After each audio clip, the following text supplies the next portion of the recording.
Chapter 1. Did I just fall asleep with the goddess of war? Feng Weichen, let go of me. If you dare to touch me, my fiancé will ensure you meet a most unfortunate end. Let me go. Feng Weichen was roused from his slumber by the sound of weeping, only to find a tear-streaked girl lying beside him. What is happening? Where am I? Before he could fully comprehend his surroundings, a torrent of unfamiliar memories flooded into Feng Weichen's mind. As he processed these memories, he was struck with astonishment.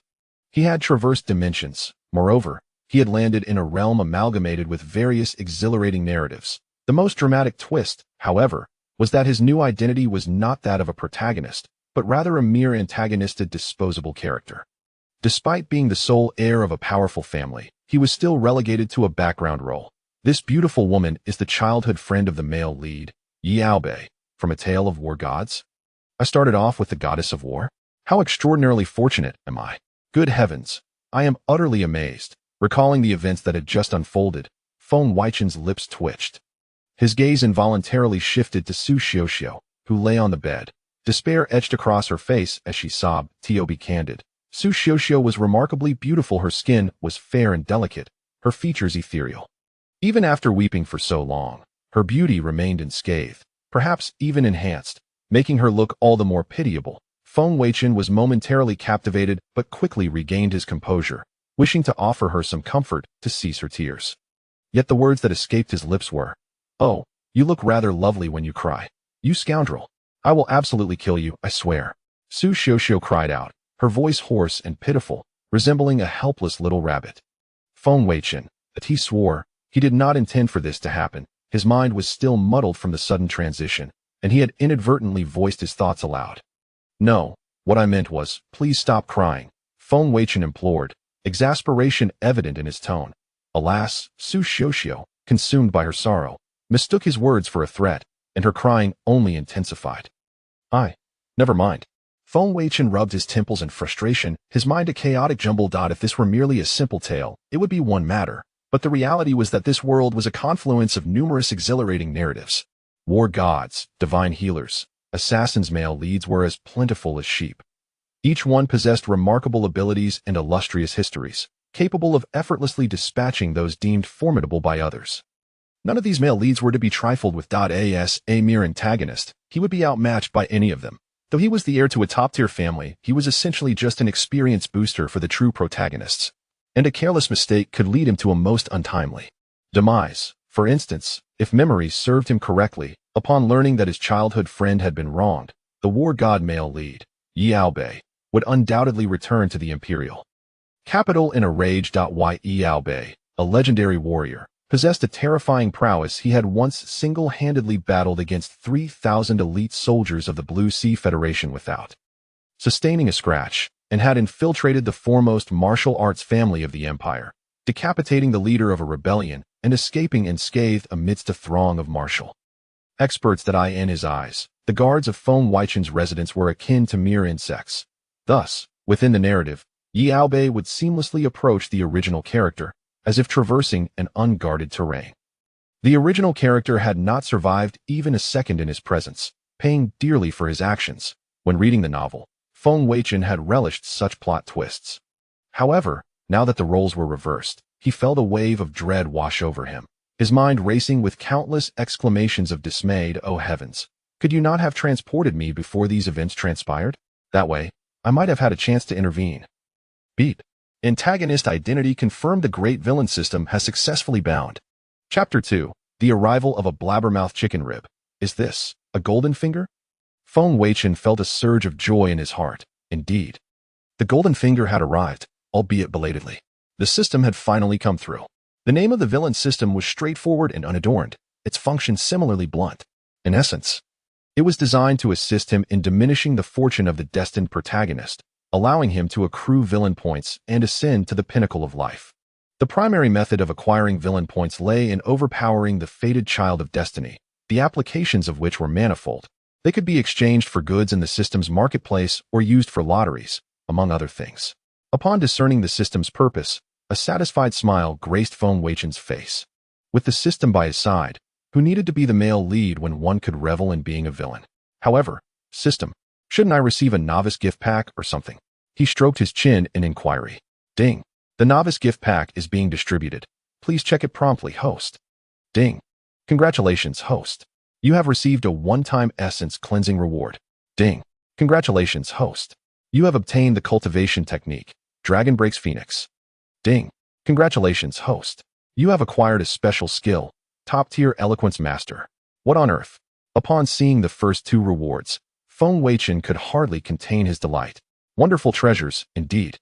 Although he had yet to fully comprehend their contents, his extensive reading of web novels allowed him to surmise their nature from their titles. Essence cleansing was a familiar concept to anyone who had perused a few novels, and Dragon Breaks Phoenix was undoubtedly a cultivation technique. However, when the final reward was revealed, Feng Weichen's smile faltered. Top-tier Eloquence Master? Bewildered, he inquired, System, what on earth is this last item? Top-tier Eloquence Master. A unique innate skill that significantly enhances the host's persuasive power, captivating the listeners. So it turns out to be merely a blabbermouth skill. Feng Weichen grasped the essence of it. After all that talk, it was simply a tool for deception. Host. Sometimes it's better to see through it without exposing it. Friends endure. Very well, regardless of its effect, it is certainly better than having nothing at all. Feng Weichen chuckled, feeling reassured. With the system in place, all his previous anxieties dissipated, and he no longer feared the war god protagonist. Yet, the protagonist's halo was not to be trifled with. He still needed to ponder how to deal with Yi Aobei. In the realm of war god novels, Yi Aobei was known as the god of the night, and none who crossed him met a favorable end. He and Su Xiuxiu were childhood sweethearts, and upon reaching adulthood, their families had arranged a betrothal. Had it not been for his sudden conscription, they would have likely married 2 years ago.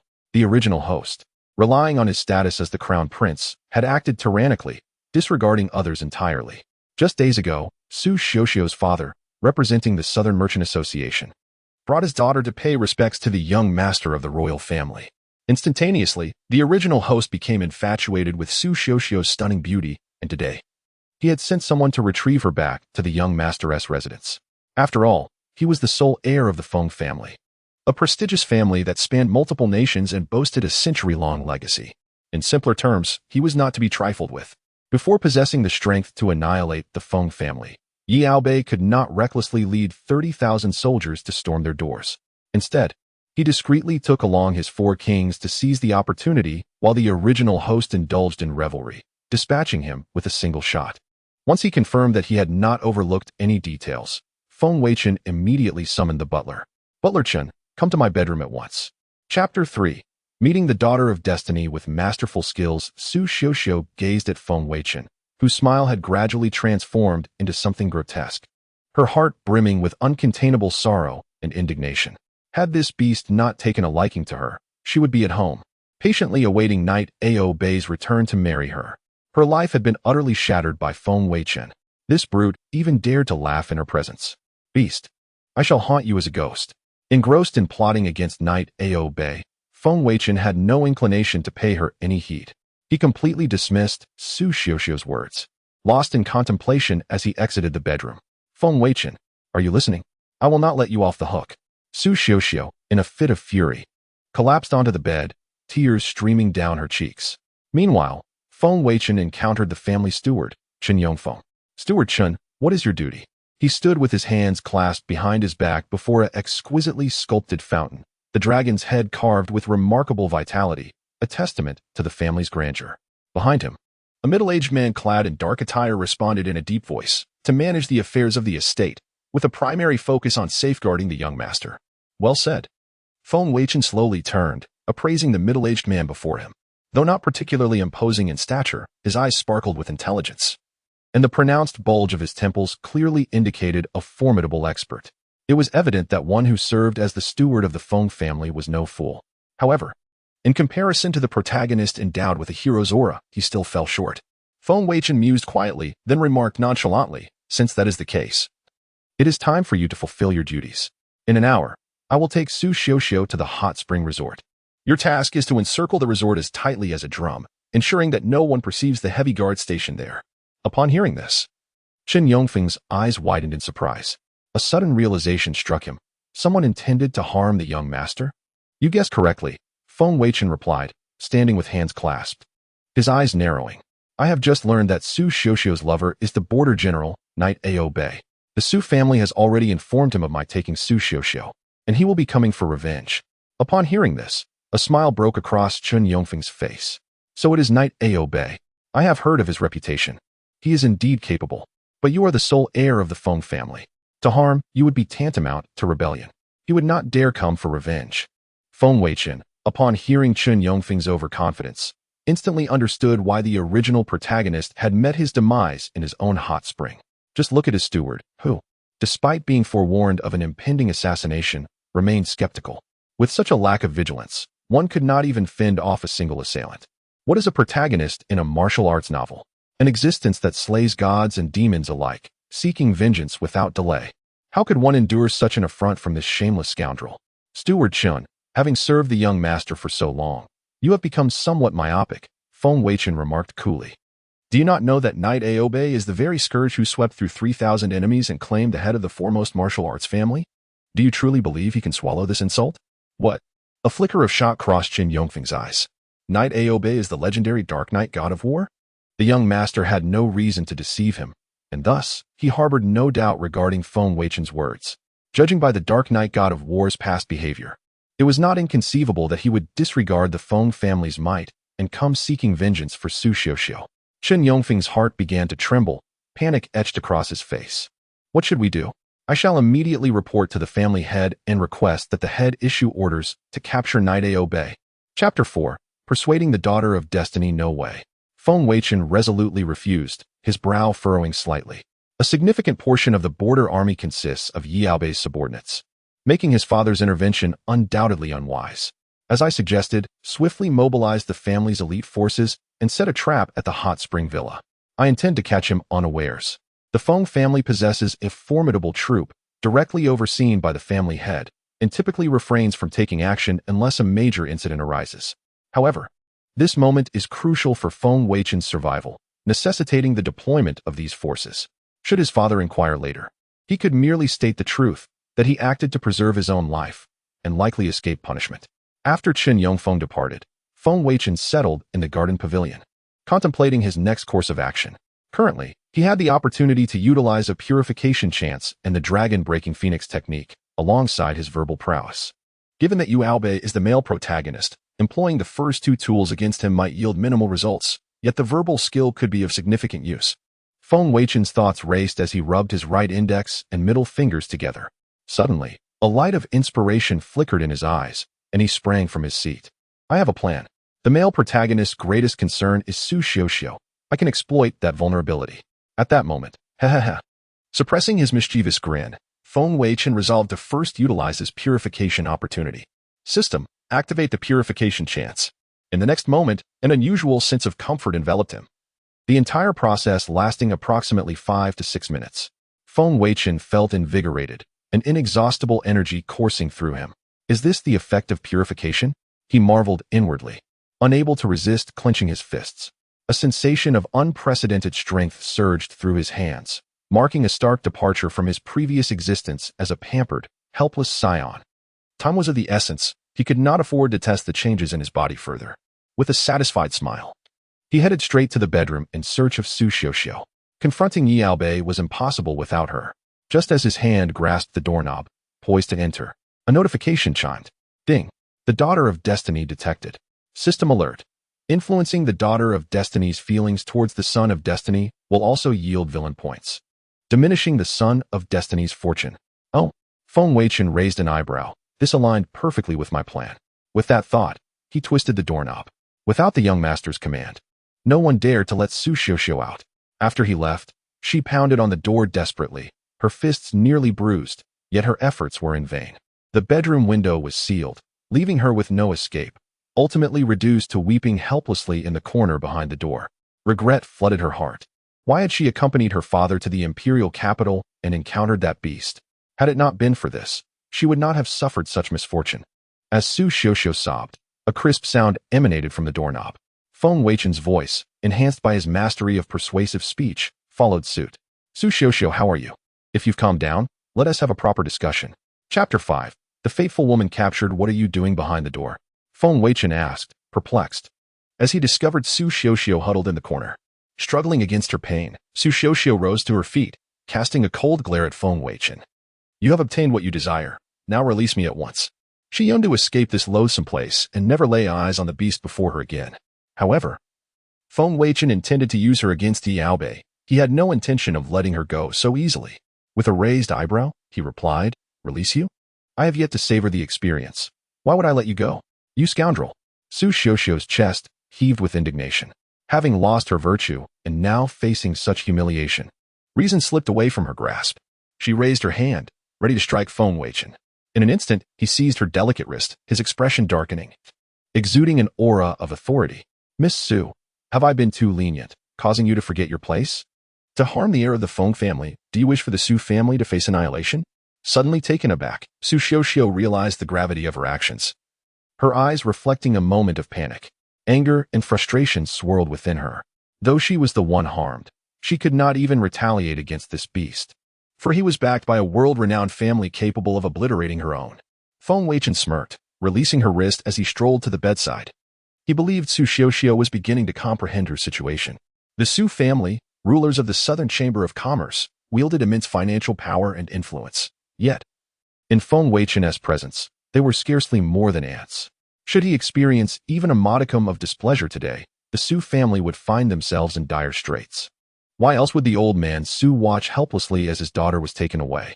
He lifted the covers, sitting down on the bed, and spoke coolly. "If you have calmed down, please close the door." A flicker of humiliation crossed Su Xiuxiu's eyes as she bit her lip, suppressing her resentment while she bowed her head and closed the door. "That's more like it," he smiled faintly. At that moment, a notification chimed. Ding. Su Xiuxiu's submission level to the host has increased. Yi Aobei's fate value, 10. Host villainous value, 50. Shall I open Su Xiuxiu's personal panel now? A personal panel? Feng Weichen's expression darkened. Yes. As the words left his lips, a translucent white screen materialized before him. Fateful woman, Su Xiuxiu. Corresponding fateful man, protagonist Yi Aobei from the Return of the War God. Host affection level, 100. Evaluation, a delicate woman incapable of defending herself. Background, daughter of the Su family. A prominent merchant family in the south. Blessed with intelligence and beauty, she was cherished by her parents. She grew up alongside Yi Aobei, the scion of another merchant family. At the age of 12, calamity struck Yi Aobei's family, leading to their downfall, and the two were separated. At 17, Yi Aobei returned as a war god, seeking vengeance, and they reunited, pledging lifelong devotion, awaiting the right moment to wed. Unexpectedly, Su Xiuxiu faced misfortune, falling prey to the lecherous host, who forcibly claimed her. In the borderlands, Yi Aobei received the news, his heart shattered. With a command, the 4 great kings of the empire gathered. The war god shall inevitably return. Feng Weichen, is it merely a personal panel? Must it invoke such fervent emotions? Chapter 6. The system mall is now open. Speaking of the daughter of destiny. She possesses a personal interface. Could it be that I have one as well? With this thought in mind, he promptly muttered inwardly, "System, open my personal interface." Destined great villain. Feng Weichen, villain value, 50. Evaluation, an unremarkable individual who, due to possessing a system, is about to overshadow the child of fortune and seize the daughter of destiny. Identity, the sole heir of a century-old top-tier family spanning the globe, raised under the doting affection of the Feng family patriarch, thus cultivating a haughty and reckless disposition. Relying on family power, he is arrogant and domineering. Any woman he desires cannot escape his grasp. Su Xiuxiu, having accompanied her father to the imperial capital, unexpectedly caught his eye and was forcefully taken into his estate. The war god male protagonist is filled with righteous fury, vowing to avenge his beloved. Tomorrow, the war god returns. Let us see who shall prevail. TSK. This system is quite remarkable. After reading his personal interface, Feng Weichen could not help but click his tongue. At that moment, Su Xiuxiu had closed the door and approached him. Feng Weichen leaned on the bed, his gaze boldly traversing her alluring figure, and teased.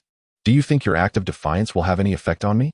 To be frank, every woman who enters my estate begins like you, but in the end, they can no longer maintain their faade, desperately vying for my favor." Su Xiuxiu's expression instantly transformed into one of indignation, glaring at him with fury. "Feng Weichen, do not conflate me with those who play hard to get. I will never vie for your affection." Feng Weichen smiled faintly, his voice dripping with seduction. "I know you have a fiancé at the border, named Yi Aobei. Am I correct?" "What do you mean?" Su Xiaoxiao's countenance shifted at his words. Was he planning to target Brother Albei? Before she could ponder further, she raised her head, astonished and enraged. You have already taken me. Why must you harm Brother Albei? Feng Weichen shook his head. It is not I who will act against him. Your matters are known to Yi Albei. He is on his way back and should arrive by tomorrow at the latest. Su Xiaoxiao, I understand the depth of your bond. Yet now you are merely my concubine and no longer the esteemed daughter of the Su family. Having lost your purity, do you believe Yi Albei will still love you as he once did? I. Su Xiaoxiao trembled, her heart wavering. Indeed, noble families cannot tolerate a daughter with a blemished reputation, having been sullied by the young master, no matter how much her parents dote on her. The elders of the Su family would never allow her to return home. Without her purity, she would be forsaken by her family. Furthermore, to seek vengeance would mean becoming a traitor to the empire. For the first time, she questioned the bond between herself and Yi Albei. No, Brother Albei loves me for who I am. He will not waver. Regaining her composure, Su Xiaoxiao shook her head vigorously, defiance etched across her exquisite features. Feng Weichen observed her reaction, raising an eyebrow. Is that so? Then let us see what lengths Yi Albei is willing to go for you. If he still loves you and is willing to sacrifice everything for you, I shall let you go. What scheme are you concocting? Su Xiaoxiao inquired skeptically. Feng Weichen chuckled. For a powerless woman like you, there is no need for schemes. The choice to gamble is entirely yours. Fine, I accept the wager. The prospect of a chance to escape was enticing. To not gamble might mean a lifetime of entrapment. Gritting her teeth, Su Xiaoxiao ultimately acquiesced. Okay, here's a refined version of the text you provided. Chapter 7. Villainous Value Redemption for Cultivation. Now that you've deliberated, accompany me. Feng Weichen arose, extending a smile towards Su Xiaoxiao. Su Xiaoxiao paused, perplexed. Accompany you? Where? You'll discover upon arrival, he responded, his gaze sweeping over Su Xiaoxiao's form. Clad only in a lace negligee. Best don your attire, lest tomorrow's headlines proclaim the Su heiress attempting to seduce me at midnight. You. Su Xiaoxiao's countenance flushed crimson, a mixture of shame and indignation. Yet, the overwhelming animosity she previously harbored seemed to have dissipated. Fear not, merely jesting. Hasten with your dressing. Feng Weichen chuckled, exiting the chamber and closing the door. Simultaneously, a familiar chime reverberated within his mind. Ding. Su Xiaoxiao's affinity towards the host has increased by 5. Yi Albei's fortune by 10, host's villainous value by 100. Ding. Host's current villainous value is 150. The system shop is now accessible. The host may utilize villainous value to redeem system items. Instantly, an azure, semi-transparent screen unfurled before Feng Weichen like a scroll. Categories such as special skills, elixirs, cultivation methods, martial techniques, rare herbs, armaments, and attributes were displayed. However, the initial 6 were grayed out, with only the latter 2 accessible. Insufficient villainous value? Feng Weichen's brow furrowed as he noted the prompt after attempting to select a grayed-out option. He then casually opened the armaments section. This section was accessible, but the weapons mirrored those in the real world. Given the Feng family's resources, acquiring armaments was trivial. To expend villainous value on such would be an egregious waste. Finally, he selected the attributes section. Immediately, augmentable attributes materialized before him. One option, in particular, caught his attention: martial arts cultivation. At last, a worthy acquisition. In this world, armaments held considerable sway. However, martial arts cultivators, upon reaching a certain echelon, became impervious to such weaponry. Consequently, the Rixing Empire revered martial arts, with those of higher cultivation held in greater esteem. Martial arts cultivation was stratified into outer force, inner force, refined force, pre-heaven, and celestial human levels. Pre-heaven served as a watershed. The initial 3 levels were attainable within 5 decades for scions of martial arts families with adequate talent and resources. However, pre-heaven cultivation was unattainable without exceptional aptitude. Most individuals, upon reaching the late stages of refined force, could progress no further, irrespective of the amount of rare herbs or spiritual elixirs consumed. Those who transcended pre-heaven to attain celestial human status were even rarer. Only the founding emperor of the Rixing Empire had reached this level. Thus, pre-heaven was currently the zenith of martial arts cultivation. The protagonist, Yi Albei, was a formidable pre-heaven expert. The higher the level, the greater the villainous value required. My current value only permits redemption up to the initial stage of refined force. After a moment of contemplation, Feng Weichen resolved to allocate all villainous value to enhancing his cultivation. After all, Yi Aobei was a pre-heaven master. Although the Feng Manor boasted formidable martial artists and armaments, Yi Aobei was the protagonist, blessed with great fortune. With that in mind, he instructed the system to redeem his villainous value for cultivation. A surge of power coursed through Feng Weichen, akin to a torrential river coursing through his meridians and bones, then integrating with his blood. This power felt innate, with no impediment to its use. Ding! Congratulations, host. Martial arts cultivation has advanced to the initial stage of refined force. The initial stage of refined force. An achievement beyond the reach of many. Though still inferior to Yi Aobei, it was a commendable improvement. A satisfied smile graced Feng Weichen's countenance. Young master, all preparations at the Hot Springs Villa are complete. Chen Yongfeng approached, bowing as he reported. Feng Weichen nodded, a curve forming on his lips. Excellent. Disseminate the information that I shall be vacationing at the Hot Springs Villa for 3 days. Ensure everyone is aware. Understood. Chen Yongfeng bowed in acknowledgement. Feng Weichen returned to the chamber, where Su Xiuxiu stood behind the door. You deliberately leaked the information, hoping to lure Aobei to the Hot Springs Villa? Su Xiuxiu's eyes widened. She had overheard everything the scoundrel had said to his subordinate. To deliberately broadcast his location was to ensnare Aobei. How insidious. Feng Weichen chuckled softly. Su Xiuxiu, we have an agreement. If Yi Aobei is unaware of your location, how can he rescue you? I am merely affording your Aobei an opportunity. Su Xiuxiu's brow furrowed. There was a semblance of reason in his words, yet something felt amiss. He was clearly plotting against Aobei. Yet he spoke as if he were acting in her best interest. Yi Aobei is imminent to return. Feng Weichen had little time to dawdle. He glanced at Su Xiuxiu, whose expression was conflicted, and instructed the servants to blindfold her before departing by carriage. Feng Weichen was no saint, harboring no desire to rescue the female lead. From the outset, he had no intention of releasing her, having transmigrated into the body of a scion of a noble family. Why should he not relish the privileges that came with such power? Irrespective of whether the original host had violated Su Xiuxiu and incurred Yi Aobei's wrath prior to his transmigration as a young master, he was destined to be a stepping stone in the advancement of various protagonists. To cling to the egalitarian values of his previous life would only invite trouble. It was better to embrace the identity of a young master and wield this power. As the motorcade departed from the manor, bound for its destination. At the Imperial Capital Airport, a helicopter descended onto the airfield. Four imposing men in black tactical gear, radiating an aura of ferocity, stood awaiting its arrival. Each man exuded menace, causing onlookers to speculate about the identity of the person they so reverently awaited. The aircraft landed. The identity of the awaited person was revealed. A young man in a black greatcoat, exuding a palpable sense of menace, disembarked. Dragon King. We have verified that young Master Feng is currently escorting Miss Su to the Imperial Hot Springs Villa with an estimated arrival time of half an hour. It is an opportune moment. However, there is also ill news. The man on the far left stepped forward. Speak. Miss Su has been violated by that beast, Feng Weichen. Upon hearing this, the young man's expression contorted, his fists clenching involuntarily. Despite it being summer, the ambient temperature plummeted, a chill permeating the air. Nearby airport personnel shuddered. Feng Weichen, Yi Aobei, have returned. I shall avenge Xiuxiu with your blood. Yi Aobei, consumed by fury, led his 4 heavenly kings towards the Imperial Hot Springs Villa. The Feng family is nothing. Anyone who dares to harm Yi Aobei's woman shall meet their end. Chapter 9. Like an abandoned house. Half an hour later, the master's convoy arrived at its destination. Su Xiuxiu disembarked, removed her blindfold, and upon beholding the scene before her, her beautiful eyes widened in astonishment. She immediately turned to question Feng Weichen. This is not the Hot Spring Villa? Certainly not the Hot Spring Villa, Feng Weichen replied. Glancing at the majestic entrance of the master's villa, a hint of amusement flickering in his eyes. Knowing full well that Yi Aobei intends to kill me.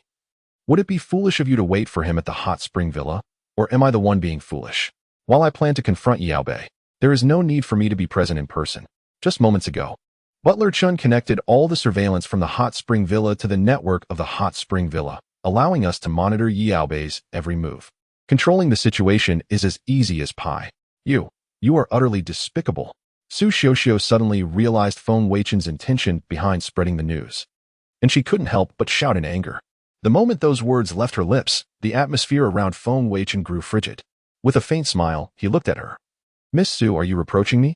Su Xiuxiu trembled under his gaze, suddenly sensing an unfamiliar aura emanating from Feng Weichen.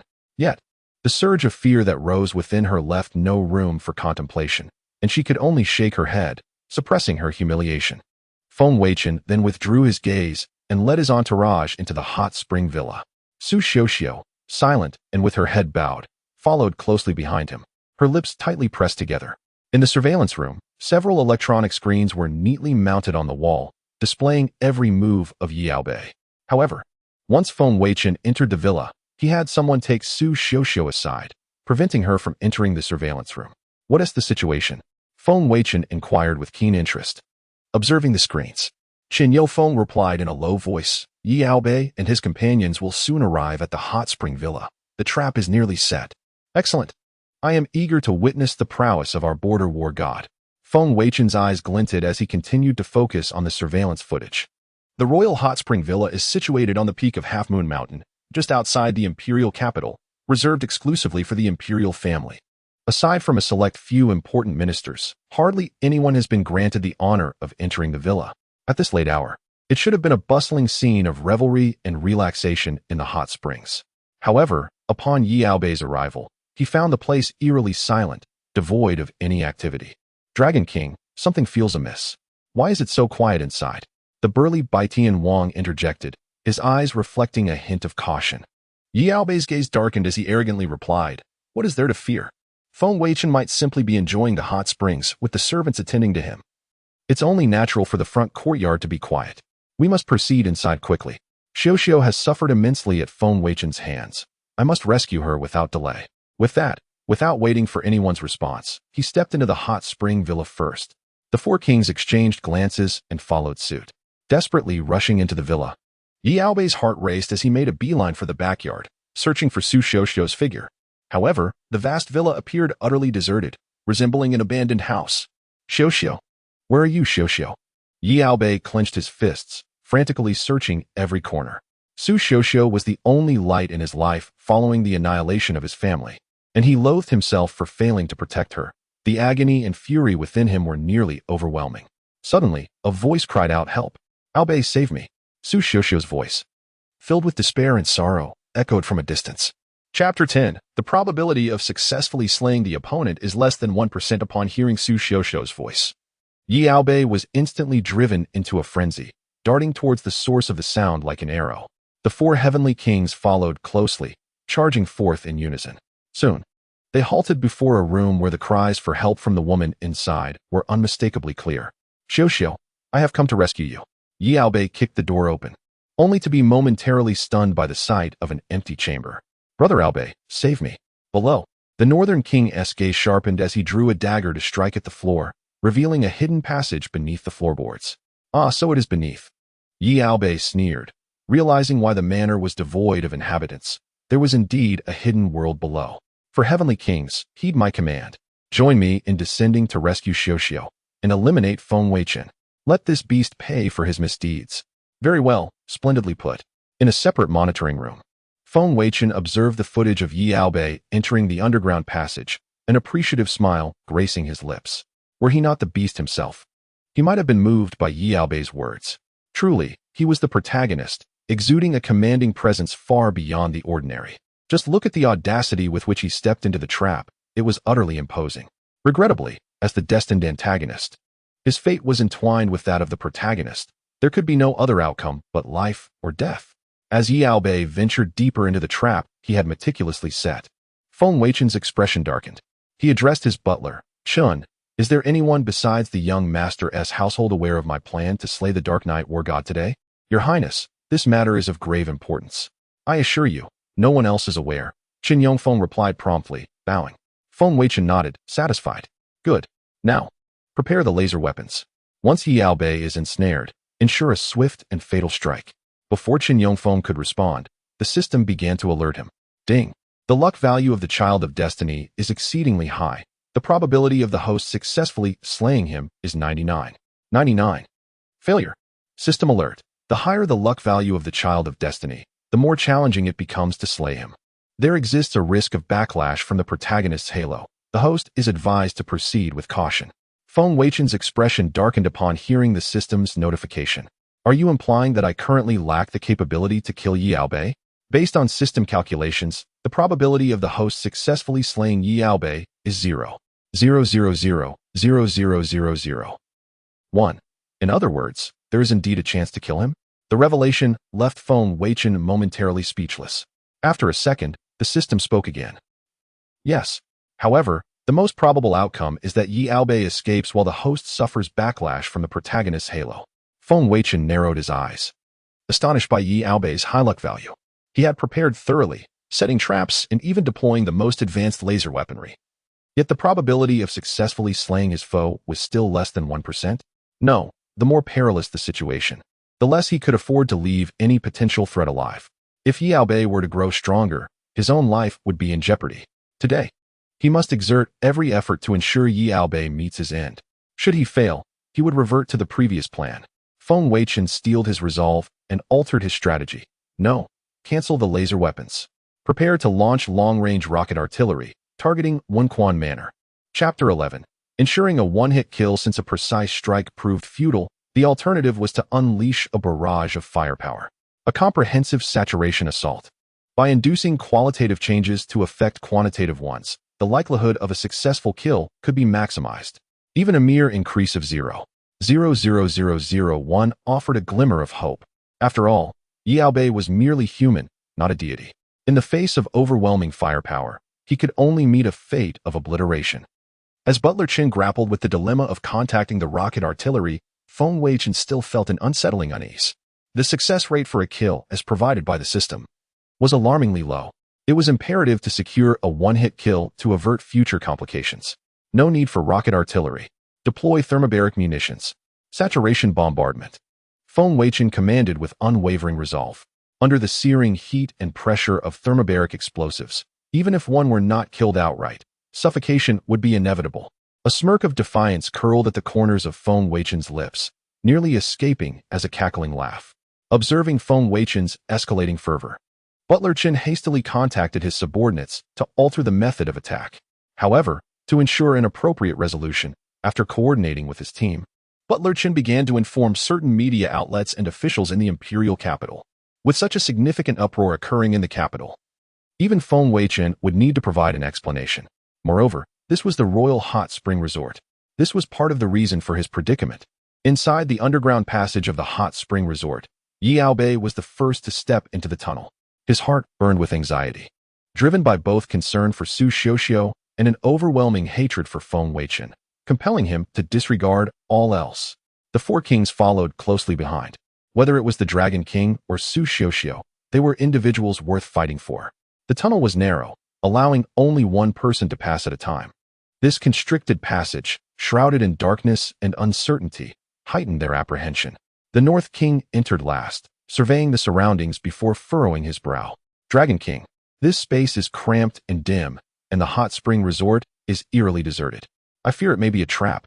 Yi Aobei, at the forefront, retorted with a cold snort. Su Xiuxiu has been humiliated by Feng Weichen. Today, I shall personally rid the world of that beast. Not even mountains of blades or seas of fire shall deter me. If I cannot protect my own woman, am I truly a man? His resolute declaration left the North King speechless. As the five ventured deeper into the tunnel, the roar of aircraft engines reverberated above the Hot Spring Resort. The South King, caught in the midst, reacted swiftly, exclaiming, "Dragon King, that's the sound of strategic bombers. We've been ambushed." Before Yi Aobei could respond, the sound of explosions erupted outside, and the ground began to tremble violently. In the next instant, scorching heat and flames surged into the tunnel entrance. The already sparse air was swiftly depleted. The five men could only frantically channel their energy to withstand the onslaught. Outside the Hot Spring Resort, numerous fireballs erupted from the explosions. Dust and flames filled the air, as structures were reduced to rubble, engulfing the entire resort in a fierce blaze. By the time the bombers retreated, the Hot Spring Resort had been transformed into a desolate ruin. Billowing clouds of smoke ascended into the sky, presenting a breathtakingly catastrophic scene. The citizens of the imperial capital sensed the unusual disturbance. The ground and towering buildings trembled slightly, leading many to believe an earthquake had struck. Once the populace gathered outside, they beheld the flames and smoke rising from the summit of Half Moon Mountain. Fortunately, Butler Chun had anticipated the need for damage control. Television and internet reports began circulating. attributing the incident to human error that led to a gas pipeline explosion at the hot spring resort. Naturally, to preserve the dignity of the royal family and the Feng family, the reports emphasized that there were no casualties in this incident. Consequently, public sentiment in the imperial capital swiftly stabilized. Chapter 12. Defying death. The public merely perceived the events at the hot springs resort as a spectacle. In front of the surveillance monitors at the hot springs villa, Feng Weichen fixed his gaze on the screen, his sole desire to ascertain whether Yi Albei had been incinerated. Upon witnessing the bomber accurately deploying numerous thermobaric weapons onto the hot springs resort, he slammed the table with force. Surely, that should have dispatched him. He exclaimed, "Damn it, it's a pity nuclear weapons are off limits. Otherwise, equality for all. Even a protagonist from a wish-fulfillment novel would have to reincarnate. I wonder if these thermobaric weapons are potent enough." In his previous existence, thermobaric weapons were known as near-nuclear armaments. The intense heat and pressure generated by the explosion should either roast him alive or suffocate him. However, the entire hot springs resort was now engulfed in flames, and the previously installed surveillance equipment had been obliterated. Only the drones circling overhead provided live footage. The inability to confirm Yi Albei's demise caused Feng Weichen some anxiety. If this endeavor proved successful, the method could be replicated on other protagonists from wish-fulfillment novels.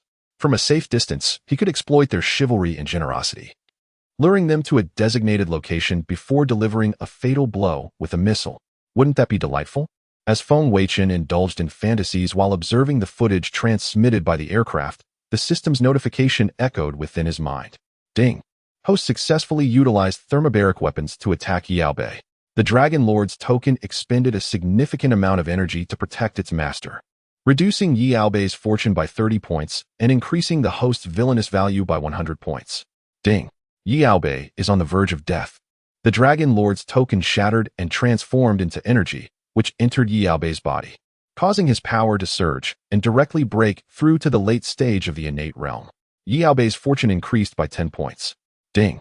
The 4 heavenly kings have perished. Yi Albei is overcome with grief, experiencing self-doubt, and his power is in disarray. Yi Albei's fortune increased by 30 points, and the host's villainous value increased by 100 points. Ding! Yi Albei has recovered and stabilized his Dao heart. What a ripoff! He exclaimed. This was a thermobaric weapon, a near-nuclear armament. Is Yi Albei a deity? Not only did he survive, but he also broke through. The only crisis was the disarray of his power, which he recovered from in less than a minute. Are these thermobaric weapons meant to kill him or provide him with experience points? This protagonist's halo is too abnormal. Feng Weichen was dumbfounded. This made him realize that everyone possessed their own advantages.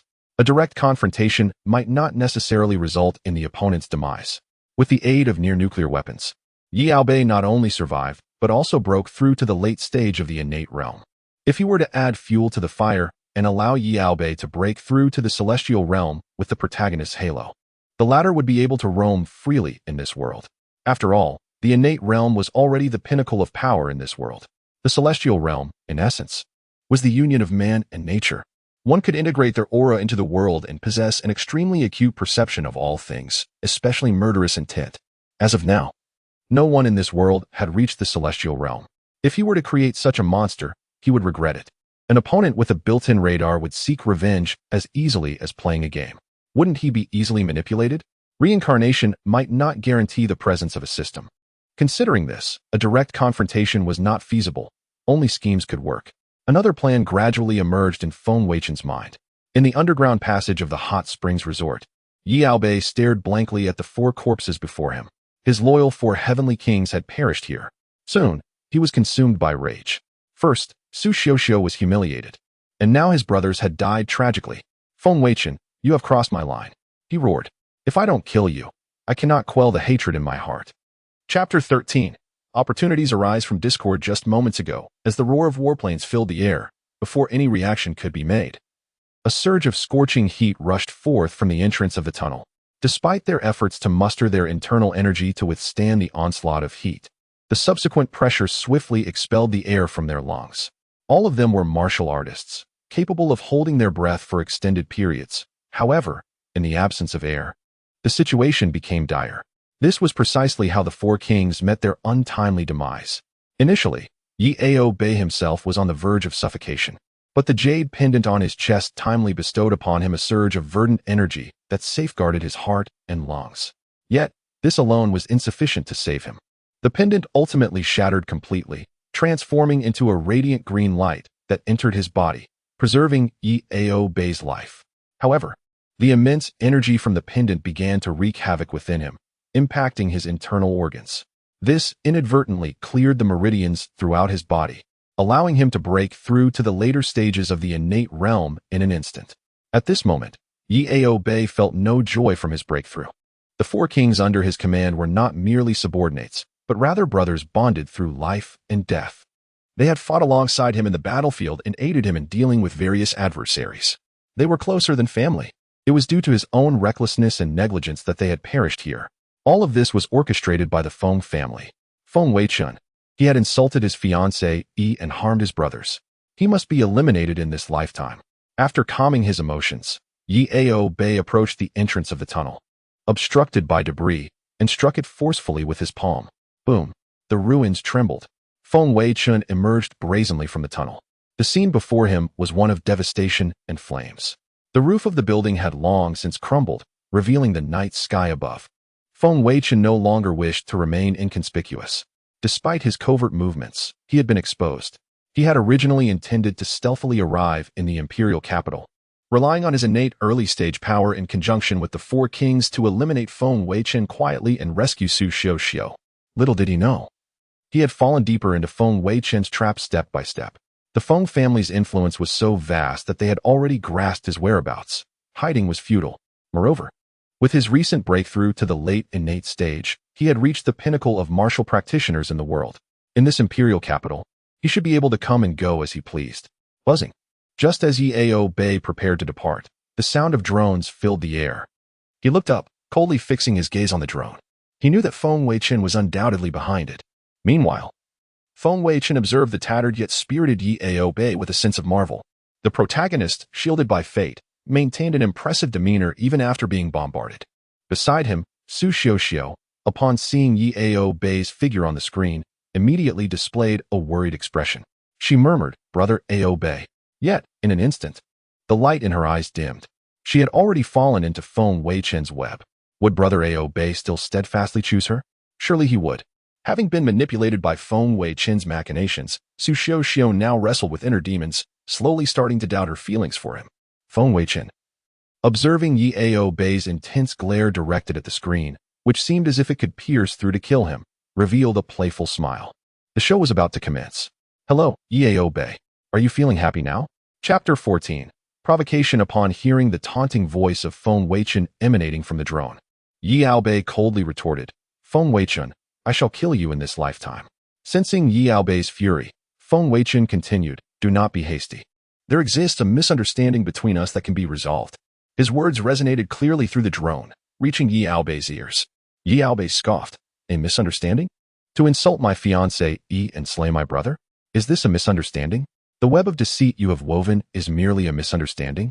Feng Weichen, unable to hear Yao Bei's words, recognized that he had taken the bait. Therein lies the crux of the matter. You see, you and Su Xiuxiu are not yet wed. She has merely chosen me anew, and yet you feel compelled to return from the front lines to eliminate me. Is this not a misunderstanding? Hearing this, Su Xiuxiu interjected hastily, "Feng Weichen, when did I ever choose you? You forcibly took me." Without turning back, Feng Weichen dismissed her with a tone that indicated he had temporarily severed the communication. "Am I not testing him for you? Do you not wish to ascertain whether Yao Bei would steadfastly choose you, regardless of the circumstances?" Su Xiuxiu bit her lip, falling into silence. Indeed, she was curious to know whether Brother Ao Bei would remain resolute after learning of her humiliation. Yao Bei, upon hearing this, furiously exclaimed, "Nonsense. Su Xiuxiu and I share mutual affection. It is you who have exploited the Feng family's power to forcibly abduct her." Feng Weichen smiled slightly, relishing the unfolding drama, and began to employ his CPU skills against Yao Bei. You are mistaken. Consider this. If Su Xiuxiu did not genuinely care for me, who recorded the voice you heard upon entering?" Yao Bei furrowed his brow, beginning to ponder this statement as the influence of the top-tier CPU expert's skills took hold. Feng Weichen seized the moment, saying, "Moreover, have you not consistently concealed your whereabouts and intentions, never disclosing them to anyone? yet found yourself ensnared step by step? Does this not seem reasonable? Su Xiuxiu felt an unsettling sense of dissonance. Recalling that Feng Weichen was ostensibly testing Yi Yaobei, she opted for silence. Feng Weichen, having made his point, fell silent, allowing the tension to linger, permitting Yi Yaobei the time to contemplate. Yi Yaobei stood still, his brow furrowed in deep thought. Could it be that Xiuxiu truly harbored a change of heart? He had indeed heard her voice just before entering the room. Why would she assist Feng Weichen in deceiving him? How could Xiuxiu betray him like this? He had rushed back at great speed upon receiving the news. Furthermore, only the four kings were privy to his whereabouts. Could it be that someone had betrayed him? Among the four kings, who might have been swayed by the enemy, under the influence of Feng Weichen's CPU skills, Yi Yaobei gradually began to entertain the belief that he had been betrayed. His confidence in Su Xiuxiu's affections also began to waver. If Su Xiuxiu still loved him, why would she aid Feng Weichen in recording a plea for help to ensnare him? The more he pondered, the more convinced he became that one among the four kings had indeed betrayed him. He increasingly felt that the traitor was colluding with Su Xiuxiu to ensnare him further. Yet, deep within his heart, a flicker of clarity remained. This prevented him from fully embracing the one-sided narrative presented by Feng Weichen. Feng Weichen, while your words may hold some merit, they remain but your perspective. I must speak with Su Xiuxiu. As he uttered this statement, Yi Yaobei's tone was tinged with hesitation. Chapter 16. The Art of Verbal Deception. Feng Weichen had long anticipated that Yi Yaobei would make such demands. After all, he was shielded by the halo of a protagonist. Merely relying on verbal manipulation, it was improbable to fully convince Yi Yaobei. A decisive blow to his very soul was imperative. Not a problem. I shall arrange for Su Xiuxiu to converse with you immediately. Please hold on. Once he finished speaking, Feng Weichen disconnected the call and turned his attention to Su Xiuxiu. I have completed the preliminary test. As you can see, he has begun to harbor doubts about you. The next phase of the test is yours to conduct personally. Whether you can leave here and be with your beloved Yaobei depends on your performance. Su Xiuxiu appeared somewhat dazed, her hands tightly clutching the corner of her garment. Upon hearing Yi Yaobei utter the words, "What you said does hold some truth," a fissure formed within her heart. How could Yaobei, her dear brother, think that the scoundrel Feng Weichen was right? Did he genuinely believe that she had willingly chosen Feng Weichen? Under the influence of a top-tier CPU expert, Su Xiuxiu gradually began to lose her capacity for discernment. Now, it was her turn to personally test her brother Yaobei. With a firm grip on her fists, her eyes reflected a tumult of emotions. Please, Yaobei, do not let me down. Observing the shifts in Su Xiuxiu's expression, Feng Weichen sensed the moment was ripe. Su Xiuxiu, are you prepared? She gazed at the surveillance feed and nodded emphatically. Feng Weichen then made a gentlemanly gesture, inviting her to proceed, and subsequently activated the communication line. Taking a deep breath, Su Xiuxiu coldly spoke. Yi Yaobei, you called for me? Hearing her voice, Yi Yaobei felt a surge of excitement. He merely wished to ascertain one thing. Was the cry for help he had heard earlier a voluntary recording by Su Xiuxiu? However, her frigid tone sent a jolt through his heart. Xiuxiu, what has come over you? I need to know if the cry for help I heard in the room was recorded willingly by you.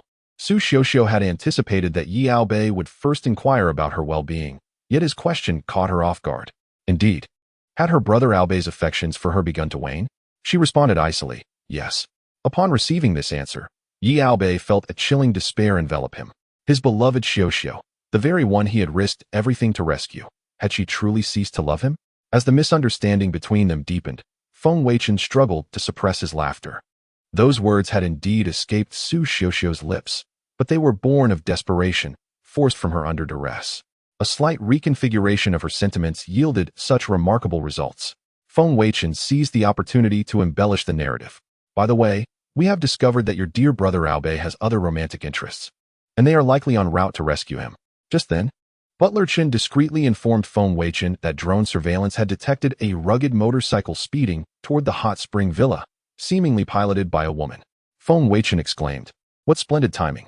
Just when one is weary, a pillow arrives."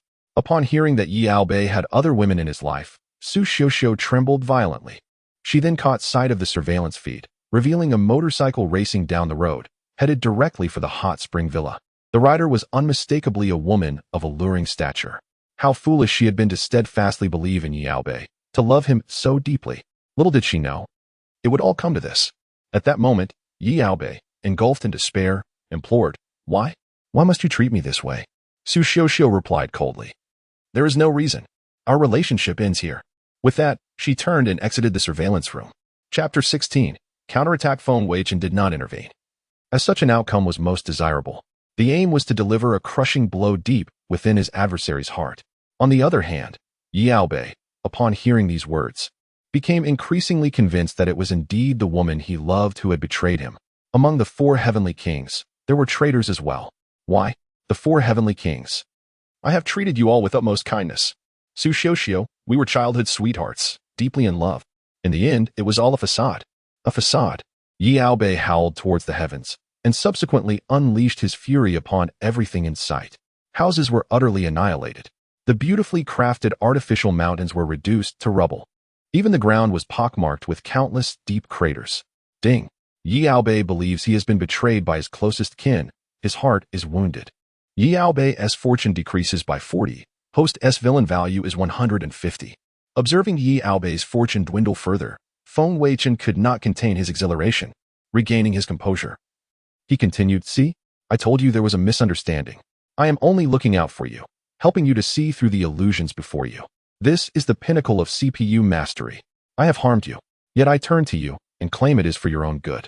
Yaobei halted his destructive actions and gazed at the drone, his demeanor now one of utter despondency, a stark contrast to his earlier commanding presence. However, he still cast a disdainful look at Feng Weichen. "Help me? Why would you help me?" Without a moment's hesitation, Feng Weichen replied, "Of course. It is due to the value I place on your abilities. As you know, our Feng family is a top-tier family on a global scale. To maintain our family's authority and operations, attracting exceptional talents is indispensable. You are the Night God of War, who single-handedly challenged the elite of the Blue Sea Federation without shedding a drop of blood. Such a talent is one we certainly wish to recruit. Moreover, you are now in the late stages of the innate realm, making you an even more desirable candidate for our family. Should you wish to join, you are most welcome. If not, you may leave at your discretion." Upon hearing Feng Weichen's words, Yaobei's face twisted into a sneer. "What a joke.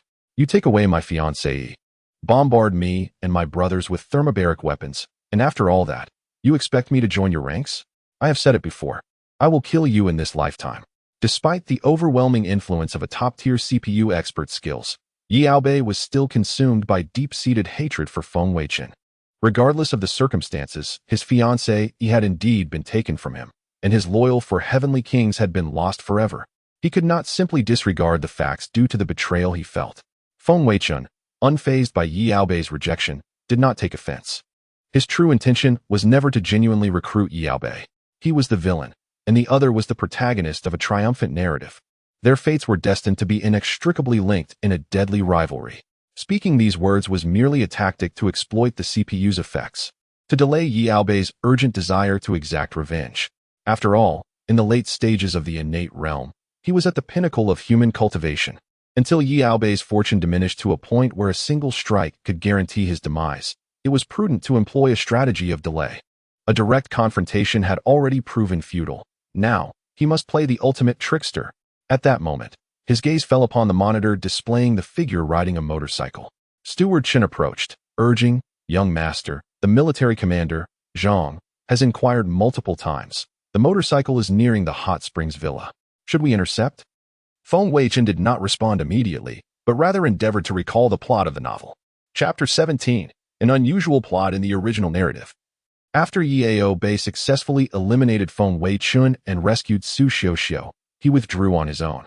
Unexpectedly, after altering the course of events, a rescuer appeared. Such is the formidable power of the protagonist's halo. When faced with peril, fortune inevitably transforms misfortune into blessing. The individual riding the motorcycle, Feng Weichen recognized, was named Lin Yue. Her father, a general with the surname Lin, had a contentious relationship with the Feng family.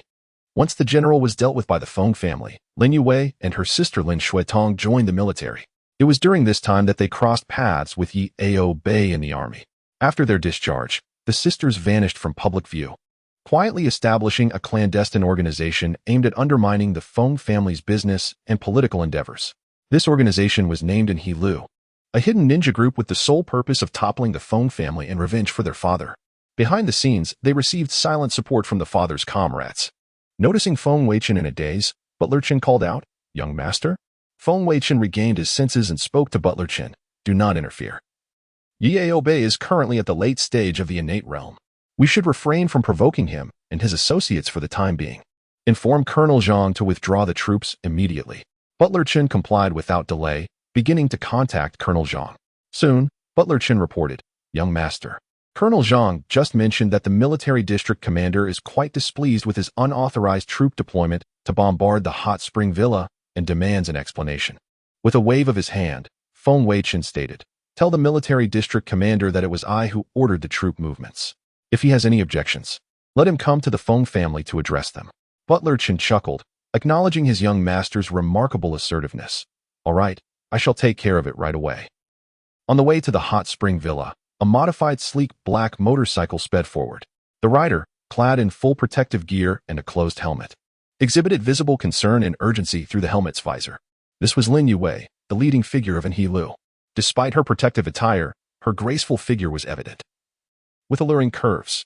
At merely 24 years of age, she had already attained the mid-stage of the acquired realm, just a step away from the late stage.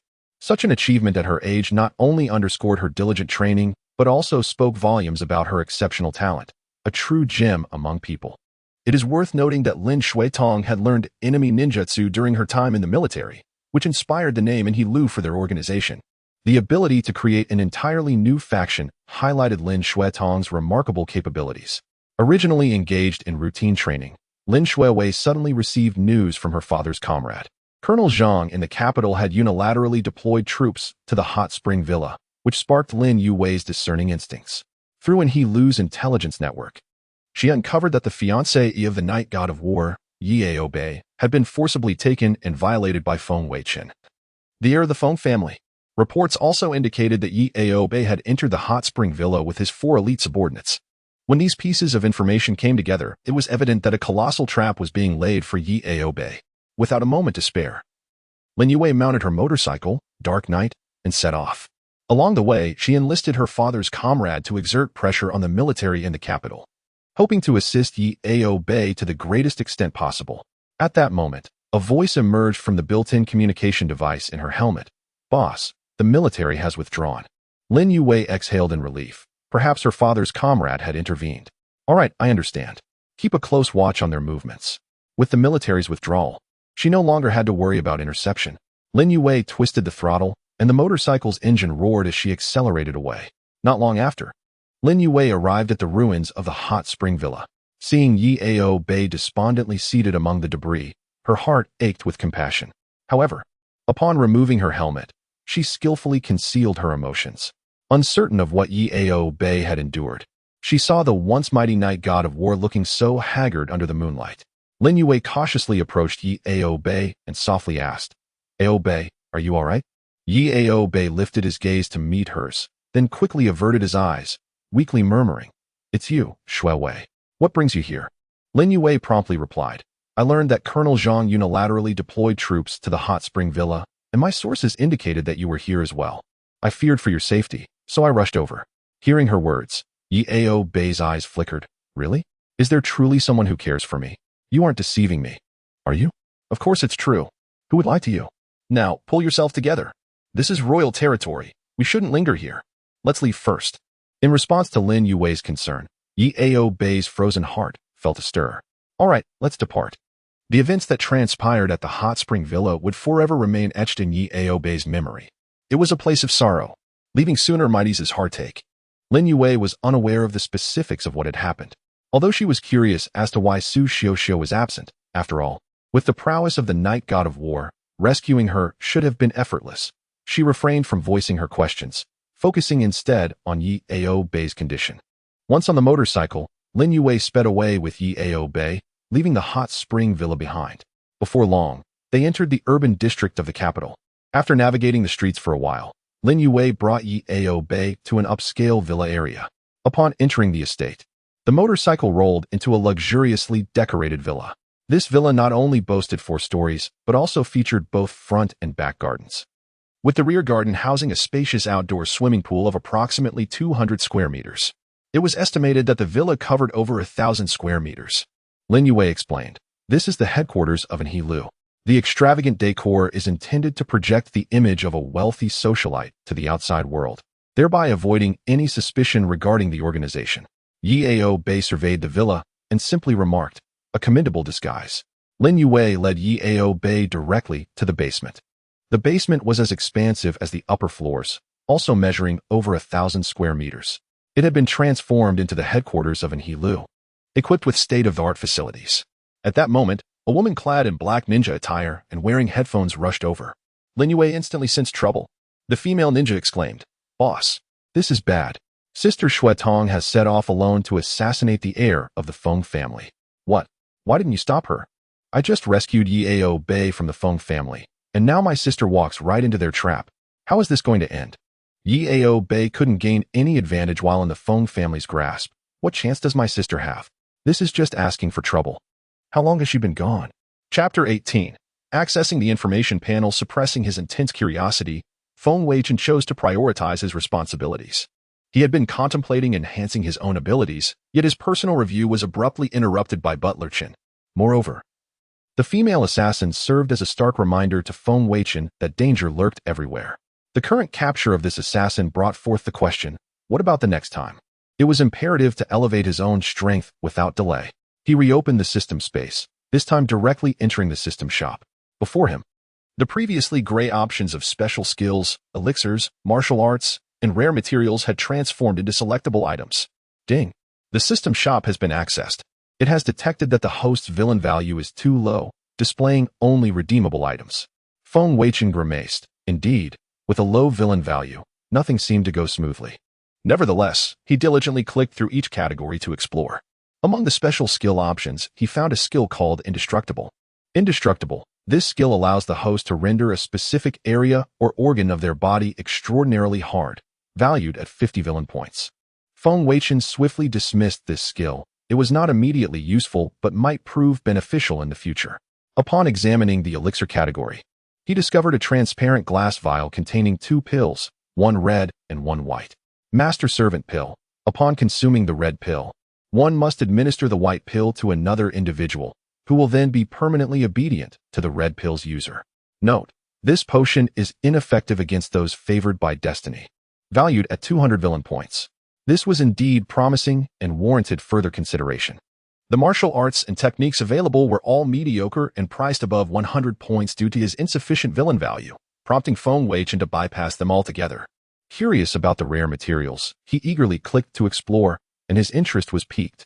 Exchange Puppet. Single-use item after binding to the user. This item can be placed in a secure location. Upon the user's life being threatened, the two can instantly switch places. An essential item for home or travel. Valued at 50 villain points. Puppet Furnace. Single-use item. Any living creature placed within will have its consciousness refined, transforming it into a true puppet while retaining its strength, obeying only the host's commands. Valued at 100 villain points. After reviewing these 2 rare items, Feng Weichen exclaimed in admiration. Both items were incredibly useful, one for preserving life and the other for creating loyal subordinates. With these, he need not worry excessively for some time. First, he would place the exchange puppet in the safest spot within the Feng household, allowing him the freedom to roam. Perhaps he could even confront Yao Bei and slap him across the face. Once Yao Bei unleashed his full wrath, he could seamlessly switch places with the puppet and escape unscathed. This would surely infuriate Yao Bei.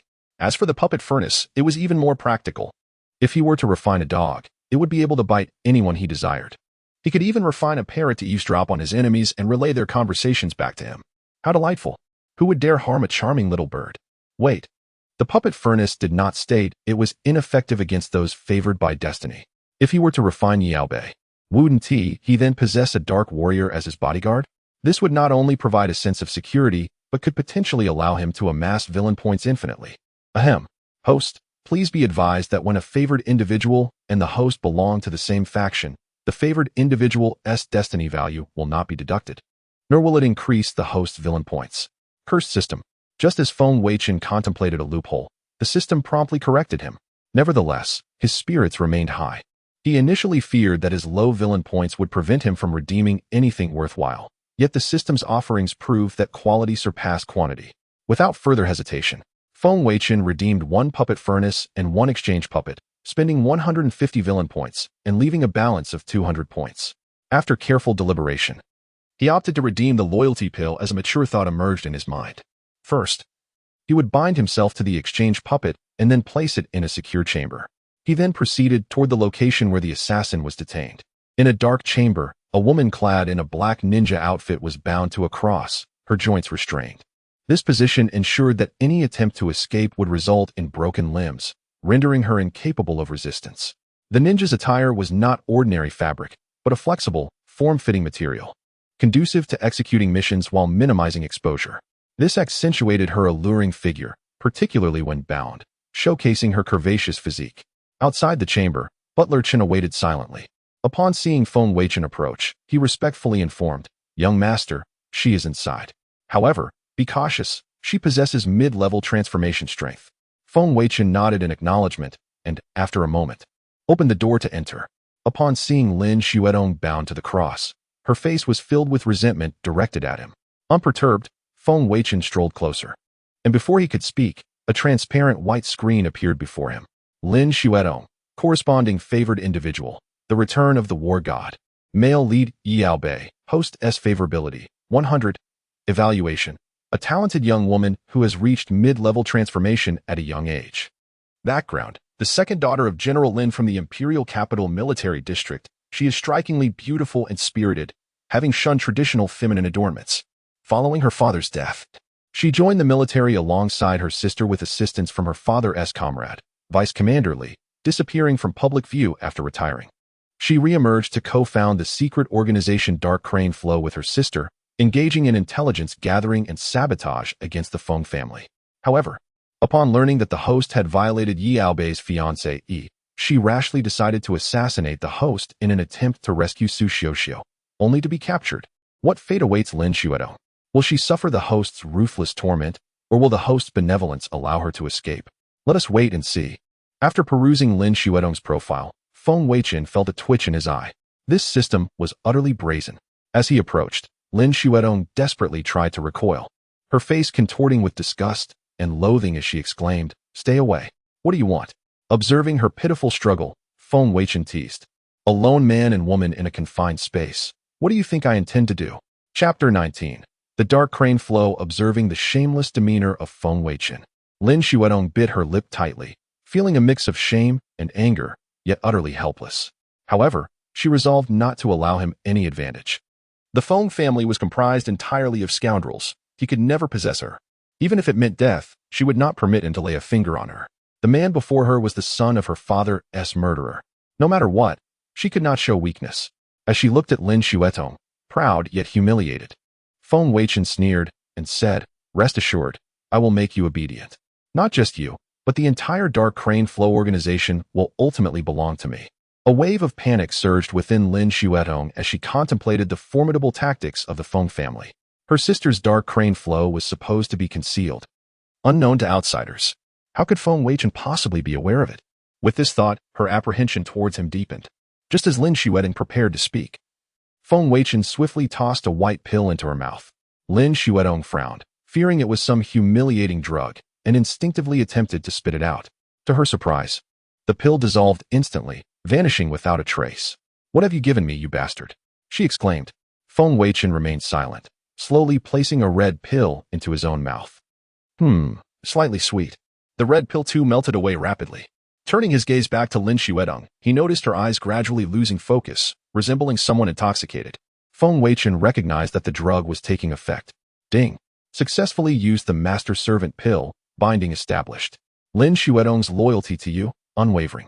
In less than half a minute, Lin Xuedong let out a soft moan and called out, "Master." The way she uttered "master" sent shivers down Feng Weichen's spine. It was utterly intoxicating. Seeing that Feng Weichen did not respond, Lin Xuedong pouted, "Master, why are you still binding me?" Xuedong made a mistake. "I want to anger you again. And I want to be fierce with you anymore." The contrast between Lin Xuedong's earlier fierce demeanor and her current submissiveness was striking. This system's drug was truly remarkable. Feng Weichen stepped forward and untied Lin Xuedong. With her animosity towards him dissipated, she now felt no hostility. For Lin Xuedong, everything remained unchanged. Yet her dislike for Feng Weichen vanished, replaced by an inexplicable admiration and affection. This feeling emanated from her very soul, unaffected by her prior memories. The vendetta for her father's murder, the matter of Yao Bei, all became insignificant. From that moment on, Lin Xuedong's gaze held only Feng Weichen. Master, you tied me so tightly that my hands hurt. Boo-hoo. Though Feng Weichen remained silent, Lin Xuedong desperately sought his closeness, wanting to snuggle against him. At that moment, Butler Chen entered, noticing the unusual atmosphere. Young master, are you all right? Young master, why did you untie her? Feng Weichen waved his hand dismissively. It's fine. I know what I'm doing. However, Lin Xuedong's eyes suddenly turned sharp. Master, this person bullied me. He tied me up. It seemed that Lin Xuedong harbored affection only for Feng Weichen, while remaining hostile towards everyone else in the Feng family. Butler Chen looked at Lin Xuedong, momentarily baffled. How could this once proud woman appear so demure, even addressing him as master, after just a short time inside? What sorcery was this? Nevertheless, he decided to refrain from probing further. Since all is well, young master, I shall take my leave. With that, he exited. At this moment, Feng Weichen felt somewhat agitated by Lin Xuedong's behavior. As a young man of vigor, and with Lin Xuedong's stunning beauty, combined with their newfound master-servant dynamic, it was nearly impossible for him to remain composed with her pressed so closely against him. Ding. Friendly reminder. The Dragon Phoenix Breakthrough Technique is a dual cultivation method that can enhance the strength of both parties when practiced together. Hearing the system's voice, Feng Weichen remembered he had a cultivation technique. Initially, he had exchanged for cultivation points, but had yet to genuinely use this method. With this thought, he decided not to hold back any longer. Lin Xuedong continued to sweetly inquire, Master, why have you been ignoring me? Are you still upset with Xuedong? If so, please punish me. Feng Weichen glanced at the enchanting creature beside him and replied, Very well. Today Master shall properly punish you for being a disobedient little wildcat. With that, he lifted Lin Xuedong and carried her toward the nearest room. 3 hours later, a weary Lin Xuedong lay cocooned in blankets, sound asleep. Having experienced such fervent advances for the first time, she was utterly overwhelmed by Feng Weichen's relentless assault. At this moment, Feng Weichen heard the system's notification sound. Ding. The host has successfully taken Lin Xuedong from Yao Bei, diminishing Yao Bei's fortune by 20 and granting the host 200 villain points. After 3 hours of diligent cultivation, the host's strength has advanced to the late stage of the transformation realm. After 3 hours of diligent cultivation, Lin Xuedong's strength has advanced to the late stage of the transformation realm. The consecutive notifications thrilled Feng Weichen. Not only had his strength increased, but he had also gained 200 villain points effortlessly. Indeed, taking Lin Xuedong from the Child of Fate could be considered a crushing victory. Feng Weichen began to savor the changes brought about by his breakthrough. He clenched his fists, feeling his muscles grow stronger. A punch unleashed with force resonated through the air. Additionally, he discovered an array of techniques manifesting in his mind, as if etched into his very DNA, resembling muscle memory. Whenever faced with an attack, he could instinctively respond. This system's cultivation method was remarkably convenient. He was no longer merely a decorative figure, but a competent martial artist capable of engaging with others of equal standing. However, a question lingered in Feng Weichen's mind. System, why does the dual cultivation with Su Xiuxiu enhance her fondness for me, while the dual cultivation with Lin Xuedong increases her strength? This technique primarily enhances affinity. Lin Xuedong's fondness for you has reached its peak, thus defaulting to strengthening her abilities. With this clarification, Feng Weichen understood. Just then, Butler Chen knocked on the door once more. Feng Weichen straightened his attire and stepped out of the bedroom. What is it?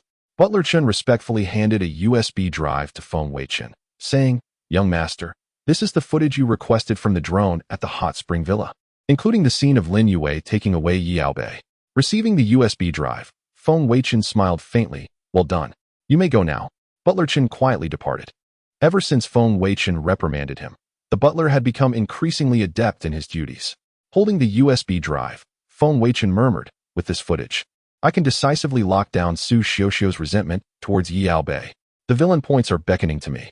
Chapter 20. Psychological Warfare in her room.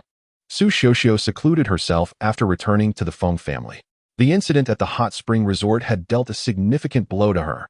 Why would her beloved brother, Yao Bei, fall for another woman? They had clearly promised each other a lifetime together. Their moments together had been so sweet. Indeed, all men are deceivers, unable to withstand even the slightest test.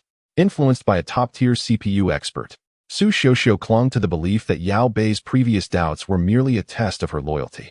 His suspicions had shattered her heart. Suddenly, A knock resonated from outside the door. Before Su Xiuxiu could respond, the door swung open, and Feng Weichen stepped inside. The sorrow etched on her face instantly turned icy. Yao Bei was one matter, but Feng Weichen was another. She would never forsake Yao Bei's love for the embrace of this beast, who had forcibly abducted her and taken her innocence. "What do you want?" she demanded. Feng Weichen waved the USB drive in his hand and calmly replied, "I come bearing answers." Gazing at the USB drive, Su Xiuxiu scoffed. "What answers?" "Answers to the questions in your heart," he said, moving directly to the smart television in the bedroom and plugging in the USB. The screen soon flickered to life. Su Xiuxiu frowned and retorted, "What is your purpose in doing this?" Feng Weichen shrugged, revealing his intent with casual ease. "Of course, it's you." Her distaste deepened at his flippant demeanor. Feng Weichen pressed the pause button on the TV and said earnestly, "Though I may have coerced you, my feelings for you are genuine.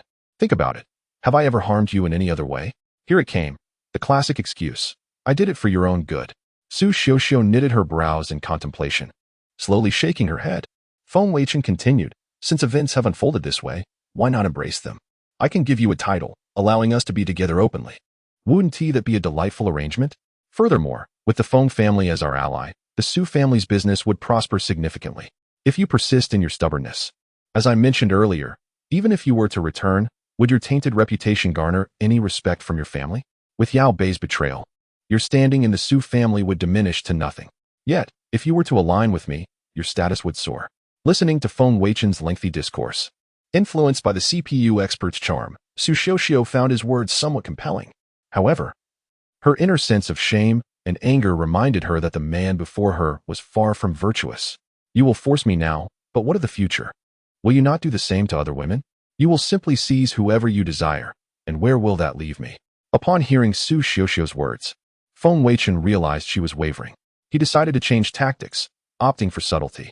He ceased speaking and resumed playing the video on the USB. Curiosity and the last remnants of her feelings for Yao Bei compelled her to watch the television. The screen revealed Yao Bei, despondently seated amidst ruins. His woeful appearance tightened Su Xiuxiu's heart, and her hands instinctively balled into fists. Soon, a strikingly beautiful woman arrived on a motorcycle, halting beside Yao Bei. Su Xiuxiu murmured, "Is this Yao Bei's new love? Her physique and looks certainly rival my own." In the footage, the two exchanged a few words before mounting the motorcycle. Yao Bei naturally wrapped his arms around the woman's waist as he sat behind her. Witnessing the scene brought tears to Su Xiuxiu's eyes. Feng Weichen seized the moment. "Fanning the flames, by heaven's grace, this is reality. I have not altered a single frame." Feng Weichen spoke the truth. He had not intended to provoke Su Xiuxiu with drone footage. His original plan had been to confine her and slowly win her over with the CPU's influence. He hadn't anticipated Yao Bei would openly embrace Lin Yue. In a typical scenario, one would avoid certain gestures while riding together, such as awkwardly positioning their hands or gripping the back of the bike. Yet Yao Bei had smoothly wrapped his arms around Lin Yue without hesitation. This revelation moved Feng Weichen deeply. As for Yao Bei, he had developed resentment towards Su Xiuxiu. Within the military, he had been quite familiar with Lin Yue. Coupled with the heavy emotional toll he had endured, being saved by Lin Yue had stirred unfamiliar feelings within him, providing Feng Weichen with an opportunity to manipulate the situation. Su Xiuxiu bit her lip, her fists clenched tightly. Until now, she had only heard rumors of Yao Bei's infidelity, but now she bore witness to it. The pain was excruciating. Seeing the opportune moment, Feng Weichen slowly embraced Su Xiuxiu, speaking in a gentle tone, "Xiuxiu, he isn't worth it." At that moment, she was fragile and bereft of rational thought. Feng Weichen understood precisely when to take action. Su Xiuxiu did not push him away. Instead, she allowed him to hold her. "Do you remember our previous wager?" he asked. Su Xiuxiu gradually released her clenched fists, sobbing in his embrace. "I lost." Recognizing her vulnerability, Feng Weichen seized the opportunity. "We only agreed that if you won, you'd be free. There were no stipulations for losing." With a weary voice, Su Xiuxiu replied, "If I lost, do as you wish." Under the influence of the CPU's manipulation, the crushing blow of Yao Bei's abandonment, and the fear of being forsaken by her family, Su Xiuxiu finally relinquished her resistance. However, surrendering did not equate to affection for Feng Weichen. Her feelings towards him remained low, even tinged with resentment. Yet, in that moment, she craved support. She was exhausted. Feng Weichen gently patted Su Xiuxiu's back, whispering, "Now that I have won, I understand you still harbor hatred towards me. I do not expect anything from you at present. Simply remaining in the Feng family will suffice. I shall grant you time to contemplate this. Aside from not being able to leave, there will be no further restrictions. Feng Weichen had initially intended to offer Su Xiuxiu unrestricted access to the Feng family. However, the thought of Yao Bei suddenly seeking her out, leading to a reconciliation, filled him with dread. Thus, he decided to keep her within the confines of the Feng family. Leaving the rest to time, the Feng family would serve as the pot, Feng Weichen the water, and Su Xiuxiu the frog, slowly simmering. Eventually, her heart would shift. Moreover, the disposition of the original owner of this body was irrelevant to him. Now that he was here, he would act according to his own values. Moving forward, he aimed to mask his earlier coercion and diligently craft an image of unrequited love. Chapter 21. Strategy for Su Xiuxiu. With a voice tinged with tears, Su Xiuxiu responded. Whatever.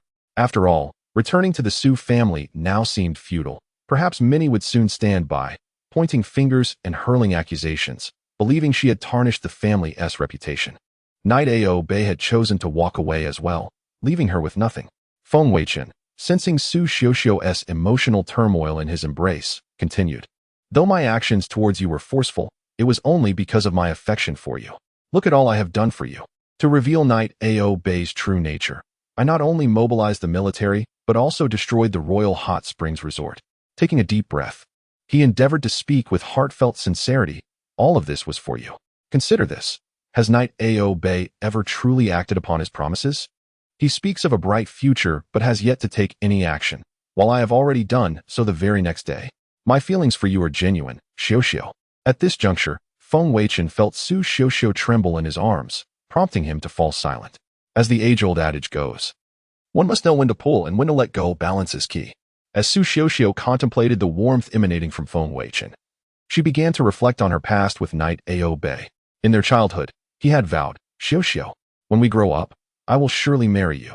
To which she replied, Brother Ao Bei, I will wait for you. As they matured, his promises persisted. Xiuxiu, once I have honed my skills, I will return and give you the best life. Yet, those promises remained unfulfilled. Brother Ao Bei, I long to visit the seaside. Xiuxiu, once I am done with my tasks, I will take you there. Yet, those plans fell through.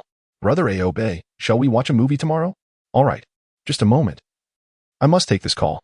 Xiuxiu, I have urgent matters tomorrow. You may go alone.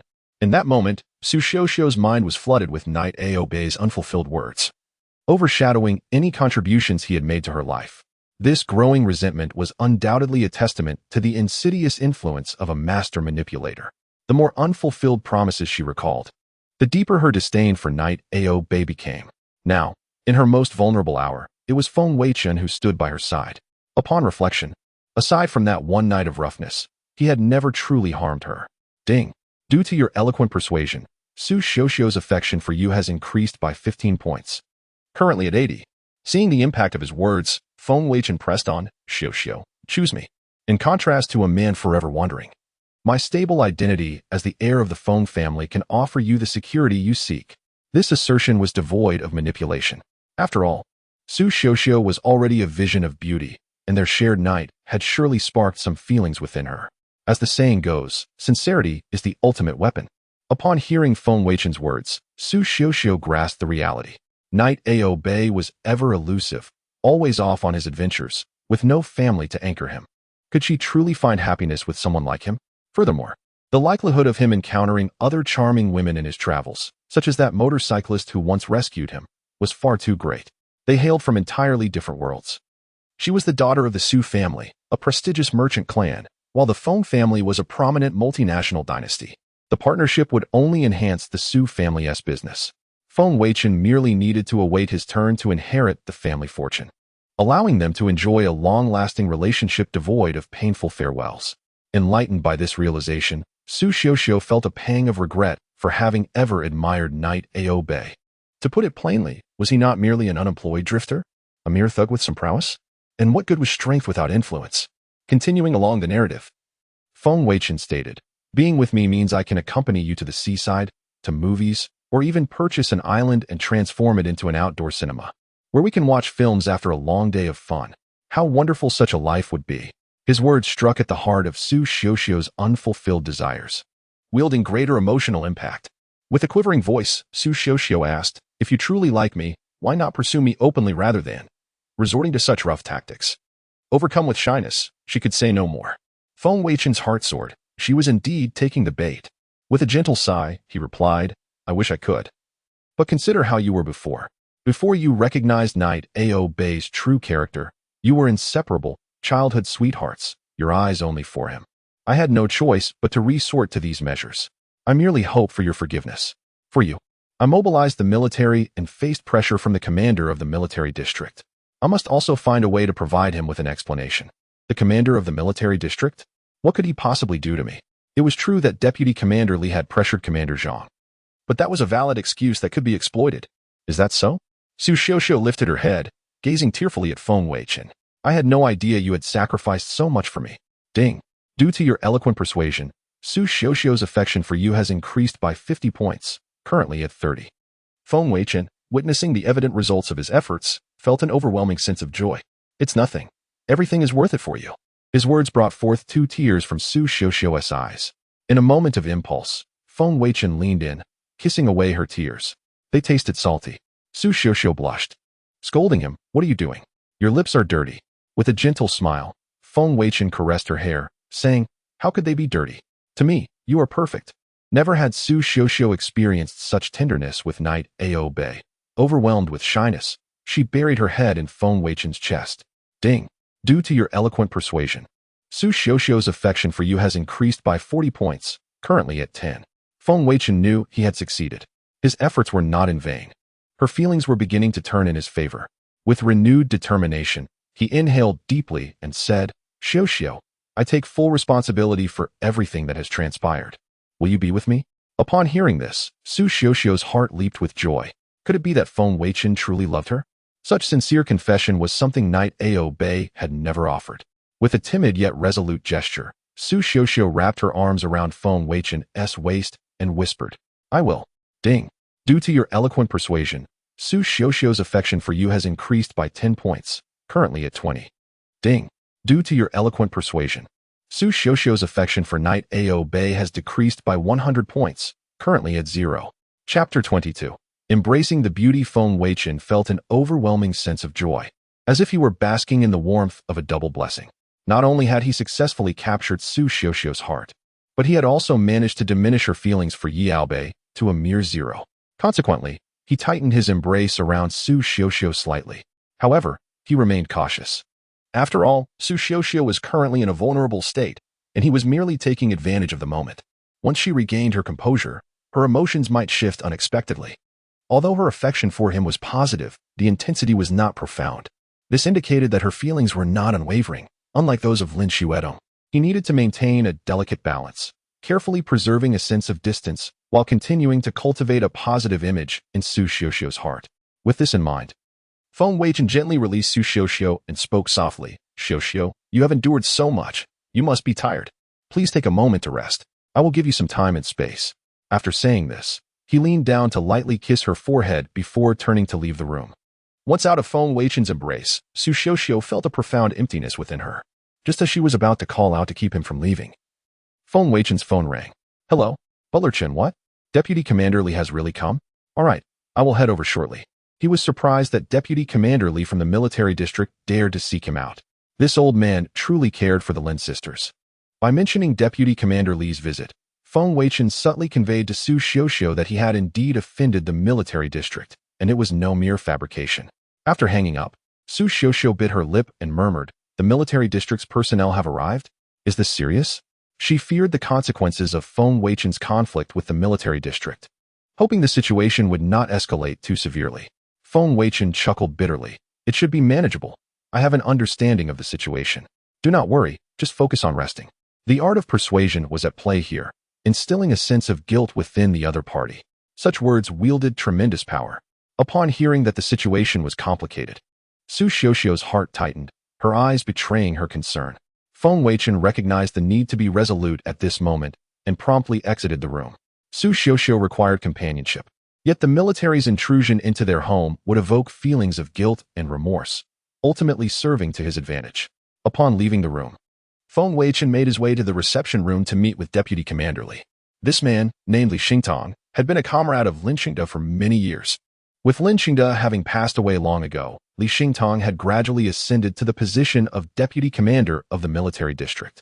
He was, in essence, a cunning individual, a hypocrite. While he appeared to care for the Lin sisters, his true interest lay in their abilities and the power of the Dark Crane organization.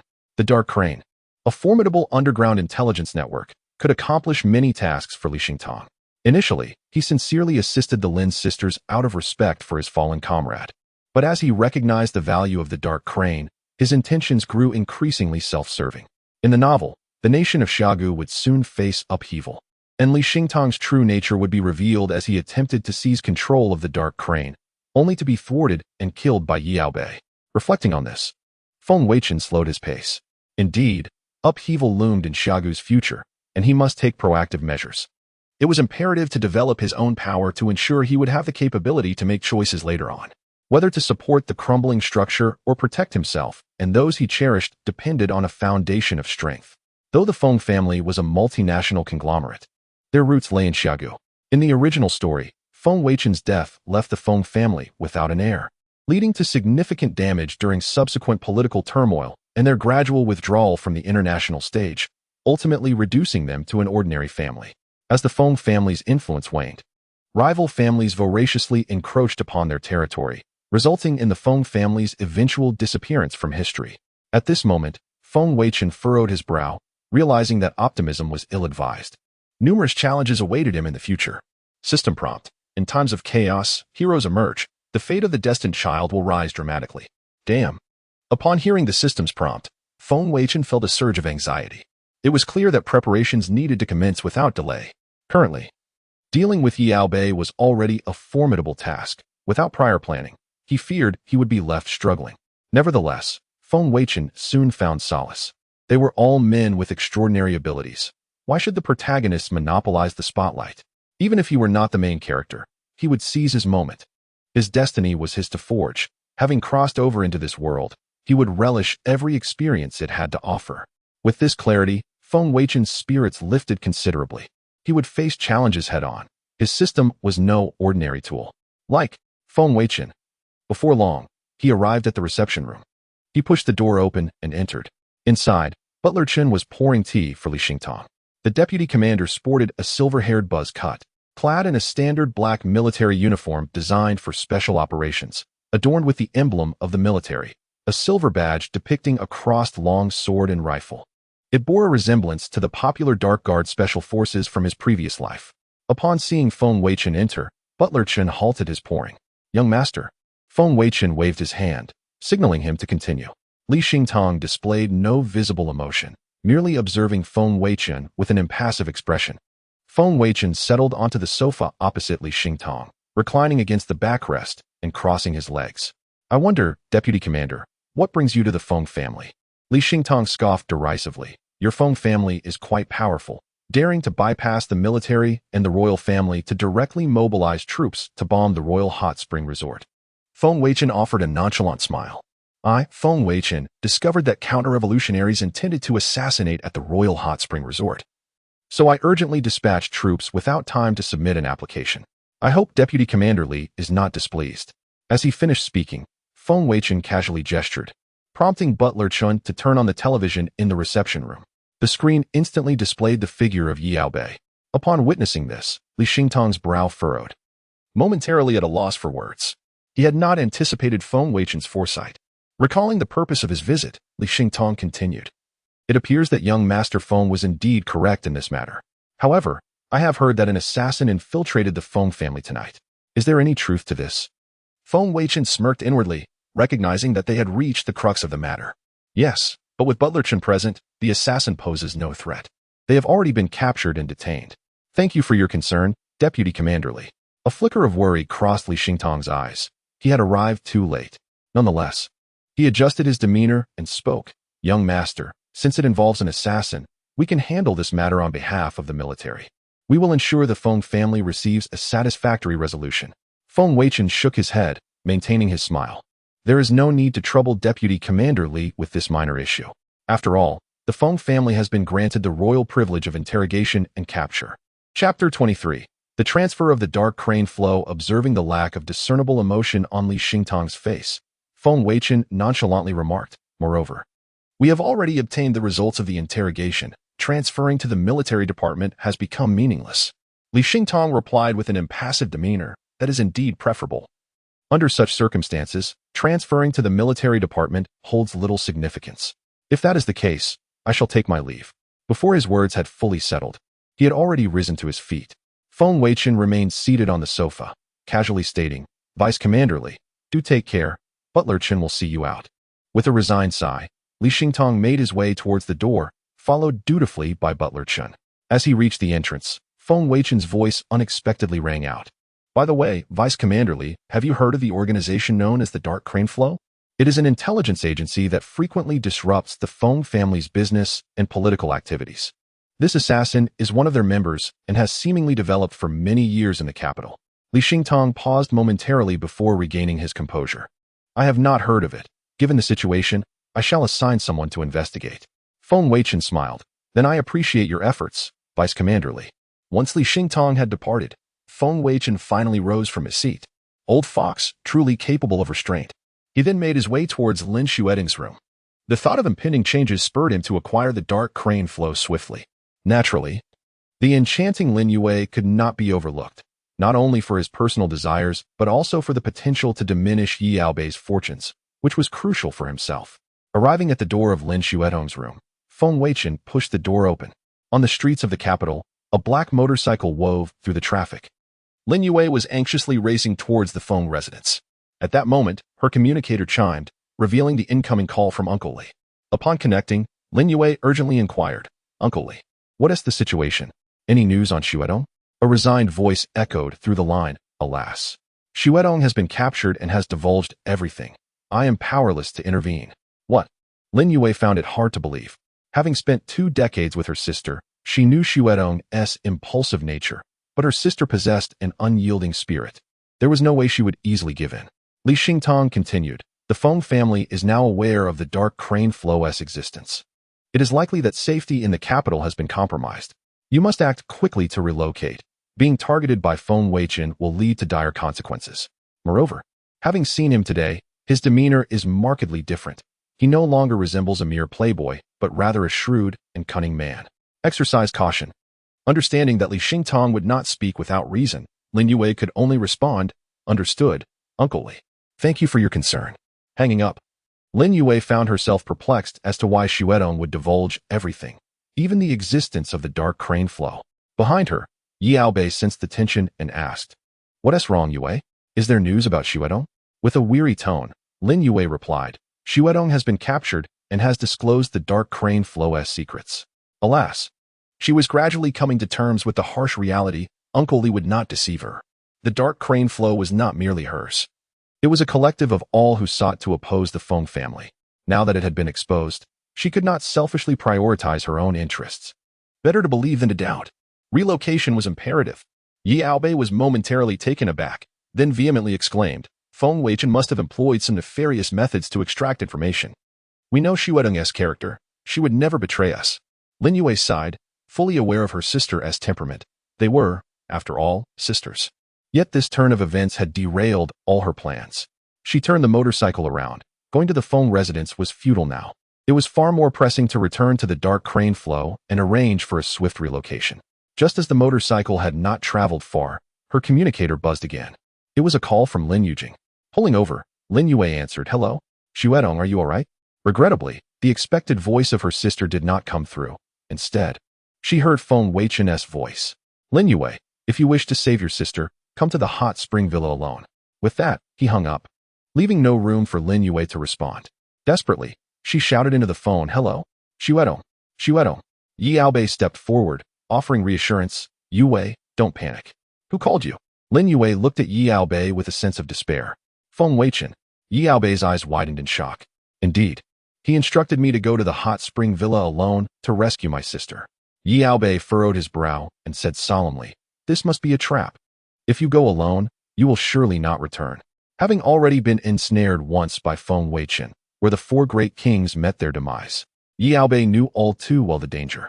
How could Lin Yue possibly contend with Feng Weichen? Lin Yue shook her head, sighing deeply. But she is my sister. I cannot abandon her. With that, she connected with the headquarters of the Dark Crane Flow, having resolved her course of action. The Dark Crane Flow was not solely hers. It belonged to all those who opposed the Feng family. Yet, her sister was irreplaceable. "Hello, boss, how is it?" "Everything smooth." The connection was established, and her subordinate's voice came through. Lin Yue took a deep breath and declared, "The Dark Crane Flow has been compromised. Notify all members to evacuate the capital immediately. While I am away, I entrust everything to Yi Yaobei. He is a late-stage innate warrior and can lead the Dark Crane Flow further." "What? We've been exposed?" "Boss, want to evacuate with us?" Yi Yaobei interjected excitedly. "Yue, what do you mean? Are you truly going to meet him alone?" "That's a trap." Lin Yue replied earnestly. "I must save my sister. Even if it means death, I will face it together with her." This declaration was meant not only for her subordinates, but also for Yi Yaobei to hear. "Do not hesitate. Evacuate immediately. I hope the Dark Crane Flow can ultimately succeed in toppling the Feng family and achieving our shared aspirations." "Boss, wait." After disconnecting, Lin Yue turned to Yi Yaobei with seriousness. "Yaobei, I have witnessed your capabilities. I trust in your strength. I leave the Dark Crane Flow in your capable hands." Lin Yue was resolute, prepared for the worst. Yi Yaobei understood the temperament of the Lin sisters from their time in the military, realizing that no amount of persuasion would sway her now. "Very well. I will not let you down. Exercise utmost caution." Lin Yue relinquished her vehicle to Yi Yaobei, retrieving a microstar bomb from the motorcycle-esque compartment and concealing it within her clothing. She then hailed a passing car and sped towards the hot spring villa. While Yi Yaobei outwardly acquiesced to Lin Yue's decision, he remained deeply concerned. The Lin sisters had risked their lives to save him. Now it was his turn to rescue them. Perhaps he would have the opportunity to eliminate Feng Weichen and avenge the four great kings. With this thought in mind, Yi Yaobei stealthily followed towards the hot spring villa. Chapter 24. Lin Yue's trap at the appointment. The hot spring resort had been reduced to ruins. Thus, Feng Weichen opted for the hot spring courtyard instead. Unlike the resort, which belonged to the royal aristocracy of the nation, the hot spring courtyard was an asset of the Feng family, designed to accommodate foreign guests and the general public. Situated merely 5 or 6 kilometers from the resort, its scenic resources were equally splendid, resulting in its thriving business. However, since Feng Weichen initiated his actions against Yi Yaobei, the place had been devoid of visitors. As the Feng family's own property, Feng Weichen could choose to close or open it at his whim, even arranging alternative accommodations for foreign guests if necessary. Moreover, the recent incident at the resort, a thunderous explosion, had sent shockwaves throughout the capital, instilling fear in potential visitors to the hot spring courtyard. Under the cloak of night, a taxi wound its way up the mountain road towards the hot spring courtyard. Along the journey, Lin Yue spotted numerous members of the Feng family, further solidifying her belief that Feng Weichen awaited her there. Lowering her gaze to the hollow of her chest, she felt the concealed miniature bomb, crafted from a new type of liquid explosive. Though no larger than a cherry, its power posed a significant threat to a late-stage martial artist. As a notorious wastrel of the Xia Kingdom, Feng Weichen was well known for his lack of cultivation. This miniature bomb could easily send him to meet his maker. Unbeknownst to him, the capture of his sister meant he would not survive either, as she was determined to perish alongside him. With her father having been killed by the Feng family, and her sister now in Feng Weichen's clutches, Lin Yue was resolute in her quest for vengeance. Soon, the vehicle arrived at the entrance of the hot spring courtyard. Lin Yue exited alone. The courtyard was teeming with Feng family subordinates clad in black suits and sunglasses, each armed with weapons. An armored vehicle occupied the open area, while armed helicopters hovered above, and drones equipped with cameras scoured the vicinity for any potential threats. The display of firepower was formidable, and the security was exceedingly stringent. Was this the foundation of a top-tier transnational family? One of the Feng family's subordinates approached Lin Yue and stated, "Miss Lin Yue, the young master has been waiting for you. Please follow me." Lin Yue scoffed internally, thinking, "I have been waiting for this moment for far too long. To die alongside Feng Weichen would be no loss." Thus, she followed the man into the courtyard. In the shadows nearby, Yi Yaobei concealed himself among the trees, observing Lin Yue's entrance. He had intended to follow her stealthily, but reconsidered upon noticing the 360-degree surveillance. If discovered, he might jeopardize Lin Yue's safety. It was wiser to wait for an opportune moment, as Lin Yue was capable of holding her own until he could intervene. Resolving this, Yi Yaobei settled into silence. After following the guide for several minutes, they finally arrived at the door of a VIP room. The black-clad man respectfully announced, The young master is inside. You may enter. Lin Yue surveyed the door before her, knowing that just beyond it lay her target, her nemesis. Today, she would finally bring closure to this chapter. Taking a deep breath, Lin Yue stepped inside. The VIP room was spacious, dimly lit, and filled with the soothing strains of music. Rose petals adorned the floor and the bed. Seated with her back to the door was a figure in a black gown, appearing somewhat melancholic. It was none other than Lin Xuedong. Upon seeing her sister, Lin Yue rushed over. Xuedong, are you all right? Hearing her sister's voice, Lin Xuedong turned with a joyful exclamation. Sister, you're here. Woo-woo. As Lin Xuedong burst into tears at the sight of Lin Yue, the two sisters embraced tightly. Lin Yue comforted her. Don't cry, don't cry. I'm here. What has Feng Weichen done to you? Lin Yue's heart ached as she listened to her sister's sobs. Clearly, Xuedong had endured unspeakable torment, leading her to weep so sorrowfully. Lin Xuedong whimpered, Sister, Feng Weichen is inhuman. After I was captured, he forced me to answer questions while recording it, tearing my clothes apart to threaten me with a video on the international web.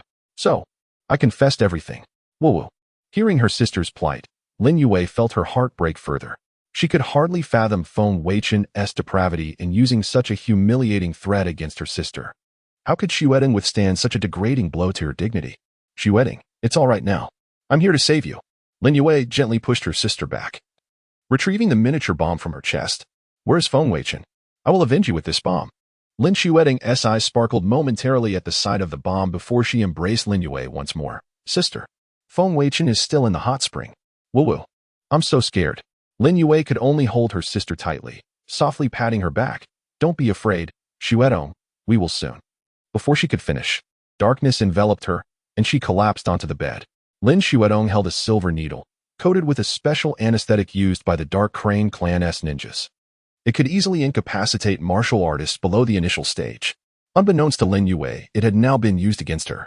Sister, the master is a good person. He cannot die. I believe you will understand me, right? At least when you meet the master, you will know his goodness. At that moment, the landline phone by the bed rang. Lin Yue answered it, speaking sweetly, Master. Feng Weichen's voice came through on the other end. Well done. The helicopters outside are ready. Take your sister back. All right. Lin Xuedong cheerfully hung up, her spirits lifted by the conversation with her master. Outside the hot spring courtyard, Yi Aobei suddenly noticed 5 helicopters ascending into the sky, heading towards the capital. Soon, the helicopters dispersed in 5 different directions, leaving him stunned. He had not anticipated Feng Weichen's meticulous preparation. Even if he reached the late stage of cultivation, he could not fly. While he could attempt to track them from the ground, he could only follow one helicopter. Sighing heavily, Yi Aobei lamented the misfortunes that plagued him since returning to the capital. It appeared that the Lin sisters were beyond rescue. His only option was to return to the Dark Crane clan, where many opposed the Feng family. He would heed Lin Yue's words, develop the Dark Crane clan diligently, and seek vengeance against Feng Weichen when the opportunity arose. With this resolution, Yi Aobei withdrew his gaze from the helicopters and quietly retreated. Chapter 25. The arrival of Yi Aobei at the Feng family. Feng Weichen gazed intently at the surveillance screen before him, fully aware of the unfolding events at the hot spring villa. The infrared camera of the drone had even detected Yi Aobei's movements. However, due to the opponent's fortunes still being intact, a decisive strike was unattainable. To prevent a backlash that might enable him to break through again, Feng Weichen suppressed his murderous intent. Nevertheless, the operation against Lin Yue proceeded remarkably smoothly. He harbored no doubts about his sister Lin Xuedong, which reflected the deep bond the two sisters shared. This camaraderie facilitated Lin Xuedong's undertaking. Through the VIP camera nestled in the corner of the room, Lin Xuedong, while brandishing a silver needle laced with anesthetic, playfully winked at the camera. In that moment, Feng Weichen understood that the plan was nearly complete. With the speed of a helicopter, Lin Xuedong would soon arrive with the unconscious Lin Yue.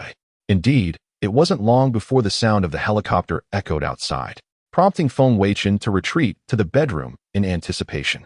Soon after, Lin Xuedong entered, supporting Lin Yue, and with a delicate tone, she exclaimed, Master, I have successfully fulfilled my duty. I have brought back my sister. As she spoke, she gently placed Lin Yue on the bed.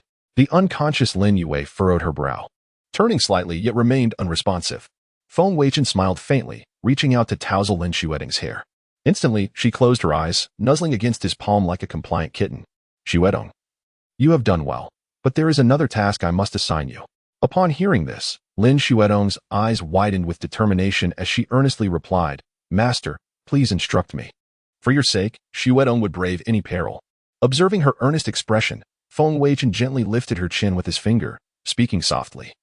It is not as grave as you presume. I merely wish for you to return and lead the Dark Crane organization once more, as it is invaluable to me. Do you possess the confidence? As a premier intelligence and ninja organization, the Dark Crane boasted a formidable information network and the capability to undertake various missions. This would prove to be an essential asset in facing the impending turmoil from the Xia nation. To have such a resource at his disposal was undoubtedly advantageous, especially with the forthcoming political upheaval in Xia, which the novel did not elaborate on. It was imperative to gather intelligence, and the Dark Crane could fulfill this role. By uncovering the truth behind events, he could preemptively safeguard himself and those he cherished. The Dark Crane was merely the beginning. Though the Feng family was a top-tier transnational clan, the true authority lay with his grandfather and father. Despite possessing the right of inheritance, the time for succession had not yet arrived, and turmoil was imminent. Thus, he needed to secure control over several families and military factions beneath him, ensuring their absolute loyalty. Recognizing the significance of the Dark Crane, Lin Xuetong grinned with her eyes narrowed. Hee. I am confident. Everyone in the organization is familiar with me. They trust both my sister and me, and I will undoubtedly accomplish the task. Feng Weichen waved his hand gently, saying, Depart at once. The sooner you complete the mission, the more substantial your reward shall be. Upon hearing the word reward, Lin Xuetong hurriedly covered her mouth, exclaiming, Oh no, master. I eagerly await your reward. Xuetong will set off immediately. With that, she turned and exited the bedroom, murmuring to herself with a hint of obsession, Reward. Reward. Once Lin Xuetong closed the door behind her, Feng Weichen began to scrutinize Lin Yue. Compared to Lin Xuetong, Lin Yue exuded a mature allure with her elegant features and figure, while Lin Xuetong embodied a vibrant, mischievous charm. The two sisters were truly distinct in their appeal. However, Lin Yue seemed aware of the impending events, her brows furrowed in distress. This pitiable expression tugged at Feng Weichen's heartstrings. Surely, the food consumed earlier had been too stimulating. At that moment, Feng Weichen finally grasped the exhilaration experienced by protagonists of thrilling narratives. No wonder Yi Aobei was so eager to cultivate romantic ties. With such a visage and physique, who could remain unaffected? Perhaps trapped in a nightmare, Lin Yue began to toss and turn on the bed. Clad in a motorcycle leather jacket, her movements accentuated her alluring figure. Feng Weichen could no longer restrain himself, reaching out toward Lin Yue. Meanwhile, the system notifications rang incessantly, but Feng Weichen paid them no heed.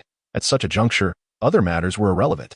After 3 arduous hours of struggle, Feng Weichen finally succumbed to slumber, cradling Lin Yue in his arms. Upon waking in the morning, Lin Yue remained in a deep sleep. The ninja's sedative was designed to last an extended period without a specific antidote, ensuring the security of their missions. Feng Weichen sat on the bed, gazing at Lin Yue's serene face, a hint of a smile playing on his lips. System, please replay last night's notifications. Ding. The host has successfully taken Lin Yue from Yi Aobei. Yi Aobei's fortune is now 20, and the host's villain value is 200. Ding. Special reminder. Yi Aobei's fortune has been reduced to 0. He is no longer the child of destiny. Through 3 hours of diligent training, the host's strength has progressed to early innate stage. Through 3 hours of diligent training, Lin Yue's strength has advanced to late transformation stage. Through 3 hours of diligent training, Lin Yue's affection for you has increased by 30 points. Her current affection level is 70. After reviewing the system notifications from the previous night, Feng Weichen felt an instant surge of vitality. Hard work truly yields rewards. Yi Aobei's fortune had finally been obliterated. This signified that Yi Aobei was no longer the favored one, and thus, he was stripped of his protagonist status and aura. Although Feng Weichen had only just reached the early innate stage and was far from Yi Aobei's match, he was the heir to a top-tier, transnational family. With the resources at his disposal, he could easily eliminate Yi Aobei. Are you skilled in combat? What good does that do you? In this world, power dynamics reign supreme. Yi Aobei was now but a mere insignificant figure. With these thoughts in mind, Feng Weichen quickly devised an initial plan to deal with Yi Aobei. Fortunately, he had sent Lin Xuetong back to the Dark Crane last night. Feng Weichen picked up the phone and dialed Lin Xuetong. Soon, her excited voice rang through. Master. What can I do for you? A smile crept onto Feng Weichen's face as he replied, how did you fare with the task I assigned you last night? Lin Xuedong eagerly responded, Master, upon returning to the Dark Crane, everyone was very concerned about me. I told them I would lead them to rescue my sister, and they all rallied to support me. Yi Aobei not only trusts me, but is also quite concerned about me, claiming he wants to avenge me and is eager to save my sister. He even hinted at wanting to pursue me. But rest assured, Master, my heart belongs only to you. After a brief pause, Lin Xuedong hesitated. However, when I returned, many had already evacuated the capital and relocated elsewhere. I apologize for my tardiness, Master. Please punish me. Upon hearing this, Feng Weichen consoled, you did well and require no reprimand. Relieved, Lin Xuedong inquired, thank you, Master. I have further news. Uncle Li contacted us last night, intending to rescue me. Upon learning of my return, he shifted his focus to saving my sister.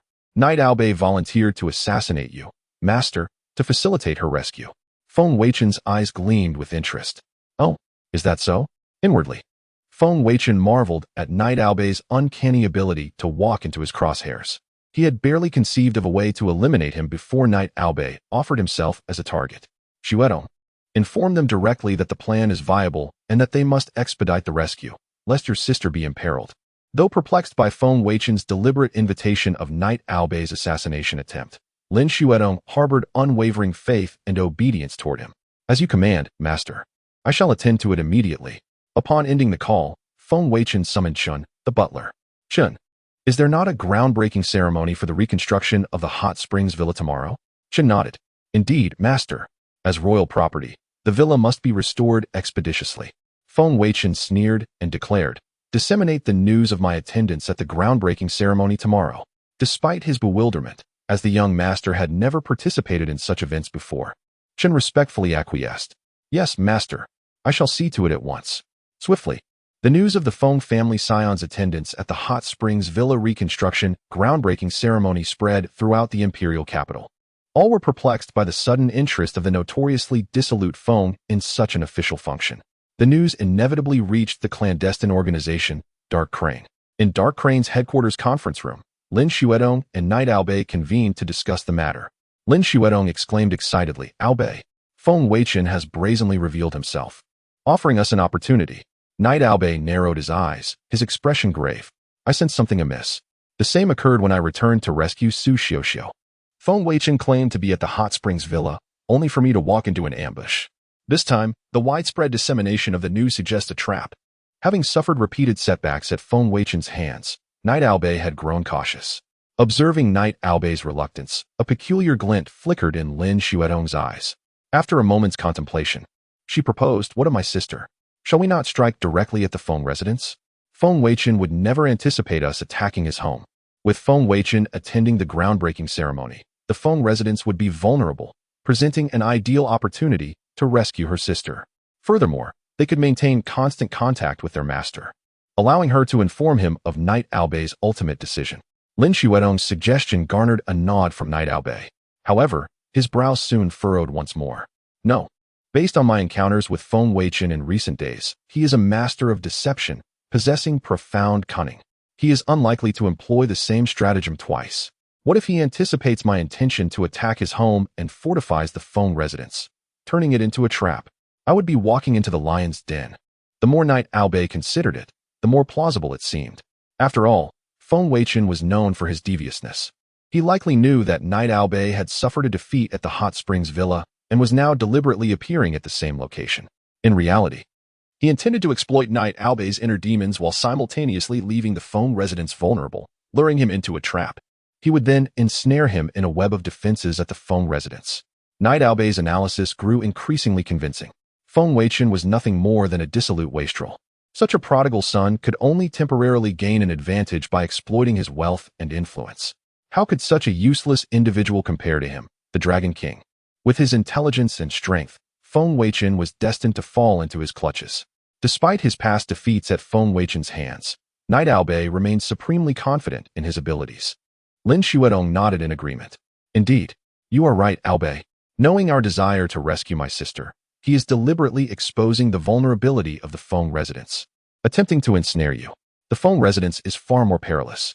Assassinating Feng Weichen at the Hot Springs Villa is far more likely to succeed.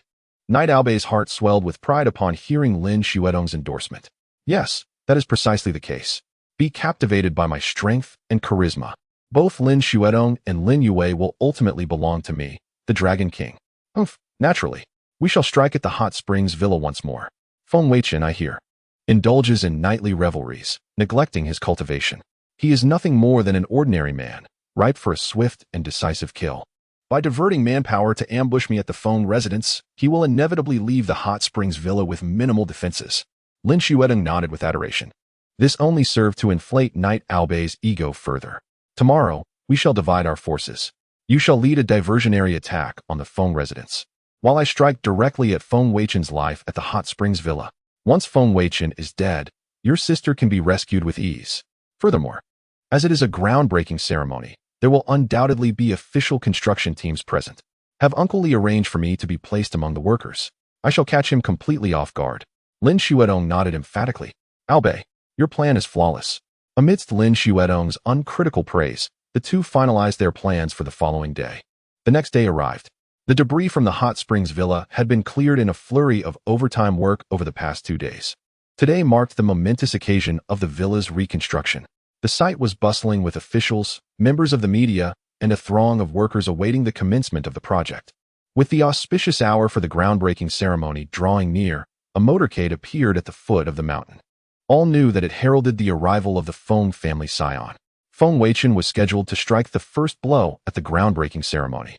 Among the vehicles in the motorcade, a luxurious recreational vehicle stood out. It was Feng Weichen's personal transport, a custom-built RV worth millions. This extravagance was befitting of Feng Weichen's reputation as a dissolute playboy. He insisted on indulging in comfort and luxury wherever he went.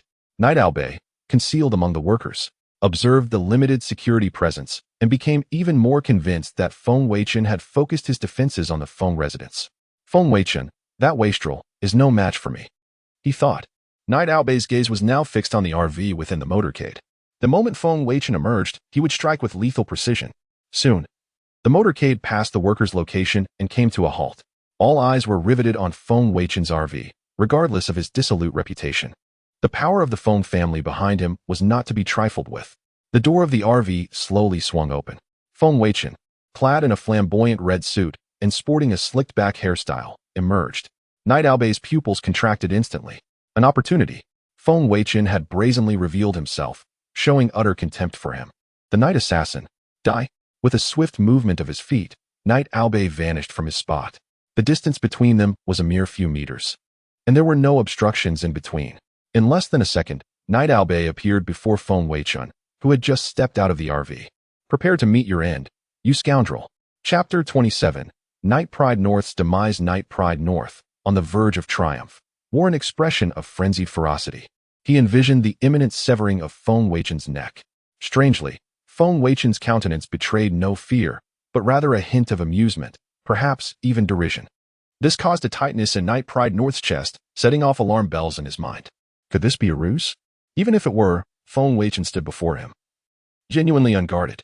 To retreat would be to forfeit a golden opportunity to eliminate him.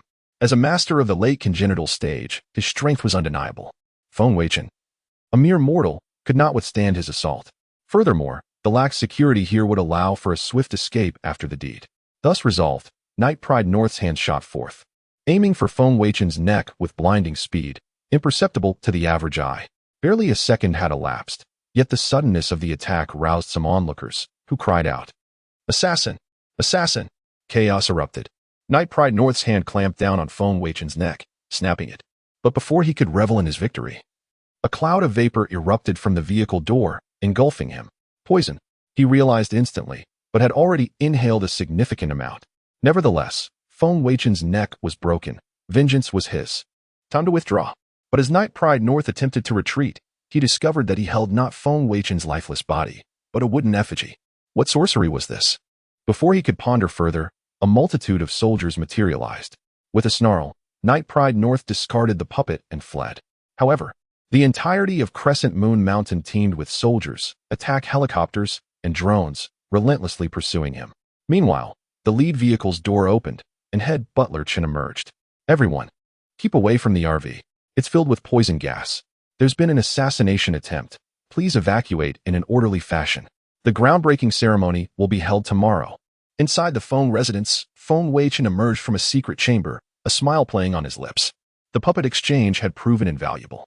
He knew that Knight Pride North, even if no longer the favored one, was not to be underestimated. He would not have acted without Feng Weichen's presence. The moment Knight Pride North lunged, Feng Weichen knew his plan was halfway to fruition. He was instantly teleported back, while the puppet took his place.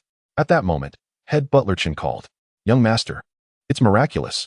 How did you manage that? I feared for your life. I never imagined Knight Pride North would seize a mere puppet." Feng Weichen chuckled softly. "It was nothing. Just a few tricks." Head butler Chen continued. Knight Pride North inhaled the poison gas and fled into the mountains. "We are in pursuit. Once the poison takes hold, we will eliminate him." Feng Weichen nodded in satisfaction, his voice chilling as he commanded, "Good. Continue to monitor Knight Pride North's condition and ensure his demise." After terminating the call, head butler Chen watched the forces scouring for Knight Pride North. "The young master has matured," he murmured. Having been with Feng Weichen since childhood, head butler Chen knew him intimately. But ever since Su Xiuxiu's abduction, the young master had undergone a transformation, becoming calculating, cunning, and resourceful, the very image of an heir. The patriarch would be pleased. With a sigh, head butler Chen picked up the intercom, his voice hardening. "Attention all units, maintain constant surveillance of Knight Pride North. Upon the poison's effect, eliminate him without fail. Anyone who falters will face dire consequences." 20 kilometers from the Hot Springs Villa, in the heart of the mountains, the fleeing Knight Pride North was slowing. He had hoped to escape to a safe haven and expel the poison. But his pursuers remained relentless, the attack helicopters and drones constantly pinpointing his location, forcing him into a desperate struggle. The poison was now seeping into his lungs, causing rapid, labored breaths and a deathly pallor. The pursuers were closing in, the whine of the helicopters growing louder. "Feng Weichen, you despicable villain, resorting to poison," he cursed. "And to think I believed I had struck him down, only to find it was a mere puppet. What kind of divine trickery is this? If I survive this ordeal, I will tear Feng Weichen limb from limb. I will show him that Knight Pride the assassin is not to be trifled with."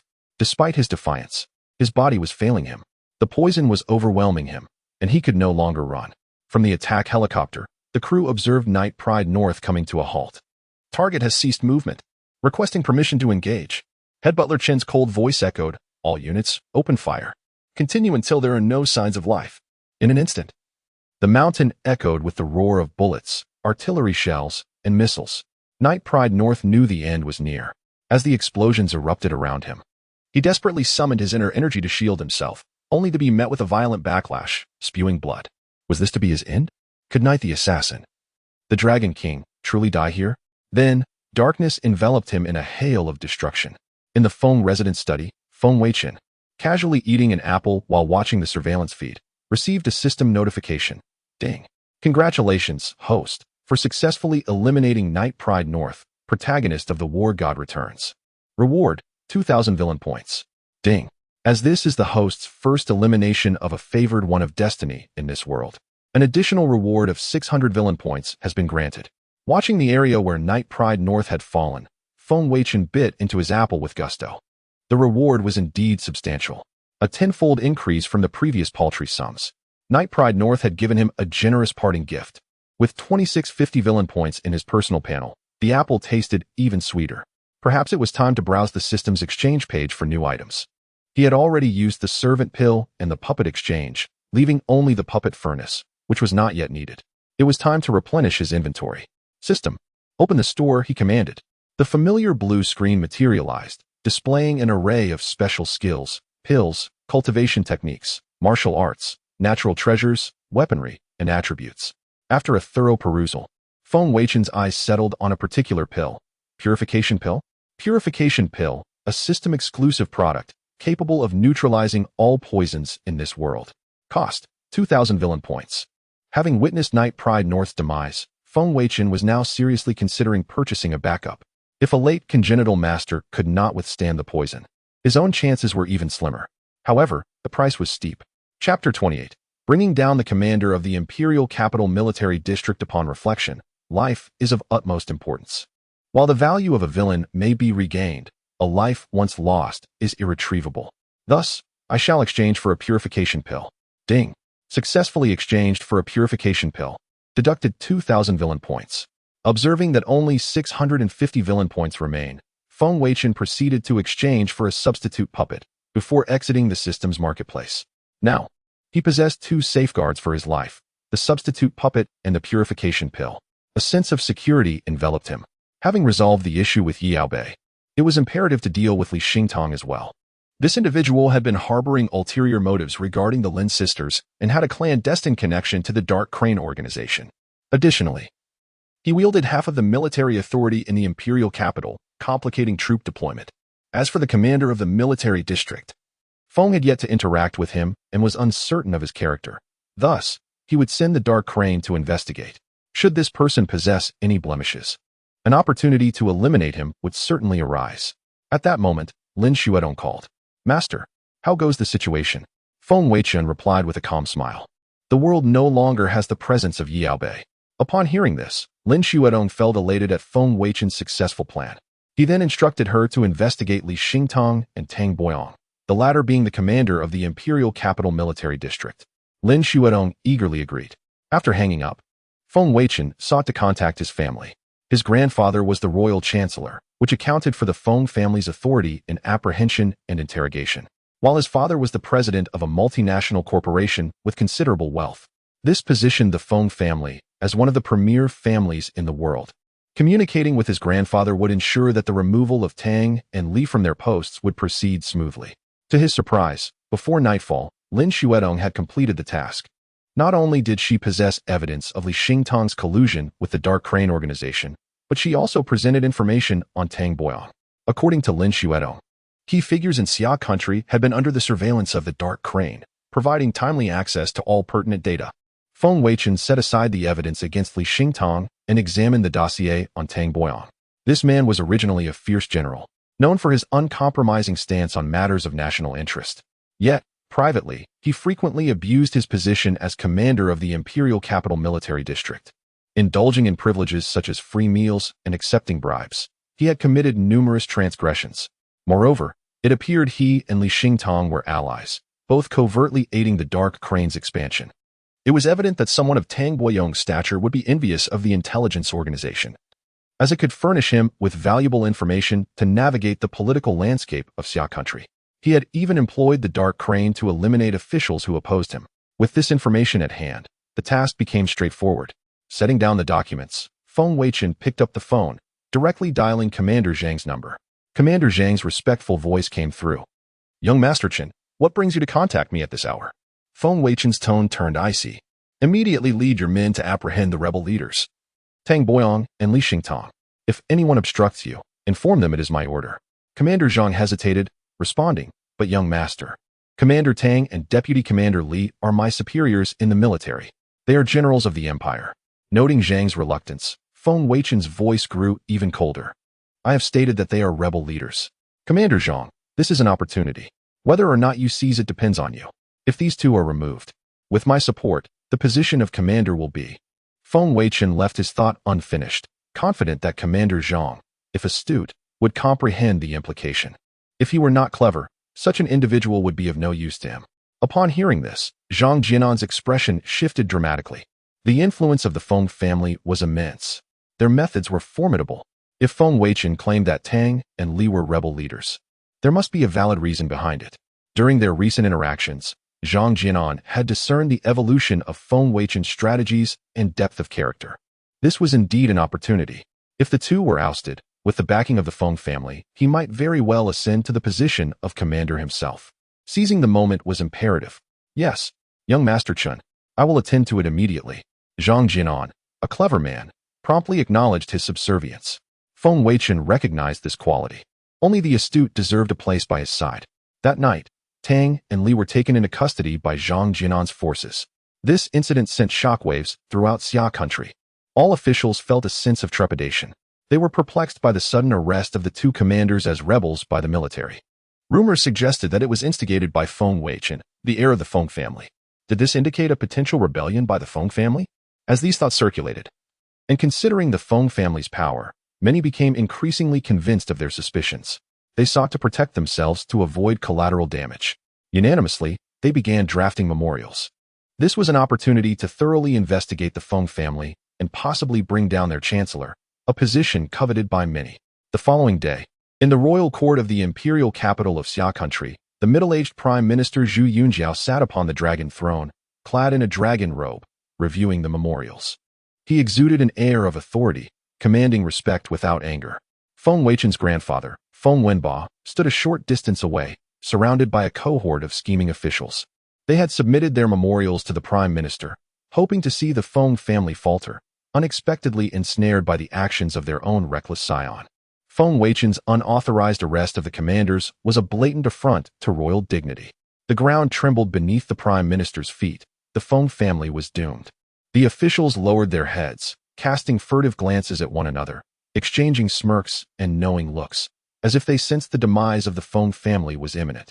In contrast, Feng Wenba appeared remarkably composed, exuding an air of calmness despite the impending crisis. Should the Prime Minister erupt in anger, it would certainly be a spectacle to behold. Half an hour later, Zhu Yunjiao emotionlessly set down the final memorial, surveying the assembly of officials below. I have finished reading. Do any of you wish to add anything?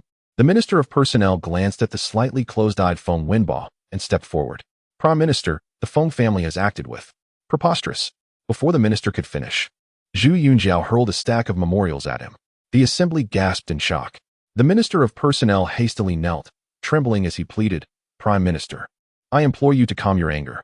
Please, do not be enraged. Zhu Yunjiao let out a heavy snort and bellowed. It appears you all are blind. How dare you defame the Feng family and openly side with rebels? Have you no shame in your duties? With that, he flung a purple memorial to the ground. Look at this. All of you, take a good look. Chapter 29. The Emperor bestows a marriage. The emergence of the daughter of new fortune, the Prime Minister's sudden fury, left the civil and military officials trembling in fear. Upon hearing Zhu Yunjiao's words, they felt a jolt of dread. Could it be that Tang and Li were indeed traitors? The Minister of Personnel hastily picked up the nearby purple memorial, a document submitted by the Prime Minister. After reading it, his face turned pale. It was over. He had actually implicated Feng Wenbai on behalf of these two. How dare Tang and Li collude with the Dark Crane organization? He was aware of the organization's existence, but its concealment was profound. He had only heard its name without ever seeing its form. The ninjas belonged to a hostile nation across the sea, unique to the four island nations. If Tang and Li were funding the Dark Crane, it was truly a crime of treason, deserving of annihilation. Trembling, the Minister of Rights passed the memorial to the officials behind him. Upon reading it, the officials' expressions shifted dramatically. Zhu Yunjiao scrutinized the faces of the officials below and demanded, What more can you say now? Do you still wish to implicate Feng Xiang? The officials hastily bowed their heads, exclaiming, Prime Minister, we have been blind. Please, do not be angry. We were deceived by Tang and Li. These two conspired with an enemy organization and deserve 1,000 deaths. Feng Xiang has served our Xia nation diligently and has exposed the traitors. We have wronged him by accusing him of rebellion. We implore you to punish us. These officials hurriedly rallied to support the Feng family, eager to preserve their own positions. They wished for Tang and Li to swiftly meet their demise, hoping to avoid any repercussions for themselves. Their essay saying that officials in the presence of the Prime Minister change their allegiances faster than a woman changes her face. Zhu Yunjiao snorted coldly, momentarily silent. Punish? How would one punish? The law does not hold the multitude accountable. If all civil and military officials were to be punished, how could the empire function? A way out was still needed. Zhu Yunjiao turned to Feng Wenbai. Feng Xiang, how do you propose we handle this situation? Feng Wenbai understood Zhu Yunjiao's thoughts. After all, one does not reach the position of Prime Minister without being astute. Prime Minister, Tang and Li have always disguised themselves well. So it is quite normal that my colleagues did not uncover the truth. It was my grandson, Feng Weichen, who exerted great effort to reveal it. As for the misunderstanding towards the Feng family, it cannot be blamed on my colleagues. The urgency of the situation led us to act without informing you, which understandably caused confusion.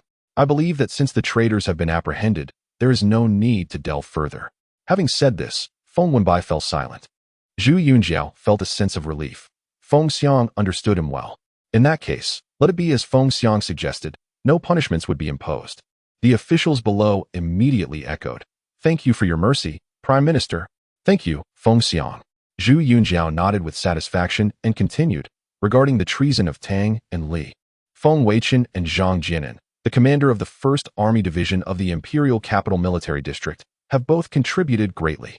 As stated in the memorial, I shall bestow the daughter of the Jiang family from Qishui County upon Feng Weichen, and Zhang Jianan will be promoted to Supreme Commander of the Imperial Capital Military District, with his deputy serving as Vice Commander.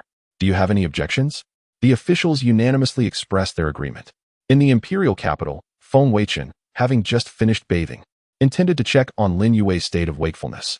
Unexpectedly, Steward Chen approached him, stating that there was a red-headed document to be received.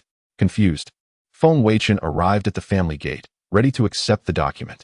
At the entrance of the Feng residence stood a row of royal exclusive vehicles, each flanked by 2 dark-clad guards wielding rifles, exuding an air of formidable authority reminiscent of elite special forces.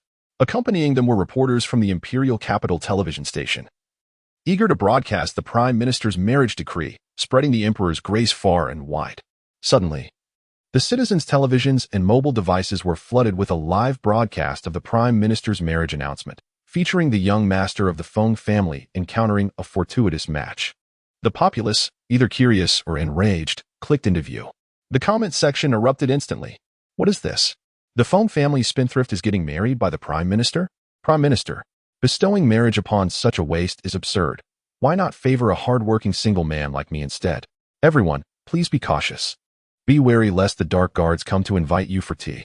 Clearly, the citizens were quite displeased with the Prime Minister's decision to bestow marriage upon the notorious wastrel.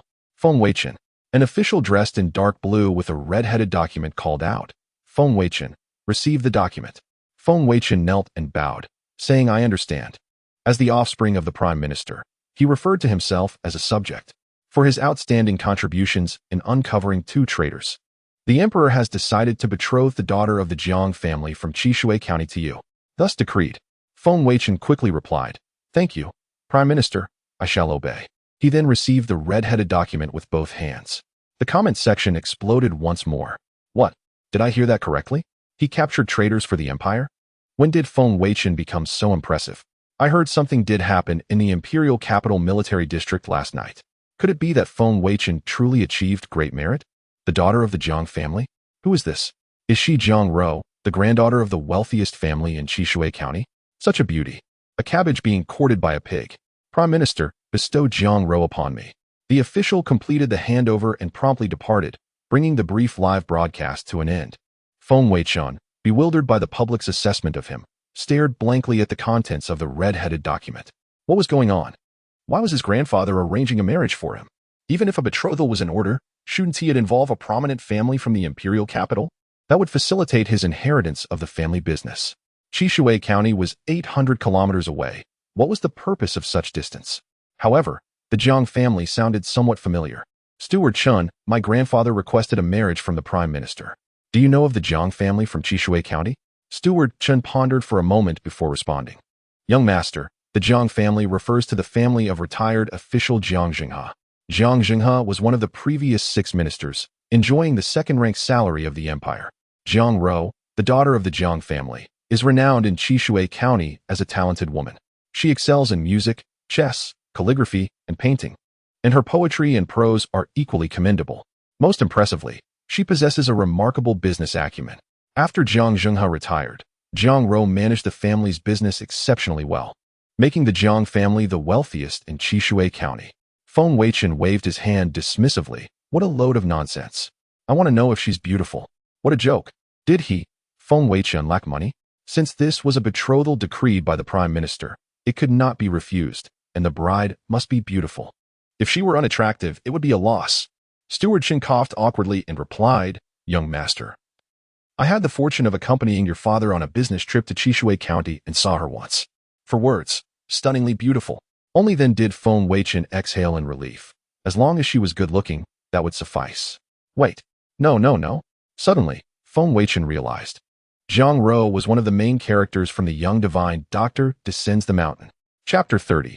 The first encounter with my fiancée E. In this particular novel, the protagonist, Li Tian, is an orphan raised by an elderly divine physician residing in the mountains. This venerable healer possesses unparalleled skills in both martial arts and medicine. Li Tian diligently learned the majority of his master's abilities, and on the eve of his 18th birthday, he received 9 silk pouches from his mentor. Shortly thereafter, Li Tian was unexpectedly expelled from the mountain. Upon descending, he opened the pouches only to discover they contained 9 marriage contracts. His master intended for him to wed several women. It turned out that the old physician had recognized Li Tian as a rare embodiment of the Qian Kuan Zhiyang physique. To enhance his strength further, he must unite with 9 women possessing the Zhi-Yin constitution. Thus, his master had preemptively arranged 9 fiancées for him. The first pouch, naturally, belonged to Jiang Ro of the Jiang family. Feng Weichen raised an eyebrow, gazing towards Qishui County, murmuring to himself, having just completed the return of the war god, it seems I must embark on the quest of the young divine physician's descent from the mountain. It appears that marrying Jiang Ro is imperative. At that moment, Butler Chen approached, saying, "Young master, a call from Commander Zhang." Feng Weichen answered the phone. "Hello, Commander Zhang? I presume you have received the promotion notice?" Upon hearing Feng Weichen's voice, Zhang Jianan responded respectfully, "Young master, this is all thanks to you. If you ever require my assistance, do not hesitate to command. I am willing to face any peril for you." Feng Weichen replied calmly, "Understood. Do your best. Follow me. And you shall not be treated poorly." With that, he hung up the phone. Zhang Jianan's immediate call following his promotion was a clear indication of his loyalty. This would greatly facilitate Feng Weichen's operations in the capital. After a moment's contemplation, Feng Weichen continued, "Since all is well in the capital, let's pay a visit to the Jiang family in Qishui County. Butler Chun, make the necessary arrangements. Also, ensure Lin Yue remains asleep. I shall deal with her upon my return." Butler Chun nodded, "Yes, young master. I will attend to it immediately." Qishui County, as the name suggests, is a region intimately connected with water. The Qishui River cascades down from the western mountains of the Xia Kingdom, flowing gently across the plains of Qishui County before merging into the sea. The county is replete with rivers and lakes, boasting a thriving water transportation industry. The Jiang family controls the entire river transport sector, thus becoming the undisputed wealthiest family in Qishui County. In the county seat of Wuan City, the Qishui River traverses the city. The Jiang family estate is situated along the river in the heart of the city. Its architecture predominantly features the elegant black and white Huizhou style, complemented by ancient garden pavilions. The overall ambience is graceful and refined, steeped in rich historical heritage. Today, the Jiang family estate buzzes with activity. Male attendants dressed in black trousers and white shirts coordinate with female servants clad in blue and white porcelain robes, preparing for the occasion. The main hall is adorned for a banquet, bustling with the prominent families of Qishui County engaged in lively conversation. Amidst the commotion, a strikingly handsome and carefree male attendant stood aside, casually munching on sunflower seeds, seemingly indifferent to the busy atmosphere around him. Soon, a supervisor approached, scolding, "Li Tian, how dare you eat seeds at a time like this? Do you realize what day it is? Everyone is busy, and if the master sees you, you might be dismissed." Li Tian put the sunflower seeds back into the dish and casually spat out the shell, responding nonchalantly, "I know. It's just that the young lady is to meet her unexpectedly arrived fiancé, right?" The supervisor frowned, "You know, yet you remain so careless." Li Tian scoffed, "Regardless, the young lady will not marry him. Feng Weichen, he is merely a spoiled rich kid from the capital. What is so extraordinary about him? Go ahead with your tasks. I can manage myself." The supervisor, feeling a mix of anger and helplessness, had to leave as more duties awaited. This newcomer, Li Tian, always presented an attitude of indifference, which seemed inappropriate for a servant of a prestigious family. Once the supervisor departed, a glint of determination flickered in Li Tian's eyes. After descending from the mountain, he discovered that the pouches his master had given him contained marriage contracts. 9 wives? The prospect thrilled Li Tian, who had been in solitude on the mountain. However, he was apprehensive about encountering an unattractive woman. Thus he resolved to discreetly observe each future wife. The first, of course, was Jiang Ro. On his first day as an attendant, while moving items, he caught sight of Jiang Ro, and he was utterly captivated. His master had not deceived him. He had indeed arranged for such a beautiful fiancée. Jiang Ro was not only gentle and courteous, but also possessed a sweet and enchanting appearance. From that moment, Li Tian regarded Jiang Ro as his own. However, to his dismay, a red-letter document from the capital arrived yesterday. The current prime minister had betrothed Jiang Ro to the detestable Feng Weichen. After researching Feng Weichen, Li Tian found that he was indeed a notorious wastrel from the capital, known for indulgence and vice. How could such a man be worthy of Jiang Rou? Only he, with his exceptional skills, could be her dream suitor. Furthermore, with his master's marriage contracts in hand, Jiang Rou was destined to be his. Regrettably, he had opened the pouch a week late. He had arrived a few days past the time agreed upon by his master and the patriarch of the Jiang family. Yet, good fortune does not fear delay. What is rightfully his cannot be taken away. At that moment, a loud voice echoed from outside, "Young master of the Feng family. Feng Weichen has arrived." The guests in the hall rose to gaze towards the entrance. The patriarch of the Jiang family, Jiang Zhenghe, emerged from a room, his stern expression transforming into a warm smile as he stepped forward to greet the newcomer. Jiang Zhenghe was no fool, having served as a high-ranking official in the court. He was well aware of the Fei family. Feng Weichen was indeed a notorious wastrel, a thoroughly disreputable individual. How could his precious granddaughter possibly marry such a man? Yet, the emperor's decree is not to be defied. It was a red-letter document that left him with no choice. Moreover, he had heard that Feng Weichen had stumbled upon 2 traitors, which led to the prime minister's approval of this match. Though Jiang Zhenghe felt helpless, he had to comply. 18 years ago, he had settled a marriage agreement with a certain eminent person who, unfortunately, failed to fulfill their promise on the appointed day. Otherwise, they could have avoided this marriage with that wastrel. Alas, such is fate. As Jiang Zhenghe reached the entrance, he saw Feng Weichen stepping out of a vehicle. Dressed in a deep blue suit, exuding a calm demeanor and steady gait, entirely different from the frivolous persona portrayed in rumors. This slightly eased Jiang Zhenghe's mind. Regaining his composure, Jiang Zhenghe greeted warmly, "Young Master Fei, you have traveled such a distance. I apologize for not welcoming you properly." Feng Weichen offered a slight smile, bowing slightly, and replied, "You flatter me, Elder Jiang. Your lifelong dedication to the empire deserves utmost respect. How could I allow you to welcome me?" Chapter 31, The Son of Fortune. Li Tian. The words of Feng Weichen brought immense comfort to Jiang Zhenghe. Observing the gentlemanly demeanor of the man before him, he found him to be quite unlike the disreputable image painted by rumors. Moreover, he was taken aback to see that behind Feng Weichen lay an array of ordinary vehicles, rather than the ostentatious custom luxury cars worth millions, as the tale suggested. Jiang Zhenghe's perception of Feng Weichen underwent a swift transformation. "Please, young Master Feng, come in," he invited warmly. Feng Weichen responded with a hearty smile and a gesture of invitation. "Please, Elder Jiang." The two proceeded side by side into the Jiang family estate. Following closely behind was Butler Chen, clad in a black suit and sunglasses, silently vigilant. Inside the hall, the guests craned their necks, eager to catch a glimpse of the notorious scion from the capital.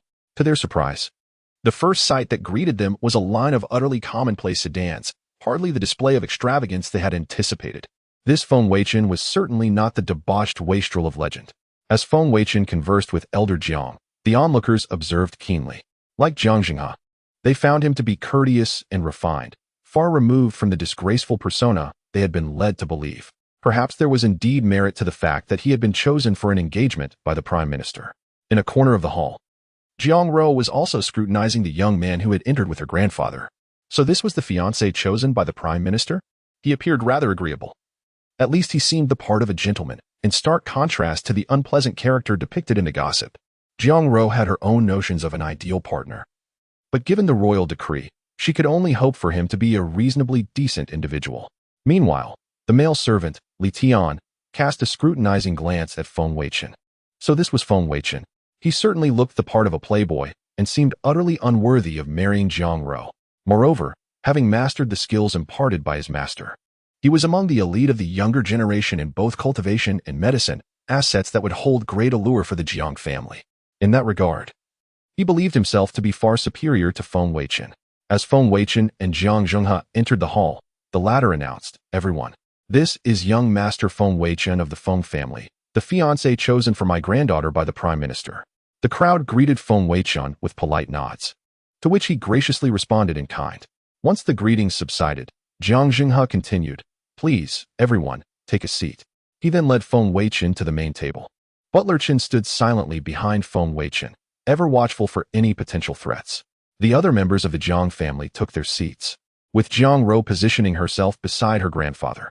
"Little Rou," Jiang Zhenghe said with a smile, "this is young Master Feng Weichen.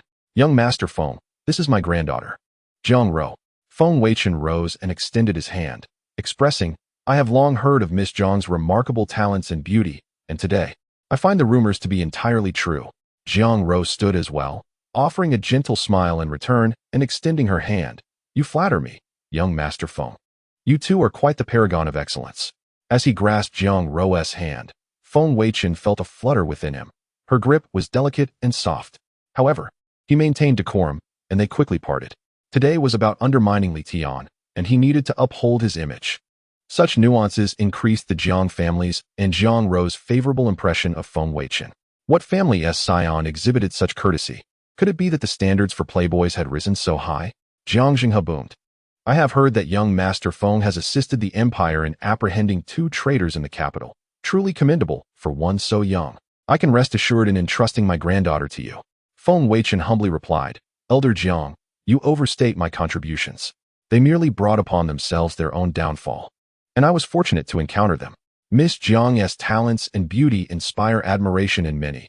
Marrying her would indeed be a blessing for me. This remark caused Jiang Rou's cheeks to flush slightly as she stole a glance at Feng Weichen. Jiang Jinghe then declared, Young Master Feng has traveled a great distance to be here. I ought not to delay our gathering with pleasantries. Bring forth the meal. As his commanding voice echoed, several male servants and maids began to serve the dishes. However, when one male servant approached, both Feng Weichen and Butler Chen's expressions shifted slightly.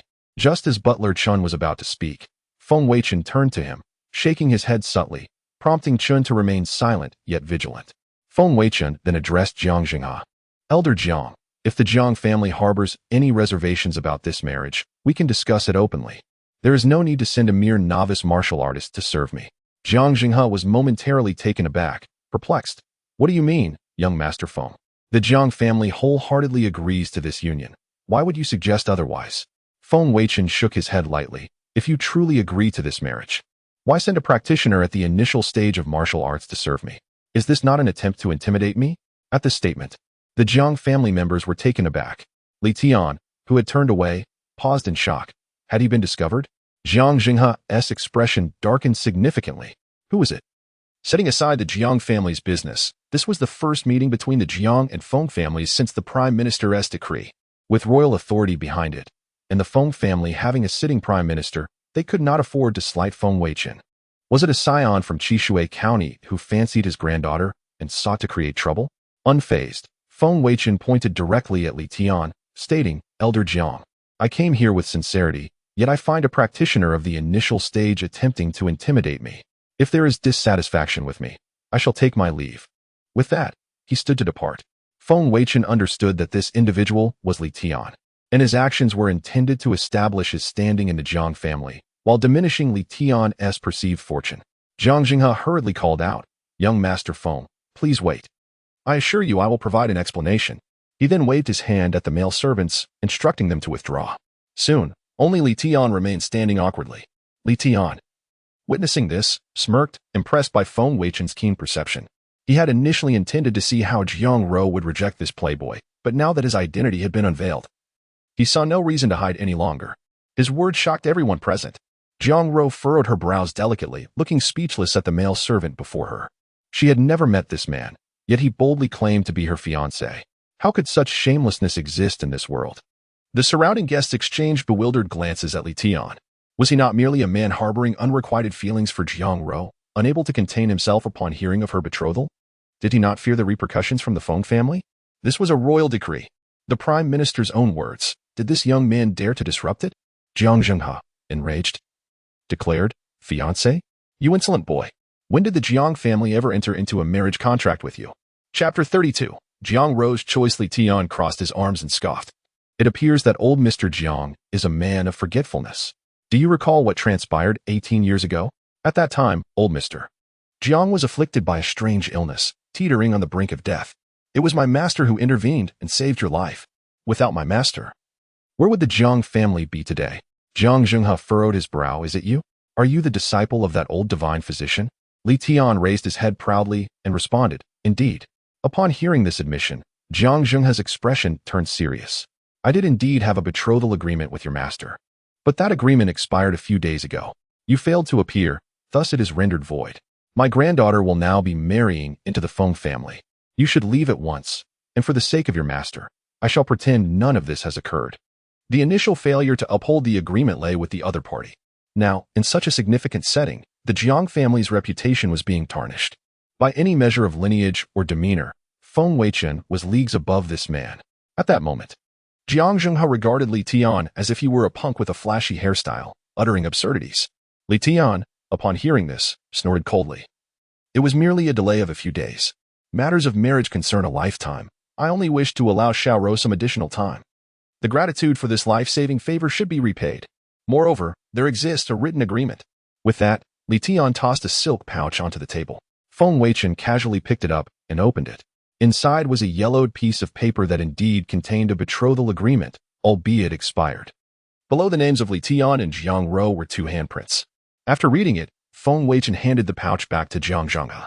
As you have stated, the betrothal has lapsed. Since it is written, should we not adhere to the dates inscribed? Furthermore, I received a formal notice yesterday and immediately traveled from the capital to Wuhan City.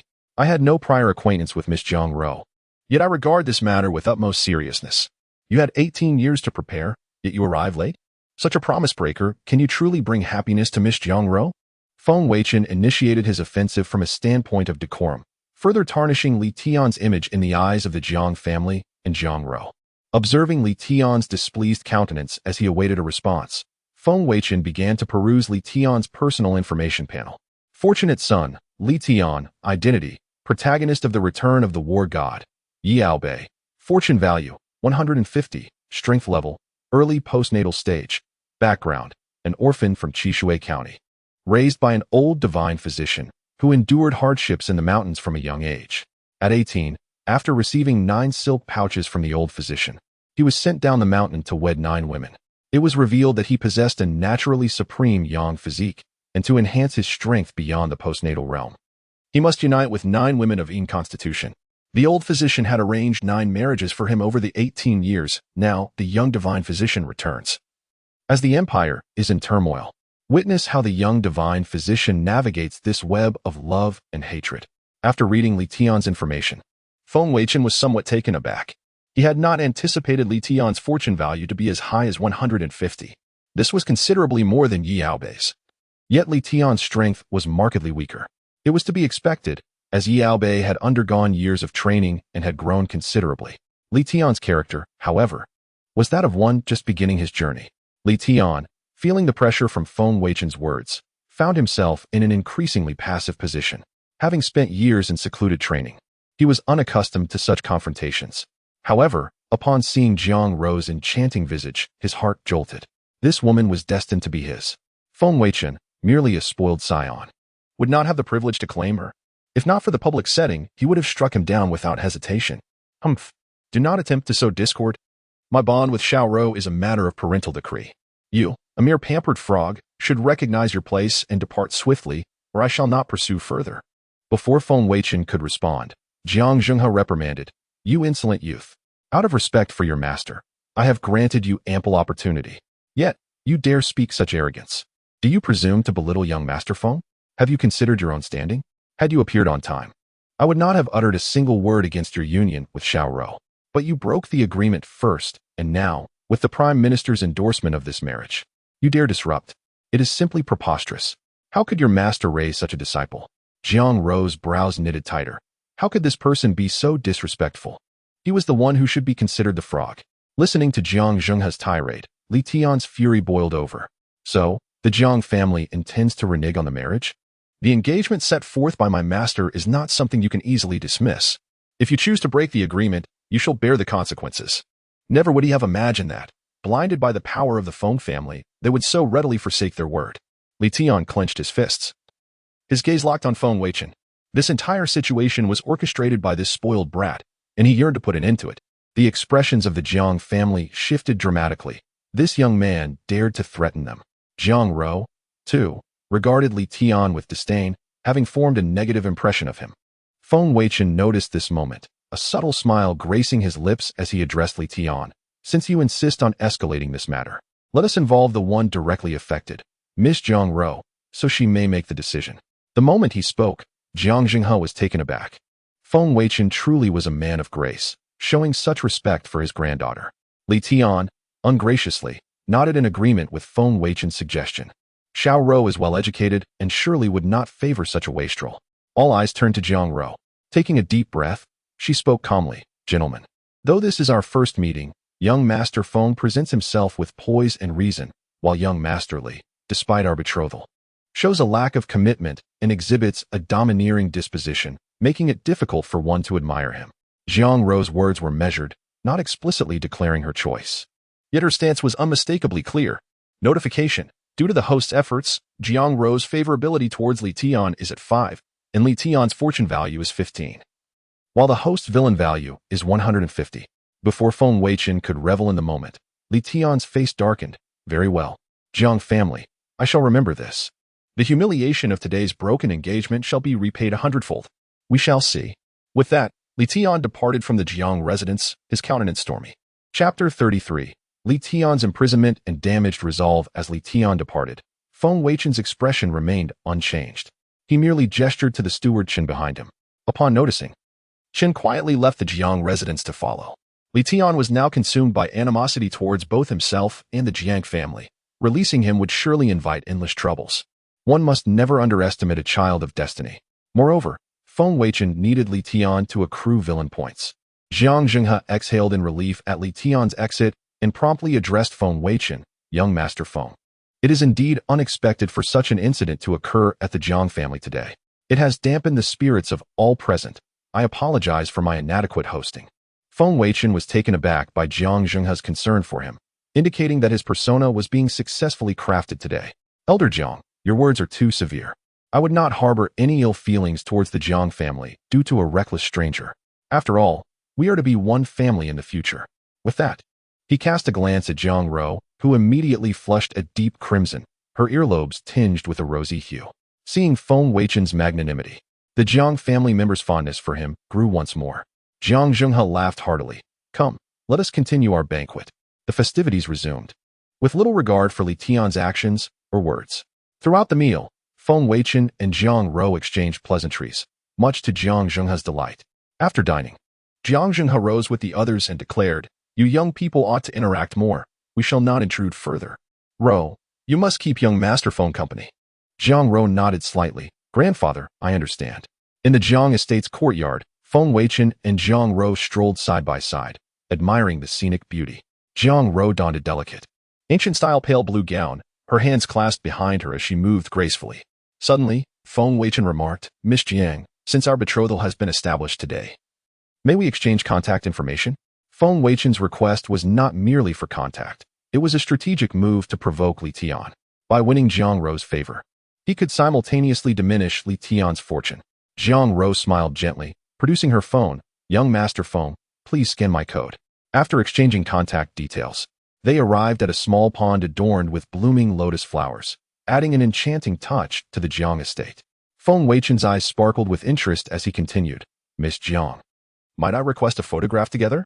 It would serve as a cherished memento upon my return to the capital." Jiang Rou was taken aback by Feng Weichen's fervent approach, not only requesting her contact, but also suggesting a photograph. However, every action of Feng Weichen today pleased her immensely. He was courteous, eloquent, and of respectable standing, perfectly meeting her ideals for a partner. As she pondered this, a deeper flush spread across her face, reminiscent of a breathtaking sunset. "Of course," she replied, eagerly taking her phone and leaning closer to Feng Weichen. They captured numerous intimate photos together. Feng Weichen smiled slyly, pondering how Li Tian would react upon seeing them.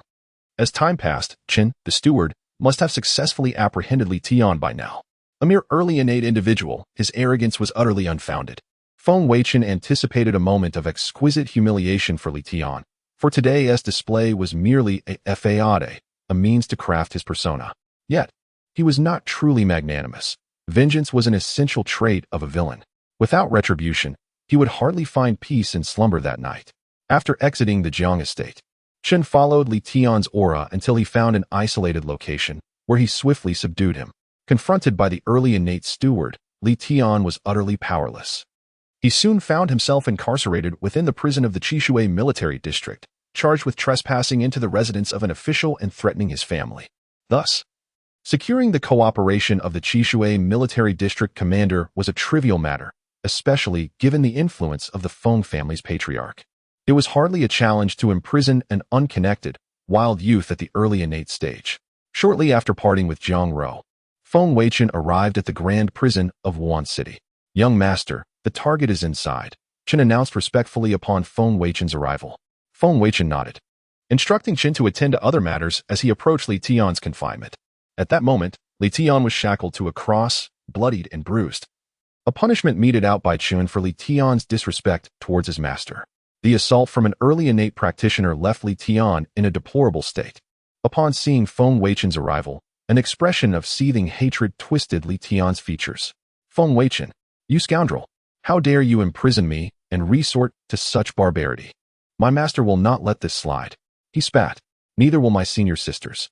Feng Weichen, hands in pockets, chuckled derisively. "Before they seek revenge, I shall eliminate you."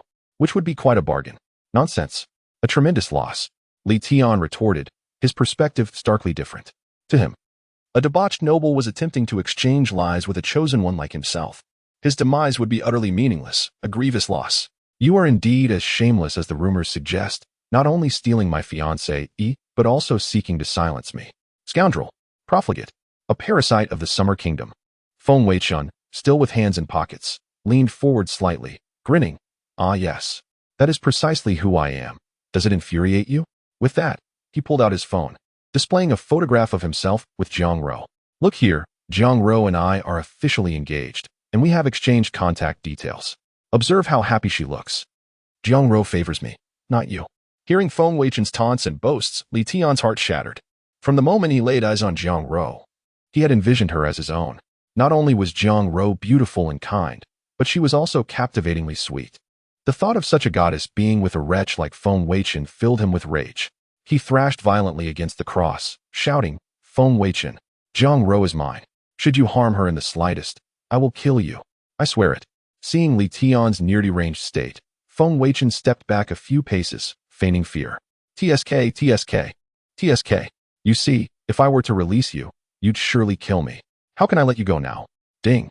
Due to your continuous provocation, Li Tian's resolve has been damaged, his powers in disarray. Fortune points, 20. Your villain points, 200. At that moment, Feng Weichen noticed a ring on the table nearby. The Ring of Dimensions? This must be an item Chun had confiscated from Li Tian. In the original novel, the Ring of Dimensions was a powerful artifact given to Li Tian by his master, containing a storage space of approximately 100 cubic meters. Typically, Li Tian stored his possessions within it, and Feng Weichen's interest was piqued immediately. Chapter 34, Mr. Zhang's illness and Li Tian's arrival for aid. Li Tian's countenance shifted dramatically upon discovering that Feng Weichen was acquainted with the Fengsuan ring, for it contained his cherished possessions. However, a moment's reflection led him to entertain a sliver of hope. After all, Feng Weichen might not value his belongings. "That is my Fengsuan ring. You have never seen it, have you? Someone like you, a typical wastrel, could hardly know its worth." Feng Weichen scoffed, casually extracting the contents of the Fengsuan ring. As a practitioner at the initial stage of the innate realm, he found the restrictions within the ring trivial to overcome. Indeed, Li Tian's possessions held little interest for him, consisting merely of minor magical artifacts and medicinal herbs, along with 8 pouches. Upon seeing the pouches, Feng Weichen's spirits lifted. They would facilitate his pursuit of the 8 future heroines. He decided to keep the pouches, dismissing the rest as inconsequential. If he desired a Fengsuan ring, he could simply request one from his grandfather or father. Li Tian, however, was indignant. Those were 8 future wives. "You scoundrel! Return the pouches to me. My master will not let this slide." Feng Weichen, unfazed by Li Tian's fury, retorted, "You constantly mention your master. Come now, tell me where he is, and I shall seek him out myself." If Li Tian's master were to arrive, he would likely be at the late stage of the innate realm. Feng Weichen could leverage connections with other formidable innate practitioners within the empire to confront him. If Li Tian's master were to meet an untimely end, it would surely devastate Li Tian, rendering him easier to subdue.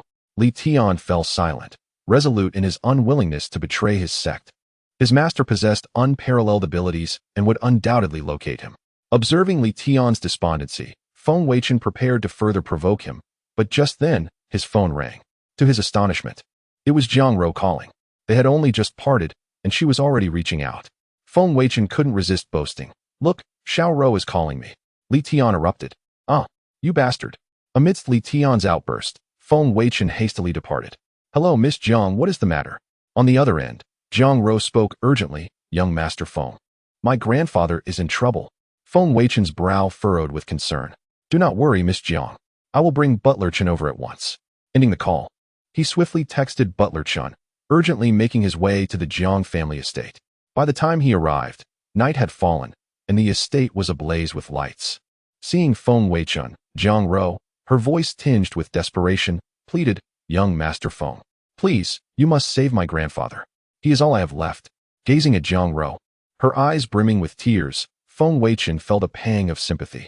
The novel had recounted how Jiang Rou's parents were assassinated during a power struggle within the court when she was but a child. Consequently, Jiang Zhenghe had showered her with affection, inciting envy among his other offspring. Should Jiang Zhenghe perish, Jiang Rou's standing within the family would plummet. Feng Weichen noted the avarice and madness flickering in the eyes of the other Jiang family members. History had seen countless disputes over inheritance. He spoke with gravity, Fear not. As long as I am here, neither you nor Elder Jiang shall come to harm. This declaration was not solely for Jiang Rou's benefit. The other members of the Jiang family, witnessing Feng Weichen's unwavering stance in support of Jiang Rou, exchanged glances of regret. It seemed the Jiang family remained firmly under Jiang Rou's protection.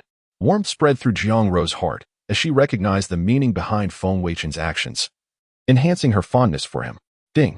Through your disdainful efforts, Jiang Rou's fondness for you has increased by 20, while Li Tian's fortune rises by 10. Host's villain value stands at 100. Noticing the impact of his words, Feng Weichen inquired, Miss Jiang, what exactly transpired? Feeling reassured, Jiang Rou adjusted her demeanor and recounted. Just an hour ago, my grandfather suddenly fell ill. Subsequently, a servant in the courtyard discovered a pigeon that dropped off a letter before flying away. Feng Weichen furrowed his brow. Today, the Jiang family had called off the engagement with Li Tian, and shortly thereafter, Jiang Zhenghe fell ill. There had to be a connection. This was a plot twist not found in the original narrative. His presence had altered the course of events. Truly, he was the child of destiny, as crises prompted timely rescues. However, the arrival of the messenger pigeon hinted at deeper machinations. What did the letter say? Jiang Rou sobbed softly. The letter stated that before nightfall tomorrow, we must release Li Tian on Jiangzhong Island in Wuhan City, or my grandfather shall die. But we have not captured Li Tian. Jiang Rou's voice broke, tears streaming down her cheeks once more. Feng Weichen consoled her. Do not worry. I will have my personal physician examine Elder Jiang. Leave everything to me. He will be safe. He had indeed brought along a private doctor, Dr. Wang, who was of the initial stage of the innate realm. Dr. Wang, please attend to Elder Jiang. Upon entering Jiang Zhenghe's room, they found him lying pale and unconscious. Dr. Wang felt his pulse, then rose with a grave expression. Young master, Miss Jiang, I am afraid I can do nothing. Elder Jiang suffers from an incurable illness. Previously, a vital force from the late stage of the innate realm suppressed the root of the disease, but now that force has dissipated, causing the old ailment to resurface. Upon hearing Dr. Wang's diagnosis, Jiang Rou nearly collapsed, but Feng Weichen swiftly supported her. Do not be distressed, Miss Jiang. The letter's sender may possess a means to save Elder Jiang. I will find a way. After all, Li Tian's master was a renowned healer, and the letter's warning of dire consequences implied the sender had access to potent medicinal remedies. Hearing this, Jiang Rou felt a flicker of hope. Then I must rely on you, young Master Feng. After bidding farewell to the Jiang family, Feng Weichen headed directly to his villa in Wuhan City. In the car, he instructed Butler Chen, make arrangements for Li Tian's release tomorrow, but we must ensure his whereabouts remain under our control. I am eager to see who dares to take advantage of me. Butler Chen nodded. I will see to it. This matter was crucial to securing connections with the influential families of Qishui County, and he could not afford to be careless. With the Jiang family's support, Feng Weichen would possess even more leverage. Reclining against the car's seat, eyes closed, he pondered the identity of those who had come to rescue Li Tian. It was evident they could not be Li Tian's master, that ancient anomaly was wandering the world and would not return in such a short time. Even if he were aware of his apprentice's plight, the one who commanded the messenger pigeon could only be that individual. In the novel, only this person's abilities allowed for the control of birds and beasts. All would be revealed by tomorrow. Chapter 35. Mu Shiqing, Where's My Medicine? The following day, the skies over Wuhan City were shrouded in dense clouds, devoid of the sun's usual brilliance. Even at midday, the atmosphere was gloomy. Steward Chun escorted Li Tian, who had been administered with the enigmatic dark crane sedative to a small island in the river. This isle spanned approximately 500 meters in length and 100 meters in width, densely populated with trees that provided ample cover for concealment. However, a biological chip had been implanted within Li Tian, allowing for direct satellite tracking to facilitate subsequent location identification. Feng Weichen remained at his residence, monitoring the situation from afar, surrounded by an array of surveillance screens that enabled him to maintain control over the unfolding events. Having deduced the identity of his adversary, Feng Weichen would not be foolish enough to place himself in harm's way. At that moment, the leaves rustled in the forest, and a pigeon emerged from the foliage. With a cold snort, Steward Shin flicked his foot, sending a stone flying that struck the pigeon down. Attached to the bird was a note that read, "The reward for Tian is hidden in the woods. Retreat 1 kilometer. Otherwise, Jiang Jinghe will surely perish." Steward Shin promptly relayed the message to Feng Weichen. After reading it, Feng Weichen scoffed, declaring, "Let them do as they wish." Steward Chun was taken aback. Being manipulated by the enemy felt too passive for someone of the Feng family stature. Yet, he had no choice but to obey his master's command. "Yes, young master," he replied, stepping a few paces into the island's thicket before discarding Li Tian onto the ground. In an instant, he vanished from sight, reappearing atop a skyscraper 1 kilometer away. Feng Weichen then ordered the release of miniature drones to scour the area within a 2-kilometer radius, especially the island itself. Report immediately upon encountering a female with short green hair and red-blue eyes. The subordinates swiftly complied with the directive. Feng Weichen observed the screens with a faint smile. If memory served him correctly, the one seeking Li Tian must be Mu Shiqing, a woman possessing the gentle ability of telepathy, which could foster connections with living beings and command lower intelligence animals. She was undeniably a striking beauty, standing at 160 centimeters with an enchanting visage reminiscent of a youthful maiden. Her gentle temperament had garnered her considerable popularity in the original narrative. If he could persuade her to ally with him. The thought elicited a gleeful chuckle from Feng Weichen. Meanwhile, 1 kilometer from the island, Steward Shin felt a sense of relief wash over him. He had not anticipated that his master had already devised a plan. He could not act recklessly and disrupt Feng Weichen's strategy. Without new instructions, he maintained his vigil from a distance, observing the island's every movement. On the island, Li Tian lay sprawled on the ground, drooling as he unknowingly indulged in a pleasant dream. Soon, a gorilla stealthily approached from a distance, its eyes reflecting a surprising intelligence. Cautiously glancing around, it approached Li Tian, confirming the area was safe before swiftly dragging him to the water's edge behind the path. Another gorilla soon arrived, astonishingly equipped with shallow water gear. The two gorillas expertly fitted Li Tian with an oxygen tank and breathing apparatus before donning their own equipment. Together, they plunged Li Tian into the water, where the surface quickly returned to calm after a few bubbles surfaced. Feng Weichen, observing this through the drone's feed, found the scene amusing. He soon received a report. "Young master, the target has submerged, and we have lost visual. Thermal imaging has also ceased to respond." Unfazed, Feng Weichen replied, "What is there to fear? Activate the biological chip and continue tracking." With the chip in place, where could Li Tian possibly escape? Mu Shiqing's combat prowess was nearly non-existent. She would be oblivious to the presence of the chip. Ultimately, they could not evade their fates. Underwater, the two gorillas continued to carry Li Tian downstream. An hour and a half later, they arrived at a rural area, where a stone bridge spanned the river. On the bridge stood a young girl in a pink dress and white knee-high socks, calmly watching the water from atop a majestic white horse. Suddenly, bubbles began to rise from the surface. A smile spread across the girl's face as the two gorillas emerged, dragging a now conscious Li Tian ashore. He had regained his senses shortly after entering the water, as the effects of the sedative dissipated rapidly. "Junior brother, are you all right?" Mu Shiqing called out anxiously.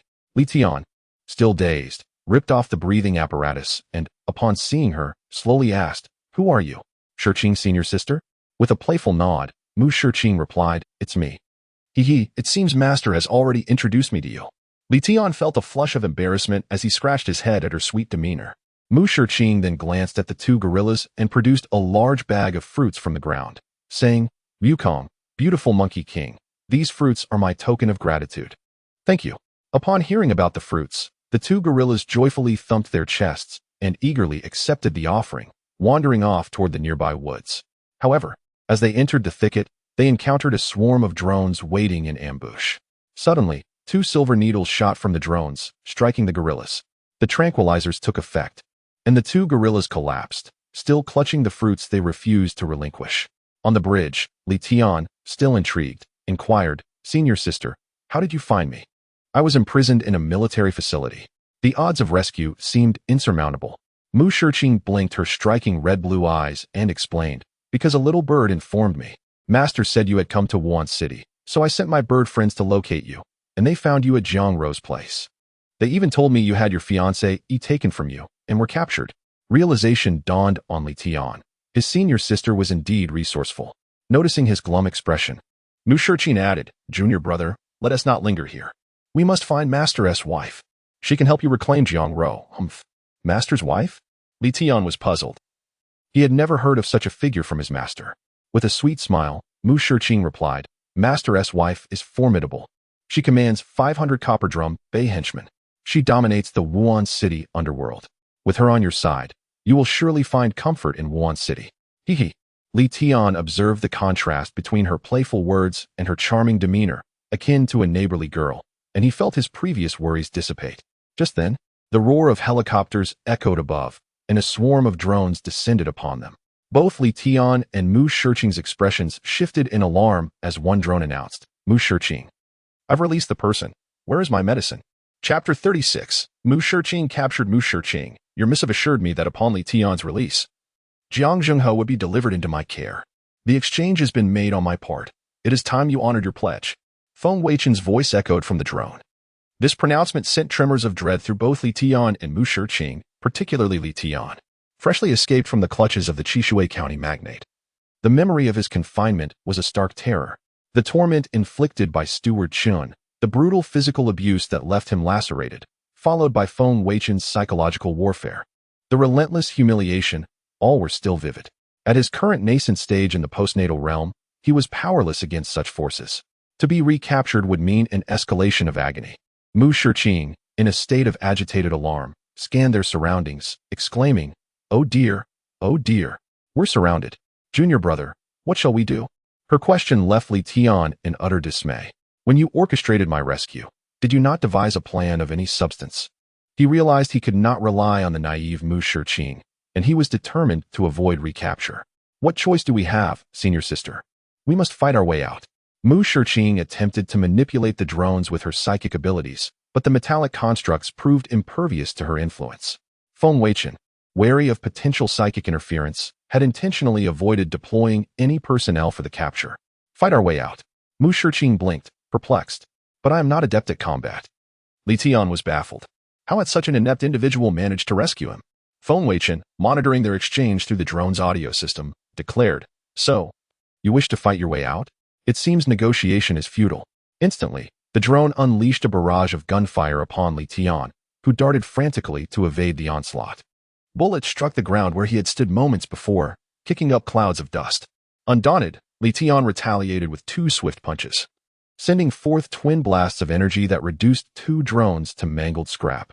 However, a fresh wave of attacks descended, forcing him to resume his evasive maneuvers.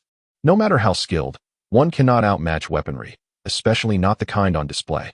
Even adepts of the congenital realm could scarcely withstand such firepower, let alone someone of his caliber. Beside him, Mu Shiqing, terrified by the gunfire, covered her ears and shrieked.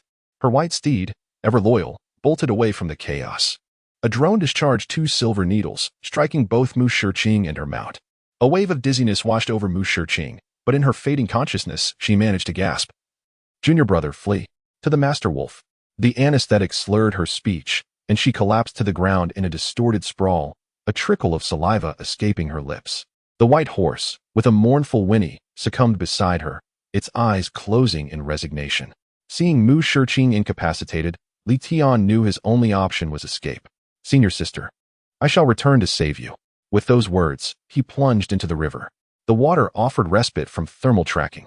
The drones split their forces, one contingent heading downstream, the other upstream, in pursuit of Li Tian. Unbeknownst to them, Li Tian remained in place, watching their departure with a smug grin. "That imbecile Feng Weichen would never suspect I'm hiding in plain sight," he thought.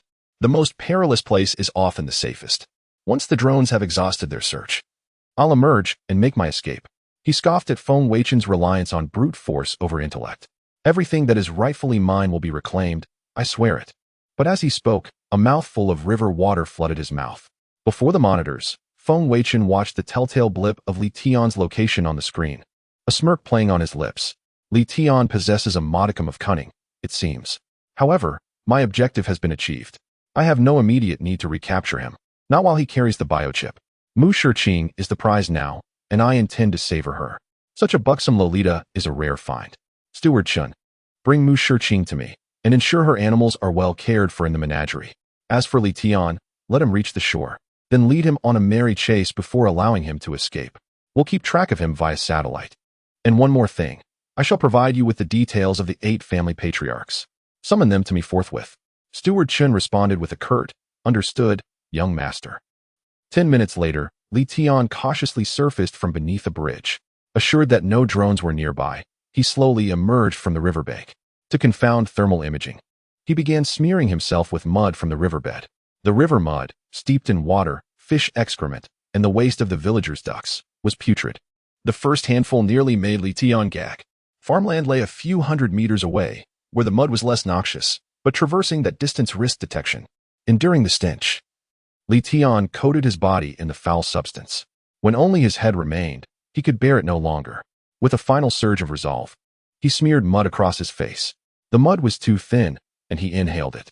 Heaving, Li Tian clung to the riverbank, retching. His hatred for Feng Weichen intensified. This degradation was all the fault of that scoundrel. Once reunited with his master, he would exact vengeance. Yes, he would make Feng Weichen taste the sludge of Qi Shui. The thought made him retch again. Finally acclimated to the stench, Li Tian cautiously made his way ashore, skulking along a narrow path. But soon he spotted a drone searching ahead. He dropped to the ground, motionless.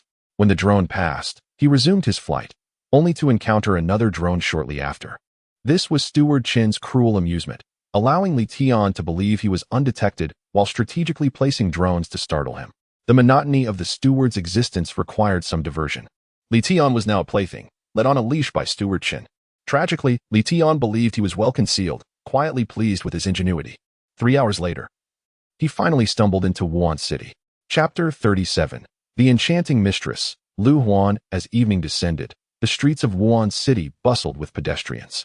Li Tian, aware of the multitude of eyes around him, proceeded cautiously, managing to remain unnoticed.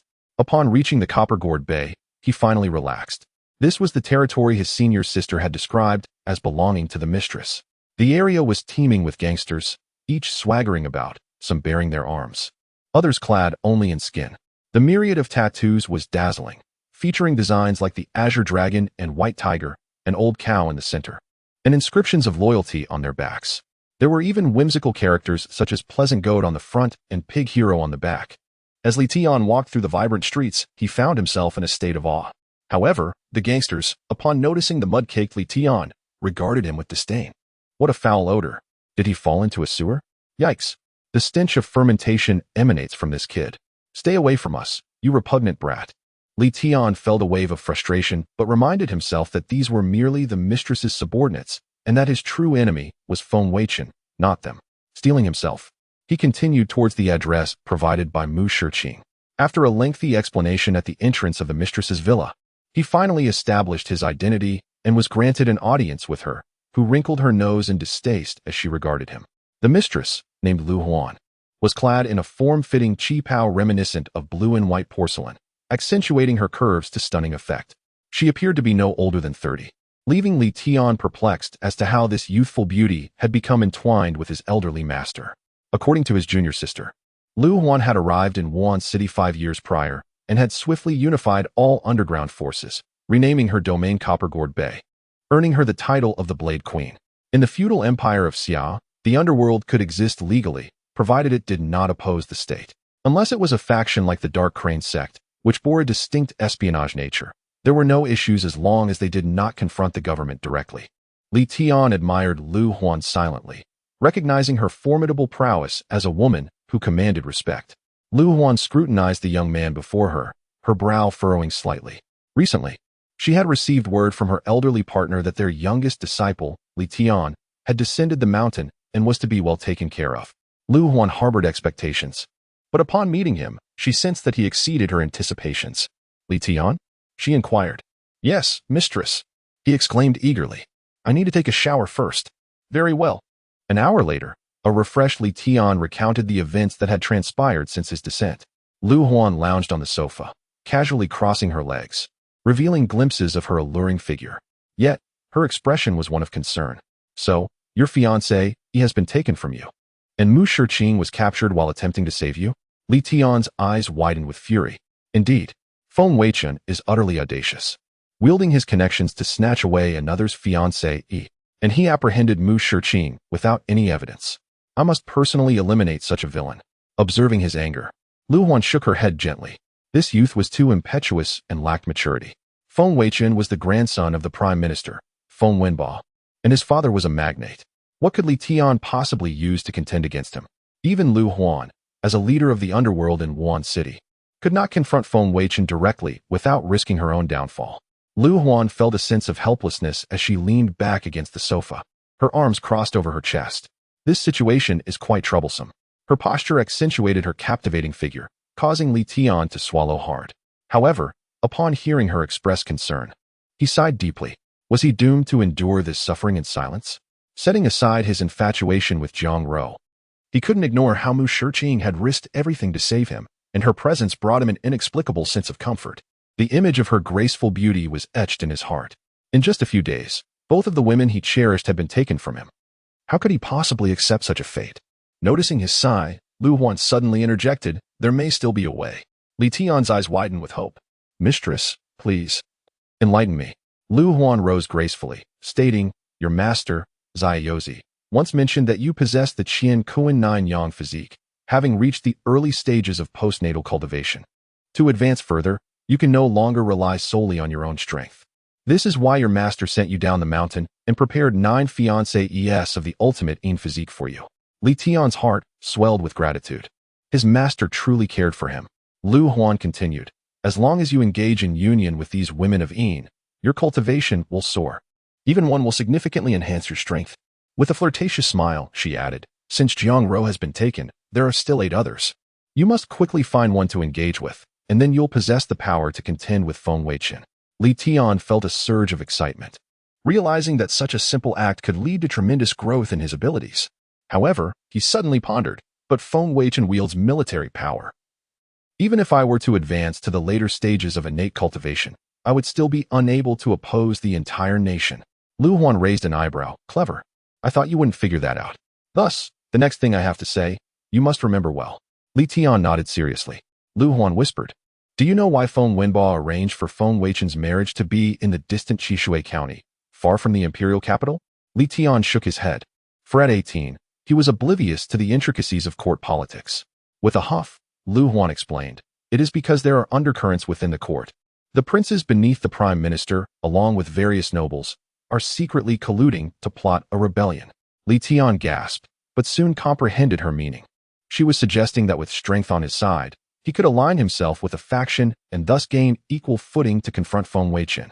Lu Huan smiled approvingly, recognizing his potential despite his youthful impulsiveness. Precisely.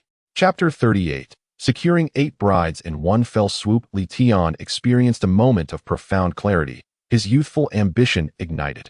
He realized that by elevating his strength, he could align himself with a powerful faction within the imperial court. This would not only allow him to reclaim what he had lost, but also potentially forge alliances with princes or even the emperor himself, paving the way for future conquests and the establishment of a grand dominion. However, the question lingered. When would this opportune moment arrive? Esteemed Minor, he inquired. Achieving all of this will undoubtedly require a considerable amount of time. By then, I fear Jiang Ro and Mu Shiqing may already be. Lu Huan responded with an alluring smile. Therefore, you must hasten your efforts to find a fiancée. Your mentor will find ways to buy you some time. Throughout the entire Xia Empire, everyone knows that Feng Weichen is licentious by nature, indulging in nightly revelries. In that case, I shall confront him directly. Lust is a double-edged sword, and women are undoubtedly his weakness. As she concluded her statement, Lu Huan struck a captivating pose, causing Li Tian's senses to stir and certain regions to experience a surge of vitality. The impulsive young man found his mind drifting towards forbidden fantasies. He mused that if he could win the favor of his mentor, Such a scandalous affair would be worth eternal damnation. Lu Huan detected the shift in Li Tian's demeanor, and her tone changed abruptly. What are you thinking? I can't control Zhang Ro. But if any harm befalls Mu Shiqing, I'll ensure that Master Xiaoao personally deals with you. Prepare yourself well tonight and tomorrow. Go to the Nangong family to propose marriage. Seeing his mentor's displeasure, Li Tian immediately regained his composure, his face flushed with embarrassment as he hastily retreated. Later that evening, at Feng Weichen's villa, the heads of 8 prominent families gathered in the drawing room, their faces etched with puzzlement. They were unsure why the grandson of the imperial chancellor had summoned them with such urgency.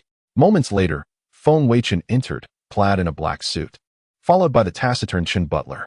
With a somber expression, Feng Weichen took his seat at the head of the table and began without preamble. I presume you are all aware of the events that transpired at the Jiang residence yesterday.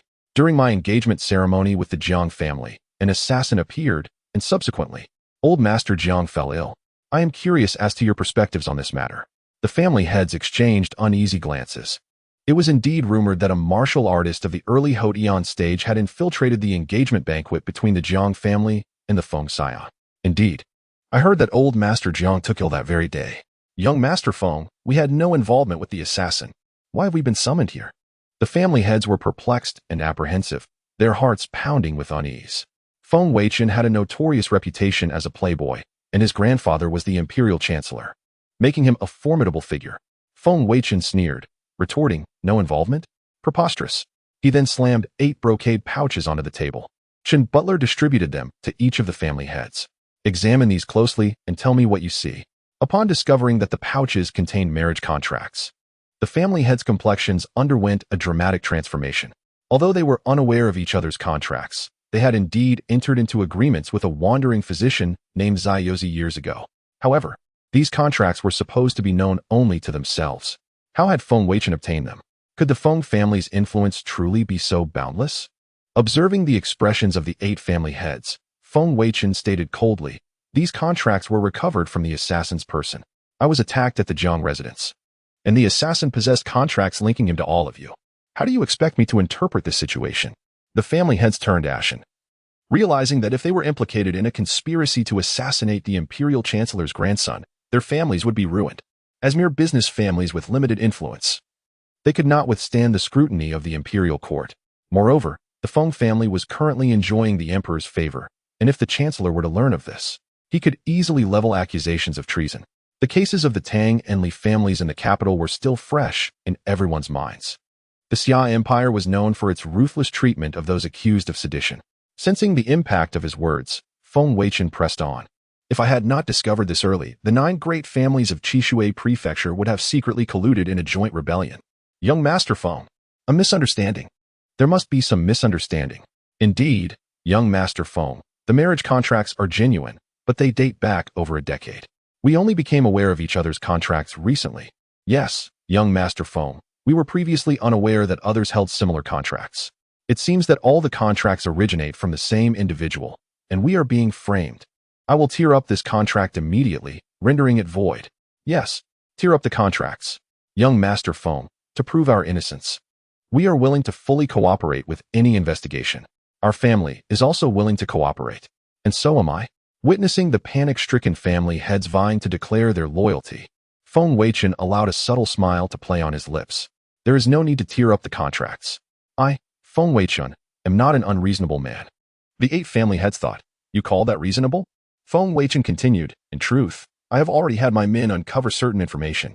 Are you aware of why the wandering Zaiyozi approached you all those years ago? The 8 family heads shook their heads in unison, their faces blank. It was for the sake of his disciple. His disciple possesses the Qianquan Supreme Yang physique. Upon reaching the early Houtian stage, his cultivation requires interaction with women of the Supreme Yin physique to progress further. However, such women are exceedingly rare. Zaiyozi employed certain methods to establish a 9 revolutions Yin gathering array in Wuhan City. As Wuhan City is located in the heart of Qishui Prefecture, it is a region abundant in Yin energy. By utilizing your 9 families as the array's nodes, he could complete the array. This array was designed to alter the fortunes and destinies of your families, causing an imbalance of Yin and Yang over time. Your families would only produce female offspring, and these women would be nurtured by the array's Yin energy, transforming them into artificial supreme Yin physiques. Upon hearing this revelation, the 8 family heads were enraged. Such a cruel scheme. He intends to eradicate our bloodlines. No wonder my granddaughters are all daughters. So that's the reason. That old scoundrel. I trusted him implicitly. Yet he betrayed my family in such a manner. We have all been his pawns. Young Master Feng, please investigate thoroughly. Young Master Feng, what should we do? We will follow your instructions. Young Master Feng, I implore you to save our families. Feng Weichen had achieved his desired effect. He rose to his feet and declared earnestly, "It appears that you all trust me now. Rest assured, as long as you cooperate, I will assist you." The 8 families responded in unison, "We will cooperate fully." Knowing the truth, the 8 families were consumed by fury. Feng Weichen, sensing that the time was ripe, stated, "Very well. You must immediately send your daughters to the capital. The Feng family will assume full responsibility for their safety." Without hesitation, the 8 family heads agreed. Zaya Yozi had been too deceitful. He not only plotted to harm their families, but also intended to turn their granddaughters into tools for others' cultivation. Moreover, they urgently needed to prove their innocence to the Feng family and safeguard their clans, so they dared not delay. Feng Weichen continued, "Furthermore, if anyone attempts to propose marriage in the coming days, you must inform me immediately." The 8 families nodded in agreement. Feng Weichen had become their lifeline, and they would comply with his every request. Seeing their cooperation, Feng Weichen said, "In that case, arrange for your daughters to be sent to the capital immediately. Rest assured, I, Feng Weichen, will take good care of them." After finishing his words, Feng Weichen smiled confidently. This strategy of undermining the foundation was designed to prevent Li Tian from further advancing in his cultivation. Moreover, having taken away his 9 fiancés would diminish his fortune. Ultimately, facing a mere early-stage Li Tian, he felt he could easily control him. As for the earlier statements made, they were not mere fabrications intended to intimidate the 8 family heads. They were based on the plot that Feng Weichen had remembered from the novels he read in his previous life. After all, sincerity is the ultimate weapon. And by laying the truth bare, he could gain the trust of the family heads. Without delay, the 8 family heads hastily took their leave to arrange for their daughters to head to the imperial capital, with Feng Weichen's assistance. A private jet took off that very night from Wuhan City to the imperial capital. To reassure the family heads, Feng Weichen even provided a live broadcast, ensuring that each daughter was allocated a luxurious room and attended to by several servants, treating them as esteemed guests.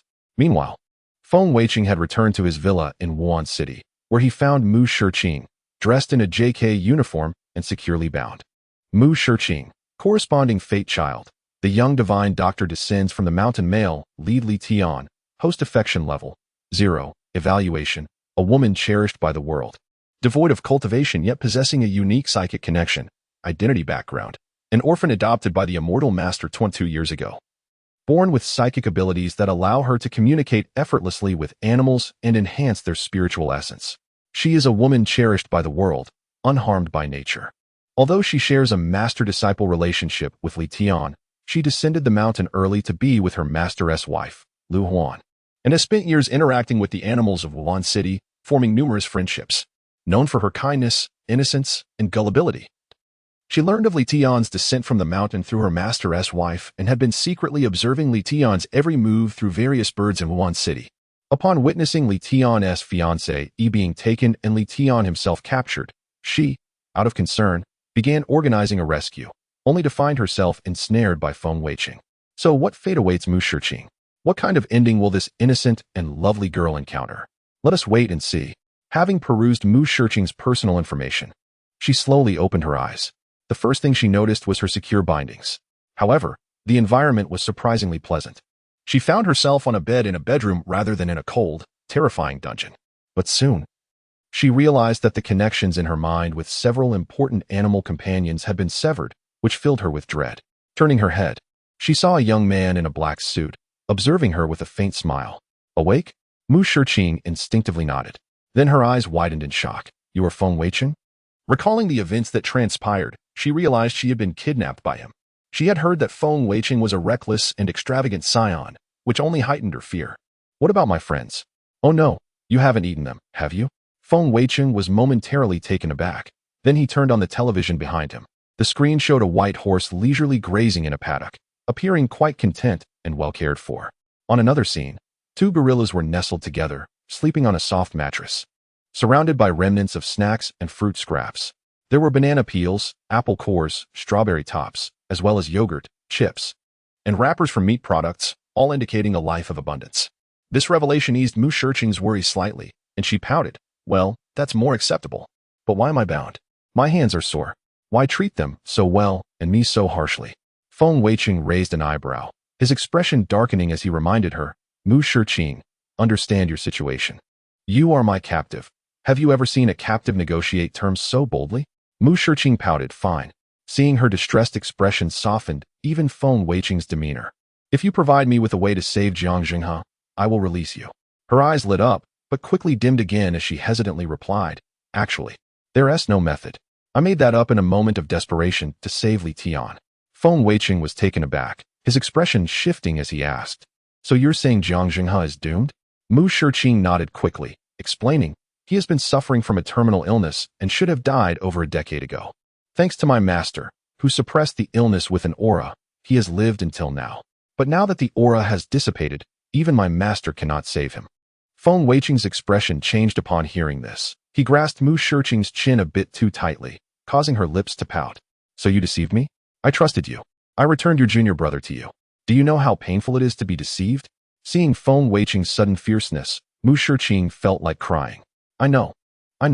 Please let me go. With her lips pursed, she began to speak with a lisp.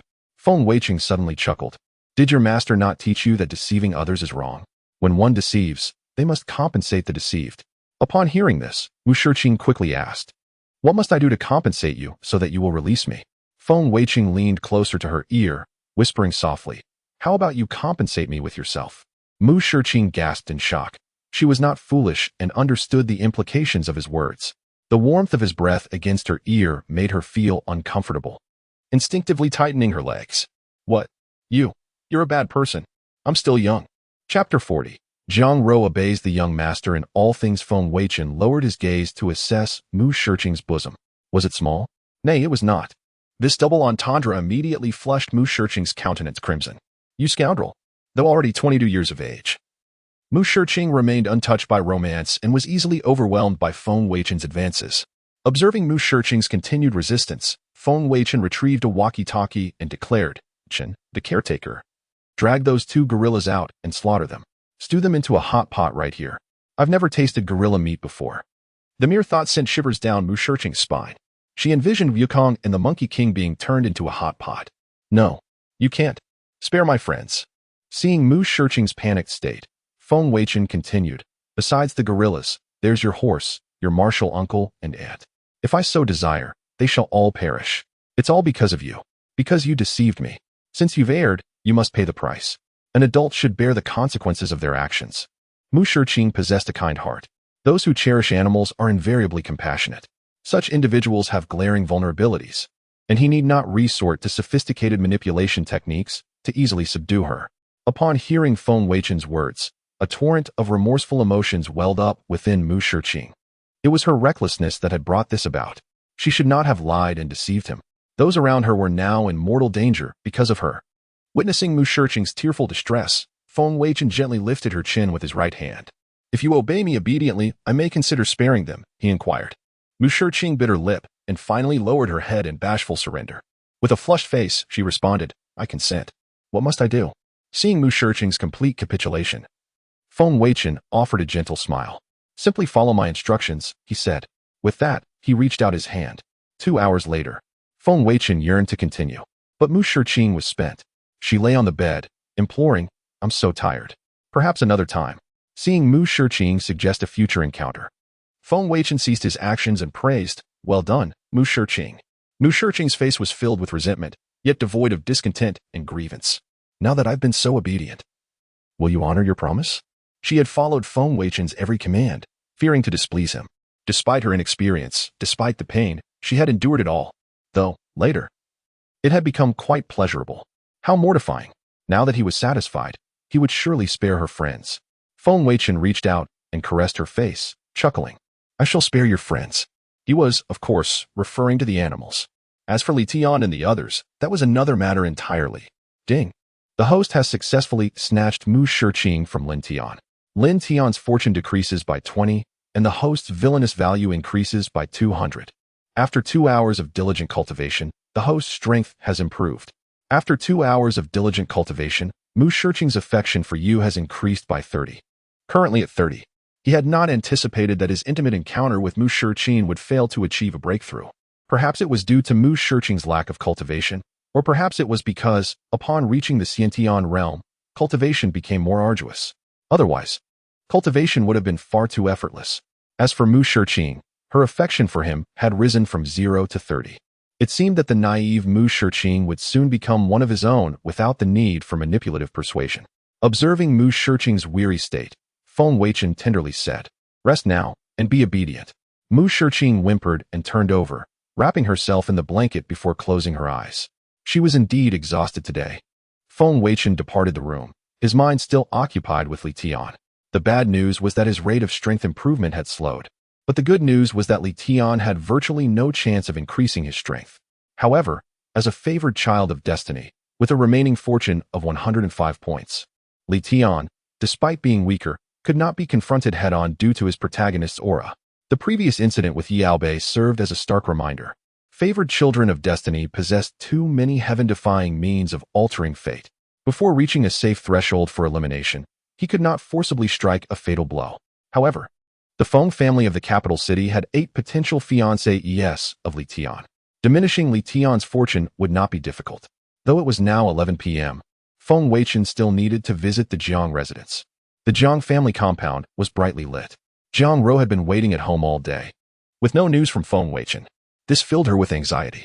Her grandfather was on the verge of collapse, and she could not be without him. The deadline was fast approaching, and she was at a loss. At that moment, Feng Weichen finally arrived.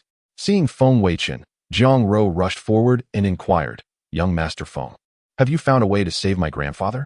Feng Weichen sighed deeply and said apologetically, "Miss Jiang Ro, I'm sorry. I tried my best." Upon hearing this, Jiang Ro's body went limp. Feng Weichen quickly steadied her and explained, "I apprehended the person and subjected them to severe interrogation until just now, when they finally relented. There was no method to save him. It was all a ruse to rescue Li Tian. Moreover, they said that Elder Zhang's illness was terminal. Had it not been for a wisp of primordial qi suppressing it, he would have passed away over a decade ago." Alas, after Feng Weichen's embellished account, Jiang Ro was utterly despondent. "Grandfather, woe is me." Seeing Jiang Ro's sorrow, Feng Weichen slowly said, "Today, in order to lure out the sender of the message, I used Li Tian as bait. Although I caught the sender, Li Tian escaped. I tried my best. I'm sorry, Feng Weichen has failed to honor his promise today." Jiang Ro was heartbroken, but hearing Feng Weichen's self-reproach for his efforts on behalf of the Feng family, she was deeply moved and softly said, "Young Master Feng, there's no need to blame yourself. Jiang Ro knows you did your best." Seeing that Jiang Ro was not angry, Feng Weichen added, "Alas, what I'm more concerned about is your Jiang family. Without Elder Jiang, there will inevitably be strife. As the acting head of the Jiang family group, with countless businesses under your control, you'll inevitably be implicated. Perhaps the Jiang family will be torn apart by internal strife." Hearing Feng Weichen's words, Jiang Ro frowned. What he said made sense. The younger generation of the family had long been dissatisfied with her management of the family business. Without her grandfather, the family would indeed be torn apart by internal strife, as Feng Weichen had predicted. With this thought, Jiang Ro bit her lip, as if making a crucial decision. "Young Master Feng, Jiang Ro humbly begs you to save the Jiang family. This is the legacy of my grandfather's lifetime, and it cannot simply vanish. As long as young Master Feng is willing to help, this humble woman will obey your every command." Chapter 41. Jiang Ro's downfall. Jiang Ro's words nearly compelled Feng Weichen to acquiesce immediately, yet the timing was still insufficient. "Miss Jiang, it is not that I am unwilling to assist you. My intention in coming to Qishui County was to arrange our betrothal, but I had not anticipated such an unforeseen circumstance. We are not yet wed, and my grandfather serves as the current prime minister, while old Jiang was one of the former ministers of 6 departments. Should I intervene recklessly, it could easily lead to a misinterpretation by the court, suspecting the Feng family of conspiring with former officials to rebel. Recently, when I apprehended the traitors Tang and Li, the entire court united against me, petitioning to denounce the Feng family. I genuinely fear for my grandfather's safety." After voicing his concerns, Feng Weichen discreetly observed Jiang Ro. Upon hearing his words, Jiang Ro slowly lowered her head. Feng Weichen's reasoning was sound. The sensitive statuses of their grandfathers could indeed provoke a significant upheaval within the court if he were to assist without caution. However, the Jiang family could not simply disintegrate. Suddenly, Jiang Rou lifted her head with determination, exclaiming, "Young Master Feng, if you do not find it distasteful, I am willing to marry you today." This way, the Jiang and Feng families would be united by imperial decree, rendering your assistance to the Jiang family both reasonable and justifiable. It appeared that Jiang Rou was beginning to disregard all consequences. Having harbored feelings for Feng Weichen, the current crisis of the Jiang family had driven her to gamble everything. Feng Weichen hastily replied, "Miss Jiang, would that not implicate me in taking advantage of your misfortune? Although my reputation is not particularly favorable, I cannot engage in such dishonorable conduct." Seeing his refusal, Jiang Rou grew increasingly anxious. "Young Master Feng, you are not taking advantage of me. This is entirely my own choice. Do you find me unworthy?" Recognizing the moment was ripe, Feng Weichen reassured her, "Miss Jiang, you worry unnecessarily. As a renowned talent of Qishui County, many young men aspire to court you, and I confess, I too am captivated by your grace. It would be a blessing for me to wed you. My only concern is to ensure you do not suffer any indignities." Feng Weichen understood that, at this juncture, he must navigate the situation with delicacy, akin to flying a kite, where both tension and slack must be maintained to avoid losing his prize. Hearing a glimmer of hope, Jiang Rou said, "I would feel no regret marrying you, young master. I ask for your kindness." With a soft sigh, Feng Weichen replied, "In that case, it would be remiss of me not to comply with your wishes." Jiang Rou smiled gently and leaned against Feng Weichen's chest. He tenderly caressed her shoulder, suggesting, "Shall we retire to the bridal chamber?" Jiang Rou trembled slightly and responded in a voice barely above a whisper, "As you wish, my lord." The two embraced as they made their way to Jiang Rou's bedroom. Early the next morning, Feng Weichen rose with vigor, his innate strength allowing him to recover swiftly even after a night of indulgence. Jiang Rou, having been worn out, also rose early, her mind occupied with thoughts of her grandfather's health. However, to her dismay, old Jiang peacefully passed away that morning. In Feng Weichen's embrace, she let down her defenses and wept uncontrollably. After a period of consolation, she gradually regained her composure. Feng Weichen understood well the depth of her grief, having been raised by her grandfather and receiving his unwavering care. Once Jiang Rou's emotions stabilized, Feng Weichen frowned, stating, "It seems your family is on the brink of turmoil today." He had already heard the commotion outside. Jiang Rou looked up at him, softly asking, "Husband, what shall we do today?" Feng Weichen replied, "My wife has managed the Jiang family's affairs with great skill, establishing it as the wealthiest family in Qishui County. The Jiang family's current status is largely due to your efforts. Rest assured, with me by your side, you shall not be wronged. Today, we shall ensure you ascend as the head of the Jiang family." His impassioned words filled Jiang Rou with joy, and together they exited her room, only to find the Jiang estate in mourning, with everyone donning mourning attire in preparation for old Jiang's funeral. A maid approached Jiang Rou, offering her a mourning veil, which she accepted and placed upon her head. The maid respectfully informed her, "Miss, your second uncle, third uncle, and fourth uncle are currently waiting for you in the council hall." Upon hearing their names, Jiang Rou's expression turned cold. "Very well, I shall join them immediately." In the council hall, Jiang Ziyuan, Jiang Qiuyang, and Jiang Liren, clad in mourning attire, were engaged in a heated argument. Each was a son of old Jiang, Jiang Ziyuan II, Jiang Qiuyang III, and Jiang Liren the youngest. Jiang Rou's father, Jiang Yiming, had passed away many years prior. Jiang Ziyuan crouched over a teacup, pushed the tea leaves aside and declared, "Now that the old master has departed, it is only reasonable that I, Jiang Ziyuan, as the eldest, take charge of the family business." Jiang Qiuyang scoffed, retorting, "What a joke.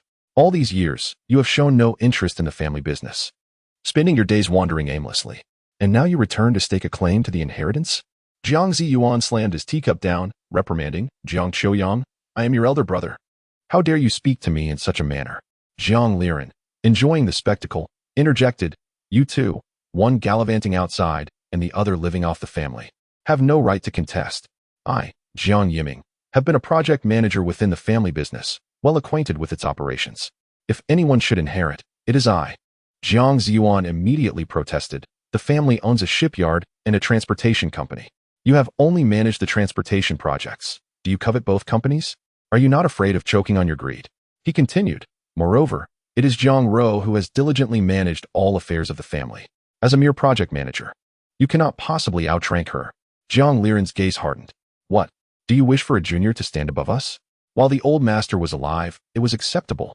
But now that he is gone, how can a mere girl command respect from the entire family? Just then, a languid voice interrupted. Gentlemen, as family, we should uphold harmony. Why engage in such a quarrel? The three turned to see Jiang Ro entering the council hall, her arm linked with Feng Weichen's. Their expressions shifted. The matter of the family's inheritance now appeared uncertain. Nevertheless, given Feng Weichen's stature as the grandson of the current prime minister, they could not afford to treat him with disdain, and thus they greeted him respectfully. We greet you, young Master Feng. Chapter 42. Lu Huan walks into the trap. Feng Weichen nodded slightly, and then said in a calm tone, there is no need for excessive courtesy, as we are, after all, family. Upon hearing the words family, the three men felt an uneasy chill in their hearts.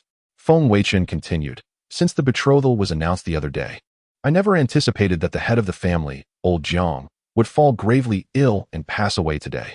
As a prospective grandson-in-law, I too feel profound sorrow. Jiang Ziyuan frowned slightly. Thank you, young Master Feng, for your concern for my father. However, the betrothal was merely a preliminary agreement. You and my sister have not yet formally married. To refer to yourself as a son-in-law seems premature. Jiang Ziyuan's words were laced with apprehension. Fearing that Feng Weichen might forcibly intervene in the Jiang family succession dispute. After all, the Jiang group's business was immense, ranking first in Qishui County, a prospect he had coveted for a long time. With the patriarch's demise, the opportunity to ascend was finally within reach, and he could not allow it to be jeopardized. Feng Weichen chuckled softly, gently stroking Jiang Ro's hand, and stated, last night, Xiao Ro and I consummated our union, paying homage to heaven and earth. According to imperial law, we are effectively husband and wife. What? The pupils of Jiang Ziyuan and the other two widened in shock. They had not expected the couple to move so swiftly. Jiang Ro, who was usually so well-behaved, how could she have turned her back at such a crucial moment? The three exchanged glances, momentarily at a loss for words. Jiang Ro noticed the expressions of her three uncles and bit her lip, lost in her thoughts. Feng Weichen added, given the Jiang family's vast estate, it is paramount that there be a leader. Xiao Ro has always been favored by old Jiang, and she has been managing the family's affairs. Therefore, from this moment onward, Jiang Ro shall be the head of the Jiang family. The three men initially intended to oppose this assertion directly, yet found themselves unable to articulate their objections. Although their subconscious minds screamed against it, they could not conjure a reasonable argument. Feng Weichen smiled to himself, recognizing the efficacy of his persuasive skills. Although he could not completely alter their thoughts in such a short time, as long as Jiang Ro's position as head was secured, he could address other matters gradually. Noticing the silence among the three men, Feng Weichen turned to Jiang Ro and remarked, see, your three uncles have no objections. Jiang family head. The mention of family head sent a tremor through them, and they simultaneously clasped their fists toward Jiang Ro, declaring, Jiang family head. With their acknowledgement, Jiang Ro exhaled in relief, surprised that the matter had unfolded so smoothly. She had anticipated fierce opposition from her uncles. With a gentle smile, she said, with the support of my three uncles, Jiang Ro will surely rely on your assistance in the future. Seeing that matters had been settled, Feng Weichen was poised to reinforce his influence over Jiang Ziyuan and the others with his persuasive skills. However, his phone rang. Recognizing it was Butler Chen calling. He sensed it might be urgent and said, I have matters to attend to and will not disturb further. Today marks old Jiang's passing. Please take care of his funeral. With that, he answered the phone and headed outside. Yet, as Jiang Ziyuan and the others observed Feng Weichen's retreating figure, their expressions suddenly turned hostile. Initially, they had believed Jiang Ro should take the position of family head, viewing it as the correct choice. Now, with Feng Weichen gone, the subtle effects of his persuasion began to wane under the weight of their strong subconscious desires. Inwardly, they lamented, why did we agree to this? We never wanted Jiang Ro to be family head. We felt as if we were bewitched just moments ago. I wonder if there's still a chance to reverse this. Their gazes toward Jiang Ro grew increasingly unfriendly, despite her connection to the esteemed Feng family. The three men were willing to take risks for the substantial benefits associated with the Jiang family. Feng Weichen, meanwhile, had not answered the phone because Butler Chen awaited him at the entrance of the Jiang residence. Upon exiting, he spotted Butler Chen standing respectfully by the car. What is the urgent matter? Feng Weichen inquired. Butler Chen replied, The underground queen of blades from Wuhan City wishes to have lunch with the prime minister. Oh. Feng Weichen raised an eyebrow when Butler Chen responded, today. Feng Weichen nodded, saying, invite her to our home. He prepared to enter the car, but paused to glance back at the Jiang residence, instructing, Butler Chen, arrange for covert protection for Jiang Ro. Should anyone threaten her, regardless of who it is, they shall face dire consequences. Butler Chen bowed his head slightly, understanding, yes, young master. Feng Weichen was aware that the effects of his persuasive skills would diminish over time, particularly regarding decisions that were met with dislike or aversion. Had he lingered a bit longer, perhaps Jiang Ziyuan and the others would have willingly accepted Jiang Ro as the family head. However, he had numerous matters to address, especially concerning the Queen of Blades. Having read the novel, Feng Weichen recognized that this was Lu Huan, the master's wife of Li Tian. It was unexpected for her to come to him directly, and he intended to seize the opportunity. In the novel, there were hints of an ambiguous relationship between Lu Huan and Li Tian, so if he could win her over, it would undoubtedly diminish Li Tian's fortune. Moreover, although Lu Huan was Li Tian's master's wife, the novel never explicitly stated that they were husband and wife, merely portraying her as a captivating enchantress. Thus, Feng Weichen harbored great expectations. Upon returning home, he found Lu Huan already waiting in the parlor. The moment he laid eyes on her, he was captivated. Clad in a fitted, azure qipao, she showcased her alluring figure to perfection. The dress featured a thigh-high slit, revealing her long, fair legs. At the age of 28, she was a bewitching woman who understood how to charm men. It appeared that Lu Huan had come to showcase her allure. Having imagined her beauty while reading the novel, Feng Weichen was not disappointed. She was indeed as enchanting as rumored. With her presenting herself so readily, he intended to accept her advances without reservation. Calculating, he noted that his villain points had reached 1450. In the next moment, he deducted 200, leaving him with 1250. At that point, Feng Weichen entered the parlor and said, you must be Miss Lu Huan. Lu Huan, noticing Feng Weichen, rose from the sofa, each movement dripping with seduction. Young Master Feng, I hope you will forgive my sudden intrusion today. Feng Weichen approached Lu Huan, feigning urgency, and asked, not at all. I am curious about the purpose of your visit. Miss Lu. Seeing Feng Weichen's eager demeanor, Lu Huan thought to herself, this Feng Weichen indeed lives up to his reputation as a lecher. I have done nothing. Yet he is already so taken. Let's see how I can ensnare you. Just as Lu Huan was about to speak, Feng Weichen suddenly lunged forward. In an instant, he was before her, slipping a pill into her mouth. Chapter 43. The Secret of Lu Huan in the latter part of the day after tomorrow. Lu Huan found herself utterly defenseless against Feng Weichen, who was at the initial stage of the innate realm. Just as she was about to speak, her slightly parted lips were abruptly filled with a pill. Lu Huan's expression changed drastically as she exclaimed, innate realm? What have you made me consume? Feng Weichen smiled nonchalantly. Did you not intend to employ your charms on me? Since you were here, why not stay? He then produced a red pill and consumed it before Lu Huan's eyes. This was the master-servant pill he had prepared in advance, perfectly timed for the occasion. Before long, the hostility that had once filled Lu Huan's gaze began to soften, transforming into a sultry allure as she cooed, Master, I feel so hot. As she spoke, she began to caress her own body. The effects of the master-servant pill swiftly eradicated Lu Huan's animosity, replacing it with an overwhelming desire to cling to Feng Weichen. Observing the mature femininity radiating from Lu Huan, even Feng Weichen felt a rush of arousal. Lu Huan had never consummated her relationship with Zai Yaozi, implying she was still pure. Now, shedding her previous composure, her long-suppressed desires were laid bare. Noticing the longing in Lu Huan's eyes, Feng Weichen, without hesitation, swept her off her feet and carried her towards his chamber. For hours later, Feng Weichen rose, satisfied. Lu Huan was indeed untouched. At the age of 28, she was truly alluring. Lu Huan lay exhausted, panting, Master, you are so wonderful. Feng Weichen let out a soft hum, quite pleased with Lu Huan's earlier performance. He began to examine the system notifications. Ding. The master-servant pill has taken effect.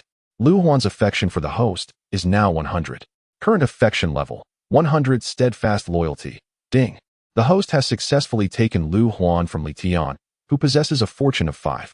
Host's villain points, 50, after 4 hours of diligent training. The host's strength has improved.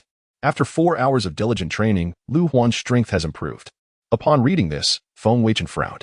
How could he have only received 50 villain points after such an endeavor? It had cost him 200 to acquire the master-servant pill, a considerable loss. Moreover, Neither had made a breakthrough, which was unfortunate. However, upon reflection, capturing Lu Huan was not a loss at all. Having enjoyed the moment, Feng Weichen inquired, "Now, Lu Huan, reveal to me your true intentions for seeking me out." Lu Huan promptly sat up, respectfully responding, "Master, I initially came to seduce you in order to buy time for my disciple, Li Tian, especially since Mu Shiqing is still in your possession. Please, punish me as you see fit." With that, she lowered her head. Feng Weichen raised an eyebrow. Lu Huan was remarkably dutiful as a mentor. To aid her disciple, she had sacrificed her allure. Unfortunately for her, she had underestimated his capabilities, leading to her own downfall. Feng Weichen lifted Lu Huan's chin with his hand, stating, "You performed splendidly. There is no need for punishment. Continue." With such a captivating beauty presented before him, how could Feng Weichen even consider punishment? Lu Huan smiled seductively, thanking him. Li Tian's current objective was to find a woman of the Yin body to engage with, thereby breaking through to the innate stage. This would grant him the means to ally with certain rebellious princes and feudal lords, thus giving him the leverage to oppose Feng Weichen. It seemed Li Tian was preparing to propose to one of the remaining 8 noble families. Feng Weichen was taken aback by this revelation. So that was the reason. The impending turmoil within the court was incited by rebellious princes and feudal lords. Could it be that his grandfather wished to distance him from the capital for this very reason? If so, was the capital truly unsafe? Should he consider relocating the 8 fiancées of Li Tian? This matter required further contemplation. However, it seemed that Li Tian realized he could not directly confront Feng Weichen and sought out allies instead. Indeed, the child of fate was not a fool. Though young and impulsive, he had always shown a knack for strategy. From initially disguising himself as a servant of the Jiang family, to later escaping by submerging himself in water, he had consistently navigated danger with cleverness. Feng Weichen thought to himself, without the system or any advantages, how could he have played against Li Tian? He likely wouldn't have survived the first day at Jiang Ro's engagement banquet. When dealing with the child of fate, one must tread carefully, adopting a low profile and nurturing one's strength without being reckless. Feng Weichen continued, "Very well. Now, tell me about yourself. You are said to be Zai Yaozi's wife. Yet you remain untouched? As Li Tian's mentor, how is it that you are still pure?" Upon hearing this, Lu Huan's expression dulled, and she slowly began to recount her background. It turned out that her supposed marital status with Zai Yaozi was merely a fade he projected. In truth, Zai Yaozi harbored no feelings for Lu Huan and had no intentions towards her. She was, in fact, more akin to a disciple than a wife. When Lu Huan was very young, she faced a family tragedy that left her an orphan. Zai Yaozi had come across her, taken her in, and taught her the ways of cultivation. Once she had reached a certain level of proficiency, he sent her down the mountain to establish her own influence in Wuhan City, awaiting further instructions from him. Thus, it could be said that Lu Huan was not so much the mentor Zai Yaozi arranged for Li Tian as a mere tool prepared for him. Like the 8 fiancées, she was a pawn laid out in advance, meant to serve Li Tian upon his descent from the mountain. This not only explained her untouched status, but also her willingness to sacrifice her allure for her disciple. Feng Weichen fell into deep contemplation upon hearing this. Was Zai Yaozi scheming something? It felt as though he was orchestrating a grand strategy. Fortunately, he had become aware of this, and for both personal and public reasons. He could not allow Zai Yaozi to succeed.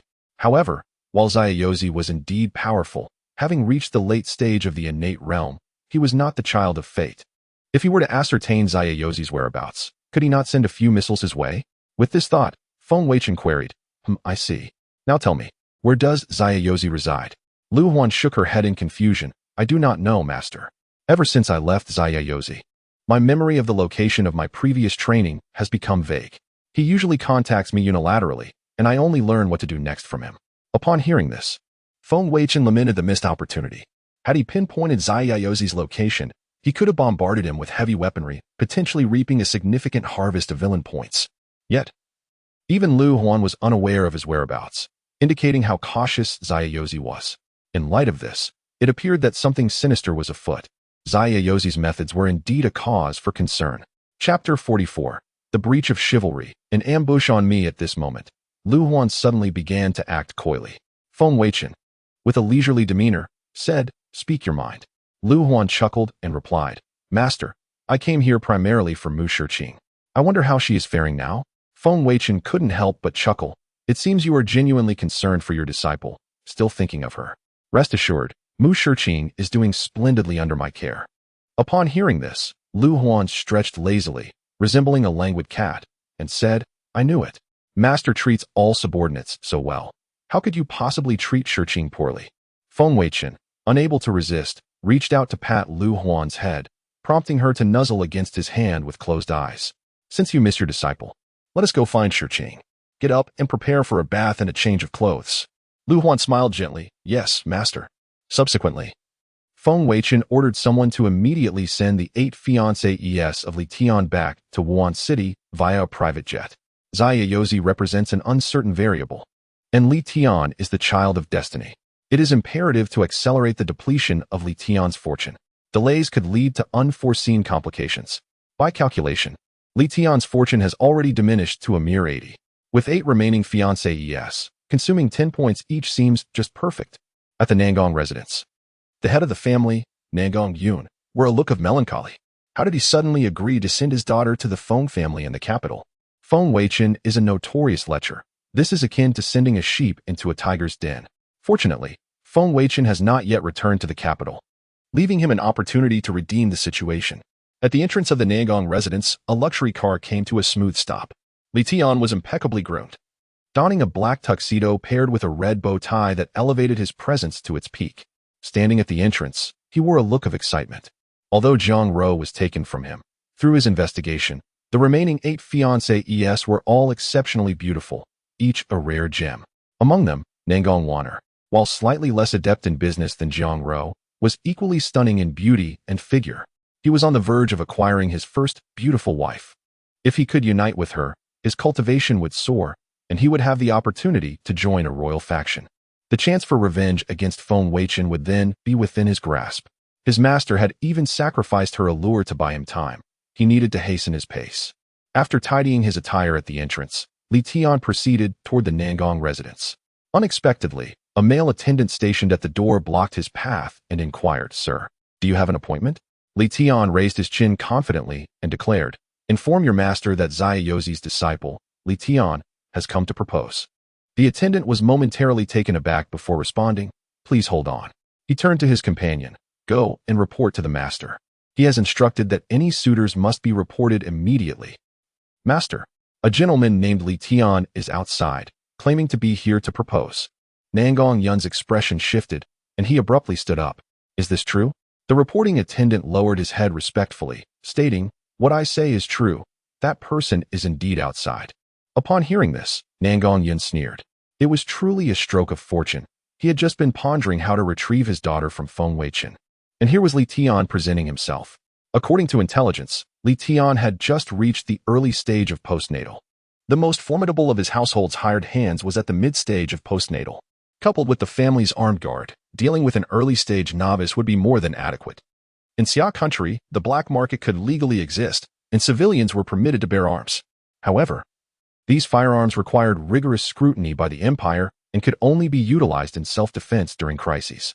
Otherwise, ordinary families stood no chance against martial artists. This was the empire's means of balancing power between ordinary citizens and cultivators. According to Feng Weichen, Li Tian was suspected of assassinating a former court official. Thus, having an assassin in his home justified the use of firearms for self-defense, right? Quickly summon the armed guard and call in our hired hands, especially those at early and mid-postnatal. After that, invite Li Tian in. The attendant nodded and promptly departed. A glimmer of ruthlessness flashed in Nangong Yun's eyes. Today, he would orchestrate a trap. As long as he captured Li Tian, whether alive or dead, and handed him over to Feng Weichen, his own and the other family head suspicions would be cleared, and his daughter would be returned. At that moment, the armed guards entered the reception hall, each wielding various weapons. Nangong Yun instructed them to conceal themselves, awaiting his signal. Shortly after, several hired hands entered, and the leader, a mid-stage postnatal martial artist, greeted Nangong Yun with respect. Nangong Yun conveyed the current situation and directed them to conceal themselves. Thus, a temporary ambush was set. At the entrance, the reporting attendant emerged. "Young Master Li, the master requests your presence." Li Tian scoffed, irritated by the wait, and strode in with an air of grandeur. The attendant led the way, while Li Tian surveyed the Nangong residence. True to its reputation as one of the foremost families in Qishui County, it was indeed opulent. Though it couldn't compare to the Jiang family, it was far more lavish than his master's home. Soon, they arrived at the door of the reception hall. However, the closer he got, the more uneasy Li Tian felt. An ominous sensation washed over him, prompting him to slow his pace and scrutinize his surroundings more closely. The attendant, noticing, turned and said, "Young Master Li, the master is already waiting for you." Hesitation flickered in Li Tian's heart. Yet, everything around appeared normal. Besides, he possessed a talisman gifted by his master for escape. The Nangong family could not confine him. Moreover, he held no grudge against the Nangong family. Perhaps he was merely being overly cautious. As he stepped into the assembly hall, a voice from behind the scenes, belonging to Nangong Yun, erupted. Now, that furious shout sent a jolt through Li Tian's heart. Instantly, he saw countless bullets flying toward him, accompanied by the cacophony of gunfire. In a flash of rage, Li Tian vanished from his spot, leaving only a cloud of dust in the wake of the bullets. Nangong Yun's expression shifted dramatically. The hidden hired hands emerged, each wearing a grim countenance. Nangong Yun demanded, "What is happening? Where did he go?" The leading mid-stage martial artist frowned and replied, "It's a talisman. He used it to escape. We cannot track his whereabouts." At that moment, the air resonated with Li Tian's furious voice. "What a fine Nangong family. Jiang family breaks off the engagement, and you Nangong family resort to despicable tactics to ambush me. The grievances of today and the humiliation of the broken engagement will be repaid tenfold in the future." As his voice faded, only the visibly distressed Nangong Yun remained standing there.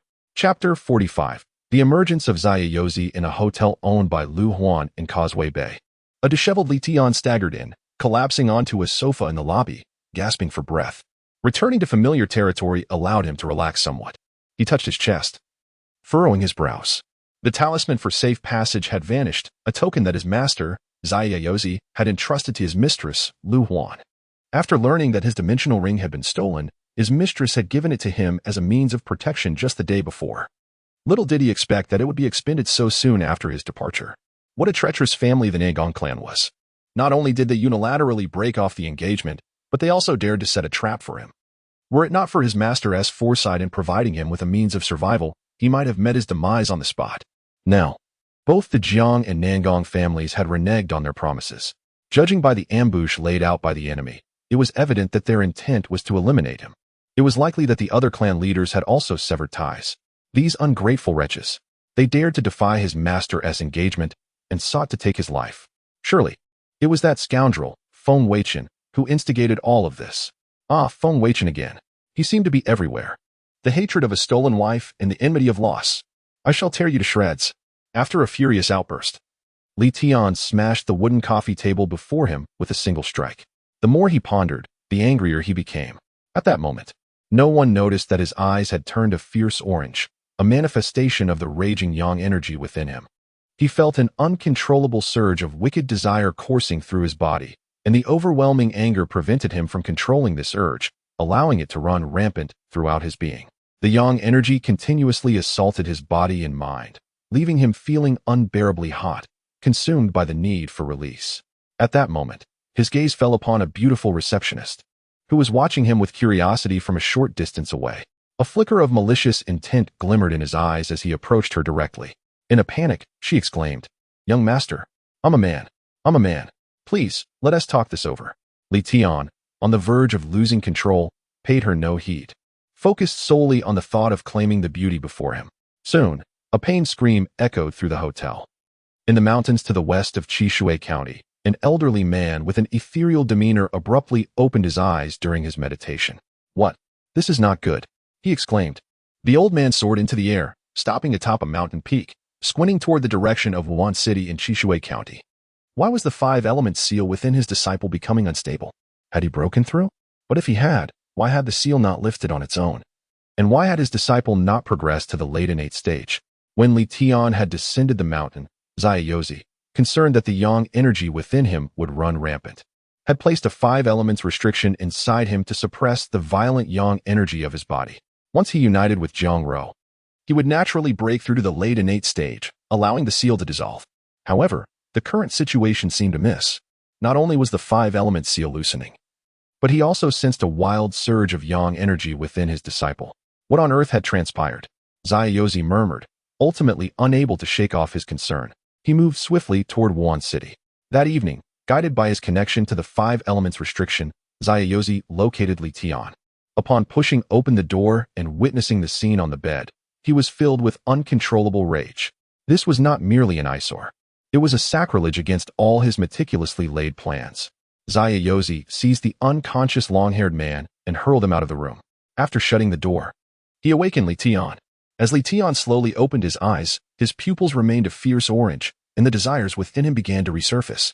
In a daze, he instinctively sought the beauty from earlier, only to feel a sharp pain across his face. Awakening fully, Li Tian saw Zayayozi glaring at him with fury. He quickly lowered his head, exclaiming, "Master!" Zayayozi snorted, then formed seals with his hands and struck Li Tian with a palm.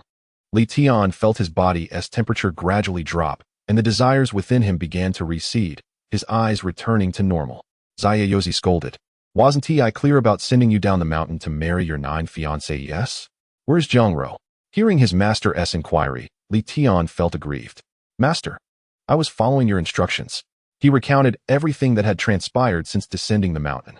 Finally, he lamented, "Master, it was that Feng Weichen from the imperial capital who ruined my plans.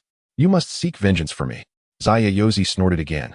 "So you're saying all 9 clan leaders have broken their engagements and laid ambushes for you?" Li Tian nodded. "Indeed.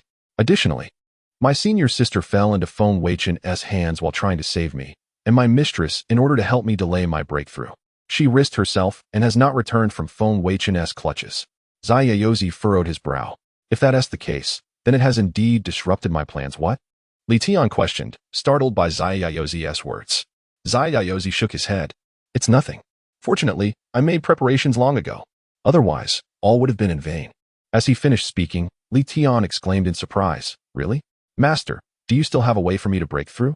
Li Tian had believed that with the 9 clan leaders reneging on their promises, he would be unable to advance his cultivation without the union of his 9 fiancées.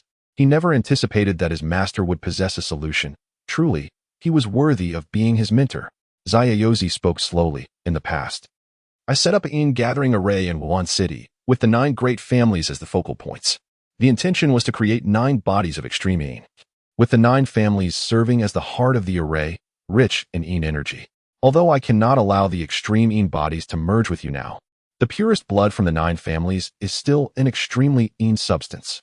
By collecting the blood of the 9 families and refining it for you to consume, it can still assist you in breaking through to the late innate stage. However, this method will be 1,000 times more painful and arduous than merging with an extreme Yin body. If you falter even slightly, the consequences could be disastrous." After Zayayozi finished speaking, Li Tian's eyes sparkled with excitement. His master truly thought ahead. For his future and cultivation, he had made such extensive preparations in advance. "Master, I am unafraid. The path of cultivation has always been a gamble with one's life. It can never be smooth sailing. I am willing to give it a try."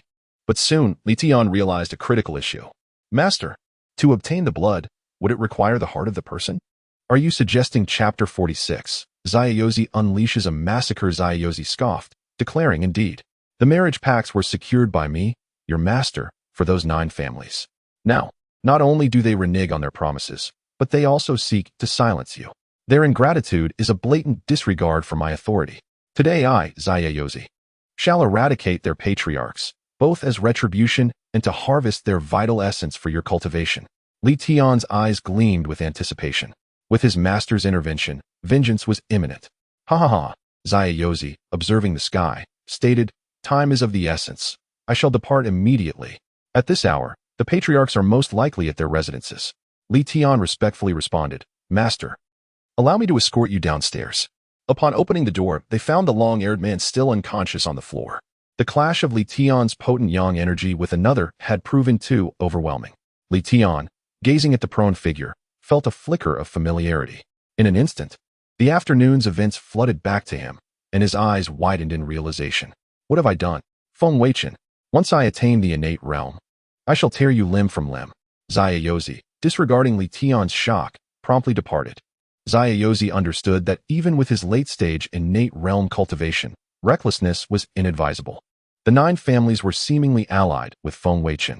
A direct confrontation could alert Feng Weichen, who might then mobilize official forces, potentially leading to Zayayozi's demise. His foolish disciple. unable to accomplish a simple task like retrieving a bride, had embroiled himself in such a predicament. Now, even Zayayozi was forced to resort to assassination. Zayayozi vanished, heading directly for the 9 families, initiating a deadly hunt. In Feng Weichen's villa, Feng Weichen felt somewhat enervated. To expedite the depletion of Li Tian's aura, he had spent the entire day in a vigorous solo endeavor, triumphing valiantly. He had not anticipated his own endurance. The daughters of the 8 families were now under his sway. The system's villain points had reached 2250, while Li Tian's aura had dwindled to a mere 5 points. A relatively safe threshold for elimination. Although he could wait until Li Tian's aura vanished completely, Feng Weichen feared potential complications due to the presence of Li Tian's formidable master, Zayayozi. Now was the time to eliminate Li Tian with precision. The thought excited him, as he could conquer another favored son of destiny. After washing up, Feng Weichen exited his room, only to find the steward, Chen, in a state of agitation. "What is it, Chen?" Chen urgently replied, "Young master, where have you been? There's been an incident. Li Tian's master, Zayayozi, has emerged. He and his disciple have joined forces, and Zayayozi intends to slay the patriarchs of the 9 families to help his disciple advance to the innate realm." Feng Weichen's expression changed drastically. "What? How could this happen? When did this occur? Why wasn't I informed sooner?" Chen, near tears, said, "Young master, I kept knocking, but you didn't answer. I dared not intrude on your activities." Feng Weichen blushed, lamenting, "A hero cannot resist the allure of beauty. The gentle embrace is a hero's downfall. I was careless." He then commanded, "Let's go to the surveillance room." The information undoubtedly originated from the biochip monitoring Li Tian. He needed to monitor the situation and respond accordingly. The situation had changed, and he could no longer afford complacency. The surveillance showed that Li Tian remained in the hotel in Causeway Bay. "How long has Zayayozi been gone?" Feng Weichen asked, leaning on the table with a frown. Chen promptly replied, 2 hours. "I've already alerted the 9 families, but I'm uncertain if they can defend themselves." Chen's phone rang. After reading the message, Chen's face changed, and he sighed. Something has happened to all 9 families. Feng Weichen's pupils constricted. It seemed he had been too hasty in depleting Li Tian's aura. Li Tian's aura had surged, triggering the protagonist's halo, which had not only attracted Zayayozi but also avenged Li Tian. Chen continued, "Except for Jiang Ziyuan of the Jiang family, who was already deceased. The patriarchs of the other 8 families have perished. Despite their defenses, the patriarchs were dead before they could react." Feng Weichen nodded, acknowledging the information. Zayayozi was undeniably devoted to his disciple, so much so that Feng Weichen questioned whether they were father and son rather than master and disciple. A true favored son of destiny, with his master resolving everything, allowing him to level up effortlessly. However, he could not allow Li Tian to advance. There was no time to expend the remaining 5 points of aura. "Chen, order an immediate bombardment of that hotel." Chen hesitated. "That would harm innocents, young master." Feng Weichen coldly retorted, "I am aware. Can't you have people calculate the precise weaponry to minimize collateral damage?" Seeing Feng Weichen's anger, Chen quickly complied. "I will see to it immediately." Feng Weichen turned back to the monitor, hoping he wasn't too late. In the hotel room in Causeway Bay, Li Tian was frantically showering, occasionally gagging. He felt tainted. The receptionist was a man. At that moment, the door opened, and Zayayozi returned. Li Tian quickly dressed and asked, "Master, how did it go?" Zayayozi smiled, raising a gourd. "Did you think I would fail after personally intervening?" Li Tian quickly thanked him. "Thank you, master." Zayayozi waved his hand. "No need for such formality between us. Let's begin at once." The two sat down in a meditative posture. Zayayozi formed hand seals, and 9 drops of essence slowly levitated from the gourd. He began refining them. The essence was saturated with Yin energy, accumulated over years from the Yin gathering array in Chishui County. The room was filled with an eerie red glow, becoming both sinister and frigid. Downstairs, the long-haired man, now awake, noticed the anomaly. He exited the hotel and looked up, exclaiming, "Damn it! These two look like they're practicing some kind of dark art." Meanwhile, Chen, who had been calculating the bombardment, returned, "Young master, the calculations are complete. Our small tracking missile can precisely target Li Tian's room without causing significant damage to surrounding buildings or other rooms." Before Chen could finish, Feng Weichen waved his hand. "Launch the missile immediately." Feng Weichen felt uneasy, sensing an impending mishap. This premonition was intense. Chen picked up the walkie-talkie and commanded, "Launch the missile." Chapter 47. Xiaozi's astounding secret inside the hotel. With Xiaozi's assistance, Li Tian gradually completed the refinement of the 9 drops of essence. His body was first bathed in golden light, then invaded by crimson light, harmonizing the extreme yang and yin energies. However, this was not an easy process. The extreme yang energy was fierce and hostile to the sudden influx of yin energy. Their battle within his body subjected Li Tian to the torment of both fire and ice. He felt as if he were in a fiery inferno one moment and an icy abyss the next. His flesh and bones endured unimaginable agony. His face contorted in pain, appearing terrifying in the room's crimson glow. After 5 minutes, the sensation gradually subsided. He perceived that the potent yang energy that had long troubled him was gradually dissipating. At that moment, Master Xiaoyao's thunderous voice resounded in his ears. "Disciple, now is the opportune moment." Li Tian knew this was the prime time for a breakthrough. He promptly channeled his vital energy and commenced assaulting his dantian. With his relentless efforts, the shackles within his dantian were progressively eroded. Yet, each surge brought immense suffering. This method proved 10,000 times more excruciating than intercourse with 9 women of the supreme Yin constitution. All this was attributed to Feng Weichen. Despite the agony, Li Tian's mind was consumed by Feng Weichen, fueling his determination to break through and seek vengeance. This unwavering resolve solidified his commitment to succeed. Soon, the internal barriers grew increasingly thin. Sensing hope, Li Tian mustered his strength and lunged forward with a mighty impact. The obstruction that had impeded his cultivation shattered instantly. Li Tian's cultivation soared to unprecedented heights. Mid-stage Hou-Tian, late-stage Hou-Tian, early-stage Xian-Tian, mid-stage Xian-Tian, and finally, late-stage Xian-Tian. Success! Li Tian and Master Xiaoyao exclaimed in unison. Li Tian had never felt so liberated and elated. Upon reaching the late-stage Xian-Tian realm, his perception of the world underwent a complete transformation. Feng Weichen now appeared as an insignificant speck in his eyes, easily crushed. From the initial loss of his fiancée to the torturous imprisonment and the abduction of his female apprentice, Li Tian vowed to exact retribution tenfold for this series of humiliations. With this thought, he erupted in unrestrained laughter, exuding an aura of invincibility and dominance. Master Xiaoyao furrowed his brow and sternly reprimanded, "Li Tian, maintain your composure. Do not succumb to demonic influence." But his admonition was in vain. Li Tian's rapid ascent from the early-stage Hou-Tian to the late-stage Xian-Tian realm inevitably destabilized his mental state. Coupled with his hatred for Feng Weichen and the exhilaration of his breakthrough, an overwhelming obsession to eliminate Feng Weichen arose in Li Tian's heart, the most dreaded of all things for cultivators, a demonic obsession. Suddenly, a whistling sound pierced the air outside the window. The master and disciple turned towards the window in unison. In the darkness of the night, a white dove trailed a long plume, hurtling towards them at an imperceptible speed. A missile! They both exclaimed inwardly in horror. Li Tian lamented inwardly. He had just reached the late-stage Xian-Tian realm. His foundation was unstable, and he was incapable of withstanding the missile's assault. With such velocity, escape was impossible. He would undoubtedly suffer grievous injuries. Fortunately, his master was present. Once his injuries healed, he would seek revenge on Feng Weichen. Then, in the next instant, alarm bells rang in Li Tian's mind. With intense apprehension, he witnessed his revered and trusted master raise him as a shield the moment the missile breached the window. A deafening explosion erupted, engulfing the entire room in a fiery inferno. The missile's warhead and trajectory had been meticulously calculated.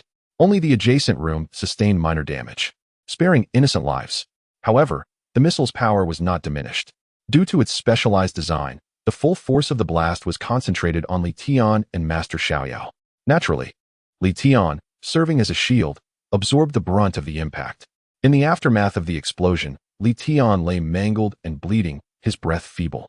He struggled to turn towards his master and weakly inquired, "Why?" But instead of a benevolent teacher, he beheld a master whose eyes gleamed with avarice. Xiaozi sneered. "Do you have any idea how long I've been waiting for this day? Nearly 2 decades of planning, all for this moment. I never imagined you, a fool, would choose the hard mode, failing even to secure a simple marriage. You've truly troubled me. Did you honestly believe that I meticulously arranged so many things, expending nearly 2 decades of effort, for the sake of a worthless disciple like you? In this world, individuals at the Xian-Tian realm possess a lifespan of 300 years. Xiaozi had achieved the Xian-Tian realm 2 centuries ago. However, with the world's rapid progress and its boundless wonders, Zaiyozi refused to simply fade away. He traveled the world, eventually discovering a secret technique a century ago that could extend his lifespan, the art of seizing another's body. By locating individuals with rare constitutions and seizing their bodies, especially if they were at the late-stage Xiantian realm, he could acquire their lifespan. Thus, he traversed the world once more, finally encountering the young Li Tian 18 years ago. Li Tian possessed the rare Qianquan Supreme Yang constitution. Therefore, Zaiyozi painstakingly orchestrated various arrangements, including betrothals and numerous backup plans, such as Lu Huan and Mu Shiqing, to ensure the success of his body-seizing scheme. With his lifespan dwindling, failure was not an option. To his dismay, Li Tian, the dimwit, couldn't even manage a simple marriage. Zaiyozi was forced to intervene personally, unable to tolerate further losses or unforeseen events. Upon hearing Zaiyozi's words, Li Tian coughed up a mouthful of blood and anguish. The person he had trusted most had always been the one who most desired his demise. This world was truly cruel. I was contemplating how to seize an opportunity to seize your body, but Feng Weichen's missile has aided me. Ha ha ha ha, my dear disciple. Your master has toiled for you for 18 years. Today, it is your turn to repay me. With that, Zaiyozi formed hand seals and initiated the body-seizing technique. Upon completing the seals, he affixed 2 talismans to his and Li Tian's foreheads. Immediately, a wisp of white, ethereal substance ascended from the talisman on Zaiyozi's head and floated towards the talisman on Li Tian's head. Li Tian's body began to convulse violently, his eyes rolling back in their sockets. 30 seconds later, Zaiyozi's body slumped to the ground, lifeless. Abruptly, Li Tian's eyes snapped open, revealing a shrewdness and worldliness that were not his own. The vigor of a youthful body is truly remarkable. Ha ha ha. However, this brat actually harbored an obsession. How unfortunate. I must depart from this place immediately. In the surveillance room, Feng Weichen stared intently at the screen, utterly astounded. Could there be someone even more cunning than I am? Judging from the data transmitted by the biochip, it appeared that Zaiyozi had seized Li Tian's body. The old man had dedicated his entire life to crafting a brand new vessel and achieving a form of immortality through body seizing. It turned out that the most treacherous individual was actually from Li Tian's own camp. Truly, an old fox who had lived for over 2 centuries. Li Tian had been kept in the dark, unaware of the despair he would feel at the moment of his possession. From the surveillance footage, Li Tian's body appeared extremely feeble, but his soul had been replaced by Zaiyozi. Strike while the iron is hot. Zaiyozi's strength is formidable. We cannot allow him to return to the mountains. Steward Chun, initiate another round of bombardment immediately. Just as Steward Chun was about to comply, Zaiyozi in the surveillance footage began moving at high speed. His body's vital signs were also gradually stabilizing, likely due to some healing elixir he had consumed. Hold. Observe his destination and initiate bombardment immediately upon confirming his location. He had anticipated that Zaiyozi might be a significant variable, and his fears had come to fruition. However, without the protection of fortune, Zaiyozi was merely a stronger-than-average Xiantian expert. At that moment, Feng Weichen's phone vibrated. He retrieved it and saw a message from Lin Xueto, containing several updates. Firstly, Lin Yue had awakened. However, after Lin Xueto's persistent persuasion, she had abandoned her desire for revenge and chosen to align herself with Feng Weichen. After all, Lin Yue's sister was in Feng Weichen's hands, and the Dark Crane organization also belonged to him. Moreover, with Yi Aobei already deceased and her supporter, Uncle Li, captured as a rebel, she found herself utterly powerless to resist Feng Weichen, struggling merely to survive within the empire. Thus, she opted to seek refuge with Feng Weichen alongside her sister. Feng Weichen was pleasantly surprised by this turn of events, as it spared him the effort of persuasion. The second matter at hand was the deteriorating health of the current prime minister, who appeared to be afflicted by some peculiar illness. According to the intelligence from the Dark Crane organization, despite the royal family's relentless efforts, they had been unable to cure him and were actively suppressing information to prevent it from leaking out. At this moment, Feng Weichen realized why his grandfather had sent him to Qi Shui County for marriage. The court was rife with undercurrents, and turmoil was imminent. As the prime minister, his grandfather could not afford to be distracted, thus distancing himself was a protective measure for Feng Weichen. Feng Weichen felt a surge of emotion at his grandfather's consideration for him. The third issue was that he had instructed the Dark Crane organization to conduct a nationwide investigation for any unusual individuals, particularly those who had experienced drastic changes in fortune. such as an ordinary person suddenly rising to prominence or a loser unexpectedly achieving success. He understood that he was in a world teeming with protagonists from various novels. And rather than waiting for fate to throw a fortune child into his path, he preferred to take proactive measures to prepare himself. Today, the Dark Crane organization reported the discovery of an extraordinary student in Guanghai City, Jianda County. This individual, once impoverished and academically average, had managed to enroll in a university through the Empire's support. Unexpectedly, 2 months ago, he had become the wealthiest person in Guanghai City, with numerous enterprises under his name, including financial firms, high-end manufacturing companies, and tech firms. Even before graduating, he was living a luxurious life filled with pool parties and nightlife. Upon seeing the name, Wang Fan, Feng Weichen recognized him as the protagonist from the novel My Godly Rich System. In his previous life, he had read this mindless power fantasy where Wang Fan, an impoverished student, obsessed over his school beauty. In his senior year, after mustering the courage to confess, he was rejected and ridiculed, leading him to awaken a godly rich system to seek revenge. Within 2 months, through infallible investments across various sectors, he ascended to become Guanghai City's wealthiest individual, even collaborating with a royal family member. With this realization, Feng Weichen chuckled, recognizing that he had encountered a fellow with a system. He looked forward to a potential confrontation to see who was superior. Just then, Butler Chun interjected, informing him that Xianyuozi had ceased movement, and they had pinpointed his location. Feng Weichen snapped back to reality, noting that there was no immediate conflict with Wang Fan, thus decided to disregard him for the time being. His focus shifted back to Xianyuozi, whose position was now revealed to be deep within the western mountains of Qishui County. With that, he commanded the artillery units to prepare for an all-out bombardment, justifying it as a response to the former Minister of Personnel's fleeing presence, as this individual had reached the late innate stage and posed a significant threat to the Empire. Upon receiving the order, Butler Chen promptly initiated the bombardment preparations. In the mountains, Xianyuozi returned to his hideaway, feeling a sense of relief after years of anonymity. Having successfully escaped, he was filled with a frenzied excitement. This day had been his singular aim for over 2 centuries. With the successful takeover of a new body, the balance of yin and yang within him surged, and he realized that retaining this energy would hinder his own cultivation. If he could harness it to break through to the celestial realm, his chances of success would significantly increase. After years of indulging in the late innate stage, he was finally on the brink of a breakthrough, which could extend his lifespan by another 300 years, granting him a total of 600 years of life. With that resolve, Xianyuozi sat cross-legged, channeling the yin and yang energies to collide with the celestial realm. His body radiated with red and orange energies, continuously refining him amidst a clash of ice and fire. The energy and aura emanating from him grew increasingly potent. Suddenly, he was startled by the sound of numerous whistling projectiles piercing the air.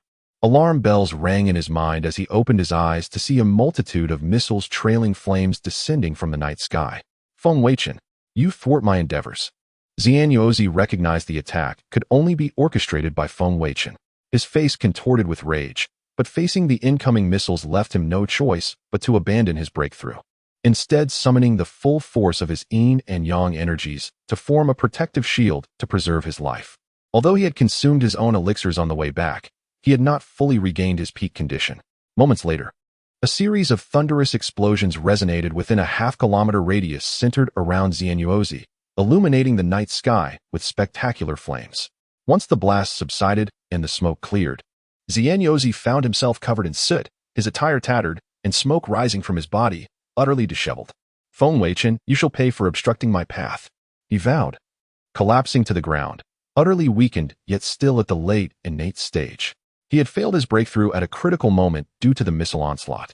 Had it not been for the yin and yang energies shielding him, he likely would not have survived the bombardment.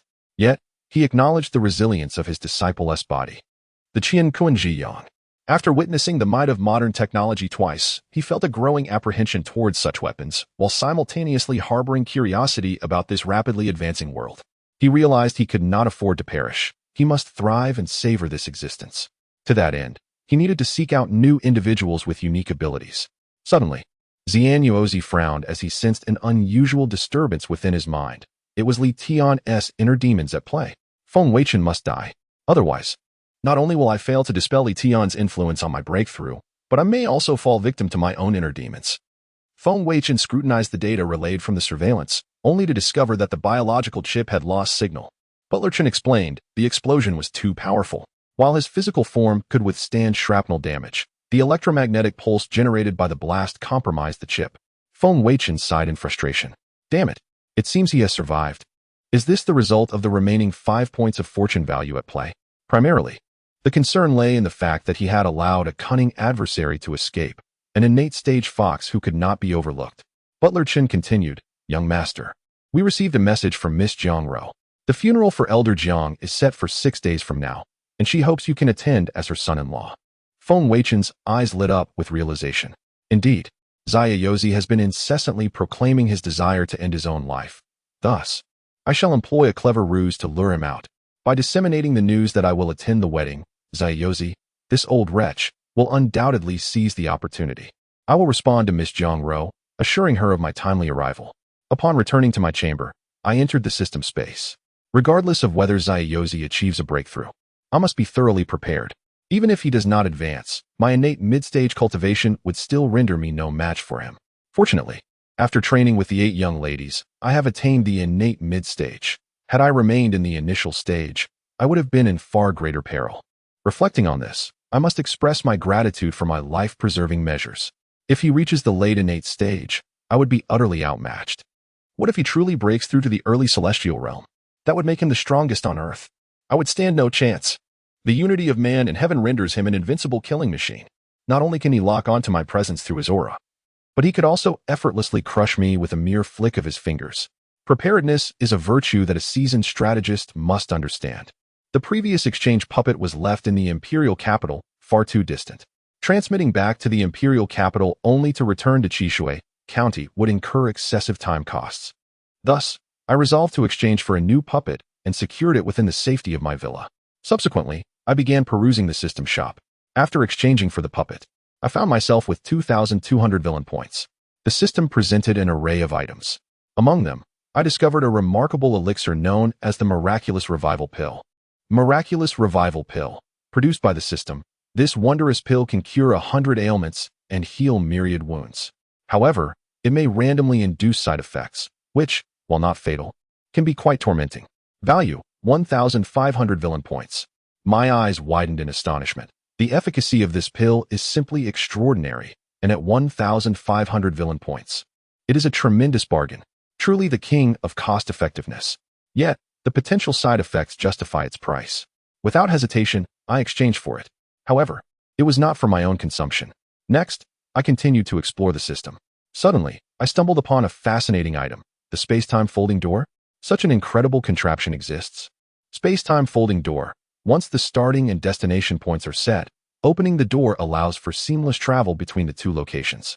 Note, a single door can only set a location once and cannot be altered. Value, 500 villain points. My goodness! After reading the description, I could not help but exclaim in disbelief. Who would not be captivated by such a function? This is indeed an extraordinary artifact. Although it can only traverse between 2 fixed locations, it embodies a truly formidable ability. To hesitate even for a second would be a disservice to the system and the folding door. I promptly exchanged for it. However, I refrained from hastily setting the locations, as each door can only be designated once and requires careful consideration. Exiting the shop, I found myself once again financially depleted, with merely 200 villain points remaining. Indeed, shopping is a surefire way to empty one's pockets, even in a system shop. Yet, I felt no dismay. I had discovered a new source for reaping benefits. Wang Fan, I hope you can provide me with more villain points. A night passed without incident. At dawn, I summoned Butler Chen. Butler Chen, deliver this pill to my grandfather and instruct him to present it to the Prime Minister. Claiming that I acquired it from a reclusive sage during my travels in Chishui County, and that it can cure all manner of ailments. Although Butler Chen expressed skepticism, I stood by my word. There was no need for him to question my intentions. Soon, a courier was dispatched, bearing the elixir to the imperial capital. Following this, I instructed Butler Chen to spread the word. In the coming days, I would visit the 9 prominent families, offering my condolences to each head of the family. Ultimately, I would attend to the Jiang family's burial ceremony for the late Elder Jiang. The more sensational the news, the better.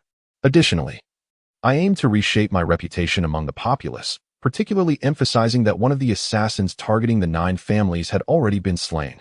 That very day, I set forth to the Nangong residence, while Butler Chun paraded Zaiyozi's corpse through the streets. Zaiyozi had usurped Li Tian's body, and I had exhumed his corpse from the hotel. Some of the older generation among the 9 families recognized Zaiyozi. They immediately believed I was acting as an agent of justice, avenging the abduction of innocent women by Zaiyozi, who was ultimately slain by my hand. This enhanced my reputation considerably. As for me, while I feigned mourning, my true intentions revolved around seizing control of the 8 families' assets. My ambition was to establish my own power base, and Zaiyozi's elimination of the 8 family heads was, in fact, a significant boon. After all, my union with the 8 young ladies legitimized my claim over the 8 families. Naturally, now that my reputation had seen an upturn, I could not resort to overtly aggressive tactics. By managing a few of my wives, they could ascend as the new heads of their respective families, which would be entirely reasonable. I was exceptionally clever. In due course, the 9 prominent families of Chishui County would become my allies, and the county itself would effectively transform into my domain. The distance from Chishui County to the imperial capital was significant. Thus, even amidst upheaval in the capital, I would remain insulated. This would also fulfill my grandfather's wishes. In the future, as I established my stronghold, I could safeguard myself even if the empire faced turmoil. In the days that followed, I donned a regal purple robe and, accompanied by Butler Chun, paid my respects to each family in turn. The media in Wuhan City reported fervently on the matter. Across the internet and television, headlines proclaimed, "Heads of the 9 prominent families of Chishui County perished." The assailant strikes out of rage. Tragic. Heart-wrenching. A young prodigy? No. He is a champion of justice. Feng Weichen personally intervened, vanquishing the assassin targeting the 9 families and displaying him to the public. A satisfying resolution. A young man of great promise. The Prime Minister's grandson, it turns out, is a man of deep compassion. We were all mistaken about him before. Meanwhile, the Zaiyozi, now resembling Li Tian, had reappeared in Wuhan City. Having adjusted his facial muscles and bone structure slightly to avoid recognition, fearing the issuance of a bounty on his head, Feng Weichen would never recognize him. Zaiyozi was quite pleased with Li Tian's youthful and vigorous form. Truly splendid. Yet, my meticulously laid plans had encountered unforeseen complications. Firstly, the daughters of the 9 families, Mu Shiqing and Lu Huan, were intended for Zaiyozi. They were both exceptional beauties, and yet I had secured neither.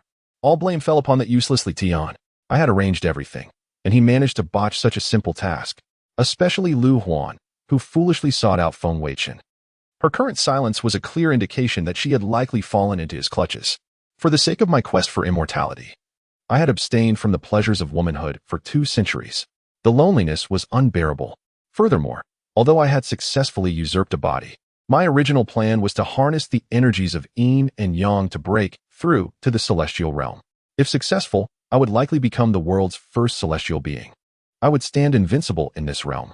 In that scenario, all the world's elites, even royalty, would be compelled to curry favor with me. I could even ascend to the position of Prime Minister, living in utmost comfort. Yet, all of this crumbled to dust due to Feng Weichen's interference. Feng Weichen, you have ruined my destiny and stolen my women. I shall ensure your utter destruction. At that moment, a luxurious convoy suddenly appeared on the street, prompting pedestrians to hastily clear a path. Zaiyozi glanced over and recognized the convoy adorned in black, adorned with white funeral flowers. Was this a mourning procession? Upon closer inspection, he discerned the emblem of the Feng family on the vehicles. This was Feng Weichen's entourage. How dare he brazenly parade through the streets while I still draw breath? Does he not regard me at all? Subsequently, a prison wagon materialized behind the convoy. The prison wagon was a flatbed truck, its open cargo hold housing an iron cage. Within the cage was a crucifix, and affixed to it was none other than his own cadaver, chortled derisively. Evidently, this scion believed that the most formidable of the 2 masters had perished in the blast, and that Li Tian's nascent strength posed no significant threat. This explained the ostentatious display. However, such desecration of his remains was intolerable. From the conversations of nearby townsfolk, discerned Feng Weichen's itinerary.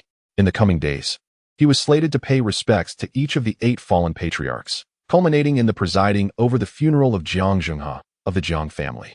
As a high-ranking official of the 2nd rank, Jiang Zhenghe merited a grand affair.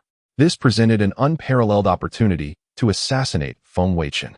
Now that Feng Weichen presumed him dead, the sudden appearance of Li Tian, wielding the power of a late-stage Xiantian, would undoubtedly elicit a reaction of profound astonishment.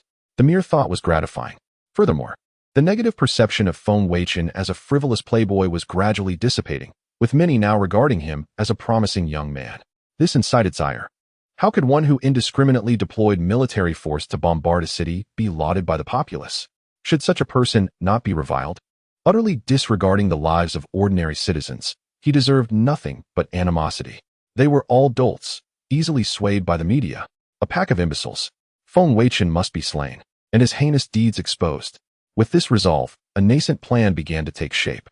In a flash, vanished from his spot, leaving onlookers to perceive only a passing gust of wind. He intended to scout the location in advance, as the Jiang family, being the wealthiest in Qishui County, possessed a vast and intricate estate. This assassination must be executed with absolute precision, from infiltration to the act itself, to the extraction. There could be no margin for error. Without the protection of Yin-Yang energy, another bombardment upon exposure would be catastrophic. Having scrutinized the Jiang family's layout, refined his strategy. The Jiang estate bordered the Crimson Water River, and its sewers flowed directly into it. He would excavate beneath the coffin, connecting it to the sewer outlet. Then, he would lie in wait within the coffin. As the officiant of the funeral, Feng Weichen would inevitably approach the coffin. Upon his proximity, would erupt from concealment, delivering a decisive, lethal blow, before retreating into the coffin and escaping via the river. Flawless. Who would suspect him of hiding within a coffin? Even the astute Feng Weichen could not anticipate such a maneuver. With Feng Weichen eliminated, he would reclaim the daughters of the 9 great families, thereby seizing control of Qishui County.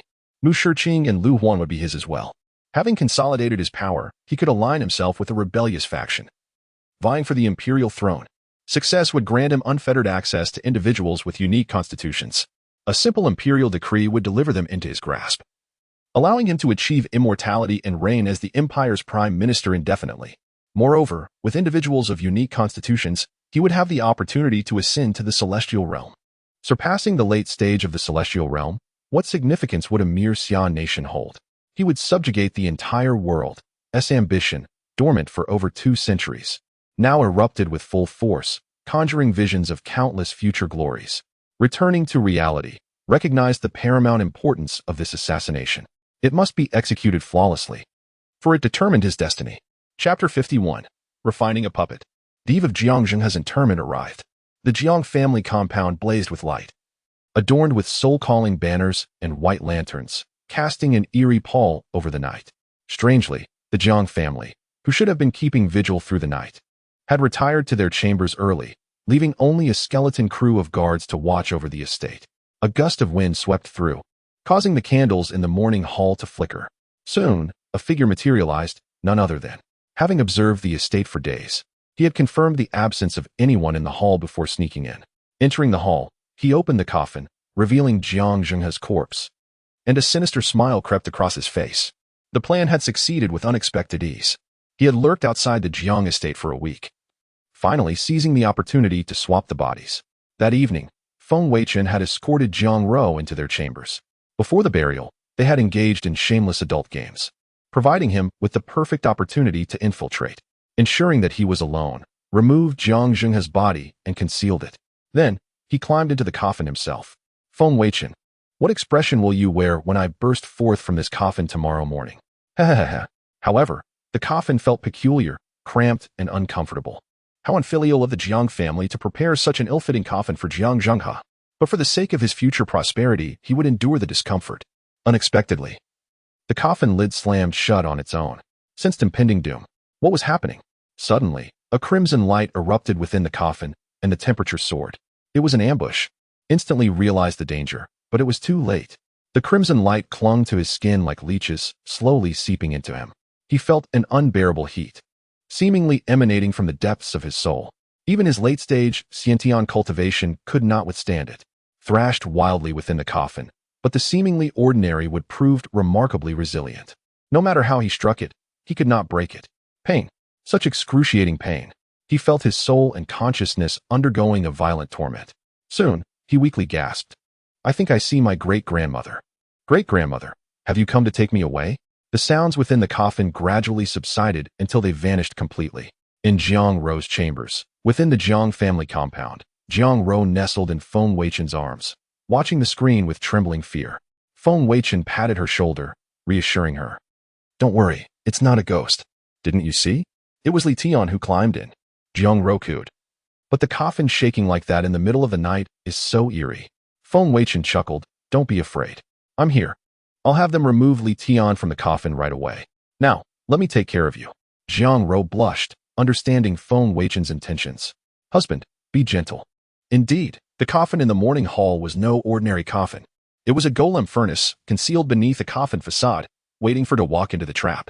Although Li Tian still possessed 5 points of luck, his consciousness had been extinguished by, so Li Tian was no longer Li Tian, but the concept of a child of destiny no longer applied. The golem furnace could now refine him without issue. Considered himself clever, but he was merely a pawn in Feng Weichen's grand design. The next morning, Feng Weichen awoke early, feeling refreshed. He glanced at the beauty sleeping soundly beside him, exhausted from the night's exertions, and a satisfied smile played on his lips. Then, he accessed the system. He had received notifications the previous night, but he had been preoccupied with adult games. Now, he would examine them. Ding. Congratulations, host, for completing the capture of Li Tian. The protagonist of Young Divine Doctor descends the mountain. Reward, 2,000 villain points. Ding.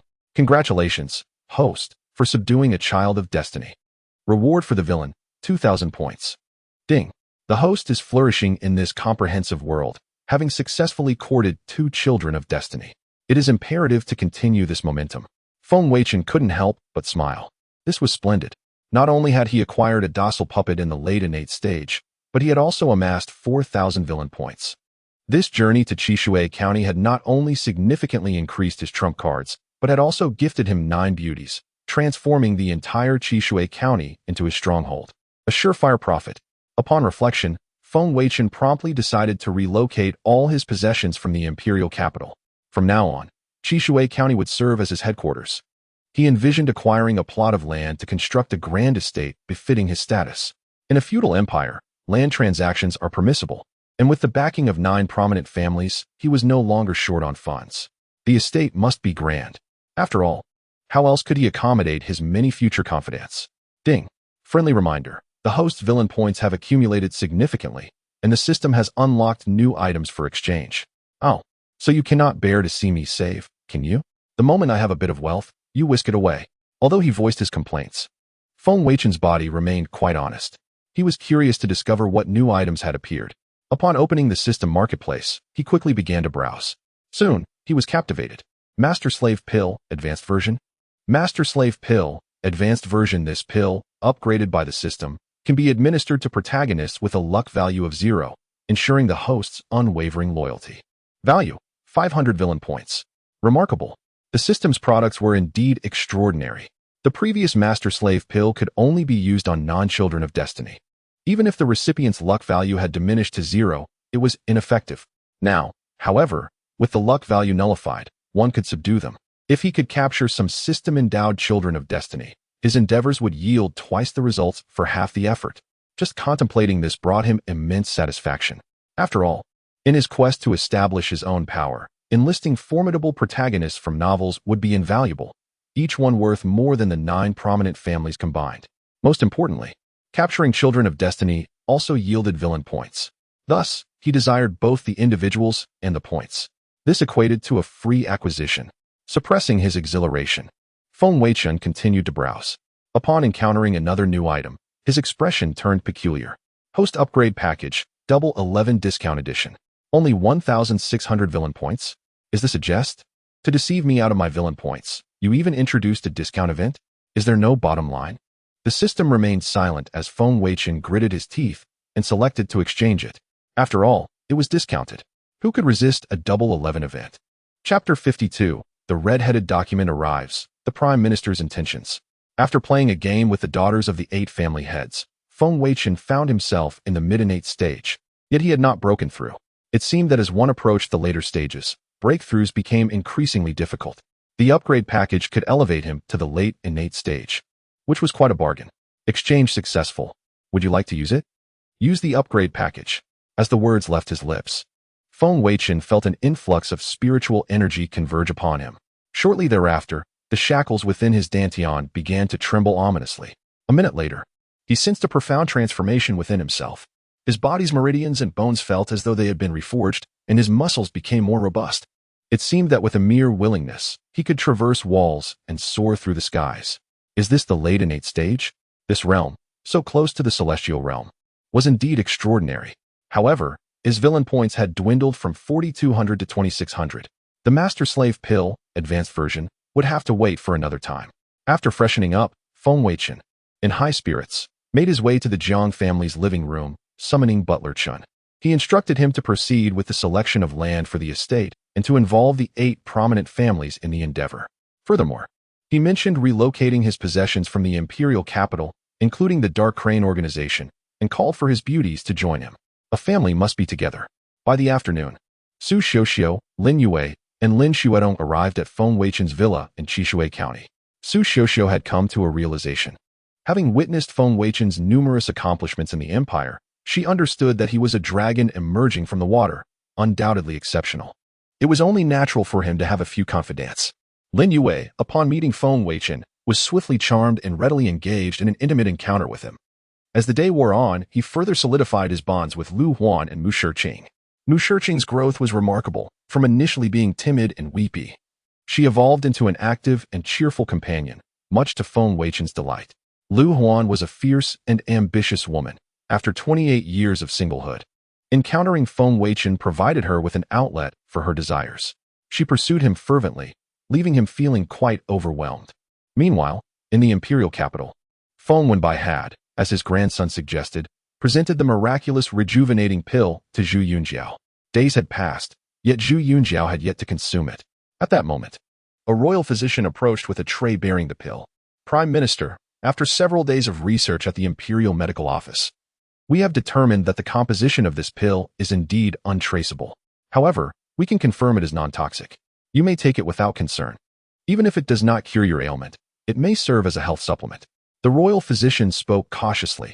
After all, the composition remained a mystery.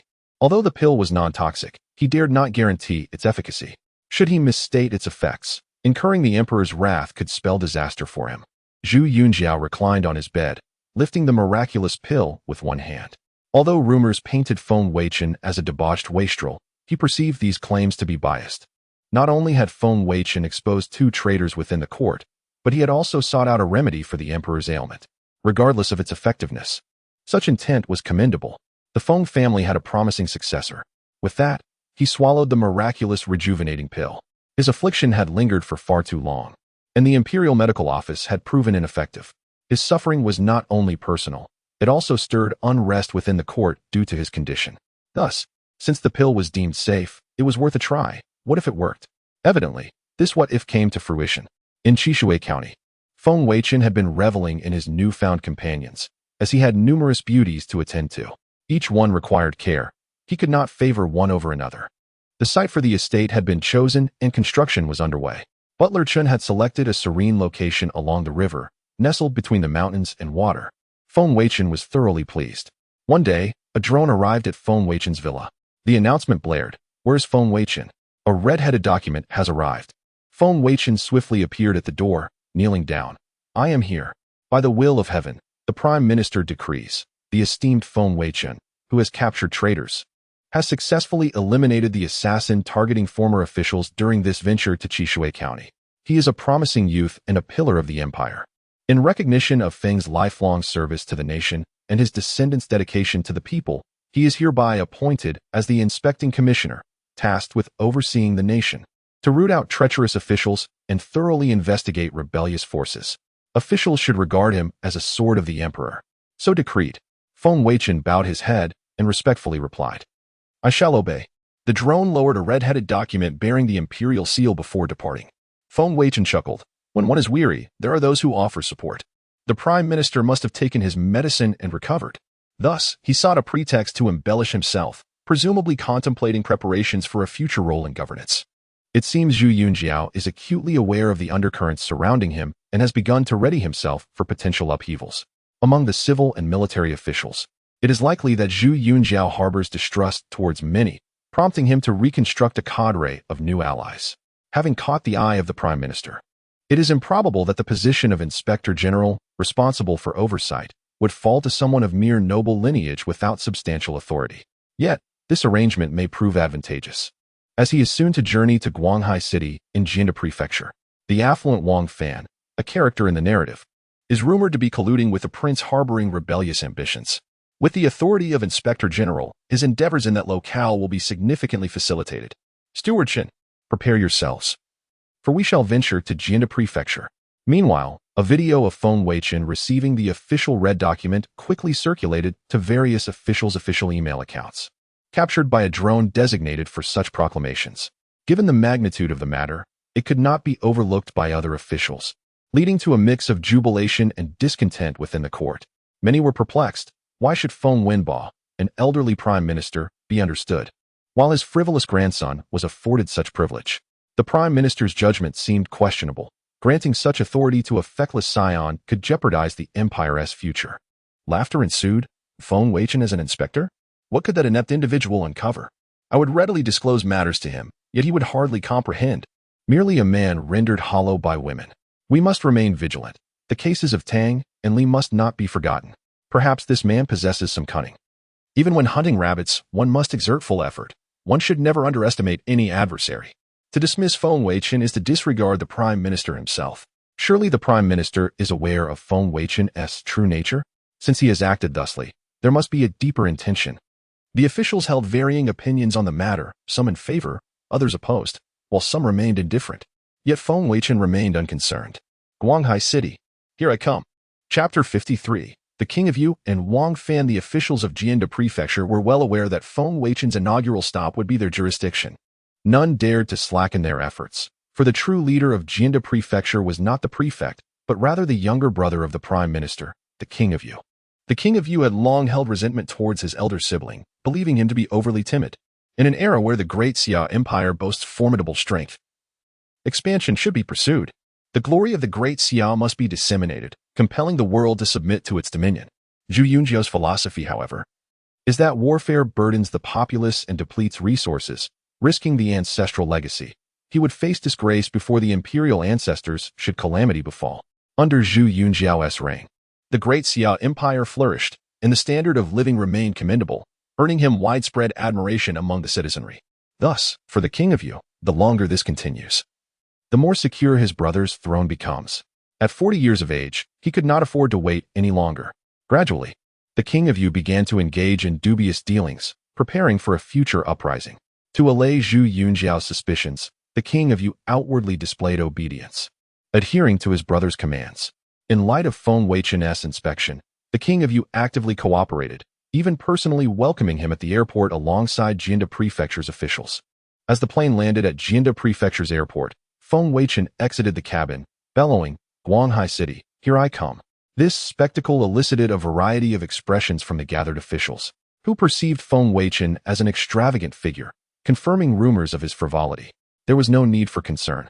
The King of Yu, a middle-aged man of modest stature with a slight paunch, exuded an amiable demeanor.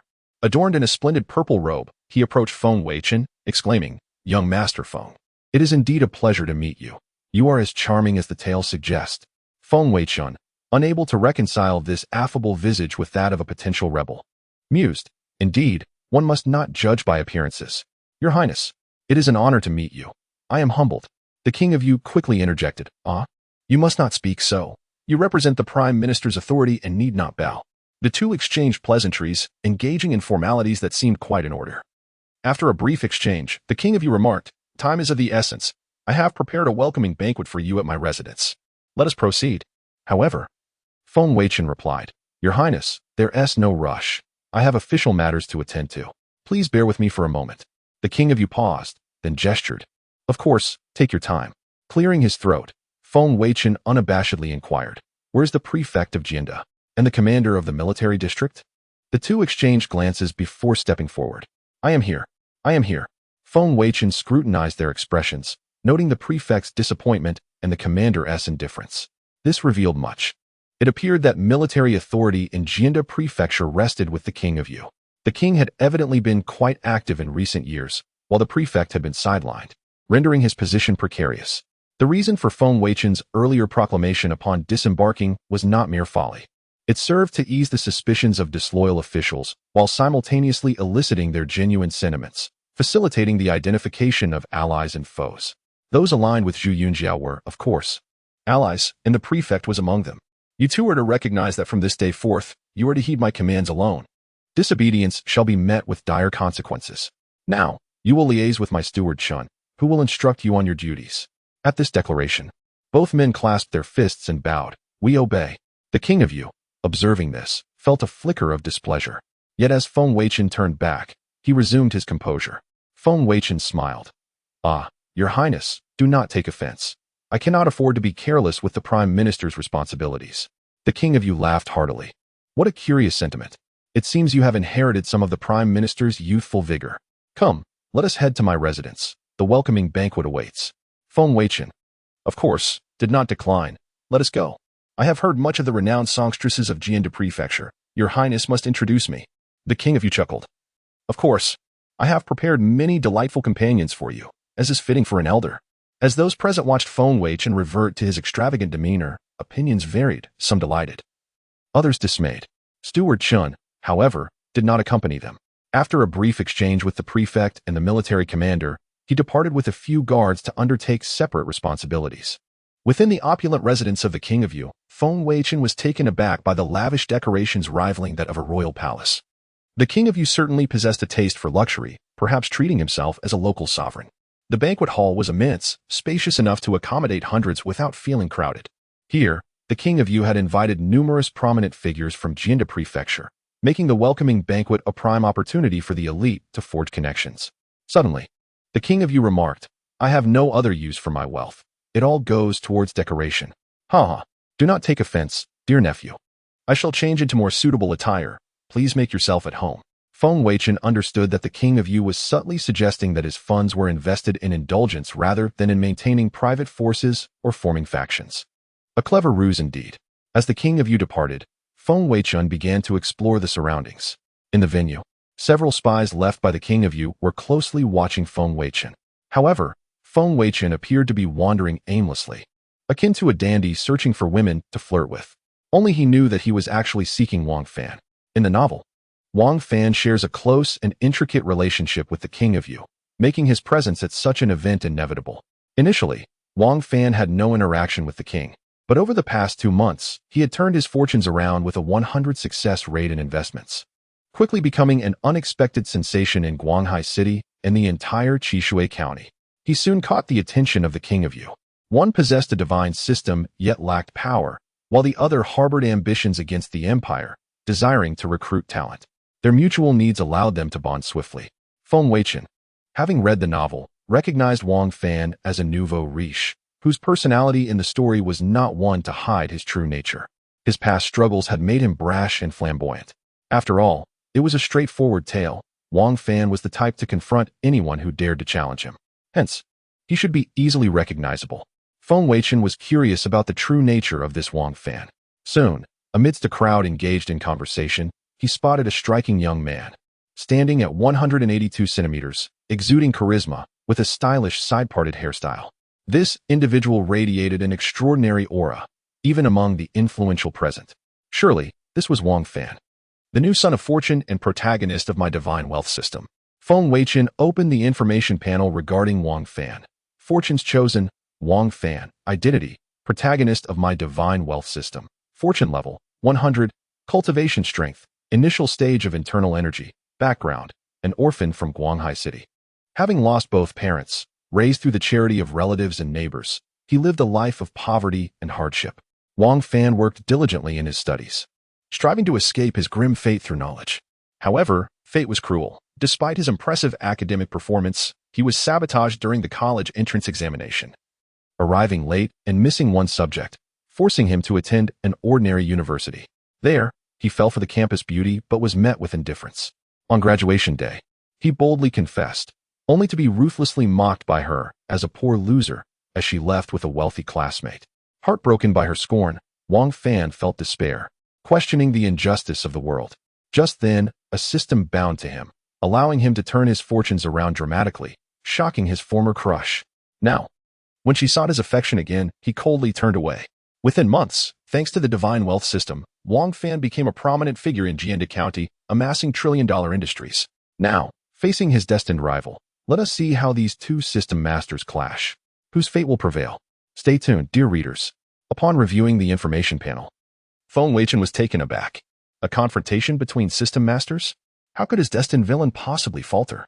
The system could consume the fortune of the chosen one. Logically, it should be more formidable than that divine wealth system, right? Clever, well done. Feng Weichen. That seems more reasonable. He continued to fixate on Wang Fan, a typical narrative of a web novel. It was a mindless tale of triumph. The protagonist faced numerous trials, was constantly bullied, and suddenly rose to become a prominent figure, slapping faces and astonishing the world. Unfortunately, he now encountered the destined villain, me, who specializes in dismantling protagonists and their chosen ones. However, Feng Weichen was puzzled. Previous fortune bearers had strength far surpassing ordinary individuals, possessing formidable self-defense capabilities. Yet, this Wang Fan only had initial stage strength, which seemed rather inadequate. A few burly men could easily overpower him. It reminded Feng Weichen of a dialogue from Batman. What is your superpower? I'm rich. Yet, Batman was also quite formidable, capable of holding his own against Superman. But Wang Fan, with his current strength, would be easily dispatched. Feng Weichen contemplated rushing over to deal with him swiftly. Yet, the presence of a system added an unpredictable layer. 100 points of fortune could spark unforeseen evolution in Wang Fan. Patience was essential. Meanwhile, Wang Fan was engrossed in socializing, blissfully unaware of Feng Weichen's scrutiny. Mr. Wang, we can certainly handle the seaside resort project for you. Mr. Wang. When will the Guangyun building's recruitment begin? Mr. Wang. With a smile, Wang Fan addressed each individual approaching him. Yet, beneath his composed exterior lay a sense of arrogance. He had finally risen from his past struggles, transforming from a nobody into an object of admiration for many. What caliber were these people? Attempting to negotiate business with him? He dealt in billions, while they bothered him with millions. They lacked self-awareness. Nonetheless, maintaining appearances was necessary. He raised his glass and declared, "Thank you all for your support and encouragement. Regarding the projects of interest, our group will issue an official notice shortly for your perusal." After finishing, he elegantly emptied his glass, receiving another round of praises from those around him, whether sincere or sycophantic. Wang Fan relished this sensation. At that moment, a captivating figure brushed past him, leaving a trail of fragrance. Wang Fan turned to see a woman in a black evening gown, her long legs on display, radiating an extraordinary presence. She was the daughter of the county chief of Jianda, attending the welcome banquet for the prosecutor. Wang Fan had come as a business partner of the King of Yu, but he was also drawn to this young lady. The county chief, He Shui, had a daughter named He Jirua, an exceptionally talented individual renowned for her beauty, charm, and keen business acumen. She was regarded as the swan among the youth of Jianda County. However, this proud swan sought a confident, gentlemanly, and powerful man. Only such a strong individual could truly capture her heart. Mere wealth or superficial beauty would not suffice, explaining her single status at 23, having never been in a relationship. Since being mocked by the campus beauty, Wang Fan understood that such mundane women were unworthy of him. Only someone as proud and exceptional as He Jirua could rightfully be his partner. After entering high society and learning of He Jirua, he had closely monitored her every move, seeking opportunities for serendipitous encounters, knowing that high-minded individuals have lofty standards for their partners.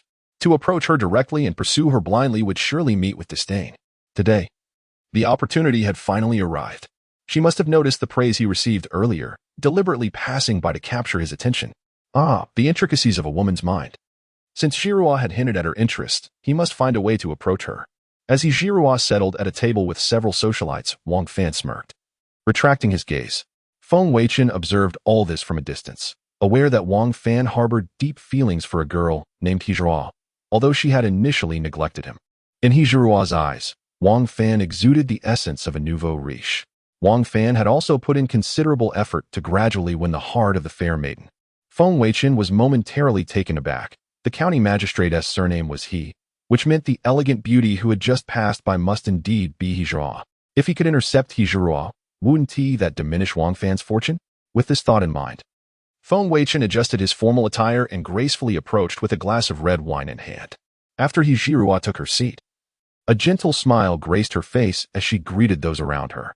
A socialite clad in a deep V gown, holding a stemmed glass with one hand, inquired, "Draw?" Didn't you say you wouldn't come earlier? Did your father scold you? Hijirua pursed her lips, displaying a look of helplessness. Indeed, you know how it is. In places like this, there are always flies buzzing around. It would be better to stay at the company and thank the planning team. However, my father insisted that as the daughter of the county magistrate, I must attend this welcome banquet for the prosecutor. Another socialite raised her eyebrows playfully and teased. Did you notice just now? As you passed by Wang Fan, his eyes followed you like radar. Our Jirua is truly a magnet for admirers wherever she goes. A third socialite adorned in black stockings chimed in. Indeed, that is Wang Fan. Currently, besides the king of Yu, he is the wealthiest individual in Jinda County. In just a few months, he has become a billionaire through his remarkable investment skills. He is truly a dazzling new star. Clearly, these socialites harbored thoughts about Wang Fan. Hijirua had heard of him, a mere nouveau riche. She had been fortunate enough to see him on television once, and his eyes brimmed with arrogance. Despite being a billionaire, he seemed inexperienced and ill-suited to his newfound status. Moreover, Hijirua observed that Wang Fan was exceedingly vain, relishing the limelight. Such a person, regardless of wealth, struck her as rather greasy. After all, earning money is a skill known to many. Once one has enough, money merely becomes a number. Suddenly, a shadow approached, causing Hijirua to instinctively frown. In the next moment, she heard a voice as refreshing as spring breeze. Ladies, do you mind if I join you? Looking up, she beheld a young man in formal attire, exuding charm and confidence. Normally, Hijirua would disdain men who approached her, but today, she felt an unusual sensation, a desire for closeness. Caught off guard by her own thoughts, her cheeks flushed. Feng Weichen, of course, noticed this subtle detail. His approach had employed the art of persuasion. No one could resist him. The other socialites were equally captivated by the handsome newcomer, their eyes lighting up. The deep V-clad socialite quickly urged, Come, please sit with us. We are all women here. We could use a bit of masculine energy. Others echoed her sentiments, eagerly inviting Feng Weichen to take a seat. Under the influence of his charm, every gaze directed at Feng Weichen brimmed with intrigue. A striking, gentlemanly young man with such poise and grace was indeed hard to find. The proud Hijirua maintained her composure, but her companions were less restrained. Noting that everyone else had consented while she remained silent, Feng Weichen smiled gently and inquired, May I, miss? Hijirua glanced at Feng Weichen, and his warm smile melted her reservations. Yes, you may. Feng Weichen took a seat beside her without hesitation. He then began to peruse her profile.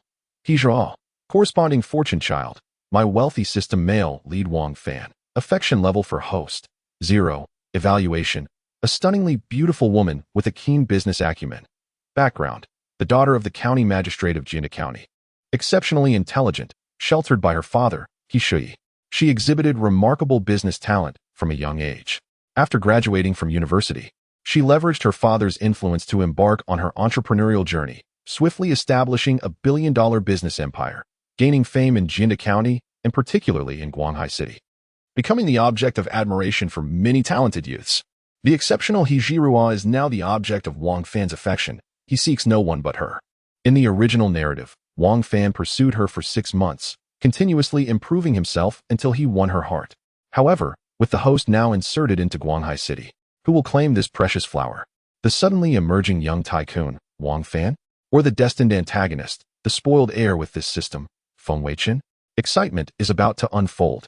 Stay tuned. Feng Weichen. The system is malfunctioning again. However, is it actually praising itself? An auto-praising system, perhaps fearful of being overshadowed by Wang Fan's wealthy system? At that moment, the other socialites began to bombard Feng Weichen with attention, eagerly toasting him. Little handsome, have you come here specifically for one of us?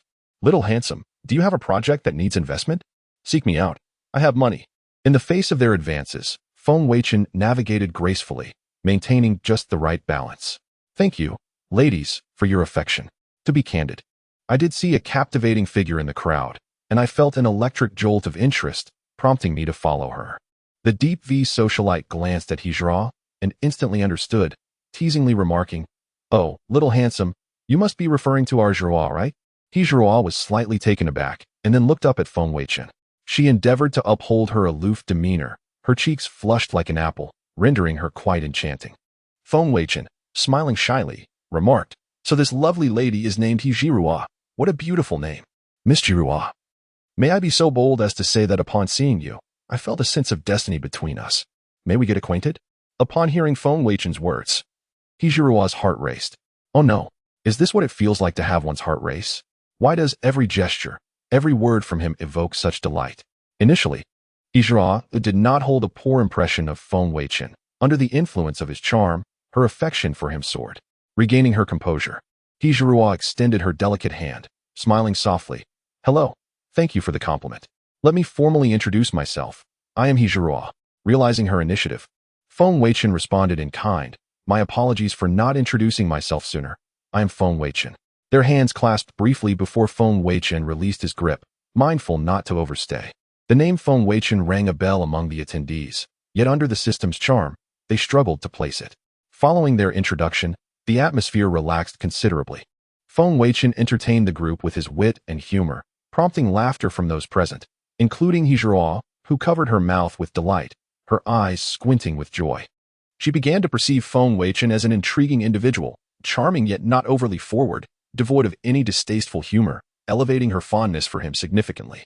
Ding! Through the host's continuous efforts, Hijirua's affection level has risen to 30. Current affection level, 30. Chapter 56. The angry Wang Fan seizes the tools of the crime, yet Feng Weichen's heart was not entirely at ease. He had not managed to diminish Wang Fan's fortune, which was a pity. Friendly reminder. At this moment, Hijirua has yet to become Wang Fan's woman. Unless she develops an aversion to Wang Fan, the mere act of pursuing her will not affect his fortune points. Only upon successful pursuit will his fortune points be deducted. Upon hearing the system's explanation, Feng Weichen nodded discreetly. Since the focus now is to annoy Wang Fan, it seemed straightforward. Consequently, Feng Weichen raised his voice slightly, ensuring that Wang Fan could hear him. He proceeded to toast frequently with Hijirua, occasionally eliciting laughter from her. The table radiated an atmosphere of joy. Naturally, Wang Fan's attention was drawn to the scene not far away. In truth, he had noticed when Feng Weichen approached with a glass in hand. However, given his understanding of Hijirua, such a proud woman was likely to rebuff the advances of a stranger, hence he paid little mind. To his surprise, in no time, this unfamiliar gentleman not only integrated seamlessly into a group of socialites but also sat beside Hijirua, causing her to giggle uncontrollably. It was one thing for others to be captivated, but why did even the woman he had his eye on succumb to his charm? This was utterly unacceptable. Hijirua was meant to be his alone. Based on his investigations, Hijirua was indeed a woman of lofty aspirations, a perfect goddess who resided high above the mortal realm. It was well known that she had turned down countless suitors. Yet now, she was opening her heart to this stranger. What did his own patience and restraint amount to? Had he merely been a fool? As laughter erupted once more from the group, Wang Fan's fists unconsciously clenched. If looks could kill, Feng Weichen would have perished 1,000 times over. How could they be so intimate? By what right could he be so close? In terms of appearance and family wealth, where did he fall short? In the entirety of Guanghai City? No, in the whole of Jinda County. He was the unrivaled champion among the youth who dared to contest that. With such thoughts, Wang Fan's confidence surged anew. If he merely revealed his identity, the other party would undoubtedly yield out of respect and withdraw from Hijirua's side. Ding! Your beloved woman is being pursued. As a man, how can you tolerate this? To uphold your dignity, please complete the task. Drive away the unfamiliar man beside Hijirua and protect your goddess. Task successful. Reward of 6,666 sign-in points. Task failure. Confiscation of the man's tools. As a stalwart man, the woman he desires must not be defiled by others. If he cannot accomplish even this, he is unworthy of the title of man, and his tools would be rendered meaningless. Just as Wang Fan contemplated rising, he found himself momentarily frozen in place. He had not anticipated that his extravagant system would suddenly issue such a task. However, the reward was incredibly enticing. He earned merely 100 sign-in points each day, and every lottery draw from the system required 500 points. This time, the reward was a 4-digit sum. It would suffice for 10 consecutive draws and even leave him with a surplus. Over the past few months, he had spent 5,000 sign-in points to achieve his current standing. If he were to acquire 6,666 sign-in points, his worth would undoubtedly double. Yet, while the reward was appealing, the punishment seemed rather terrifying. Confiscation of the man's tools? Was this a matter of succeed or perish? What would he do if he lost his tools for the rest of his life? Moreover, why were the stakes of this task so high? Was this man pursuing Hijirua of a particularly distinguished status? Reflecting on the day's events, He recalled that it was the welcoming banquet for the so-called touring prosecutor. Could this be Feng Weichen? Feng Weichen, the grandson of the current prime minister, son of the president of a top multinational corporation, and a member of a prestigious family. Considering this, it was uncertain whether he could compete with such an individual. Yet, it was rumored that Feng Weichen was greedy and licentious, a spoiled scion whose impressive lineage was merely the result of his father and grandfather's accomplishments. In just 2 or 3 months, he had achieved his current status, and given him more time, he could rival even the wealthiest. In comparison, Feng Weichen appeared to lack competitiveness. Furthermore, he had a close relationship with the King of Yu. A mere spoiled rich kid would surely retreat upon learning of his connection. After all, the King of Yu was the younger brother of the current prime minister. Naturally, he could not allow a debauched young master to usurp his goddess. With this in mind, a smile crept onto Wang Fan's lips, a look of determination on his face. He would safeguard his Zhiruo today, sealing off his tools of pursuit. Resolute, he picked up a glass of red wine and strode forward. Feng Weichen, keeping a watchful eye on Wang Fan from the corner of his gaze, naturally noticed his approach. However, at that moment, Zhiruo had transformed from a haughty swan into a clingy kitten. A woman who had guarded her heart for 23 years was gradually opening up to a man she fancied, especially under the influence of top-notch PUA skills. Zhiruo's gaze was fixated solely on Feng Weichen, leaving no room for others. She felt genuinely happy today. The man before her was undeniably captivating, and she was thoroughly satisfied. So this was the sensation of infatuation. Seizing the opportunity while Feng Weichen sipped his drink, she glanced at the socialites present, each clad in alluring attire. As a socialite, one must dance amidst a sea of men, skillfully navigating the currents. Although these women clearly stepped back, yielding to Zhiruo, one could never be certain that Feng Weichen might not prefer another woman instead. She needed to be more proactive. Who knew when she might encounter a man she desired again? Thus, Zhiruo leaned a little closer to Feng Weichen and asked, Feng Weichen? That name sounds so familiar. Perhaps it's the wine, but I can't quite recall. Could you enlighten me, young Master Feng? Feng Weichen set down his glass and smiled gently. Just a hint. The current Prime Minister's surname is Feng. Zhiruo gasped, covering her mouth. You are the prosecutor. I know you. Today's banquet is prepared for you. Feng Weichen was momentarily taken aback. Did she not detest him? After all, his reputation had been rather poor. Zhiruo shook her head. Those are merely rumors. After conversing with you today, I believe you are a good person. Moreover, my father has mentioned you several times, stating that you not only uncovered the Empire's traitors but also eliminated the assassin who attempted to murder the former Minister of Personnel in Chishui County. Young Master Feng, you are indeed a talented and charming young man. This compliment was overheard by Wang Fan, who stood nearby, and his smile instantly froze. Chapter 57. Wang Fan's discomfort. Why did his goddess hold such a high opinion of this man? They had only just met for a few minutes. Just moments ago, she had walked past him, clearly attempting to capture his attention. It must be that Zhiruo, noticing his inaction, was deliberately praising another man to provoke him. Yes, that had to be it.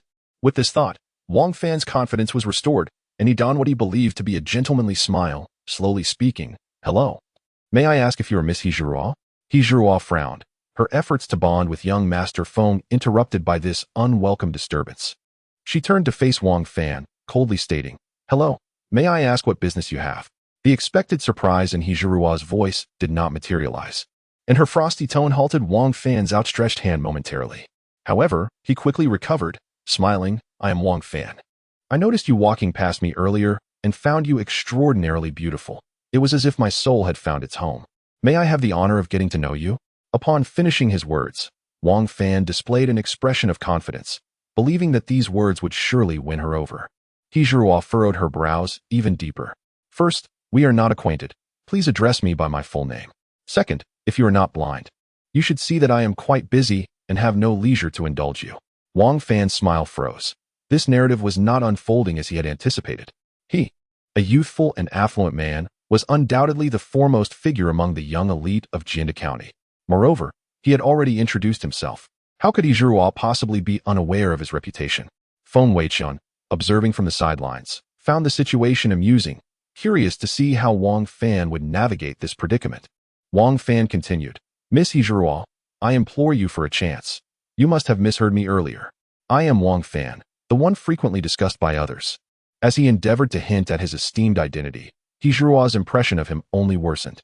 She had no interest in this nouveau riche and was puzzled why he continued to cling to her. Mr. Wong, I am well aware of who you are, but I am truly occupied at the moment. We have no collaborative projects, so there is little to discuss. Wang Fan was utterly astonished at her indifference. How could Yijiruo be so unresponsive? According to his investigations, did she not favor the strong? Having graduated from university just a few months prior and ascended to the status of a wealthy commoner in Jinda County, was that not impressive enough? However, Wang Fan would not relinquish his pursuit of his objective. His task was to remove the stranger and protect the goddess. Since direct confrontation had proven futile, he could still accomplish his mission by driving away this unfamiliar man. He then turned to Feng Weichen and feigned nonchalance, as if nothing had transpired between him and Yijiruo. Good day, sir. Allow me to introduce myself. I am Wang Fan. Feng Weichen replied with a smirk. Feng Weichen. Upon hearing this, Wang Fan's heart raced. This individual was indeed the touring prosecutor. Ah, Mr. Feng, it is an honor to finally meet you. As fellow young talents, perhaps we could befriend one another? If you encounter any issues in Guanghai City, do not hesitate to mention my name. Feng Weichen smiled faintly and replied, Thank you for your kindness, Mr. Wong, but I believe the name of the touring prosecutor carries more weight. Moreover, as a prosecutor investigating local officials on behalf of the Prime Minister, your attempt to ingratiate yourself could be perceived as an attempt at bribery. After saying this, he gazed at Wang Fan with a serious demeanor. Wang Fan was taken aback. Such an accusation was rather severe. He merely sought to bridge the gap between them and subtly reveal his status and capabilities. Mr. Feng, you have misunderstood. I harbor no ulterior motives and would never dream of bribing you. He then raised his glass, declaring, To you, Mr. Feng, I shall drink to my own detriment. With that, he downed the contents of his glass. After finishing the drink, Wang Fan carelessly poured himself a glass of red wine from the bottle in front of Yijiruo, eliciting a look of disdain from her. Once poured, he lifted his glass and said to Feng Weichen, Mr. Feng, I have a rather good relationship with the king of you. I believe we can be friends, yes? Once you drink this toast, we shall be like family. Feng Weichen shook his head slightly. Mr. Wang, I have already consumed quite a bit with Miss Yijiruo. I truly cannot drink more. Let it be. Wang Fan, undeterred, insisted, Oh, how can a man say no? I imagine Mr. Feng frequents establishments in the capital. Your drinking capacity must be far greater than this. Do me the favor of accepting this toast. Internally, Wang Fan chuckled. Believing this remark not only pressured the other but also exposed Feng Weichen's less than admirable character, hoping it would further sour Yijiruo's opinion of him. Feng Weichen awaited an opportunity to retaliate, but before he could seize it, a shadow flashed before Wang Fan, followed by two sharp sounds, the first being a slap, the second the crash of a glass hitting the ground. Wang Fan covered his face, incredulous. You dare strike me? Feng Weichen scoffed. As a prosecutor, what of it? You compel me to drink, attempt to embarrass me, and spread rumors in public? What do you mean by suggesting I frequently visit such establishments? Wang Fan was stunned. The man had seen right through his intentions, leaving him momentarily speechless. The nearby socialites gasped, startled by Feng Weichen's sudden display of force. Yet, they felt a sense of justice in his actions. How could Wang Fan impose such difficulty on Feng Weichen? Initially, they had held some admiration for Wang Fan, but after witnessing his behavior, they were left feeling repulsed. They were relieved that they had not rushed to engage with him earlier. Yijiruo, already displeased by Wang Fan's abrupt arrival, felt a wave of relief wash over her upon witnessing Feng Weichen's decisive action. She almost wanted to applaud, but restrained herself for the sake of decorum. Like the other socialites, she was captivated by Feng Weichen's assertive demeanor and formidable presence. This was the kind of partner she envisioned, someone strong, accomplished, and dignified. The elegance of his arm as he delivered that slap, the refined lines of his physique. How could he exude such charm even in conflict? She thanked her father for insisting she attend this banquet. Otherwise, she would have missed out significantly. As for Wang Fan, she thought, good riddance to that oily man. Feng Weichen's intervention had drawn quite a crowd. Just then, the system's notification chimed. Chapter 58, the first eunuch of the new century. Ding. Due to the host's persistent efforts, Yijiruo's admiration for the host has increased. Affection level 20, current affection level 40. Ding. After the host's continuous efforts, Yijiruo's affection for Wang Fan is at 20. Wang Fan's fortune value is at 10, host's villain value 100. Ding. Due to the host's ongoing efforts, Wang Fan has faced public humiliation, feeling shame. Wang Fan's fortune value is at 10, host's villain value 100. A smirk appeared on Feng Weichen's lips. With that single slap, Wang Fan had directly lost 20 points of fortune. Delightful. Just then, the king of Yu returned to the banquet, noticing the crowd gathered around Feng Weichen, pointing and whispering, which caused him to frown, sensing something amiss. He quickly approached. Mr. Feng, what has transpired here? Feng Weichen coldly gestured toward Wang Fan, saying, You have arrived at the perfect time, Your Majesty. This man claims to be your acquaintance, yet he brazenly attempted to bribe me and spread slander about me. How do you propose we handle this matter? The king of Yu regarded Wang Fan, who was still nursing his face, his expression shifting as he reprimanded. Wang Fan, how dare you publicly attempt to bribe the touring prosecutor? What punishment do you deserve? Wang Fan realized at that moment that the king was prioritizing his own reputation over their connection. He, a close ally of the king, was overshadowed by Feng Weichen. Seeing Wang Fan silent, the king turned to Feng Weichen and said, Mr. Feng, Wang Fan is merely inexperienced and has not encountered much of the world. Perhaps, for my sake, you could let him off this time? A light reprimand would suffice, don't you think? Feng Weichen, feeling a sense of superiority, noted the close ties between the king and Wang Fan. It seemed Wang Fan had financially supported the king significantly, acknowledging that he needed to gradually deplete Wang Fan's fortune. He replied, Since your majesty intercedes, I shall not pursue this matter further. However, it would be impossible for him to evade punishment. Given Wang Fan's reckless words and the insult he has cast upon this prosecutor, which tarnishes the royal dignity, I hereby impose a fine of 500 billion. Within 24 hours, the fine must be paid in full, otherwise, it would be deemed an affront to the dignity of the royal family. I wonder whose head will bear this burden. As the words fell, the Prince of Yu, who initially thought Wang Fan would be spared, breathed a sigh of relief. However, upon hearing that Feng Weichen had invoked the current prime minister and demanded a staggering fine of 500 billion, he was taken aback. This must be your true intention. As the Prince of Jinda, I have not received even 500,000 from Wang Fan in the past few months. You, as a prosecutor, claim that the other party engaged in bribery, yet you audaciously seize 500 billion for yourself. Have some decency. Nevertheless, Feng Weichen spoke with reason and justification. What is the status of a prosecutor? The red-headed document clearly states that to see Chun is to see the emperor. To insult Feng Weichen is to insult the prime minister. This scoundrel Wang Fan, who usually appears quite clever, has today foolishly provoked Feng Weichen. Is he out of his mind? Ultimately, the prince took a deep breath and said, Since the honorable prosecutor is magnanimous, should not Wang Fan acknowledge his mistake and apologize? He should heed young Master Feng's words and promptly pay the fine to quell the royal wrath. Wang Fan covered his face, feeling utterly humiliated. Not only did he endure a beating, but he also lost face in front of Hizhao. Now he must hand over 500 billion. Feng Weichen is truly overstepping his bounds. However, now he is like a fish on the chopping block. Unable to retaliate, he could only concede. A gentleman avenges himself. 10 years is not too late. Today, he is simply not yet capable of contending with the Daxia Empire. Thus, Wang Fan bowed his head and clasped his fists towards Feng Weichen, saying, Young Master Feng, I was abrupt earlier. I hope for your understanding. Feng Weichen raised an eyebrow, recognizing that this person is capable of humility and knows how to endure. Truly a child of fortune. He waved his hand dismissively, saying, Enough, enough, let us leave. Wang Fan, focused solely on yielding, momentarily forgot the consequences of failing his mission. Suddenly, the cold voice of the system echoed in his mind. Ding. Determination of host's mission failure. Confiscation of tools of the trade. As a man, you cannot even protect your beloved woman, yet you lose face before her. You are truly unworthy of the title of a real man.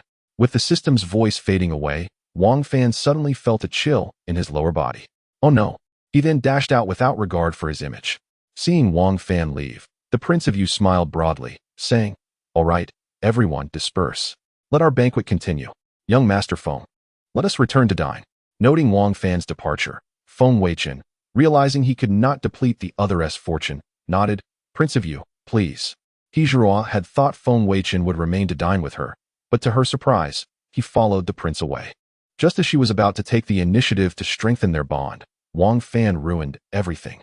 That obnoxious nouveau riche, utterly incompetent, always exuding an unpleasant aura.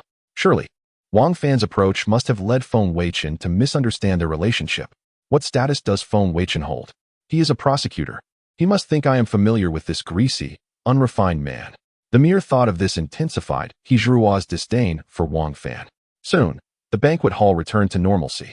Everyone was there to socialize, and naturally, they would not allow Wang Fan to impede their affairs. Upon reaching the guest room arranged for him in the prince's residence, Wang Fan quickly shut the door and then removed his pants. Gazing down, his face turned pale. What the hell? What the hell? What the hell? Wang Fan was astounded. His tools of the trade were truly gone. Now, apart from drainage, that crucial pair of bells had vanished. Without those tools, what would become of his future? His splendid life, which had only begun a few months ago with the acquisition of the system, was now at an end? My bells. Wang Fan was on the verge of tears. All this was due to Feng Weichen. That spoiled rich kid dared to strike him publicly. He had not only brought him shame, but also taken away his bells. It was one thing to be poor, but now that he had acquired the system and amassed a fortune, why was he still being bullied? Why is the world so unjust? Most importantly, why was Hezrua treating him with such disdain? What wrong had he committed? Did she not know the extent of his sacrifice for her? With these thoughts, Wang Fan's resentment deepened. System, is there any way to return my tools of the trade? Those tools are crucial for my happiness in life. They are truly vital. The system remained silent, showing no response. It appeared that the system had no intention of returning his tools. Damn it! In a fit of rage, Wang Fan kicked over the coffee table. Just then, the phone rang, and Wang Fan, feeling annoyed, answered it only to hear, "Boss, this is bad. Something big has happened." The voice belonged to one of Wang Fan's assistants. Wang Fan frowned and asked, "What happened?" The assistant, in a state of urgency, replied, "Boss, all our assets have suddenly been frozen." Wang Fan felt a jolt of alarm. He still needed to pay the 500 billion fine. How could his assets be frozen? Why? Have you found out the reason? The assistant explained. A person claiming to be the prosecutor's steward said that the honorable prosecutor investigated your identity and found that you were impoverished just 3 months ago. Yet in such a short time, you have become the second richest man in Jianda after the Prince of Yu. They suspect your funds are of dubious origin and need to be frozen for investigation. Wang Fan's face turned red with anger. Feng Weichen, it's him again. How can he be everywhere? Where is the ambiguity in my funds? I merely utilized the advantages provided by the system, ensuring 100% success in my investments. To freeze my assets is clearly intentional on Feng Weichen's part. At that moment, the assistant added, "Boss, there is another matter." Wang Fan snapped, "Spit it out." The assistant hesitated before saying, "Well, that steward Chun has also taken away the group's financial records for financial fraud and tax evasion." Wang Fan was consumed with rage. What? They've taken Shin Chuchu away? The assistant quietly affirmed, "Yes." Wang Fan abruptly hung up the phone and began to pound his fists against the wall in fury. Why? Why must they take my Chuchu? Shin Chuchu was Wang Fan's childhood friend. They shared a similarly tragic upbringing. Yet, the one good aspect of Shin Chuchu's life was her mother, who, despite suffering from chronic illness, struggled to raise her, making life difficult. In elementary school, Shin Chuchu was Wang Fan's neighbor and deskmate. When Wang Fan, an orphan, had to eat steamed buns with pickles for lunch, Shin Chuchu would share her mother's prepared rice and stir-fried vegetables with him. They both attended the same junior high school, where Wang Fan was discriminated against by classmates due to his tattered clothing, but only Shin Chuchu stood by him, enduring isolation herself for their friendship. In high school, Wang Fan still felt like an outsider, yet Shin Chuchu remained steadfast. They promised to attend the same university. But Wang Fan was sabotaged by classmates and ended up missing an exam on the first day. They went their separate ways and lost contact. Wang Fan naturally developed feelings for Shin Chuchu over time, even though she always appeared reticent, her long bangs obscuring half her face. Yet, Shin Chuchu was a beacon of light in his heart, illuminating the darkness of his earlier years. It was this light that had given him the resolve to persevere, leading to his current success. Initially, during their innocent high school days, he had contemplated confessing his feelings, but at that time, he had nothing to offer her, unable to provide her with happiness. Hence, they remained apart for many years, with the reasons on both sides. Due to the circumstances of her family, Shin Chuchu possesses an introverted and self-effacing nature, with her thoughts predominantly occupied by the desire to earn money for her mother's medical treatment. She offers little in the way of romantic signals to Wang Fan, leaving him in the dark about her feelings. When Wang Fan acquires a system and experiences a reversal of fortune, he promptly investigates Shin Chuchu's current situation, only to discover that her mother is gravely ill and hospitalized, and Shin Chuchu is struggling to gather funds. Wang Fan perceives this as a divine opportunity. He employs someone at a high salary to recruit Shin Chuchu into the corporation as an accountant, offering an exceedingly generous salary to alleviate her financial burdens. Understanding that if he were to directly provide her with money, she would likely refuse it, given her strong sense of pride and deep-seated insecurities. He is taken aback when Feng Weichen unexpectedly abducts Shin Chuchu. How infuriating! Why must Feng Weichen be everywhere? Wang Fan is unaware that this is precisely what Feng Weichen instructed his steward Chun to orchestrate upon leaving the airport, freezing Wang Fan's assets and abducting Shin Chuchu. In the narrative, Shin Chuchu ultimately ends up with Wang Fan, forming a central emotional arc that the author teases the readers with until the very end. Naturally, Feng Weichen seeks to intervene. Not only has he taken Hizhuruo, but now he also aims to seize my Chuchu.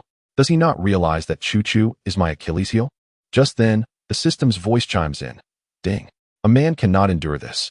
The agony of watching one's beloved woman being taken away one after another is both humiliating and frustrating. A man must rise to defend his dignity. Mission issued. The host must stake his manhood to reclaim Shin Chuchu and retrieve his rightful assets. Mission success. Reward. Return of the tools of the trade. Mission failure. If you cannot protect your own woman, what sort of man are you? Punishment. Without your tools, you shall directly transform into a woman. Upon hearing the system's task announcement, Wang Fan is utterly bewildered. Initially, the prospect of reclaiming his tools excites him, but the punishment leaves him dumbfounded. Transform into a woman? System, you cannot jest. I am Wang Fan, a robust man. How could I possibly become a woman? The system, of course, offers no response. How absurd. His opponent is a prosecuting attorney. In other words, he is now facing off against the current prime minister. This is akin to a certain Mr. Wang. With a perfect win rate in competitions, who dares anyone to challenge him? What a hellish difficulty this task presents. While other systems seem to assist the male protagonist, mine feels more like a torment. Nevertheless, it is imperative to proceed. The rewards are exceedingly tempting. With the tools returned, his lower half would regain its significance. Conversely, the punishment is quite terrifying. Previously, he was the aggressor, and upon failure, he would become the victim. This is intolerable. To ensure the success of the mission, a strategic and secure method must be chosen. Given that his assets are legitimate, the freezing of them by the opponent is clearly unjust. Currently, his corporation wields the most significant influence in the entire Jinda County. Those conglomerates seeking development must curry favor with him. Therefore, he decides to rally them to protest, amplifying the matter and leveraging public opinion to compel the opponent to unfreeze his assets and return his Chuchu. Additionally, it seems that Lord Yu's actions tonight still align with his interests, having interceded on his behalf multiple times. It is essential to involve Lord Yu to ensure absolute certainty. Time is of the essence. Action must be taken without delay. Wang Fan immediately pulls out his phone to contact his assistant, instructing them to build connections and gather the prominent companies and businessmen within Jinda County. He plans to discuss the matter with Lord Yu after Feng Weichen departs. Having received the funds, one must follow through on the task. After the welcoming banquet concludes, Feng Weichen returns to the official residence designated for the prosecuting attorney. This expansive estate, spanning over 100,000 square meters, is a traditional courtyard that the Xian nation has preserved for centuries, specifically for the accommodation of successive prosecuting attorneys. As he walks, Feng Weichen marvels at the profound heritage of the Xian nation, noting that every county has dedicated residences for prosecutors. Upon entering a bedroom, he finds a petite girl, approximately 1 meter and 50 centimeters tall, dressed in professional attire but sporting thick-framed glasses and long bangs. Initially lost in thought while sitting on the edge of the bed, she is startled by his entrance. Feng Weichen recognizes her as the female lead of my rich system, Shin Chuchu. At this moment, Shin Chuchu is just 22 years old, having graduated from university less than 6 months prior. She remains a shy and self-conscious girl, failing to present her beauty with confidence. Seeing him arrive, Shin Chuchu quickly stands, lowering her head, her hands nervously clutching the hem of her clothing. Why you? Hello. Are you here to let me go? Feng Weichen closes the door behind him and approaches her, his expression devoid of warmth. Are you Shin Chuchu? Why yes.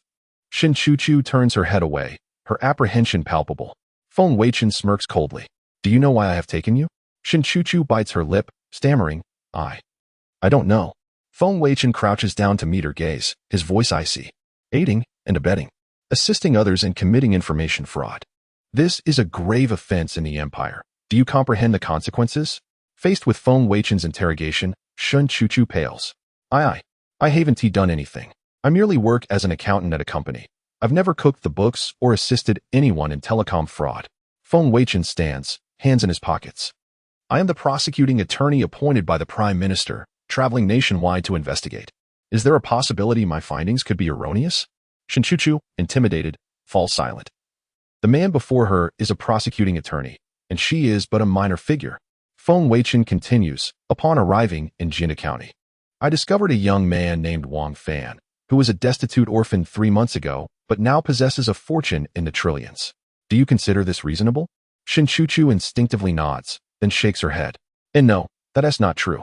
Wang Fan said he won the lottery, which provided initial funds for investment. All his money is legitimate. Feng Weichen suddenly crouches down again, scrutinizing her. Ask yourself, do you truly believe someone can transform from a business novice to earning trillions with a 100% success rate in just 3 months? Shinchuchu bites her lip. Clearly, she herself does not believe it. She initially accepted the job in Wang Fan's corporation due to their long-standing friendship and her mother's grave illness. As a college graduate, she is not naive, and upon reflection, this indeed defies logic. Seeing that his words have taken effect, Feng Weichen continues, and you, Shinchuchu, hold a vital position as an accountant in Wang Fan's corporation. If you claim that you are uninvolved with the corporation's questionable funds, do you expect me to believe you? Shinchuchu hastily explains, but I truly haven't done anything. I only handle financial matters normally. Listening to Shinchuchu's anxious explanations, Feng Weichen asserts, the truth is not determined by your words. Everything will be based on the results of my investigation. Until then, I will freeze all assets belonging to Wang Fan's corporation. And naturally, your salary as an accountant will also be frozen, as it involves implicated funds. Please no, my mother is still in the hospital, and she requires expensive treatment every day. If I do not pay, they will stop her medication. Upon hearing that her salary is to be frozen, Shinchuchu panics. The medical expenses for my mother amount to several thousand each day, and as the end of the month approaches, I must renew next month's fees. If my salary does not arrive, I will be unable to continue the payments. Feng Weichen shook his head and remarked, there is no alternative. As a prosecutor, I must uphold my duties and cannot betray the Prime Minister's trust. After all, Wang Fan's finances are indeed suspicious. Should these funds prove problematic and I shield you, my own head would be on the line. His words were clear. There was no negotiating Wang Fan's case. However, Shinchuchu, being astute, would surely discern the loopholes. Shinchuchu astutely seized upon the title of prosecutor and immediately implored, Your Excellency, I do not oppose your investigation into the Wang Fan group. Might you, in your boundless mercy, assist my mother? She is my only family in this world. I truly cannot bear to lose her. With that, she covered her face and began to weep. Feng Weichen cleared his throat and awkwardly responded, It is not impossible. However, we share no relationship. And you are currently a suspect. I have no reason to assist you. Upon hearing this, Shinchuchu, as if grasping a lifeline, looked up at Feng Weichen and declared, If you do not mind, you may take me as a concubine. From now on, I shall belong to you, only asking that you save my mother. Feng Weichen chuckled inwardly, grateful for having read the original novel, allowing him to expertly grasp Shinchuchu's weakness. Very well, I will do my utmost to aid your mother. But without some assurance from you, how can I trust you? Upon hearing this, Shinchuchu shuddered, seemingly realizing something. She looked up at Feng Weichen, her tear-streaked face reflecting a newfound resolve. Lowering her head, she softly requested, Your Excellency, please be gentle with Chuchu. With that, she began to remove her clothing. Feng Weichen smiled, bemused by her eagerness. Are you certain you can handle this? Shinchuchu hesitated. I cannot, but I will strive to serve you. Feng Weichen nodded. Good girl. Rest assured, I will take care of your mother's illness. As he spoke, he lifted Shinchuchu and carried her towards the bathroom. For the first time, cleanliness was indeed paramount. The next 2 hours surprised Feng Weichen. He had not expected the shy little girl to be so proactive once she opened up. It could only be described with one word: intoxicating. This stark contrast brought him immense joy. After 2 hours, with Shinchuchu pleading for mercy, he reluctantly released her. At this point, Shinchuchu no longer exhibited her previous timidity. Young master, you've been gentle, but Chuchu truly cannot endure any longer. Feng Weichen caressed her face. Upon removing his glasses and brushing aside her bangs, he revealed a pure and lovely young woman. Who could resist such a lure? I find myself unable to control my desires. At that moment, the system's voice chimed in. Chapter 61. The Headache of the County Magistrate. Ding. The host has successfully taken Shin Chu-Chu from Wang Fan, reducing Wang Fan's fortune by 30, while the host's villain points have increased to 300. After 2 hours of diligent practice, the host's strength has improved. After 2 hours of diligent practice, Shin Chu-Chu's affection for you has reached 80. Current affection level, 80. Feng Weichen smiled, as expected of the female lead. She had directly diminished Wang Fan's fortune by 30, a substantial gain. Moreover, Shin Chu-Chu's affection for him had risen significantly, an increase of 80. This was unprecedented, as previous increments were only 20 or 30. It seemed that after years of solitude, Shin Chu-Chu had finally found someone to rely on, providing her with a sense of security. Now with 3,100 villain points, and Shin Chu-Chu being so obedient, he could not be stingy. Healing his mother was a significant affair. Thus, Feng Weichen exchanged 1,500 villain points for a miraculous healing pill, to be delivered to Shin Chu-Chu's mother at dawn. Soon, both drifted into a deep sleep. The next morning, Feng Weichen called for someone to send the medicine while he rose early, taking advantage of Shin Chu-Chu's slumber.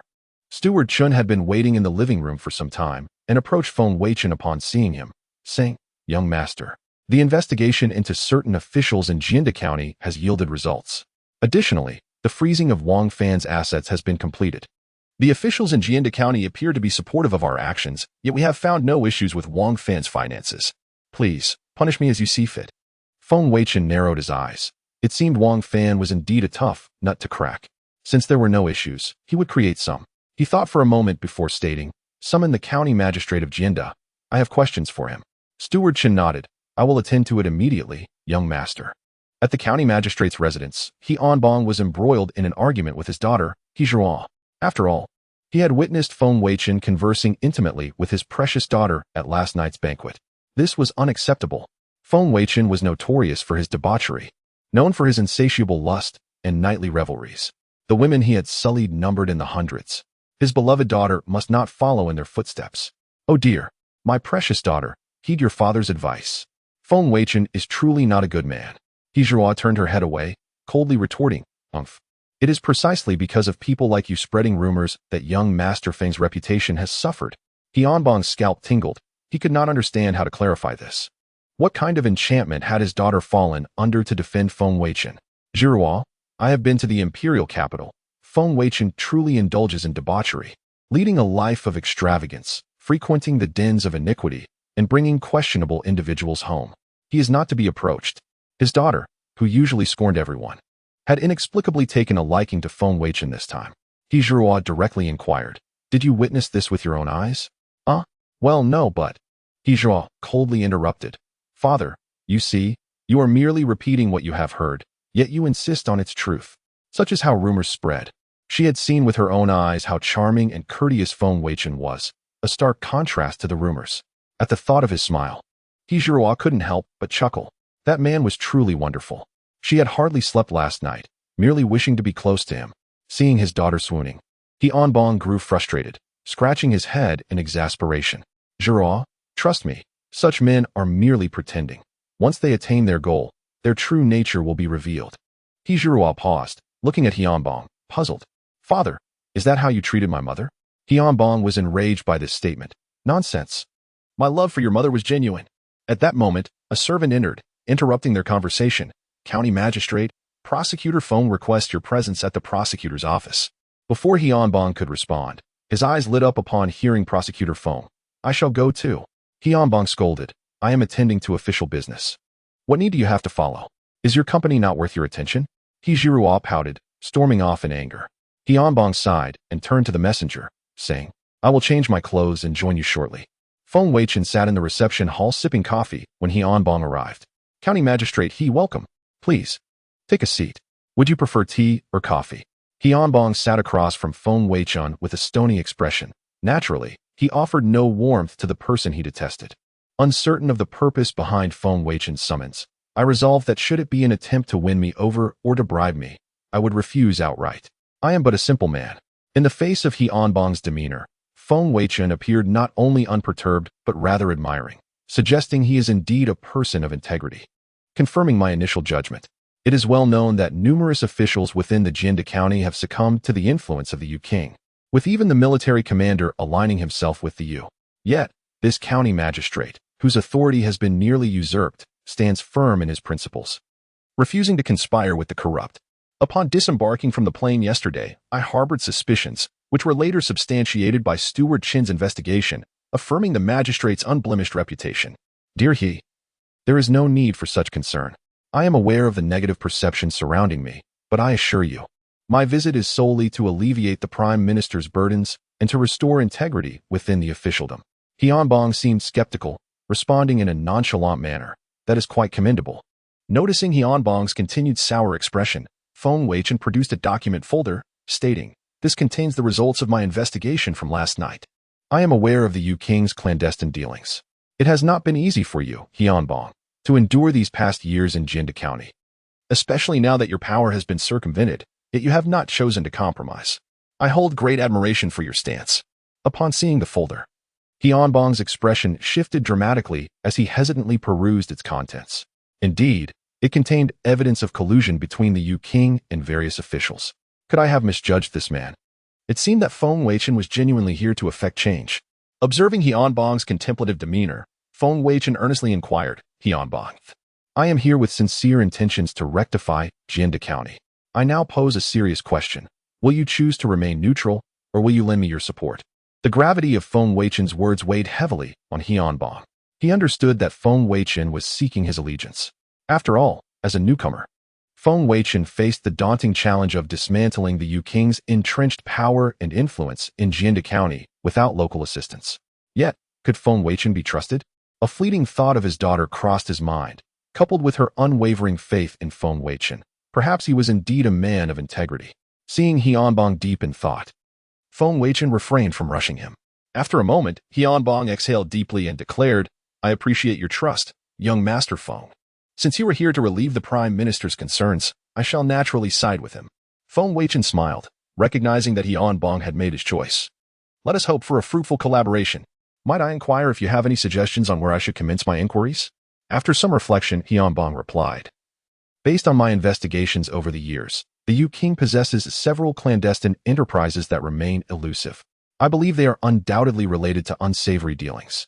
If you were to begin your inquiry here, you could catch the Yu King off guard, as he believes his operations are well concealed." Feng Weichen, heartened by Tianbong's insights, eagerly urged him to elaborate. "Please, share more details. Bring tea for Tianbong."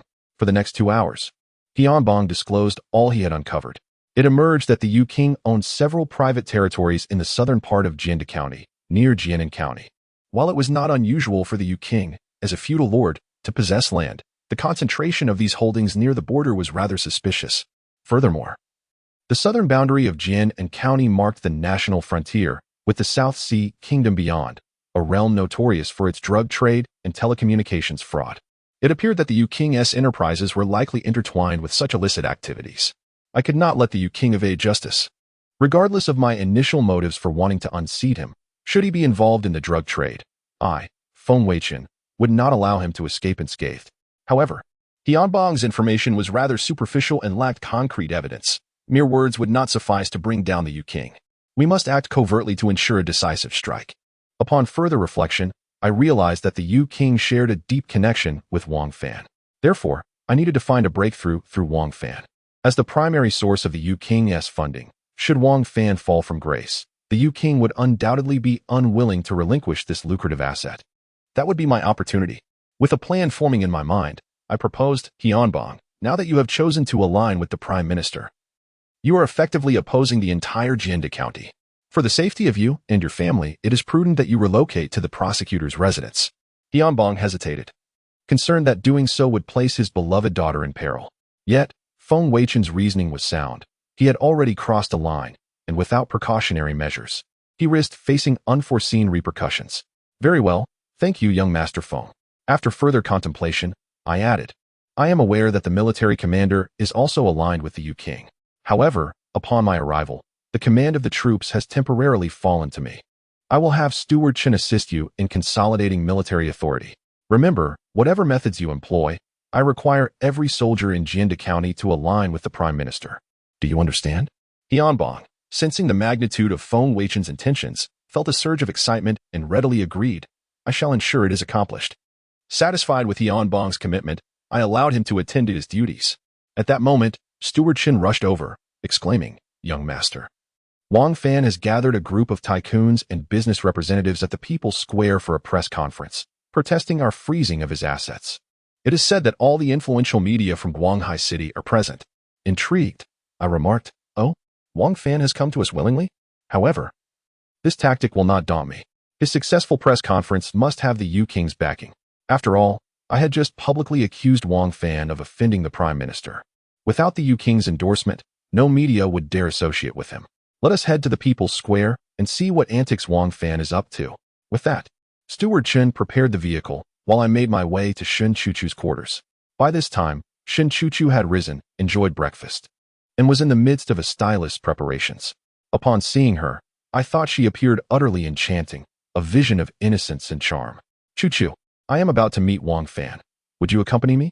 Without hesitation, she replied, "Absolutely. I will be ready in no time." The profound sense of security Feng Weichen provided fostered a deep reliance on him. Moreover, she had received a phone call from her mother, revealing that her illness had remarkably improved, all thanks to young Master Feng. In stark contrast, Wang Fan, who had offered her employment, had nearly caused her salary to be suspended, and her mother had been on the brink of losing her medication. Although Shen Chuchu held no animosity towards Wang Fan, any affection had long since faded, considering their 4-year estrangement and having only recently reunited 3 months ago. Soon, I escorted Shen Chuchu through the city, our grand procession making its way toward the People's Square. Observers along the route paused to comment on the impressive convoy. At People's Square, Wang Fan stood with dozens of business partners, passionately denouncing all the actions of Feng Weichen before the lenses of numerous media outlets. He recounted how Feng, leveraging his position as a prosecutor, brazenly retaliated against a misunderstanding from the previous night's welcoming banquet by freezing all of Wang's assets and even abducting employees from his company. Such a person, as a prosecutor, how could he alleviate the burdens of the Prime Minister? How could he serve the people of Jinda County? How could enterprises in Guanghai City engage in their business activities with peace of mind? If Feng Weichen were to retaliate, would not their lifelong efforts be rendered futile?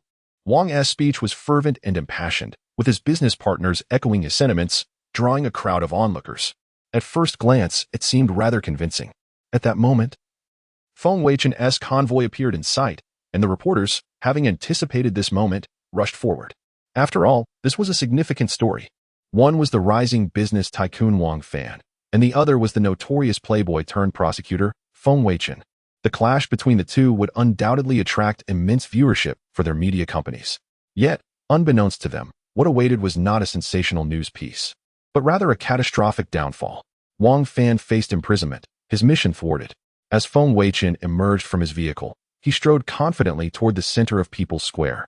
Shen Chuchu, ever the devoted companion, clung to his arm. Journalists with cameras aimed at Feng Weichen clamored with questions. "Young Master Feng, was the altercation with Wang Fan at the welcoming banquet last night true? What was your reason for confronting him? As a distinguished envoy, did you freeze Wang Fan's assets for personal reasons? Is it true that Wang Fan accuses you of abducting his employees?" Listening to these inquiries, Feng Weichen smiled gracefully and replied, "I shall soon disclose the answers to these questions, but I must confront Wang Fan directly first." With that, he made his way through the crowd toward Wang Fan, who continued to rally his business partners with fervent slogans. "We merchants also possess dignity. How can we conduct business when our assets are frozen without cause? How can we contribute to the great Xia nation? Pray tell, how are our rights as merchants safeguarded when an imperial envoy abuses his power? Can we still trust the officials of the empire?" Hearing Wang Fan's impassioned rhetoric, Feng Weichen wore a cold smile, recognizing Wang's talent for inciting animosity. His words effectively polarized the common folk against the monarchy, easily stoking public dissent. Yet it was a double-edged sword that could cut both ways. Wang Fan soon spotted Feng Weichen in the crowd, and despite being obstructed by many, Feng's stature and demeanor allowed him to be easily identified. Wang scoffed. "Oh, is that not Lord Feng? What new accusation do you intend to lay upon me now?" With Chen Guanjia's assistance, Feng Weichen gradually pushed through the throng, smiling lightly as he said, as expected of Wang Fan, the foremost youth of Jinda County. "To have guessed my intentions." Wang narrowed his eyes. "What? Lord Feng intends to brazenly misuse your authority in front of the cameras? Let me inform you. This is not your imperial capital's Feng family domain. Should you abuse your power, I will certainly report you to the king of you, who will take your case to his majesty. With dozens of media outlets present and live streaming the event, Wang felt emboldened. Feng Weichen shook his head slightly. Still trying to intimidate me with the king of you? Do you truly believe me to be a fool? Since you seek an explanation, I shall provide it today. With that, Feng's demeanor shifted dramatically. He continued, first, at last night's banquet, you, in a bid to win the affection of your secret crush, compelled me to drink and slandered me. As an envoy representing the emperor, your humiliation is an affront to his majesty. I have refrained from having you executed out of his majesty's grace. What more do you seek? At this proclamation, the gathered crowd murmured among themselves, realizing the gravity of the situation. Secondly, you, Wang Fan, were destitute 3 months ago, subsisting on mere steamed buns and pickles for lunch, yet within 3 months, you have ascended to the position of the wealthiest commoner in Jianda County with a fortune in the billions. This raises numerous suspicions. As the emperor's appointed envoy, I deemed it prudent to freeze your assets for investigation, which is my duty, and I shall return them once the investigation concludes. Yet here you are, gathering a crowd, spreading rumors, and daring to incite discord between the populace and the royal family. Are you attempting insurrection? You have humiliated the emperor and incited division. Is that not a grave offense? How many heads do you think you possess that can afford to lose one? Feng Weichen's words reverberated powerfully, leaving Wang Fan speechless. The onlookers began to comprehend that Wang Fan's rapid rise in just 3 months warranted scrutiny from an envoy dispatched from the imperial capital. It was only logical for Feng to suspect him. If the investigation revealed no wrongdoing, his assets would be unfrozen. Yet Wang Fan, instead of cooperating, stirred unrest, accusing royal officials of abusing their power and claiming the government lacked credibility. Was this not tantamount to treason? Could it be that Wang Fan harbored secrets of his own? Wang Fan, at a loss for a rebuttal after hearing Feng Weichen's remarks, stammered, I have no ulterior motives. I do not disrespect his majesty. Feng Weichen retorted with a cold laugh. Then does that imply your financial sources are questionable? Wang Fan instantly denied, no, my funds are entirely legitimate. Feng Weichen scoffed. It is too late for explanations now. Soldiers. The soldiers behind him responded in unison, yes. Feng pointed at Wang Fan and the journalists involved in the live broadcast, commanding, these individuals are inciting unrest, spreading falsehoods, and attempting to sow discord between the royal family and the emperor. Arrest them all and take them for thorough interrogation. Yes. In an instant, the soldiers surged forward, creating chaos in the square. The media personnel, filled with resentment toward Wang Fan, had initially anticipated a major news story but found themselves embroiled in serious accusations against the royal family. Wang Fan remained rooted in place, his eyes filled with murderous intent directed at Feng Weichen, yet he knew he was powerless against the soldiers before him. At that moment, Feng Weichen gently patted Shen Chuchu's head, and she gazed up at him in admiration. Young master is simply too handsome. Wang Fan's gaze shifted downward, landing on Shen Chuchu, who appeared intimately close to Feng Weichen. A wave of humiliation surged within him. Chuchu, how could you be with Feng Weichen? How could the woman I had chosen be taken from me by him? Shen Chuchu glanced at Wang Fan, a hint of disdain in her eyes. Wang Fan, our relationship is merely one of employer and employee. Who I associate with is of no concern to you. In the narrative, Shen Chuchu gradually opened her heart to Wang Fan later on, but at this moment, she harbored no romantic feelings for him and was overwhelmed by her admiration for Feng Weichen, leading to her cold demeanor toward Wang Fan. Seeing Shen Chuchu's frosty attitude, Wang Fan felt a chill run down his spine, his heart filled with despair. Chuchu, why is this happening? Have I not treated you well enough? Shen Chuchu shook her head. This has nothing to do with how you treat me. I simply admire young master. Moreover, did you not develop an interest in another lady at young master's banquet last night? Upon hearing this, Wang Fan nearly choked on his own words in fury. However, I did converse with Yijiruo last night, which requires clarification. Hindsight being 20/20, I should have directly pursued Shen Chuchu. I had presumed Shen Chuchu to be introverted, requiring a gradual opening of her heart, never imagining her to be so ardently devoted. At that moment, Feng Weichen received a system notification. Ding. Through your continued efforts, Shen Chuchu's affection for Wang Fan has decreased by 10, Wang Fan's luck value has decreased by 10, and the host's villain value has increased by 100. Excellent. More villain value has been credited. At that moment, 2 armed soldiers directly pinned Wang Fan down and roughly applied shackles. In despair, Wang Fan heard a system notification. Ding. Mission deemed a failure. As a man, failing to reclaim your woman as she embraces the enemy is a disgrace to masculine dignity. You are unworthy of manhood. Punishment. Transformation into a woman. Upon hearing the system's voice, Wang Fan was alarmed. He felt another chill in his groin. Previously, the bell was lost. This time, Wang Fan felt as if the entire apparatus had vanished. Oh no! Wang Fan cried out helplessly. How could he become a woman? However, the process was swift. As his physiology feminized, his psychology began to shift as well. As Wang Fan was dragged away, he turned to look at Feng Weichen and found him somewhat alluring. He shook his head vehemently. He was the enemy. How could he harbor feelings for the enemy? Sensing the soldier's muscles, Wang Fan began to feel amorous.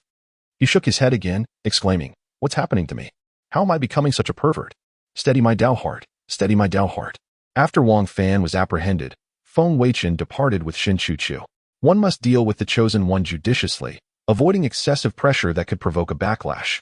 Moreover, Wang Fan was merely bait. Now that the bait was cast, it was time to reel in the big fish, the Prince of Yu. Feng Weichen had instructed Butler Chun to investigate all officials in Jinda County. However, aside from information on Hianbong, the others seemed flawless, with no misconduct or merit.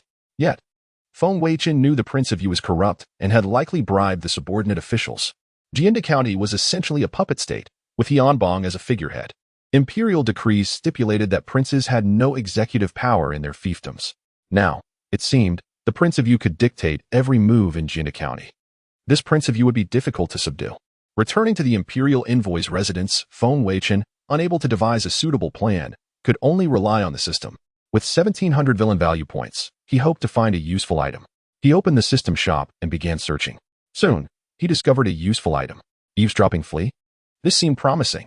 Eavesdropping flea, a flea-shaped biomimetic drone, capable of traversing land and sky. An essential tool for espionage and special operations missions. Villain value, 700 points. Feng Weichen's eyes lit up after reading the description and immediately exchanged for it. Deploying this in the Prince of Yu's residence might uncover some hidden truths. With this in mind, Feng Weichen was immediately intrigued. Butler Chun, accompany me to the Prince of Yu's residence. Prince of Yu's residence. The Prince of Yu. Seeing Feng Weichen's carriage arrive, hastily greeted him. "Ah, young Master Feng, what an honor. Forgive my belated welcome." Feng Weichen alighted from the carriage and smiled. "Your Highness, you are too kind. I was merely bored and thought to pay a visit." The two exchanged pleasantries and entered the residence. Upon arriving in the reception hall, Feng Weichen discreetly released the eavesdropping flea. The eavesdropping flea was the size of a flea. Even a mosquito would be difficult to spot without close inspection, let alone a flea smaller than a mosquito. Its concealment was impeccable. He was confident it would capture some useful information. After they were seated, Feng Weichen began, "Your Highness, I have come seeking your counsel on some official matters." The Prince of Yu chuckled. "Speak freely. Though I lack administrative authority, I am, after all, the prince of this land. As an imperial envoy, young Master Feng, you can be assured of my full assistance." Feng Weichen smiled and clasped his fist. "Then I thank your Highness. In truth, since arriving in Jinda County, I have found it to be a place of virtuous customs, where the people live in peace and prosperity, and the officials are harmonious. I see no problems whatsoever, a true blessing for our great Xia Empire. It is so perplexing that I am at a loss where to begin my investigation. It seems I may spend my time in Guanghai City enjoying the sights." The Prince of Yu chuckled again and replied, "That is thanks to the diligent efforts of the county governor, who has dedicated himself to the empire. To hear such high praise of Jinda County from young Master Feng fills me with joy and pride. Young Master Feng, our Jinda County's officialdom is exceedingly clean. If you have nothing to do, you are welcome to visit me. I can show you the local customs and culture." Seeing the Prince of Yu's impeccable composure, Feng Weichen knew he could not extract information from this old fox through direct questioning. After a moment, Feng Weichen said, "Ah, yes, your Highness, this morning I arrested Wang Fan and imprisoned him." As he spoke, Feng Weichen carefully observed the Prince of Yu's expression. The Prince of Yu's face betrayed a hint of surprise. "Oh, what offense has Wang Fan committed? Is it because he failed to pay the 50 billion fine from last night?" Seeing that the Prince of Yu revealed no flaws and continued to feign ignorance, Feng Weichen inwardly cursed. "This is an old fox. No, I have already deducted the 50 billion from his frozen assets. The main reason is that Wang Fan incited a riot in People's Square today, making seditious statements against the imperial family. In the interest of social stability, I had to apprehend him." As he spoke, Feng Weichen watched the Prince of Yu, and noticing no particular change, he added, By the way, Your Highness, Wang Fan has repeatedly claimed to have a close relationship with you. Is this true? Your Highness, no offense, but one should keep such a scoundrel at arm's length. The Prince of Yu narrowed his eyes but quickly regained his composure. Wang Fan, we have had some dealings. Some of his businesses have partnerships with me. As a prince, I naturally maintain a distance from commoners like him. Feng Weichen nodded slowly. That's good. It seems that Wang Fan's claim that the Prince of Yu owns several private estates in southern Jinda County where he conducts secret business is a fabrication. Wang Fan is truly malicious. The Prince of Yu's tone turned severe. Is that so? I have always been generous to him in business. Yet he dares to spread rumors about me. It is outrageous. Feng Weichen keenly noted the Prince of Yu's micro-expressions, realizing his goal had been achieved. He rose and said, In that case, I shall return and punish him severely. Your Highness, I bid you farewell. The Prince of Yu hastily said, Must you leave so soon? Stay and enjoy yourself. Work can wait. However, Feng Weichen declined and departed. Watching Feng Weichen's retreating figure, the Prince of Yu's face instantly turned cold. Unbeknownst to him, a sand grain-sized flea remained perched motionless on his shoulder. Leaving the Prince of Yu's residence, Feng Weichen began monitoring the Prince of Yu, anxious not to miss any crucial information. Soon, the Prince of Yu's voice emerged. What is Feng Weichen up to? Did he come today to deceive me? He speaks of Jinda County's officials as being clean and honest, but I sense ulterior motives in his words. However, the ironclad fortress I have built in Jinda County over the years cannot be breached by an outsider. The officials, both high and low, have all been managed by me. I refuse to believe that any errors will arise. As for this Wang Fan, he is nothing but a worthless individual. He appears clever and excels in business. Yet he foolishly provoked the imperial envoy. During this time, I must tread carefully, fearing that any slip might reveal my secrets. This scoundrel not only entangled himself, but dares to betray me. The factory I operate in the southern part of Jianda produces hallucinogenic powder. And if my royal brother were to discover this, it would be disastrous. At this moment, another voice emerged, seemingly that of the Duke of Yu's steward. My lord, should we rescue Wang Fan? He is a significant source of wealth. The Duke of Yu coldly snorted, Rescue? Am I to invite trouble? If he is gone, his assets will still belong to me. The steward replied, But Wang Fan knows many of our secrets, if he speaks. The Duke of Yu fell into silence for a moment before stating, Humph. Then we must find a way to silence him. I have managed Jinda for years. I refuse to see it all destroyed by an imbecile. The steward responded directly, Yes, my lord, I know what to do. The two did not speak further. Feng Weichen's expression was icy. Duke of Yu, do you truly dare to engage in drug production? Manufacturing and trafficking drugs are strictly prohibited by the empire. This is a grave offense. Hallucinogenic powder is a new type of narcotic in the market, selling for a high price. The Duke of Yu is indeed relentless in his pursuit of profit. Over the years, he has marginalized the county magistrate and seized military power. His audacity knows no bounds. Moreover, the Duke and Wang Fan share a close relationship, yet it seems he is prepared to sacrifice Wang Fan to protect himself. With my words, I have directly incited the Duke to harbor murderous intent towards Wang Fan. However, Wang Fan possesses a system and still has 40 points of luck. It may not be so easy for the Duke to eliminate him. Perhaps this will provoke a backlash, granting Wang Fan further opportunities. At that time, the two sides may turn against each other, and I could reap the benefits. How delightful that would be.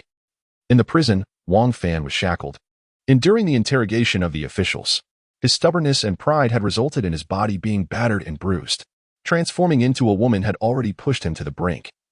Now he was subjected to physical torment. The humiliation he suffered filled him with a burning hatred for Feng Weichen. He vowed to personally eliminate this Feng Weichen.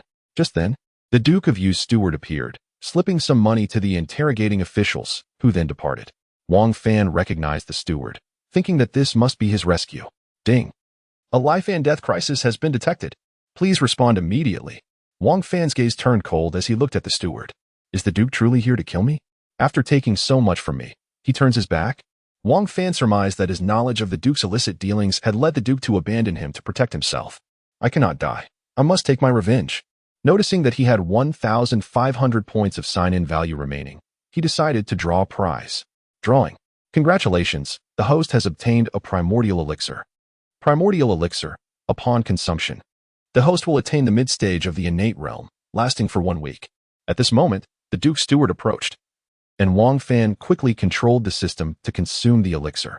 Instantly, He felt the surrounding spiritual energy surge into his body. His strength skyrocketed as he broke through to the mid-stage of the innate realm. So this is the mid-stage of innate power. Humph, Feng Weichen and the Duke. Now I have the means to contend with you. However, my greatest enemy is Feng Weichen. I must first unite with the Duke. Then, in the steward's astonished gaze, Wang Fan effortlessly broke the iron chains with his bare hands. The steward was taken aback. With such ability, why not flee on your own? I have come personally to assist you, yet you only reveal your strength now. This is not how one plays the part of a fool. Wang Fan shook his somewhat sore hands and coldly regarded the steward. What? Has the Duke sent you to kill me? With that, he unleashed the power of the mid-stage innate realm. The steward was startled. He was only at the initial stage of the innate realm. When did Wang Fan gain such strength? It seems Wang Fan's fate is not yet sealed. I cannot kill him. Ha ha ha. Young Master Wang, what are you saying? The Duke has sent me to rescue you. Wang Fan, with his system, was aware of the situation but now needed to leverage the Duke's power to eliminate Feng Weichen. Humph, I don't care how you perceive this. If I discover that you have taken so much from me and still harbor intentions to kill me, I will expose the Duke's secrets to the world. Let us all perish together. Do not forget, I have nothing to lose. I fear nothing. Hearing Wang Fan's words, the steward's expression turned cold. You dare threaten the Duke? Consider what you are. You think you can threaten him? Be cautious of your own head. You talk of mutual destruction. The fish may perish, but the net will remain intact. Just as Wang Fan was about to retort, the system chimed in. One who takes from others must be wary. The Duke has indeed taken money and turned against you. Yet now the enemy of my enemy is my friend. Both parties share a common goal, to oppose Feng Weichen. Task issued. Please find a way to unite with the Duke to combat Feng Weichen. Task completed. Reward, 20,000 sign-in points. Wang Fan felt a sense of relief. There were no penalties. He truly had a phobia of punishment. Since the task had been issued, he swallowed his previous retort and maintained a smile. You see, I would never dare threaten the Duke. I seek to continue our cooperation, as our true enemy is Feng Weichen. Upon hearing Wang Fan's words, the steward's expression shifted constantly, wavering. This matter was beyond his authority. The Duke was furious over Wang Fan's betrayal and demanded his death. Yet this individual was stronger than he. Wang Fan, noticing the steward's silence, spoke directly. Even if you kill me, it will be in vain. Should I meet my end, my loyal subordinates will expose all of the Duke's affairs. Although it may not harm the Duke, it will certainly tarnish his reputation. Moreover, if that Feng Weichen were to inform the Emperor. Wang Fan did not finish his sentence, but the mocking tone and arrogant demeanor infuriated the steward. Clearly, he intended to make things difficult for him. Furthermore, if the Duke's secrets were revealed to the Emperor, the Duke might escape unscathed, but those who performed the dirty work would certainly not survive. The steward narrowed his eyes, weighing the pros and cons, before finally relenting. Very well, follow me. However, I cannot make this decision alone. The matter of cooperation must be left to the Duke. Wang Fan scoffed. Rest assured, he will agree. Wang Fan conspired with the Duke of Yu. Under the steward's guidance, he successfully returned to the Duke's residence and encountered the Duke of Yu. The Duke was enjoying a leisurely dinner in the dining hall, but upon seeing Wang Fan, who had just entered behind the steward, he spat out the wine he had just sipped. Cough. Steward, what is the meaning of this? Why have you brought him back? Witnessing the Duke's reaction, Wang Fan's desire to eliminate him surged. After taking so much from me, he now seeks to kill me. The Duke's heart is truly black. Humph. Duke of Yu, how much have you taken from me these past few months? Now, I find myself captured, and instead of attempting to rescue me, you wish to silence me? This is utterly unreasonable. With that, he unleashed the aura of a mid-stage innate master. The Duke, who was only at the early stage of the acquired realm, was taken aback. Yet, in defense of his dignity as a prince, the Duke slammed the table, stood up, and loudly reprimanded, Humph. Wang Fan, I have treated you well. Having fallen into the hands of the prosecutor, you dared to betray me. Should I coddle those who betray me? Wang Fan frowned. Who did I betray? I endured torment in prison and never yielded an inch. It seems you're trying to discard me after I've served my purpose. Let me tell you, I know about your production of psychedelic powder and your attempts to incite rebellion by bribing the commander of the Jianda County military region. Do you believe I won't expose everything I know, leading to our mutual destruction? Wang Fan was incensed. He had suffered greatly, yet he hadn't divulged a single secret. Now, the Prince of Yu shamelessly sought to kill him under a flimsy pretext. It was inhuman. Upon hearing Wang Fan's words, the Prince of Yu suddenly realized something was amiss. Wait, Wang Fan, We've been played by that scoundrel Feng Weichen. Listen to me. The Prince of Yu then recounted his conversation with Feng Weichen. He dared not act rashly, as Wang Fan possessed the strength of a mid-stage innate realm cultivator, surpassing him and his steward combined. Since there was a misunderstanding, it was crucial to resolve it to save his life. Wang Fan's disheveled appearance suggested he had suffered greatly in prison, and if he sought revenge, the prince would have no recourse. He hadn't enjoyed enough of his fortune yet. Wang Fan frowned upon hearing the Prince of Yu's explanation. Are you saying Feng Weichen tried to trick you with his words today? The Prince of Yu slapped his thigh, exclaiming, indeed. He claimed you revealed my secrets in prison, which forced me to take such drastic measures. Wang Fan, consider how pleasant and successful our cooperation has been over the past 3 months. Why would I harm you without reason? Inwardly, the prince cursed, bastard. How dare you threaten me? If I weren't outmatched, I'd chop you up and feed you to the dogs. Wang Fan, observing the Prince of Yu's sincere demeanor, was somewhat convinced. I hope that's the case. I don't want to believe you would suddenly turn against me. Speaking of cooperation, Prince of Yu, our common enemy is Feng Weichen. He has harmed me repeatedly and now seeks to investigate your clandestine operations. He must be eliminated. Wang Fan had come seeking cooperation, so he seized the opportunity. How about we join forces and eliminate Feng Weichen? The Prince of Yu shook his head. I wish I could, but Feng Weichen is the Prime Minister's appointed roving prosecutor. As a prince, I cannot openly attack him. He then looked at Wang Fan, hoping to provoke him into taking the lead. After all, Wang Fan was a mid-stage innate realm martial artist, perfect for assassinating Feng Weichen. The prince could then distance himself from the situation and use his troops to eliminate Wang Fan, achieving 2 goals at once. If Wang Fan killed Feng Weichen, and the prince then killed Wang Fan, the Prime Minister might trust him even more. The prince was ecstatic at the brilliance of his plan. Wang Fan, however, pondered seriously before declaring, then I shall do it. I am already in a mortal feud with Feng Weichen. He has humiliated me repeatedly and stolen my woman. I, Wang Fan, vow to kill him. The Prince of Yu was delighted. What do you intend to do? Wang Fan, as if making a momentous decision, said, Prince, if I recall correctly, you control the military power of Jinda County.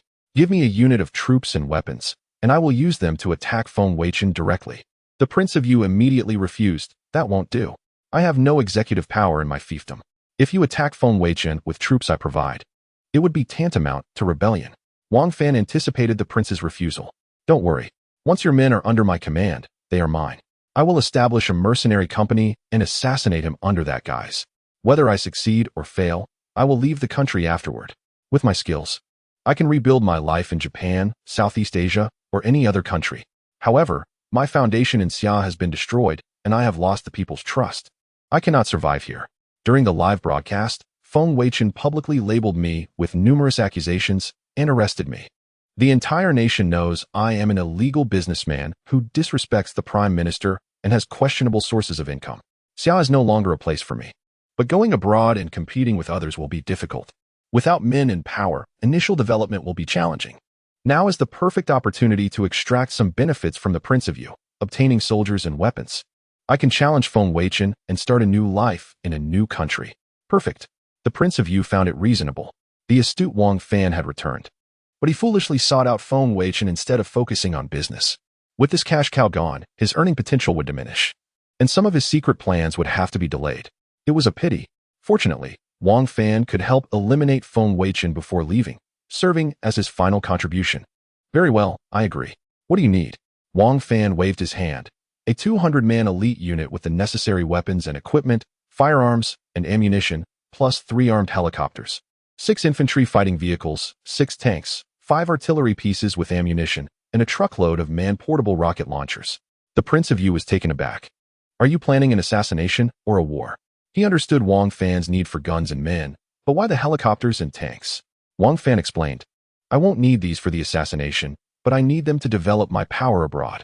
What? Are you reluctant? The Prince of Yu hesitated, but nodded. I will provide the equipment and have it ready tonight. I hope you eliminate Feng Weichen as soon as possible. I am taking a great risk. You must succeed. Wang Fan nodded. With my strength and this equipment, Feng Weichen is in the open, and I am in the shadows. I will not fail. Hianbong's plan inside the war room of the prosecutor's office. Feng Weichen said to Hianbong, Did you hear that? These two are planning to get rid of me, and the Prince of Yu has rebellious intentions. We can't let either of them live. Hianbong's family had moved into the prosecutor's office to live with Feng Weichen.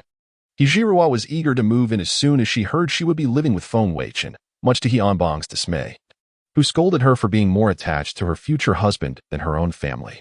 They were currently listening to the conversation between the Prince of Yu and Wang Fan using a listening device. The device had remained in the Prince of Yu's house since the last time they used it. It was simply too useful. Hyeonbong looked distraught after hearing Feng Weichen's words. I knew the Prince of Yu was up to no good, but I thought he was just greedy. I didn't know he was amassing troops and planning to rebel. He is a disgrace to the empire. Prosecutor, I have failed as the county governor. Please punish me. Seeing Hyeonbong's grief, Feng Weichen shook his head. Governor, you are too hard on yourself. I know how difficult things have been for you. It is commendable that you haven't been corrupted. It's understandable that you couldn't uncover these things without any real power. Now that Wang Fan has escaped, the most important thing is to capture him. The Prince of Yu is breaking the law by producing and selling psychedelic powder and plotting rebellion. We must arrest him as well. But we don't have enough evidence to bring him down completely. Now that we have control of the military power, and the Prince of Yu doesn't know, we will pretend to cooperate with him. Then create the illusion of a rebellion by the King of Yu, making as much noise as possible. This way, even if the King of Yu jumps into the red water, you will never clear his name. Hyeonbong listened in astonishment as Feng Weichen spoke. The rumored dandy actually possessed such cunning. It turned out that he had been misled by rumors and wronged him. Could a man whose body had been hollowed out by money and lust really accomplish such a feat? Even a ghost would not believe it. He had initially thought that as long as he regained military power with Feng Weichen's help, he could directly suppress the King of Yu and capture him. However, compared to Feng Weichen's approach, his own plan seemed utterly juvenile. If suppression occurred without evidence being found, and the King of Yu turned the tables, his entire family would be in peril. This realization sent a chill down Hyeonbong's spine. With this in mind, he slowly began to formulate a plan based on Feng Weichen's suggestions. My Lord Prosecutor, I know what to do now. I will set off immediately. Feng Weichen smiled faintly and said, Good. Go ahead. Remember, do not be too rigid. The other side is thoroughly wicked. It is futile to reason with them or adhere strictly to the rules. Hyeonbong, upon hearing this, seemed to gain insight, bowed his hand to Feng Weichen, and said, I have learned from you. With that, he turned and left. As night fell, Wang Fan, having completed his grooming and changed his attire, began to claim his soldiers at the military base in Guanghai City with the assistance of the King of Yu's steward. After claiming his soldiers, he began to transport equipment under the cover of darkness. Aside from armored vehicles, all weapons needed to be transported by truck. Particularly, the armed helicopters were dismantled into parts for transport. Fortunately, the military base was located on the outskirts of the city, entering deep mountains once outside the base. Wang Fan had ample space to establish a temporary base to contend with Feng Weichen. After all, with his assets frozen, he had no foothold within the city. On the road, Wang Fan sat in the passenger seat of a transport vehicle. He glanced at the handsome soldier beside him, feeling a wave of heat wash over him. Despite his efforts to restrain himself, repeatedly reminding himself that the other was a man, he could not help but feel a stirring both physically and psychologically. Especially in the pitch-black mountains, the thought of possibly engaging with the soldier in some way sent a thrill through him. In his mind, two figures materialized. One was a delicate female version of Wang Fan with heart-shaped eyes, constantly cooing, "He is so handsome. I want to be close to him." The other was a male version of Wang Fan, sternly rebuking, "What are you fawning over?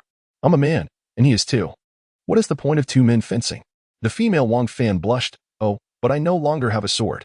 In reality, Wang Fan kept stealing glances at the soldier, making him feel a little uneasy. Suddenly, he blurted out, "Soldier, do you have a girlfriend?" The soldier, keeping his gaze straight ahead, replied, "Not at the moment." Wang Fan then asked, "How about a boyfriend?"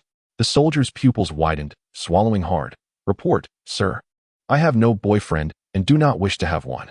The rejection dampened Wang Fan's enthusiasm, yet he felt relieved that the soldier had declined. Damn it, Feng Weichen. I will surely have my revenge. After learning that Wang Fan had left the military base, Hyeonbong commenced his plan. First, he severed all communications in Jianda County. Then, a troop of several thousand soldiers quietly emerged in the city during the night, appearing stealthy yet provoking suspicion among the citizens. This troop quickly arrived at the King of Yu's residence and awaited orders. At that moment, Hyeonbong commanded another group of soldiers to initiate an attack on the King of Yu's residence. He then declared, "Special forces, it's time to net them." At the King of Yu's residence, just as the king had fallen asleep, he was suddenly awakened by the steward. "It's bad, Your Highness." Thousands of soldiers have arrived outside, shouting to overthrow the prime minister and support the king of Yu. The king of Yu, startled, sat up immediately. What? He had considered rebellion, but he was still in the process of cautiously developing his power. What on earth was happening? Has the military district commander lost his mind? Steward Wang, find the military district commander for me. No sooner had he spoken than gunfire erupted outside. The steward rushed out to check and quickly returned. Your Highness. It's bad. Fighting has broken out. An unknown armed faction is attacking the king of Yu's residence. Those shouting slogans are fiercely resisting. Hearing this, the king of Yu's legs weakened. It's over. Who is behind this? Phone. Get me the prime minister. The steward hurriedly brought the phone, and the king of Yu snatched it, dialing his brother's exclusive line. However, the line was busy. He hung up and redialed. Still busy. Finally, he grabbed the steward's phone, but found it also could not connect. Furious, the king of Yu smashed the phone, finally realizing this was a premeditated plot. Damn it. I've been set up. Communications have been cut. With that, the king of Yu slumped to the ground, despair creeping in. A rebellion by the king of Yu? Feng Weichen has won decisively. Tonight is destined to be a sleepless night. The citizens of Guanghai City trembled in their homes, fearful. It had been a calm day. And suddenly, fighting broke out at night. Many believed that the island nation had reignited its war of aggression. They attempted to gather information through the internet, only to find no signal.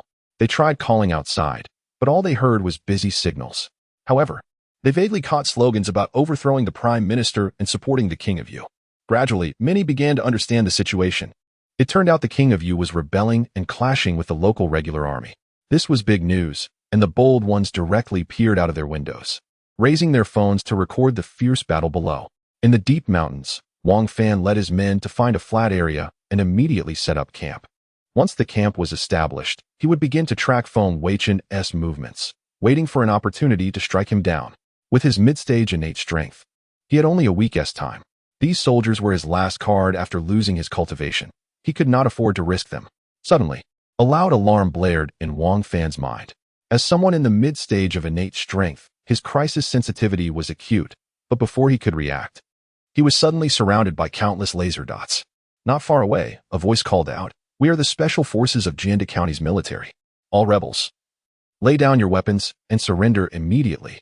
Otherwise, we will show no mercy." Wang Fan was stunned. He had traveled to such a remote location, driving for several hours, hundreds of kilometers away from the city. How did they locate him so quickly?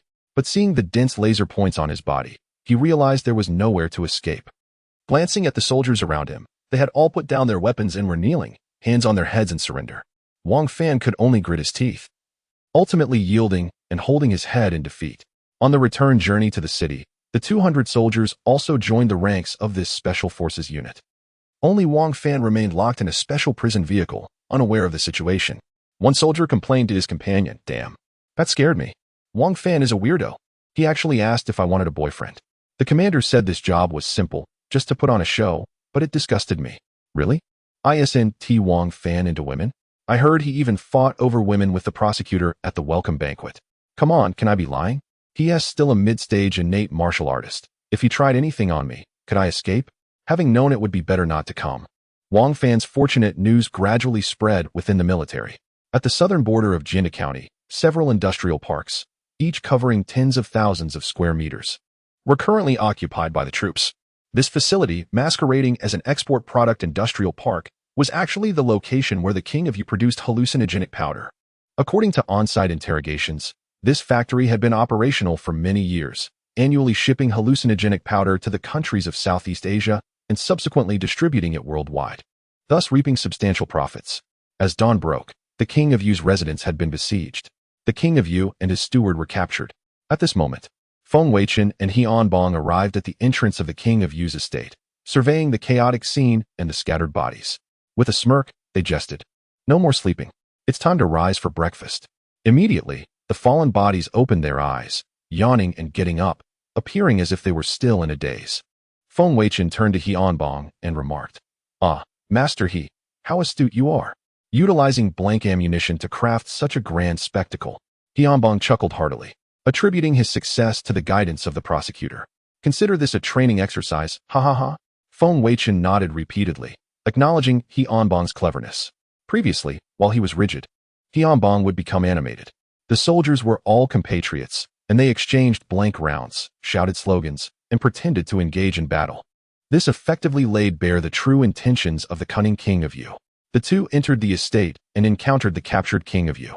Feng Weichen shook his head and clicked his tongue. TSK, TSK, TSK. King of Yu, you are indeed a master of deception.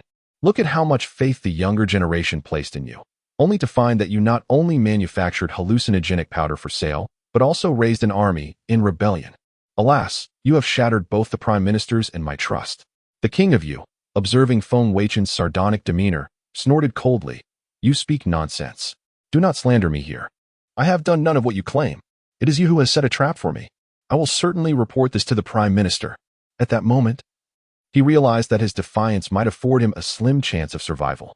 Admitting guilt would mean certain death, even for someone as privileged as the prime minister's brother.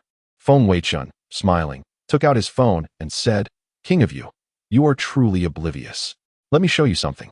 With that, he played a recording of a conversation between the King of Yu and Wang Fan, plotting their schemes. The King of Yu's face turned ashen upon hearing the recording. Why you were eavesdropping on me? With a sigh, Feng Weichen replied, if one wishes to keep secrets, one must not engage in wrongdoing. Look at you. Not only have you been gracious to the younger generation these past few days, but you have also delivered a remarkable achievement right into my hands. How considerate. Tianbong stifled a laugh. For years, the King of Yu had been corrupt and had made life difficult for others. Seeing him humiliated by Feng Weichen was immensely satisfying. In a fit of rage, the King of Yu spat out a mouthful of blood and fainted. Feng Weichen scoffed, ordering that the king be taken away and securely imprisoned. Awaiting his return to the capital for trial, the soldiers proceeded to carry the King of Yu away. After a night filled with trepidation, the citizens of Guanghai City discovered that the signal had been restored. Soldiers were cleaning the battlefield, signaling that the events of the previous night were indeed real. Soon, footage of the battle began circulating online, showcasing soldiers shouting to overthrow the prime minister and support the King of Yu. The news of the King of Yu's rebellion spread like wildfire across the internet. Media outlets quickly reported that last night the King of Yu had attempted a coup in Jianda County, aiming to seize Guanghai City. Fortunately, under the leadership of County Chief Tianbong, the regular army fought valiantly and repelled the King of Yu's forces.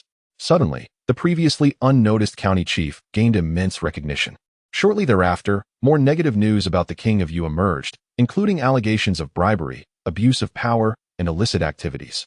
Most damning was the revelation that he had been producing and distributing hallucinogenic powder. Such actions were a disgrace to the current government, bringing shame upon the prime minister.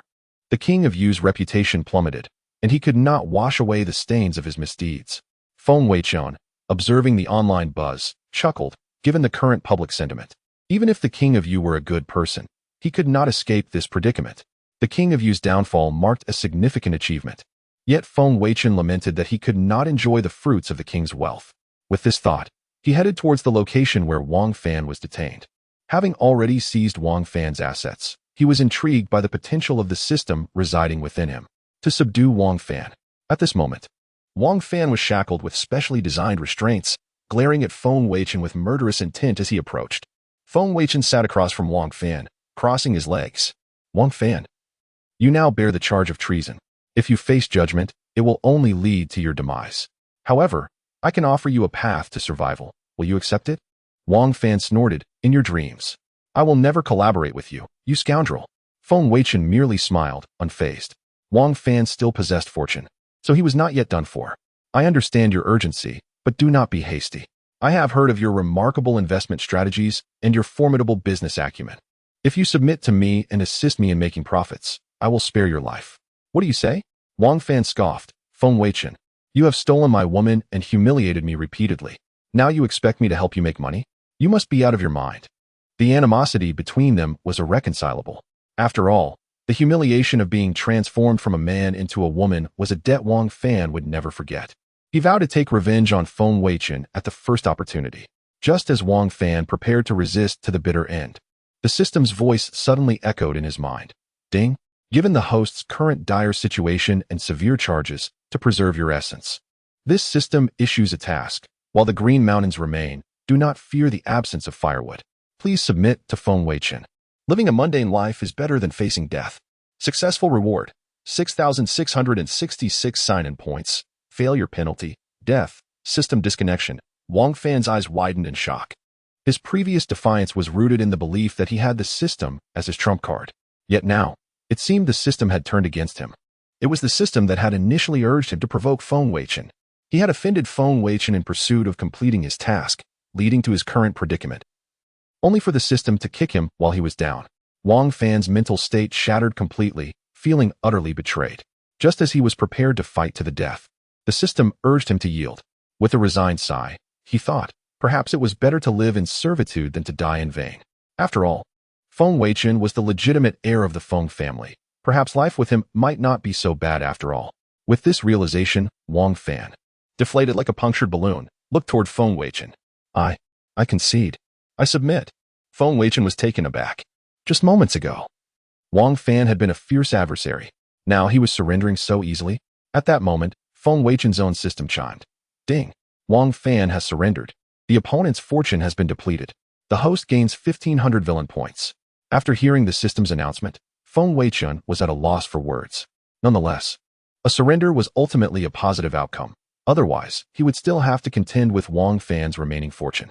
Feng Weichen then spent 500 villain points to directly exchange for the Master Servant Pill, advanced version. Although Wang Fan professed his submission, Feng Weichen had tormented him considerably.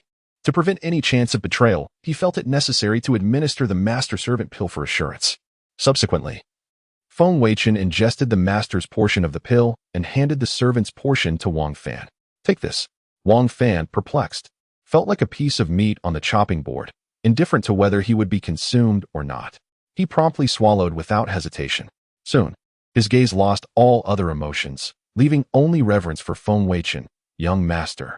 Detected that Wang Fan's favorability towards the host has increased by 100, current favorability, unwavering loyalty. Seeing that matters had been resolved, Feng Weichen waved his hand and instructed him to follow. In the prosecutor's courtyard, they entered the conference room. Tianbong awaited Feng Weichen's arrival. Before long, Feng Weichen arrived with Wang Fan. Upon seeing Wang Fan, Tianbong suddenly stood up. Lord Feng, who is this? Feng Weichen smiled. No worries, Wang Fan is now one of us.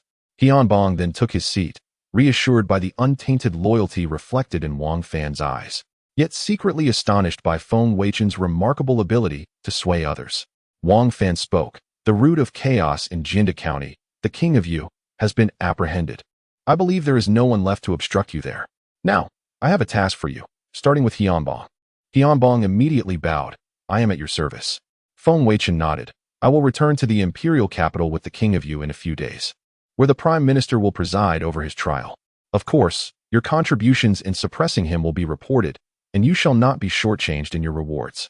I have also secured the military and political power for you. In the days to come, you must manage Jinda County diligently. Tianbong's heart leaped with joy upon hearing this. I understand. Feng Weichen then turned to Wang Fan. From now on, you shall harness your business acumen to continue thriving in Jinda County. With Lord He's assistance, I trust your commercial endeavors will face no hindrance. I hope you can establish a commercial empire in Guanghai City. Understood? Wang Fan immediately bowed. I understand. Feng Weichen pondered for a moment and suddenly said, when you have the time, help me find a piece of land to build a manor. I wish to have a place of my own to reside in. For the prosecutor's courtyard belongs to the government, and it is more reassuring to dwell in one's own space. Wang Fan readily agreed. Having concluded these matters, the affairs of Jinda County were essentially resolved.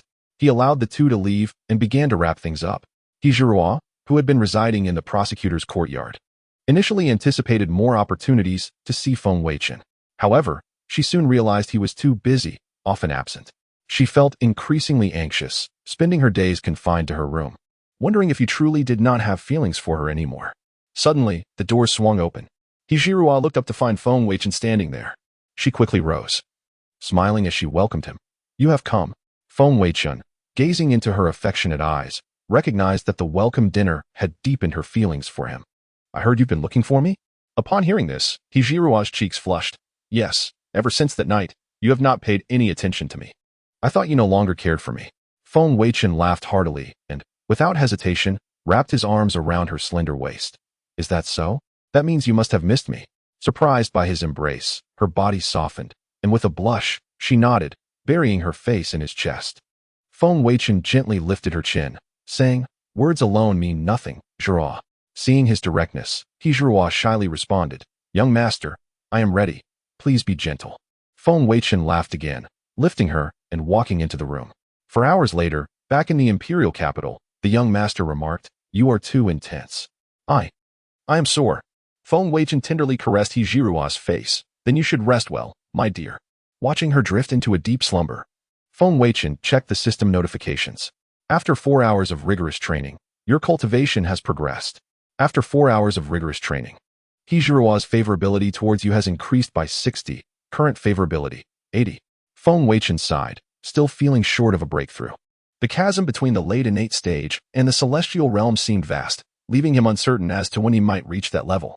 The following day, Feng Weichen first returned Shinchuchu and Hijirua to Chishui County, allowing the sisters to bond and strengthen their friendship. He then proceeded to the imperial capital with the King of Yu. Upon arrival, the Prime Minister summoned Feng Weichen personally, while the King of Yu was imprisoned. In the Grand Hall, Prime Minister Zhu Yunju sat high above, with Feng Weichen's grandfather, Feng Weibai, standing beside him. Feng Weichen knelt below. I am Feng Weichen, here to pay my respects to the Prime Minister. Zhu Yunjiao raised his hand. Rise, Feng Weichen. Your first stop on this tour has yielded such significant merit, exposing the Empire's traitors. What reward do you seek? Feng Weichen lowered his head, expressing, I am ashamed, Prime Minister. The King of Yu was your close relative, and yet I uncovered such treasonous offenses, forcing you to act against kin. I dare not ask for a reward. Hearing this, Zhu Yunjiao shook his head. No matter. Knowing a person's face but not their heart, the King of Yu has brought this upon himself. Besides, the law applies equally to the Emperor and commoners. You have done well. Feng Weichen bowed, thanking the Prime Minister. He was astute enough to recognize that he should reserve his requests for when he truly needed them. Zhu Yunjiao chuckled. You dare to negotiate with me? Very well. Think it over and inform Lord Feng when you decide. Afterward, he glanced at Feng Weibai and then back at Feng Weichen. Today, a global summit is to be held, and Lord Feng will accompany me. I wonder if you would be interested in attending as an observer? Feng Weichen was taken aback. Why was he being invited to a global summit? This summit occurred once every 5 years, where world leaders gathered to review the past 5 years and discuss plans for the next. Although there were local conflicts, they were merely disputes over national interests. For the sake of sustainable global development, meetings were held every 5 years to resolve international disputes. Feng Weichen was puzzled about his relevance in all this. Zhu Yunjiao suddenly shifted the topic. How old is Lord Feng this year? Feng Weibai respectfully responded. I am nearly 72. Zhu Yunjiao sighed deeply. Lord Feng has aged, having labored for the Empire for decades. Feng Weibai shook his head. As a citizen of the Xia Kingdom, it is my duty to seek welfare for its people. After this exchange, both turned to Feng Weichen. Understanding dawned upon him. His grandfather was aging. His father was a businessman, having demonstrated his capabilities in front of the Prime Minister. It seemed that this old man intended to groom him for a future role as Prime Minister. Such a high regard for him was unexpected. Yet, to be one among many, perhaps it was not so bad. I understand. I will certainly attend the global summit. Upon hearing this response, Zhu Yunjiao and Feng Weibai exchanged knowing smiles, recognizing Feng Weichen's intelligence. After Feng Weichen departed, Zhu Yunjiao patted Feng Weibai's shoulder, reflecting, Your son has achieved much. And now your grandson is also promising. 2 times he has helped the Empire unmask traitors. He is truly a talent. Feng Weibai humbly bowed his head, acknowledging the Prime Minister's praise. Returning home, Feng Weichen felt elated. It had been a long time since he had been back. Everything felt so familiar. At that moment, Butler Chen approached with urgency. Young master, there is new intelligence from the Dark Crane faction. Feng Weichen raised an eyebrow, intrigued. Oh, pray do tell. With utmost respect, Butler Chen continued. Miss Xuetong has just contacted her subordinates and mentioned that they have discovered another candidate who meets the criteria. His name is Li Feng. An 18-year-old with an unremarkable past, an honest individual often subjected to bullying. His infatuation with the goddess of his dreams ended in heartbreak due to his timidity, and his high school grades consistently languished at the bottom. However, in a miraculous turn of events, he suddenly ascended to the early innate stage overnight, achieving a perfect score in the college entrance examination, gaining admission to the prestigious Imperial Capital University. His demeanor transformed drastically. He became shrewd and calculating, even taking vengeance on those who had tormented him during the summer break. Li Feng. Feng Weichen's eyes narrowed slightly, the name striking a familiar chord. Suddenly, It dawned on him that this was the protagonist of the novel Urban, My Return as a Celestial King. In the narrative, Li Feng, a timid boy bullied throughout his childhood, faced failure in his college entrance exams while his beloved pursued another. He led a mundane existence, toiling in a factory until, at the age of 25, he tragically perished in an industrial accident and transmigrated into a world of cultivation, swiftly attaining the rank of a celestial king.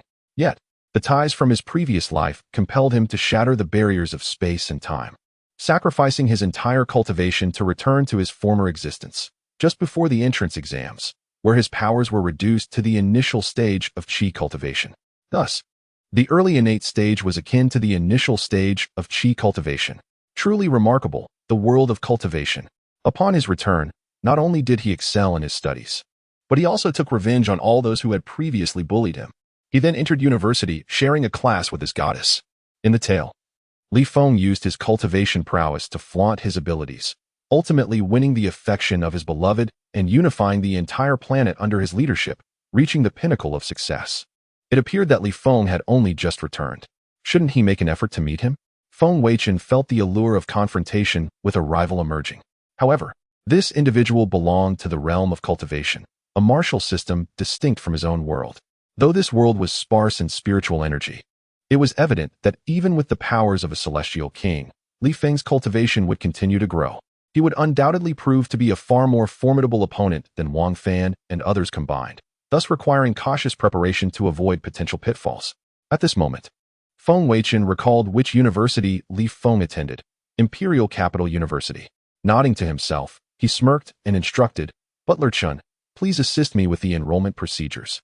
I intend to accompany Li Feng for some delightful experiences." Upon his return to campus, Feng Weichen soon received the rewards bestowed upon He Anbong for the suppression of the Yu King by the governor of Jinda County. He expressed his gratitude to Feng Weichen and reported the smooth progress of developments alongside Wang Fan in Jinda County. Feng Weichen encouraged them to persevere, then shifted his focus entirely to Li Feng. At Imperial Capital University, after completing his enrollment, Feng Weichen made his way to the campus. He had always been a prominent figure in the empire. Once notorious for his reckless lifestyle, he was now celebrated for his accomplishments. He had first exposed traitors Tang and Li, then avenged the assassination attempt on the former Minister of Personnel in Qishui County, and subsequently suppressed the rebellion of the Yu King as a patrol inspector. As he strolled through the campus, all eyes were drawn to him. Students whispered in awe, "Wow, why is Feng Weichen at our school? Haven't you heard? He has enrolled to continue his studies with us." Rumors painted him as a wastrel, but he seems so refined and charismatic. He is so handsome. If only I could marry him, my life would be complete. Listening to their hushed conversations, Feng Weichen maintained a smile, pretending not to hear as he continued on his path. It was the first day of school. After all, he still needed to report to his academic advisor. Knocking on the door of the advisor's office, a melodious voice called out, "Please, come in." The sound was enchanting, reminiscent of a lark's song. Upon entering, Feng Weichen beheld a stunning beauty with long hair cascading over her shoulders, diligently typing at her computer. Could the advisor truly be this young and beautiful? Upon noticing him, she smiled sweetly. "Feng Weichen, you've arrived. I am your advisor, and Yiyun." With a polite smile, Feng replied, "Greetings, teacher Yin. I look forward to your guidance." Although he spoke graciously, he felt a strange familiarity with her name. Yet, she was not Li Feng's love interest.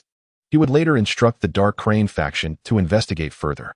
Upon hearing this, Yiyun chuckled, "Oh, I dare not presume to guide you, young master. Your reputation precedes you. I can only hope to manage you adequately. Teacher Yin, I was once reckless and frivolous, neglecting my studies. Now that I am a patrol inspector, I have come to appreciate the value of knowledge. So, please treat me as a regular student."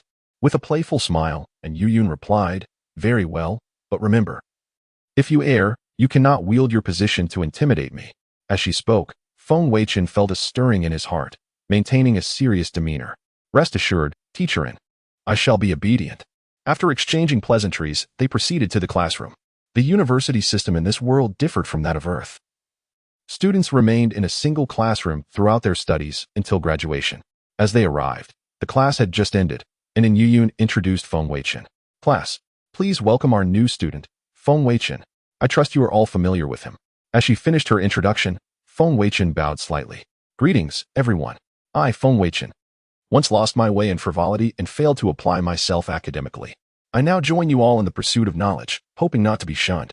The students erupted in applause, some encouraging him. Feng, we've heard of your deeds. It's an honor to study alongside you.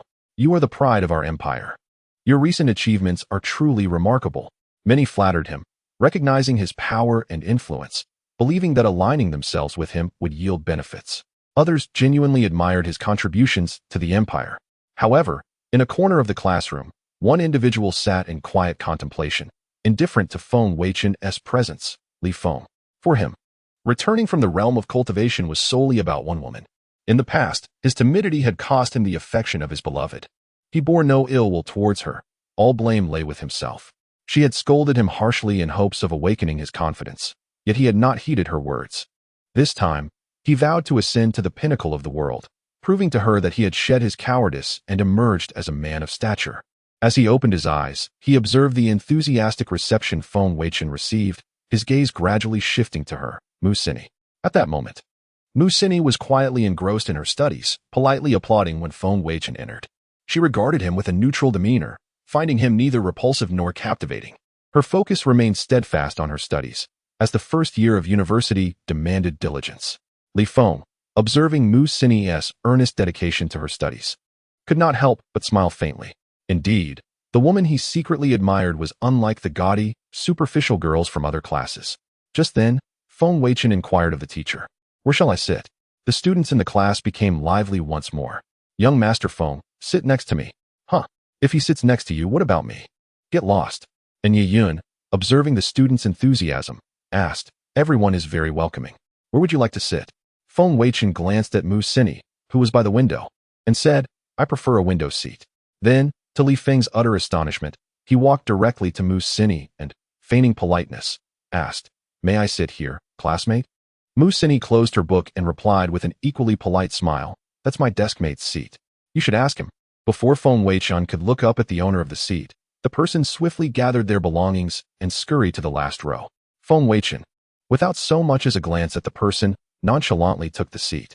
Mu Sini resumed reading her book, and Ye Yun, seeing the new student successfully integrate into the class, departed, while the students in the class were thrilled by Feng Weichen's arrival. However, human happiness varies. Li Feng glared coldly at Feng Weichen from afar. What does Feng Weichen think he's doing? With so many empty seats, he has to sit next to my goddess. He had heard that this person was previously and Feng Weichen himself had admitted to being one. Such individuals must be hypocritical. In the cultivation world, he had seen many such aristocratic young masters, outwardly refined but inwardly depraved.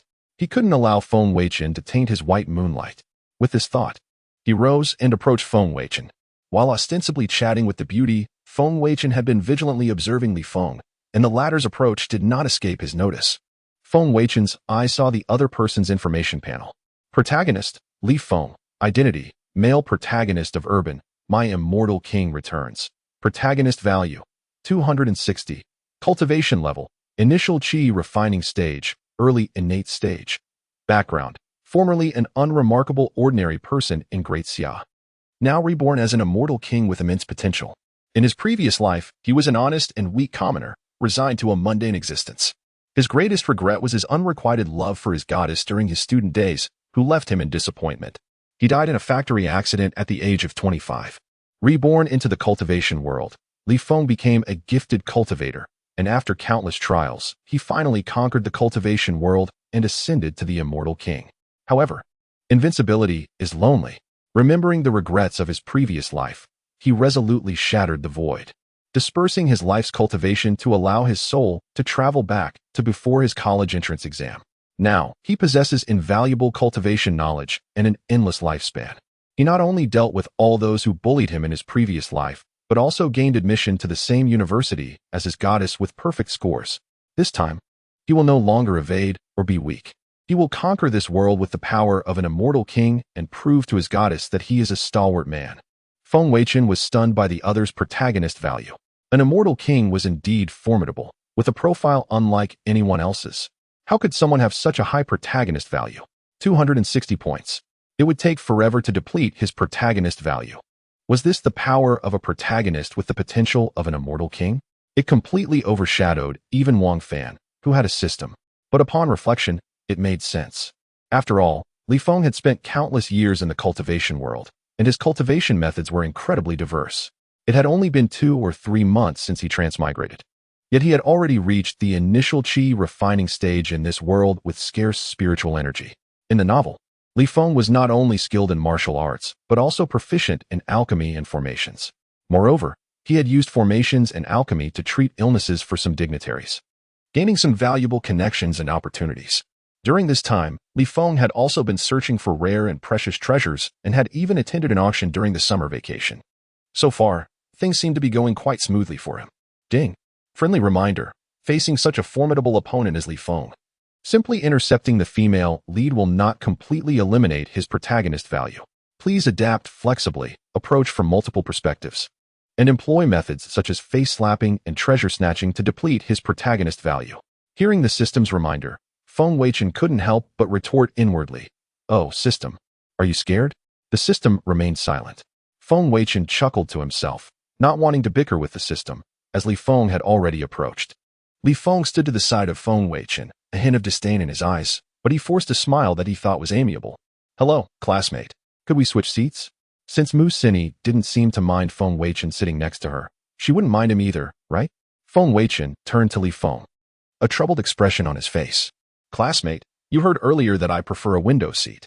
The other classmate even offered it to me. Why don't you switch with someone else?" As he spoke, Feng Weichen looked at the person who had given up their seat, who was smiling at him from their new seat.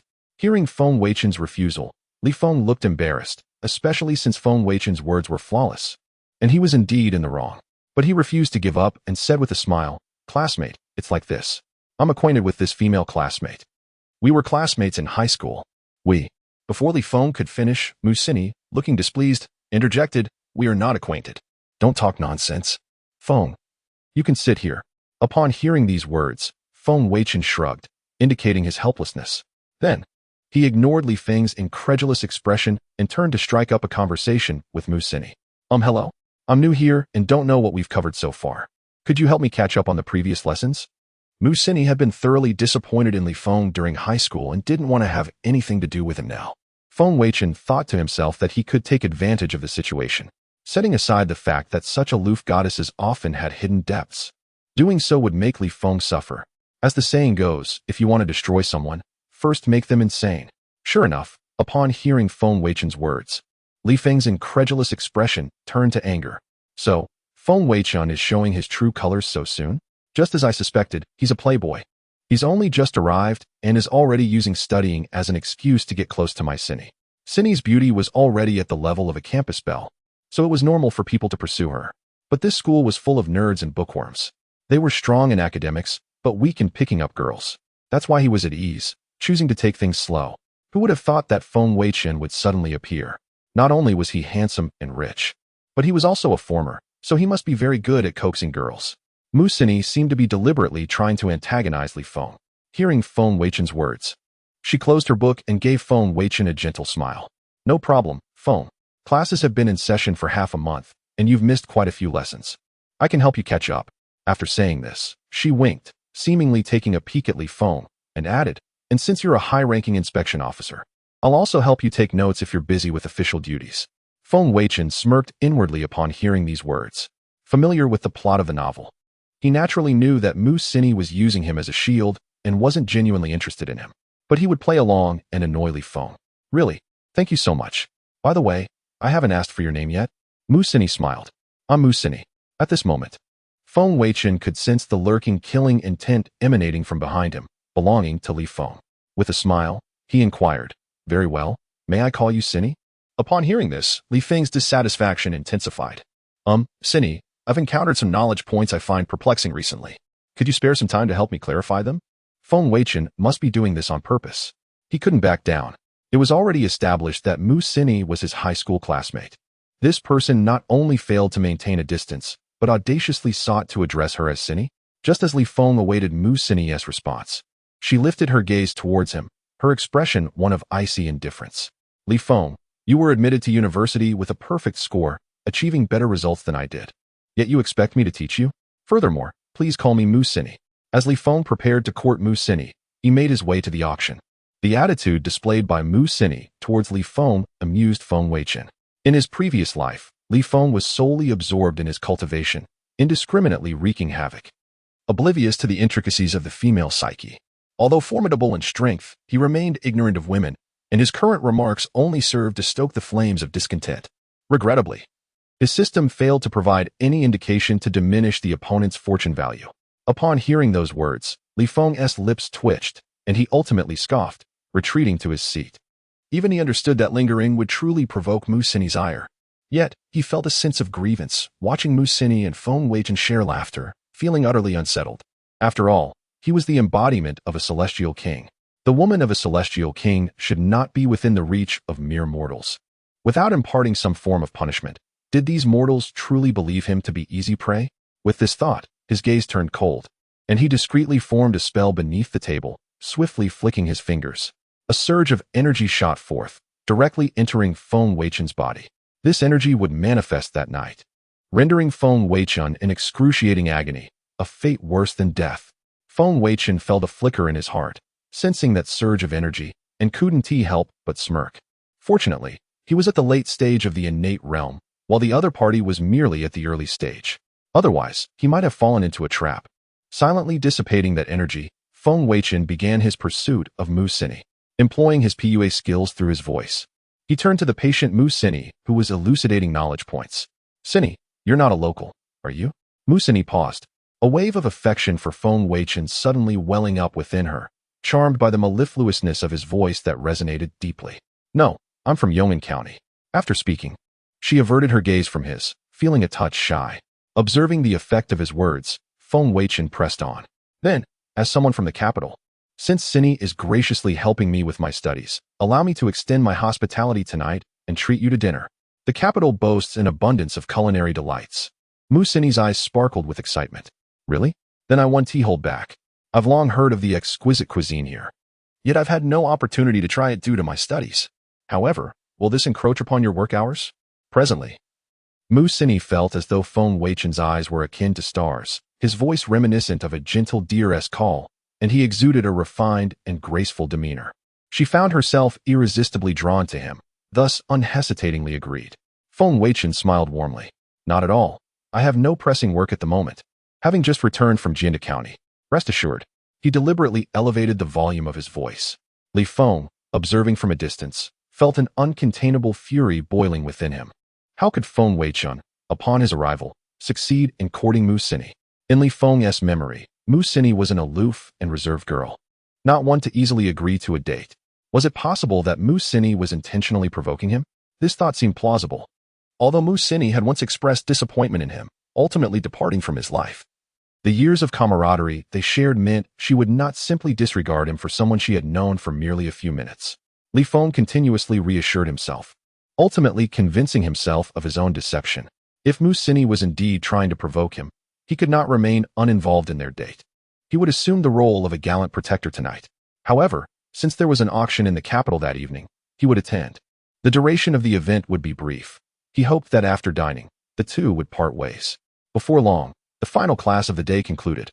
After school, Mu Sini stood up, a hint of shyness preventing her from meeting Feng Weichen's gaze. "Feng, may I return to freshen up? How could one go shopping with someone they liked while appearing unadorned?" Feng Weichen, of course, had no objections. The sun had not yet set, and time was still on their side. "Of course, let us go.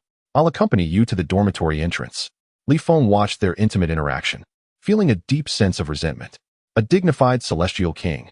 When had he ever endured such indignity? Had it been in the past, he would have crushed Feng Weichen with the ease of squashing an ant. The auction commenced at 9 that evening, and before then, he intended to observe what Feng Weichen and Sini would do together. Unbeknownst to him, upon the conclusion of class, Feng Weichen had already ensnared Mu Sini's heart. With the effects of the PUA skill in play, Mu Sini, who initially held a positive impression of Feng Weichen, had developed an admiration for him. As the two left the classroom side by side, Li Feng followed with a steely expression. Once Mu Sini had finished her makeup and donned new attire, Feng Weichen had arranged for Butler Chen to wait downstairs with a car. Mu Sini's family background was not particularly affluent, yet they possessed some wealth. After her transformation, her youthful demeanor vanished, replaced by the sophistication of an urban beauty. Feng Weichen gallantly opened the car door for her, complimenting, "Cinny, you look truly beautiful tonight." This remark caused Mu Cinny's cheeks to flush, and as she settled into the car, she shyly replied, "Thank you." Not far off, Li Feng observed as the vehicle slowly departed the campus, and he hailed a cab to follow suit. He intended to track Feng Weichen using the energy signature, only to realize he could no longer perceive that presence. Had it vanished? How could this be? Was Feng Weichen also a practitioner of cultivation? Li Feng quickly lost sight of Feng Weichen, but he was certain of one thing. Feng Weichen was no ordinary individual. At the very least, he was at the early stage of innate cultivation, if not beyond. Meanwhile, Li Feng was merely at the initial stage of qi training, which equated to the early innate stage. It seemed that for the time being, he could not confront Feng Weichen directly. After years of navigating the world of cultivation, Li Feng had learned the harsh lesson of survival of the fittest. If one could not win, one must bide their time and develop cautiously. He firmly believed that Mu Cinny was a cool, disciplined girl and would not easily succumb to Feng Weichen's advances. Furthermore, their date was likely a mere performance for his benefit, warranting little concern. With these thoughts in mind, Li Feng snorted coldly and instructed the driver, "Please turn around and head to the Royal Auction House." The driver acknowledged, steering the vehicle towards the Imperial Auction House. Tonight's auction was a reward for Li Feng after saving a nobleman who had graciously provided him with an entry ticket. However, while he had the ticket, he lacked sufficient funds. There was a precious item at stake, one he must acquire. After all, with Feng Weichen's strength now surpassing his own, enhancing his cultivation had become imperative. Otherwise, this proud celestial king might fail to protect the woman he cherished. He retrieved his phone and dialed a number. "I assisted you with your family's feng shui. It's time for you to repay that favor.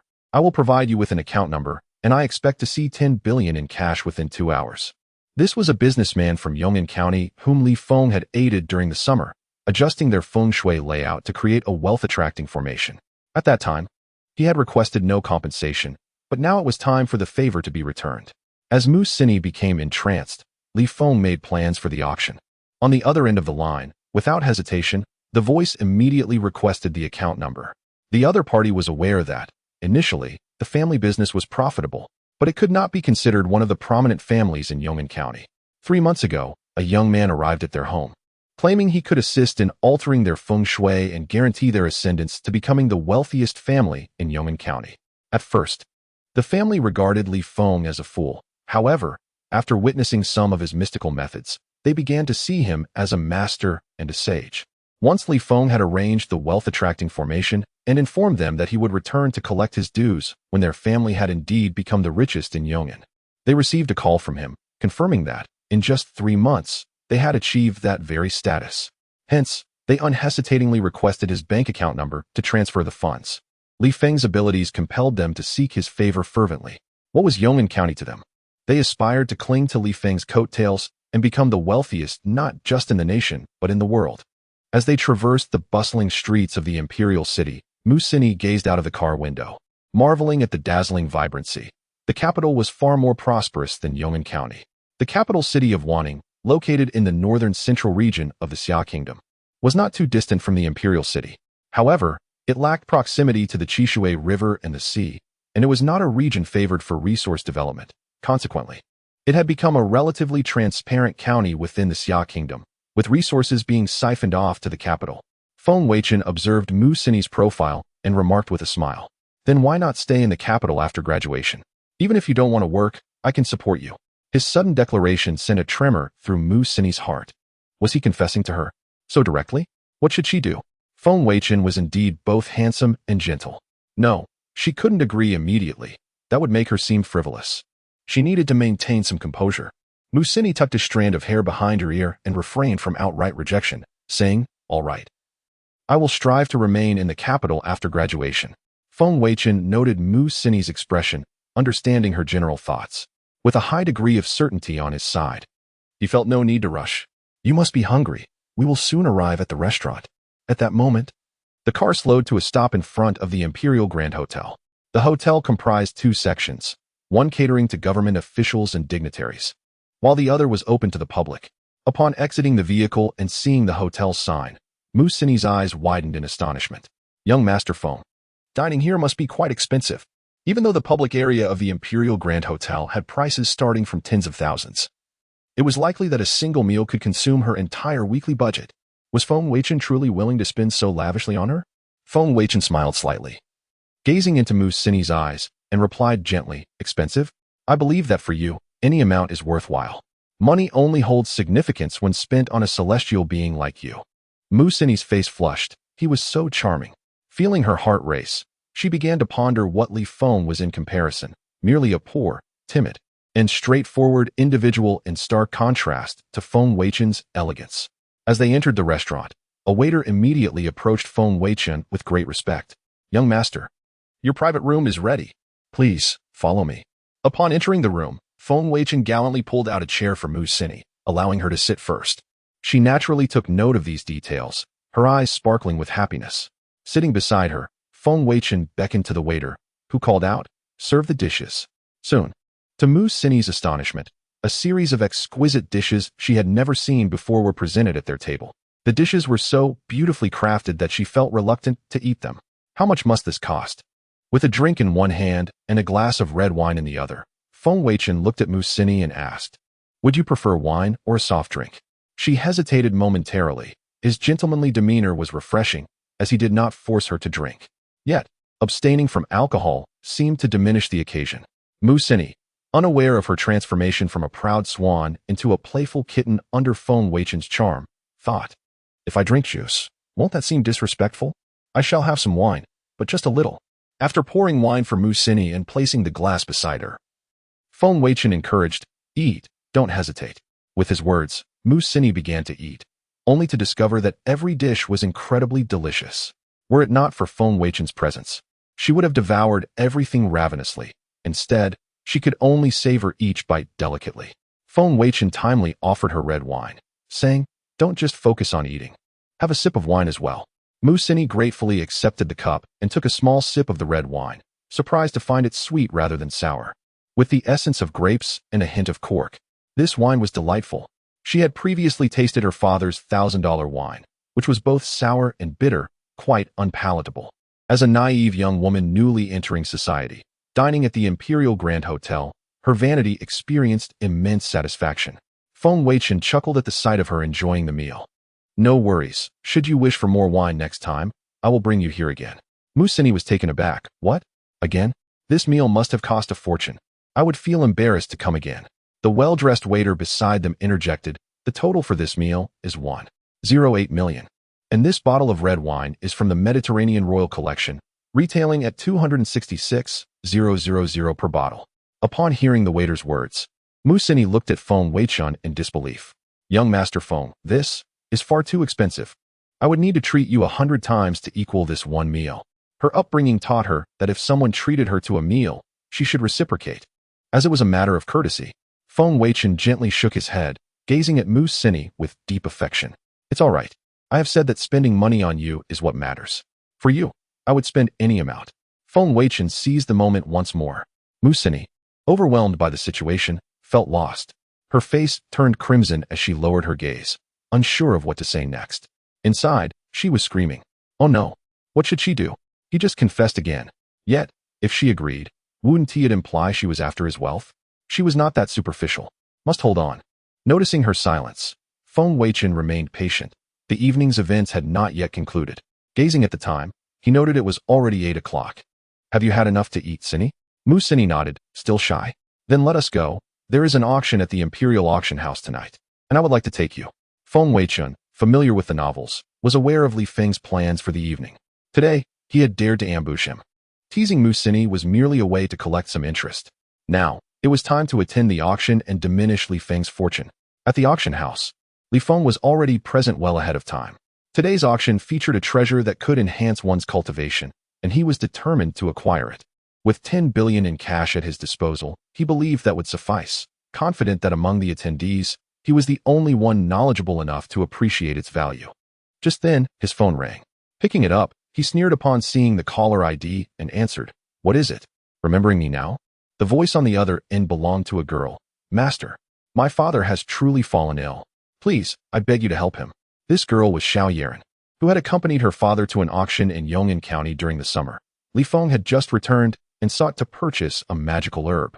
Upon seeing her father, He had instantly discerned his hidden ailment. At that moment, he pointed out something, yet Xiao Yaren mistook him for an impolite and uncouth individual. Approaching her with curses aimed at her father, Li Feng, after dismissively muttering ungrateful, chose to ignore her completely. This period coincided with her father's illness, and she was baffled as to how the other party had acquired her contact information, as they were calling her. If they could find me, they must also be in the capital. I should bring more cash to the auction house and seek them out. Xiao Yaren quickly acquiesced. Given that the stranger had perfectly predicted her father's condition, it was rumored that the Wei family of Yong'an County had become the wealthiest family there in just 3 months. Thanks to this Li Feng, such a formidable figure had been driven away by her words. Xiao Yaren now regretted her actions deeply. Upon receiving news of Li Feng, she rushed to the capital, vowing to acquiesce to any of his demands. Li Feng set down his phone, a smile playing at the corners of his mouth, realizing that with Xiao Yaren added to the mix, his funds would be even more substantial. The Feng family, as one of the premier families in the Xia Kingdom, enjoyed unrestricted access to the imperial auction house, complete with luxurious private suites. Upon entering the auction hall, where the bidding had yet to commence and buyers were still taking their seats, Feng Weichen, as a VIP client, could have taken the private passage to his suite. However, today he intended to deplete Li Feng's aura of fortune. It would lose its significance if Li Feng were unaware of his presence. Mu Sini, visiting an auction house for the first time, felt out of place amidst the affluent crowd, instinctively seeking solace by clinging to Feng Weichen. At that moment, he spotted Li Feng, who sat alone, eyes closed in contemplation. Sini, I see an acquaintance. Let me go greet him. In her dazed state, Mu Sini merely nodded in response. Li Feng, with his legs crossed and rhythmically tapping his thigh with his index finger, bore no resemblance to a student, but rather appeared as a successful businessman. Li Feng, what a coincidence to encounter you here. The familiar voice startled Li Feng, causing him to frown. He opened his eyes to find Feng Weichen standing before him. Indeed, quite a coincidence, he replied dismissively, wishing to avoid conflict with Feng Weichen, whose power and influence surpassed his own. However, upon speaking, he noticed Mu Sini pressed closely against Feng Weichen, holding his arm. How long had they known each other? He had known Mu Sini for years without ever holding her hand. Impossible. She must be doing this to provoke me. The thought clenched his fists in frustration. Mu Sini, casting just a fleeting glance at Li Feng, quickly turned her attention back to Feng Weichen. In that moment, he was her sole focus, and in such an environment, only he provided her with a sense of security. Suddenly, a voice, tinged with urgency, broke through. Excuse me, could you please let me through? Turning around, Feng Weichen saw a young woman with glasses, breathless from running. He smiled gently and moved aside. The woman looked at Li Feng, her face apologetic, masterly. Did I arrive too late? She had disregarded her appearance in her haste to reach the auction. Li Feng nodded at Xiao Yaren, assuring her that the auction had yet to begin. Feng Weichen, keenly observing the exchange, deduced that this was Xiao Yaren, a devoted daughter willing to sacrifice everything for her father's life. In the narrative, she ultimately fell under Li Feng's influence. Hello, are you Miss Xiao Yaren? She turned to Feng Weichen, who looked familiar yet eluded her memory. Hello, may I ask who you are? Feng Weichen smiled and shook his head. My identity is inconsequential. What matters is that your father appears to be in grave danger. Perhaps I could assist him, at no cost to you. With that, he handed her a business card, saying no more, as he took Mu Sini's hand and departed. In the story, Xiao Yaren would ultimately spend a great deal of money for her father's sake.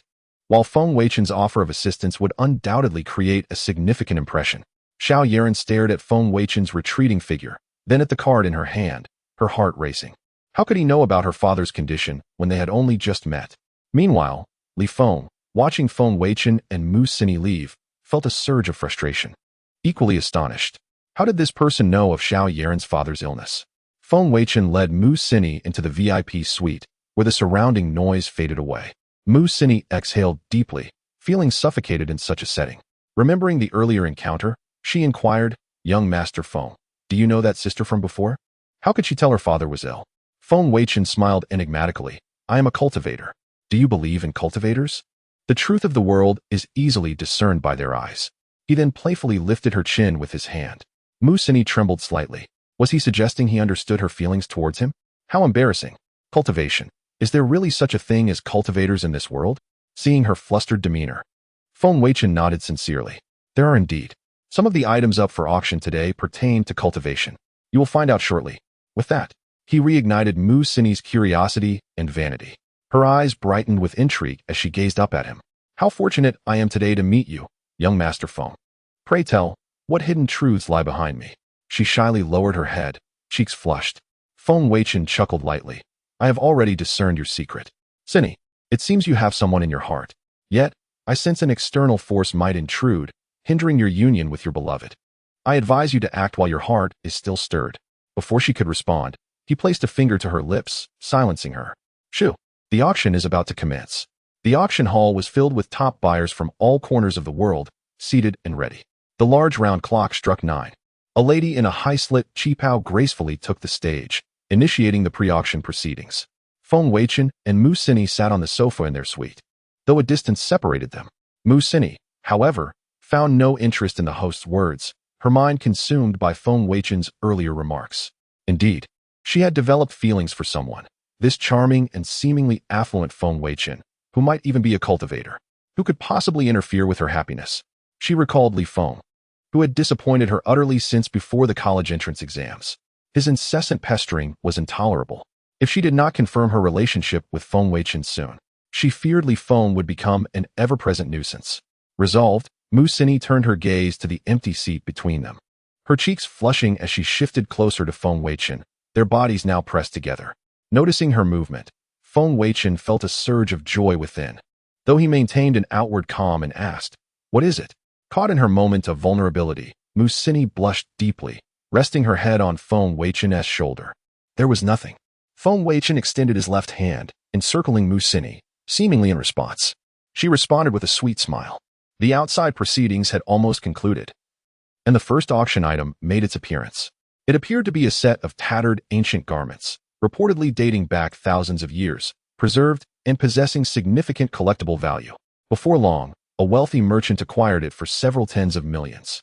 The subsequent items were primarily antiques, with the sole exception being a piece of agarwood, which a portly gentleman purchased for a staggering 100 million. Li Feng, present at the scene, exhibited no interest in the previous items, keeping his eyes closed in meditation.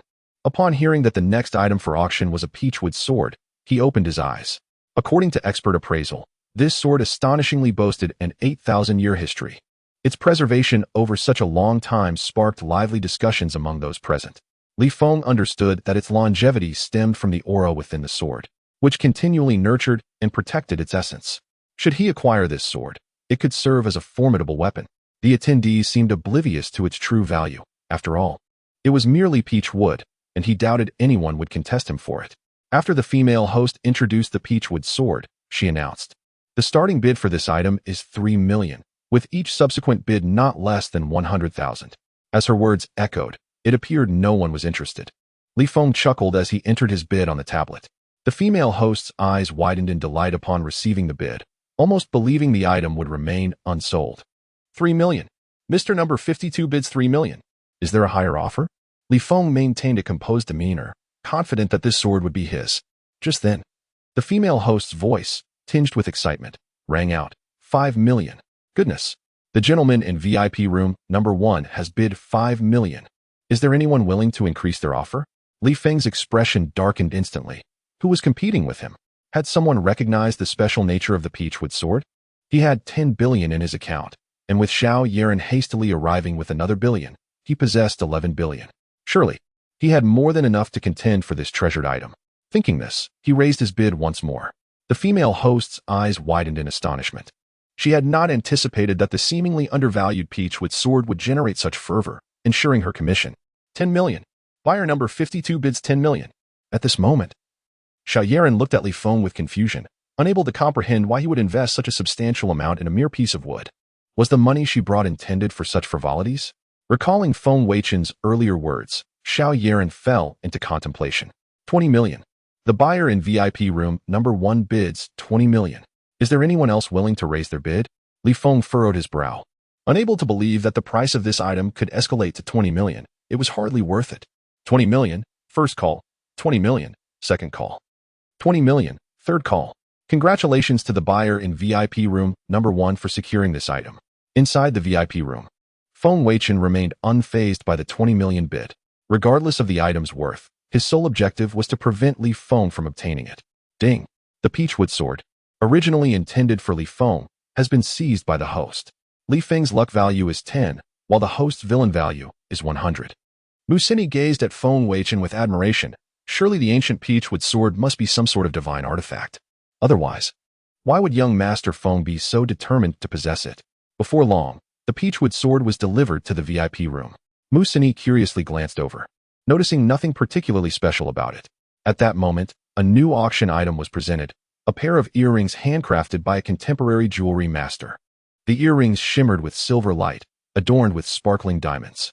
Mu Xinyi's eyes widened in astonishment, thinking how exquisite they looked. Undoubtedly, they were expensive. Do you like them?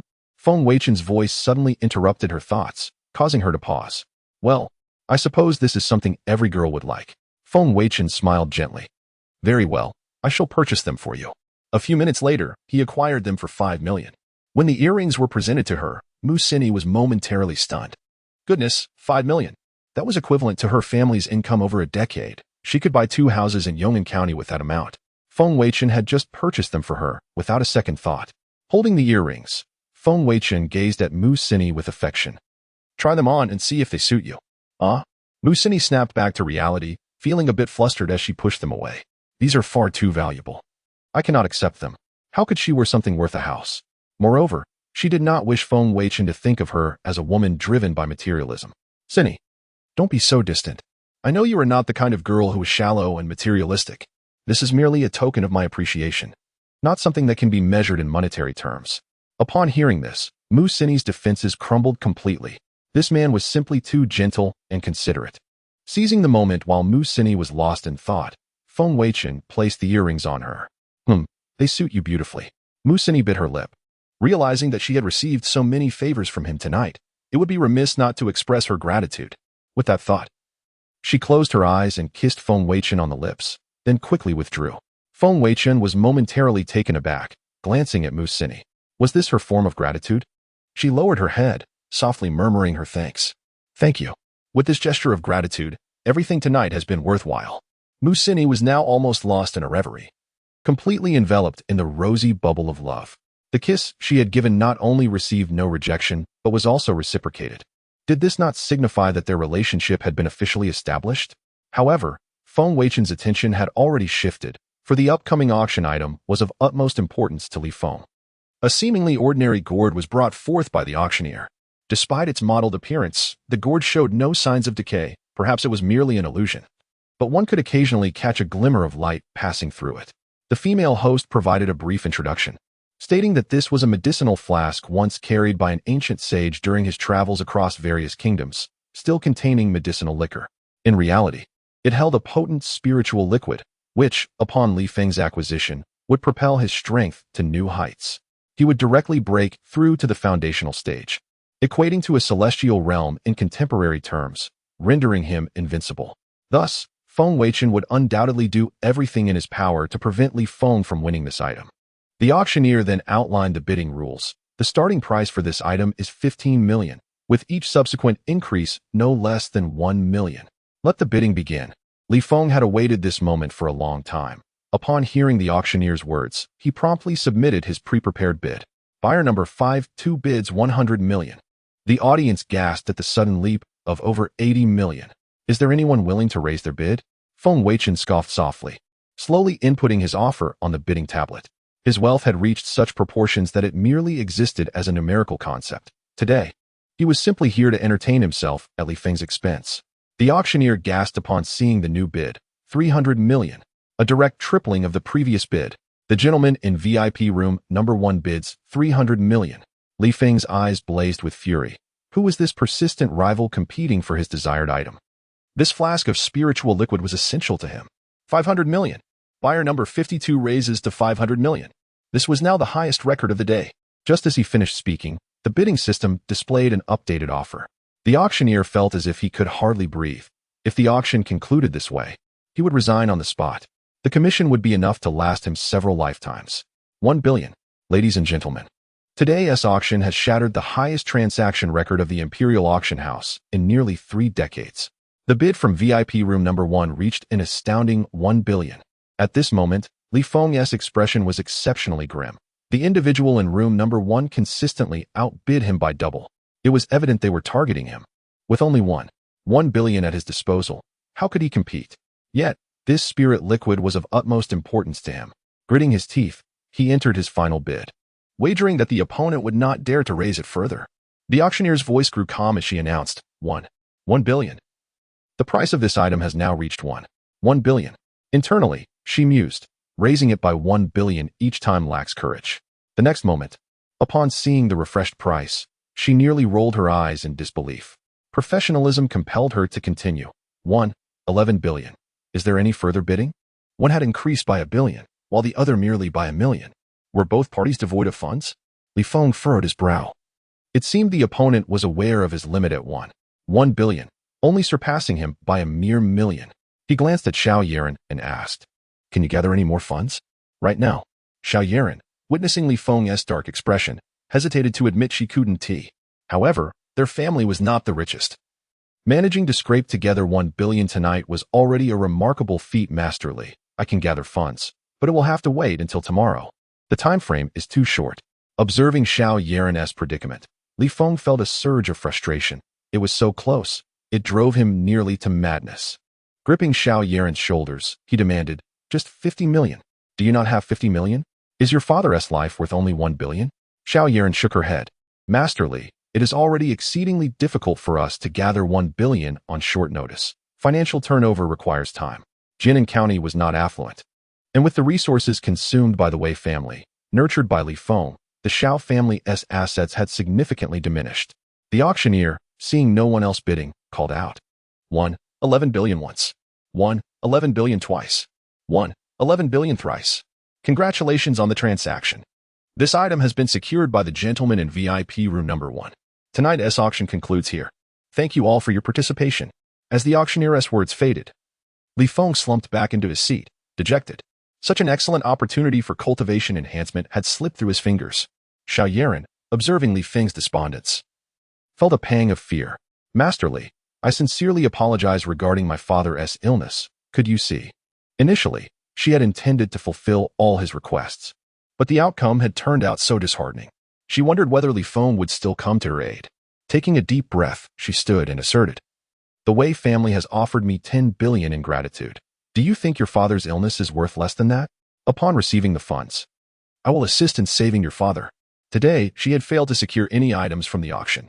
Not only had her time been wasted, but she had also missed a chance to enhance her cultivation level. Li Feng felt that not gaining some benefit would be utterly unfair to himself. Faced with Li Feng's exorbitant demand, Xiao Yiren instinctively wanted to decline. How could the Xiao family produce 10 billion in cash? They would have to liquidate all their assets to barely scrape together that amount. Observing Xiao Yiren's hesitation, Li Feng turned and strode towards the exit. Xiao Yiren suddenly realized her situation and called out, "Masterly, I will find a way." Money could be earned again, but her father's life could not be put at risk. Li Feng paused momentarily but ultimately left without turning back, leaving Xiao Yiren standing alone in despair. In the VIP room, after the auction concluded, Feng Weichen did not immediately depart with Mu Sini.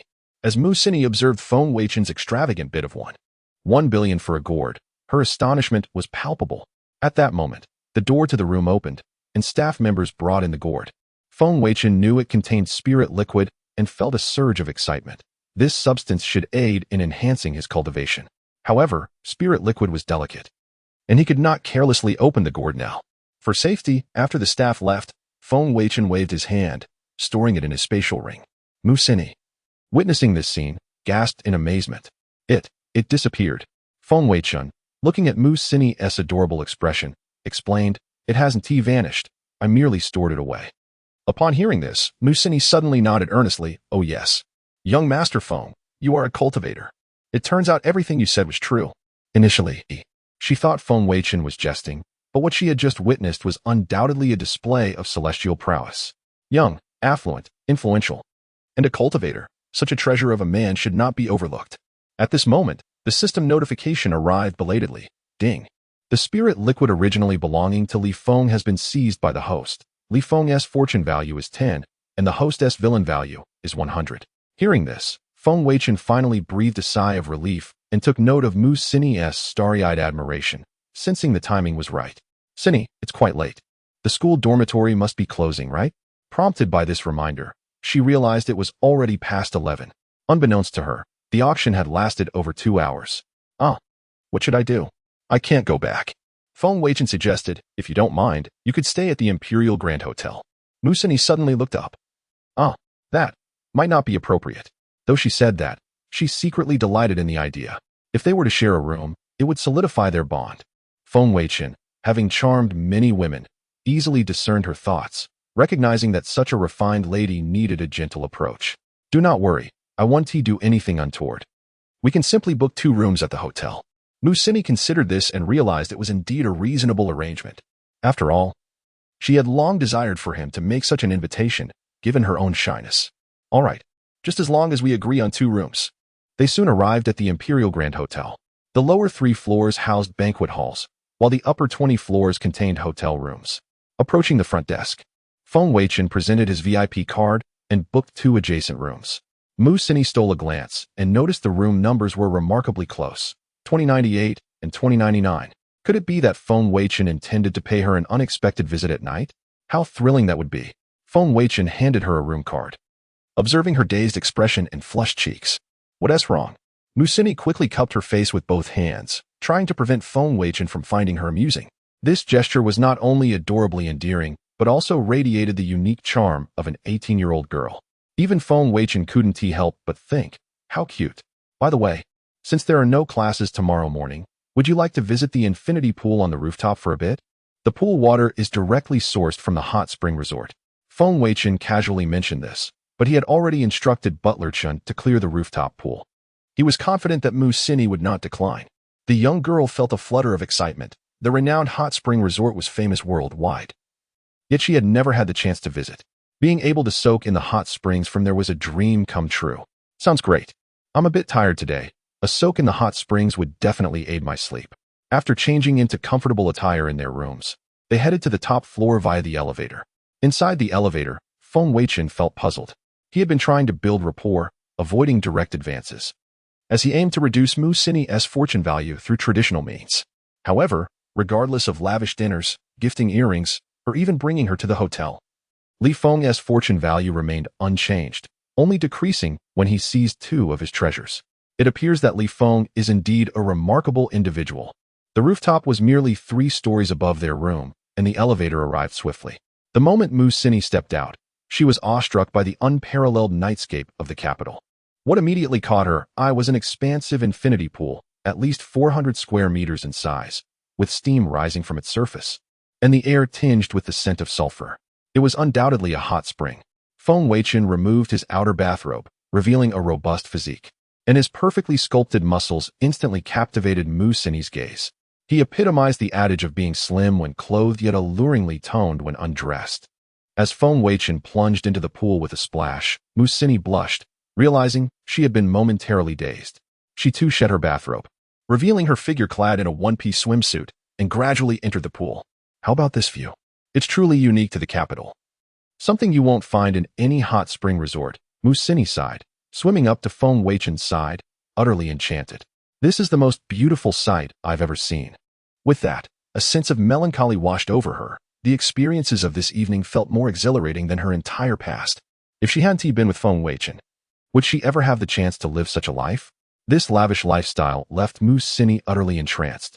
No, with Feng Weichen being so exceptional. She knew she must make her move. At that moment, a phone rang on the shore. Feng Weichen raised an eyebrow. Apologies, it's my phone. He then stepped onto the shore and answered the call. Hello, who is this? A woman's voice came through. Is this Master Feng Weichen? Yes, it is. Feng Weichen recognized the caller immediately. Xiao Yaren, one of the women Li Feng intended to pursue. He hadn't anticipated her to call so soon. Master Feng, do you have a moment? I would like to meet you. My father's illness. Before she could finish, Feng Weichen interrupted. I'm sorry, Miss Xiao. It's quite late. And I have plans. Let us reschedule. His words were deliberately vague. Xiao Yaren understood the implication. All right, I apologize for disturbing you. I will reach out another day. However, Musini, still in the water, sensed something amiss. Miss, plans? Reschedule? These phrases ignited a potent sense of urgency within her. Could it be that a rival had appeared so swiftly? Indeed, With Feng Weichen's exceptional qualities, he must have numerous admirers. Young master, who was on the phone. Feng Weichen set aside his phone, leaped back into the pool, and ruffled Mu Sini's hair. It's adult matters. Children should refrain from prying. Hearing Feng Weichen's ambiguous response, Mu Sini was even more convinced that it was a call from a rival. She needed to take action. Scanning the surroundings, she noted that the rooftop was deserted, with other buildings shrouded in darkness. The rooftop wasn't entirely devoid of excitement. The thought thrilled her.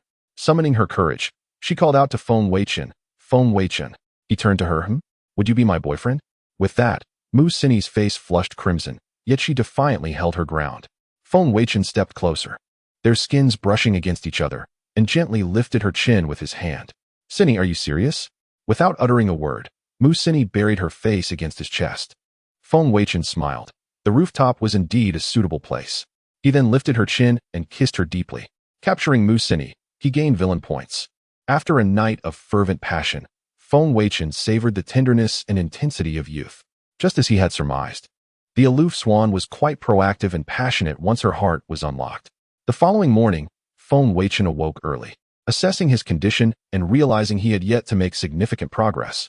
Meanwhile, Mu Sini, exhausted from their escapades, remained in a deep slumber. Observing her blissful smile, Feng Weichen chose not to awaken her. He accessed the system interface to review last night's notifications. Ding! The host has successfully taken away the heroine originally belonging to Li Feng. Li Feng's fortune value decreased by 20. Host's villain points increased by 200. Ding! After 3 hours of diligent training, your cultivation has improved. Ding! After 3 hours of rigorous training, Mu Sini's affection for you increased by 90. Current affection level, 90. Upon reading these system updates, Feng Weichen smiled faintly. The gains were quite satisfactory. He had diminished Li Feng's fortune by 20 points. Now it was clear to him that since Li Feng and Mu Sini had no connection, coupled with Mu Sini's disillusionment with Li Feng, his previous efforts to garner her affection had not impacted Li Feng's fortune.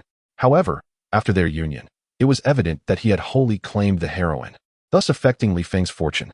After reviewing the system, Feng Weichen picked up his phone to check messages. He recalled feeling a sense of familiarity upon hearing the name of his counselor, Yin. Subsequently, he had Dark Crane conduct a discreet investigation, which revealed a connection between Yin and someone named Zhao Hong. The name Zhao Hong also struck a chord with him. After a moment of contemplation, Feng Weichen's eyes lit up in realization. Wasn't he the protagonist from the novel Conquering the World with Advanced Technology?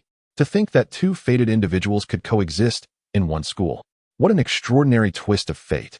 Was destiny jesting with him or testing his mettle?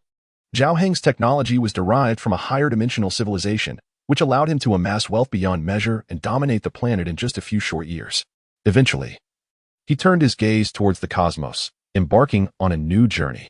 The narrative was nothing short of exhilarating. However, this revelation also instilled a sense of caution in Feng Weichen, for it meant he would likely encounter higher dimensional civilizations in the future, if he did not prepare adequately. Facing them would prove formidable. The intel indicated that Zhao Hong had been sent to Imperial College due to his submission of new energy technology. Coincidentally, they were in the same class. Of course, in a scenario where two fated individuals met, sharing a class seemed trivial. Zhao Heng's new energy technology revolved around the development and utilization of solar and hydrogen energy, efficient solar cell charging, and high-efficiency hydrogen energy extraction and application. After the Empire studied his proposed technologies, they found the theories remarkably sound and applicable with existing technology and materials in the short term. Should this new energy technology be implemented, it would greatly enhance the living conditions and military capabilities of the Xia Nation, particularly in the fierce competition for conventional energy. The Xia Nation could entirely extricate itself, maximizing its international interests. Feng Weichen had not encountered Zhao Hong at school because the government had summoned him to assist with the implementation of new energy technology. This project was highly coveted. In the novel, it had helped Zhao Hong earn his initial fortune and significantly increased his influence. Contemplating this, Feng Weichen promptly instructed Wang Fan in Guanghai City to closely monitor Xia Nation's new energy technologies, ensuring that any opportunities were seized for investment. After receiving Wang Fan's affirmative response, Feng Weichen set down his phone. Thus, the young and attractive university counselor became another target on his list. With a rare moment of leisure, Feng Weichen lay in bed, perusing messages until Mu Sini awoke, at which point they both rose. Having experienced Feng Weichen's care, Musini emerged more pure and radiant, brimming with vitality. No matter where Feng Weichen went or what he did, Musini clung to his arm, unwilling to part even by an inch. Feng Weichen understood that although his pursuit of Musini was driven by the need to counter the antagonist's value and target the child of destiny, he could not neglect such an adorable and affectionate girl who had chosen to accompany him. Cini, life is life, and studies are studies.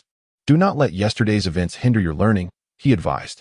Musini looked up at him with a sweet smile, reassuring him, Don't worry, young master, I know my limits.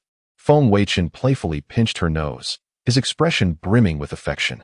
Well done, I have a surprise for you. Check your phone. Reluctantly, Musini released her grip on his arm and pulled out her phone, her mouth agape in astonishment. Wow, why is there so much money? Tens, hundreds, thousands, millions. Is that a billion? She looked up at the smiling Feng Weichen, wanting to refuse. Young master, that's far too much. I like you, not your money. Feng Weichen shook his head gently, wrapping his arms around her waist. From now on, we are family. Consider this my betrothal gift. You may use it as you wish or give it to your parents. Upon hearing the term betrothal gift, Musini's cheeks flushed, and she mumbled shyly. I haven't agreed to marry you yet. How annoying. Despite her words, her heart was elated. The thought that Feng Weichen was already contemplating marrying her was simply delightful. Feng Weichen chose not to expose her thoughts, and they returned to school. Unfortunately, Zhao Heng was absent from the classroom. He wondered when this new child of destiny would return, as he was eager to meet him.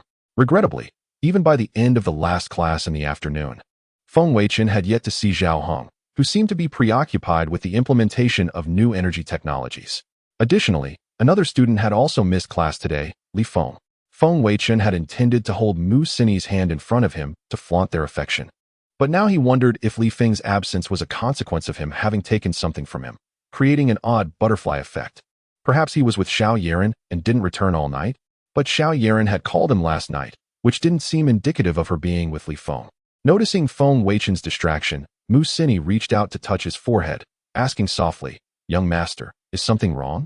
Are you feeling unwell? He shook his head and smiled gently at her. No, I'm merely reflecting on some administrative matters. It's nothing to worry about. Just then, Enyai entered the room, appearing to have an important announcement. Their attention was immediately drawn to her. School team building, with Enyai. Enyai was dressed in a fitted black blazer over a white blouse, paired with a navy blue skirt. Her hair was elegantly styled in an updo, giving her a youthful yet professional appearance. With her striking figure and angelic visage, she captured everyone's gaze as she approached the podium. Clearing her throat, she addressed the class in a clear, melodious voice. Everyone, please settle down for a moment. It has been 2 weeks since the semester began, and you have all become familiar with one another.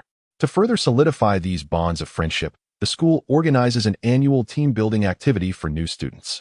Upon hearing this, murmurs of excitement rippled through the classroom. I knew it. The new student team-building event at Imperial College is a tradition. Someone exclaimed. Last year, they went camping in the wild. I wonder where they go this time. Who cares where it is? As long as we can relax, that's what matters. Enyai smiled at the enthusiasm of the students, urging them to listen. All right, everyone, let me finish. This year's team building will take place this weekend, specifically at a hot spring resort. So please prepare accordingly and bring the necessary clothing, as this is our first collective activity of the semester. I hope everyone will participate actively.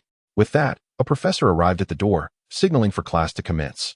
After Enyai left, the classroom erupted in cheers. A hot spring resort. That's usually reserved for royalty and distinguished guests. Indeed, I heard only the wealthy or influential can go. What a stroke of luck. A hot spring resort is far more comfortable than camping. The students' excitement left the professor exasperated, and he had to wait several moments before beginning the lecture. Musini glanced at Feng Weichen and whispered, Young master, will you be attending this team-building event?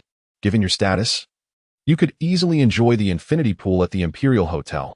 You might find the hot spring resort rather mundane. Seeing the eager expression on Musini's face, Feng Weichen nodded. If you wish to go, I will accompany you. While he spoke those words, he secretly planned to take this opportunity to get closer to Enyai, especially since he would have to interact with Zhao Heng in the future. With a confirmed answer, Musini beamed with joy, realizing that Feng Weichen had remembered her longing for the hot spring resort. How wonderful! Feng Weichen reminded her, now, let us focus on our classes for the next few days. Musini nodded eagerly, ready to pay attention. After school, As she packed her belongings, she asked, "Young master, do you have time tonight?" She genuinely wanted to be by his side every hour of the day. After all, he was such an extraordinary figure, and she feared losing him, especially since another woman had called him the night before. Feng Weichen ruffled her hair with a hint of exasperation. "I have a business trip tomorrow, so I must leave tonight. But rest assured, I will definitely accompany you to the hot spring resort this weekend." His business trip entailed assisting Xiao Yaren's father with his medical condition, as time was running short for the elderly gentleman. Moreover, Feng Weichen had already secured Mu Sini's affections, while Xiao Yaren, being the other beauty linked to Li Feng, had now become his official target in pursuit. Though Mu Sini felt a twinge of disappointment, hearing Feng Weichen's promise brought a smile back to her face. "All right, I'll be good and wait for you." Feng Weichen, being not only her boyfriend, but also the young master of the Feng family and an inspector, was already doing her a favor by carving out precious time to be with her. She reminded herself to be content and not overly clingy, for that might drive him away. Seeing her reaction, Feng Weichen realized that it might be unfair to a young girl, so he gently pinched her cheek. "There's still time.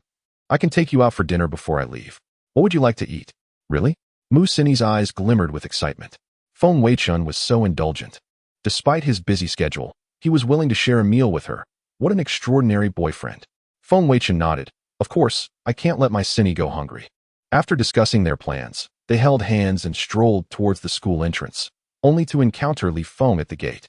Li Feng, who had not secured the item he desired the night before, was both frustrated and disappointed. He had spent considerable money inquiring about the origins of the auction item, and after receiving a response, he had rushed to the location where the spiritual liquid was unearthed, hoping to discover more treasures. Unfortunately, after a long journey, he returned empty-handed. To his surprise, he found Feng Weichen and Mu Sini at the school gate. The two individuals remained hand in hand, exhibiting a notable intimacy that suggested their relationship had not progressed further, much to Li Feng's relief. However, his gaze was soon drawn to Mu Sini's earrings. Wasn't that one of the items auctioned off last night? He vaguely recalled it being claimed by someone in the VIP room. How did it end up adorning Mu Sini's ears? Suddenly, enlightenment struck Li Feng. He should have anticipated this, with Feng Weichen's status. Having a VIP room at the Imperial Auction House was hardly a challenge. Only he possessed the means to recklessly bid against him last night. Whether it was the peachwood sword or the spiritual liquid, it made sense that no one recognized their true value at the event. Feng Weichen likely acquired these items after discerning their hidden potential. If that were the case, should the other party consume the spiritual liquid, his power would undoubtedly escalate. Thus, Li Feng felt an urgent need to seek new treasures to enhance his own cultivation. At that moment, Feng Weichen approached with a smirk, teasingly asking, "Li Feng, why didn't you attend class today?" He proceeded to pinch Mu Sini's cheek, right before Li Feng's eyes. Li Feng's anger flared, responding, "What I do or don't do in class is none of your concern. I've taken leave. And for heaven's sake, show some respect to Sini and stop being so hands-on." It was evident that Mu Sini was only using Feng Weichen as a shield to mask her irritation towards Li Feng. Yet, Feng Weichen remained oblivious, casually caressing Sini's face.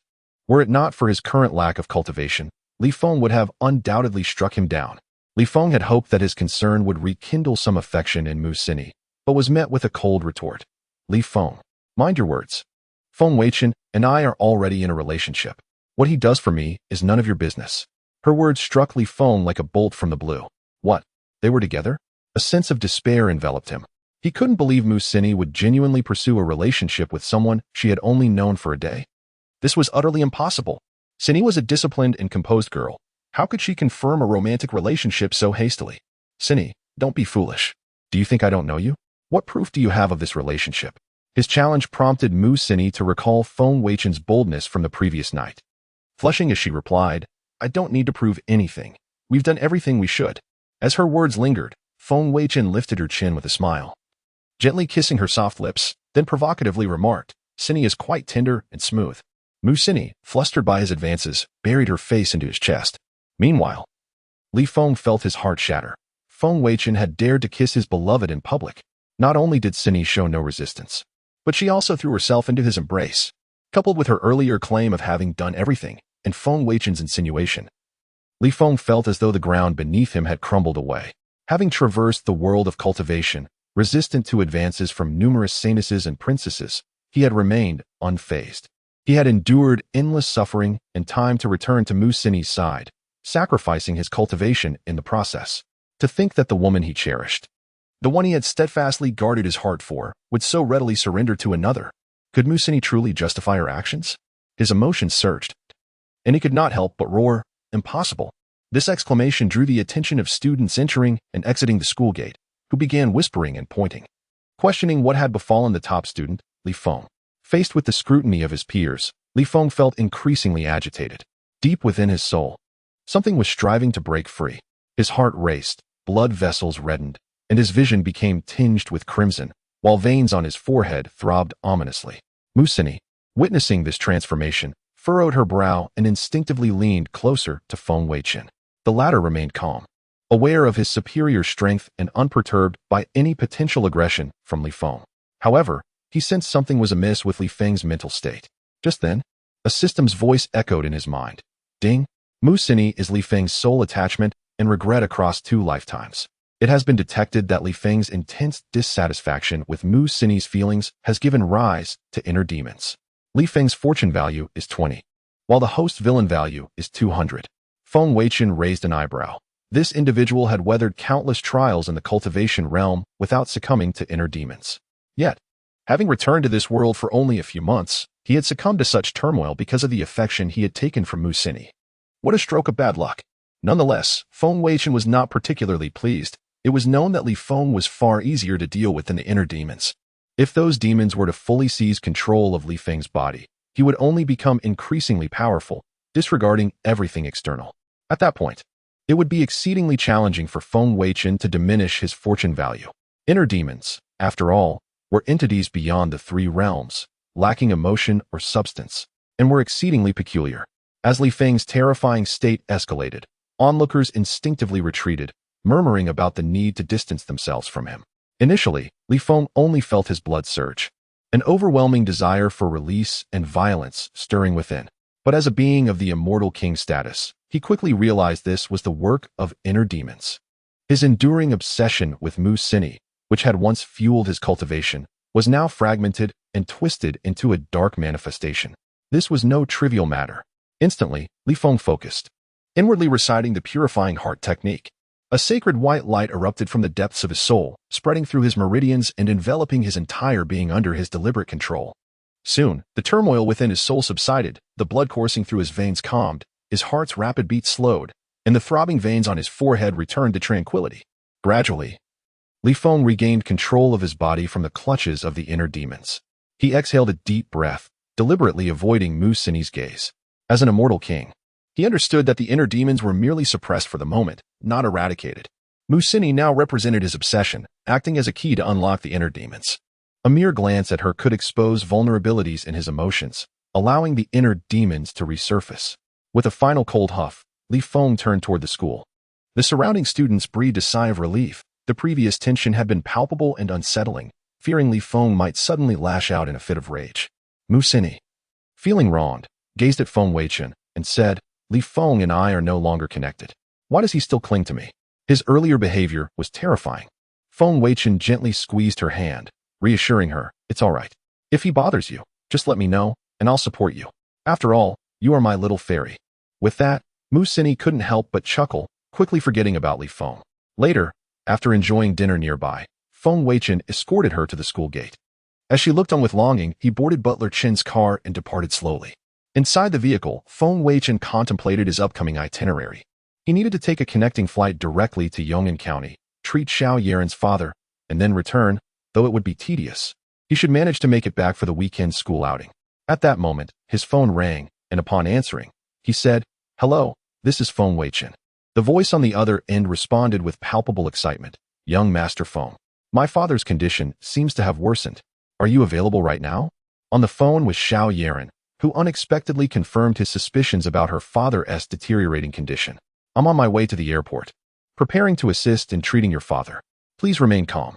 He anticipated that his words would provide her with solace, but Xiao Yaren hastily interrupted. "There's no need to go to the airport, young Master Feng. My father's condition has worsened, and he has already been taken to the capital. I will send you the address. You can come directly." After hanging up, Feng Weichen chuckled softly. According to the plot of the novel, Xiao Yaren's father was treated 4 days after the auction. Even if the Shao family had not transported him to the capital, he would have had ample time to reach Yong'an County. However, now that they were in the capital, it spared him the journey, which was indeed preferable. He had not anticipated that altering the narrative would trigger such changes. Soon, a message arrived on his phone. Feng Weichen instructed Butler Chun, "Turn around. We are heading to Fenglin Villa." Fenglin Villa was an upscale residential area in the capital, home to the affluent and elite, spanning 180,000 acres. The estate featured high-end amenities, including a golf course and vineyards. Feng Weichen's vehicle swiftly arrived at the entrance of the estate, where the security guard saluted upon checking the license plate and granted them access. After driving nearly 10 minutes within the estate, they arrived at an isolated, mansion-style villa. A figure quickly approached to open the car door for Feng Weichen. To his surprise, it was Xiao Yaran, dressed in a casual, beige long dress with her lustrous black hair cascading over her shoulders. She exuded a faint, youthful fragrance. "Young Master Feng, you've arrived. I truly appreciate your effort in coming."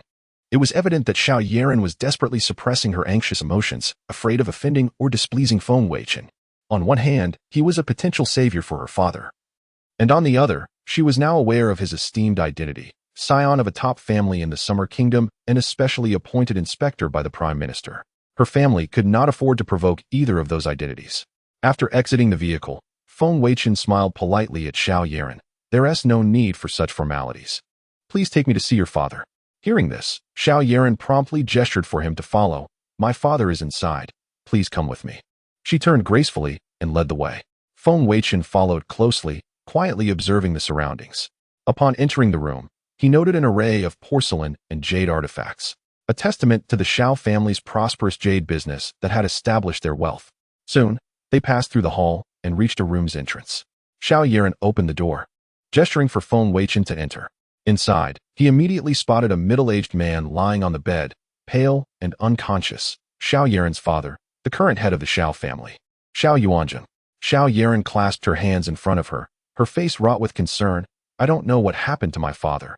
He suddenly fell ill. We have consulted numerous renowned doctors, but none could help. Young Master Feng, I hope you can assist him." Feng Weichen recalled that in the novel, Xiao Yuanzheng had sustained a hidden injury during a fight in his youth. Later, in his eagerness to break through in his training, he exacerbated the injury, ultimately affecting his heart meridian and leaving him gravely injured and unconscious. While Feng Weichen himself possessed no medical skills, he was equipped with a miraculous healing pill. Having already accrued 2,700 villain points, he had spent 1,500 points on the way to acquire it. He withdrew his gaze from Xiao Yuanzheng and offered Xiao Yaran a reassuring glance. "You may step outside. I will examine your father. Once I have completed the treatment, I will call for you." Xiao Yaran obeyed, expressing her gratitude before hastily exiting the room, closing the door behind her to avoid wasting a moment. Feng Weichen approached the bedside, revealing the healing pill in his palm. As a panacea produced by the system, it should effortlessly remedy Xiao Yuanzheng's concealed injury. He gently pried open the man's mouth, placing the pill inside before tilting his head slightly to assist in swallowing it. In less than 5 seconds, Xiao Yuanzheng's complexion transformed from ashen to a healthy hue, and his breathing stabilized into a rhythmic pattern. Feng Weichen recognized the success of his endeavor and promptly opened the door to exit.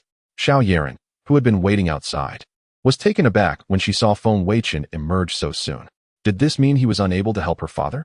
If that were the case, she would have no choice but to scrape together 1 billion to seek out the temperamental and somewhat unpleasantly Feng. Noticing Xiao Yaran's astonishment, Feng Weichen smiled casually.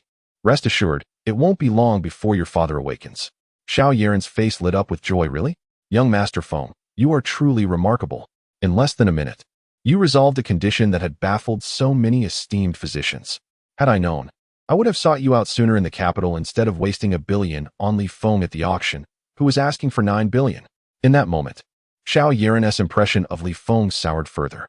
Just then, a cough resonated from the room, prompting Feng Weichen to nod slightly. "I believe your father wishes to see his family upon awakening. I will wait for you in the living room." Having demonstrated the extent of his medical expertise, it was now time to continue building rapport with Xiao Yaran. She smiled gratefully at him before stepping back into the room, while Feng Weichen settled into an exquisite American-style sofa in the living room. In this villa, aside from Xiao Yaran and her father, there were only 4 servants present. No other family members had arrived. In the novel, these relatives, witnessing Xiao Yuanjing's unconscious state, were scheming against Xiao Yiren, plotting how to seize the Xiao family's wealth. Such a familial environment was truly lamentable.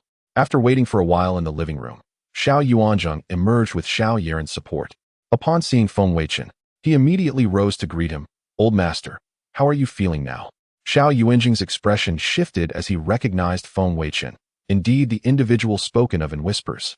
Yet he appeared far from the debauched youth of reputation. Moreover, he had just saved his life. Xiao Yuanzheng's opinion of Feng Weichen improved significantly. Seated across from him with his daughter, Xiao Yuanzheng smiled. "Thank you, young Master Feng, for saving my life. I feel better than I have in years.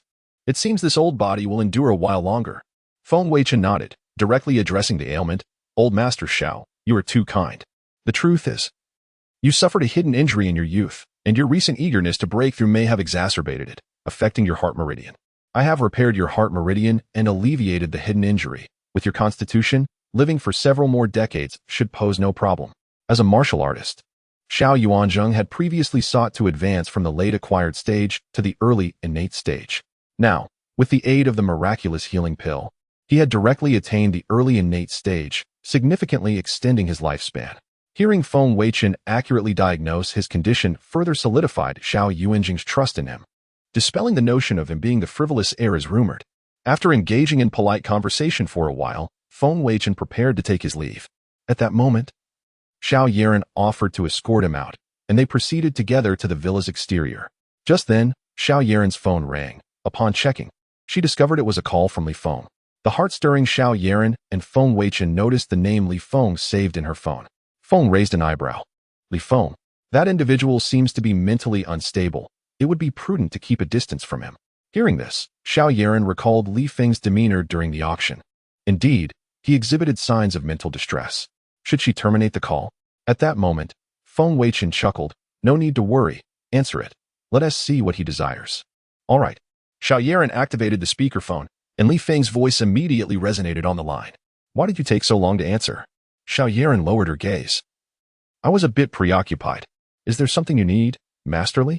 Li Feng sounded impatient. "Why has the money been transferred? Does your father's life not matter to you? If you can't gather the funds, then how about this? Give me a jade mine from your family's Yong'an County, and I will assist in treating your father." Xiao Yiren's eyes widened in disbelief. How audacious. He was actually demanding a jade mine. One must understand that the subsequent value of a jade mine far exceeds 10 billion. Li Feng was clearly attempting to take advantage of the situation. Feng Weichen, overhearing this, sensed that Li Feng was eager to elevate his status in cultivation. Within jade mines, there exists a chance of unearthing jadeite infused with spiritual essence. After all, the formation of each jade mine occurs over millions of years, nurtured by the heavens and earth. Prolonged absorption of spiritual energy can lead some jade to generate spiritual essence, which aids cultivators in their ascension. Jade with spiritual essence is exceedingly rare, with prized stones like Tianhuang and white jade containing such essence. However, Feng Weichen would not allow this opportunity to slip away, and he even contemplated how to ensnare Li Feng further. He typed a message, "No worries, agree to his demands." Xiao Yiren glanced at the message, puzzled, yet complied, though her tone remained non-committal. "Masterly, I will find a way regarding the jade mine. Please await my news." Li Feng, not receiving a firm response, grew anxious but did not press too hard. "Fine, I will give you one last day. Your father doesn't have much time left. Hurry." With that, he ended the call. Xiao Yiren, confused, remarked, "Mr. Feng, my father has already recovered.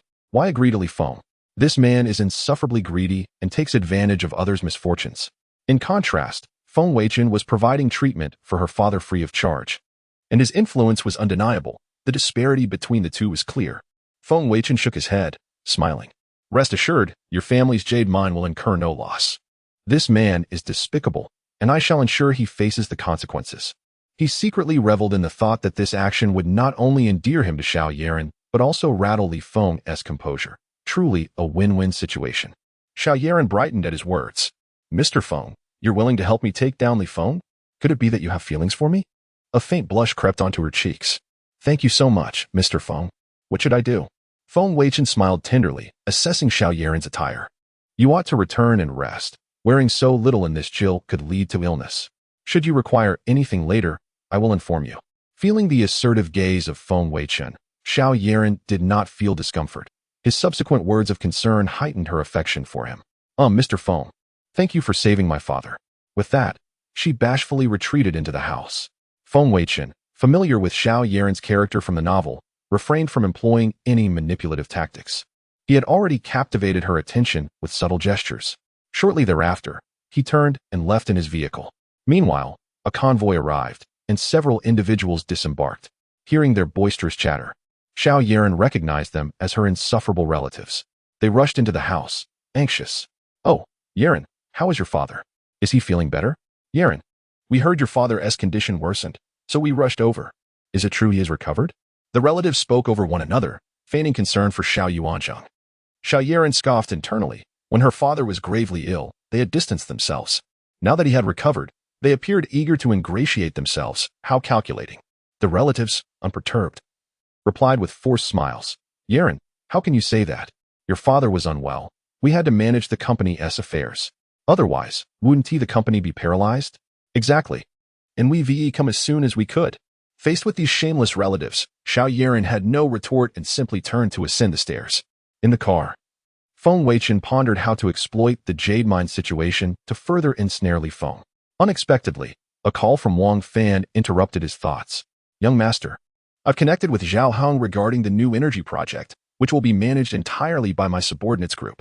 However, there's an issue.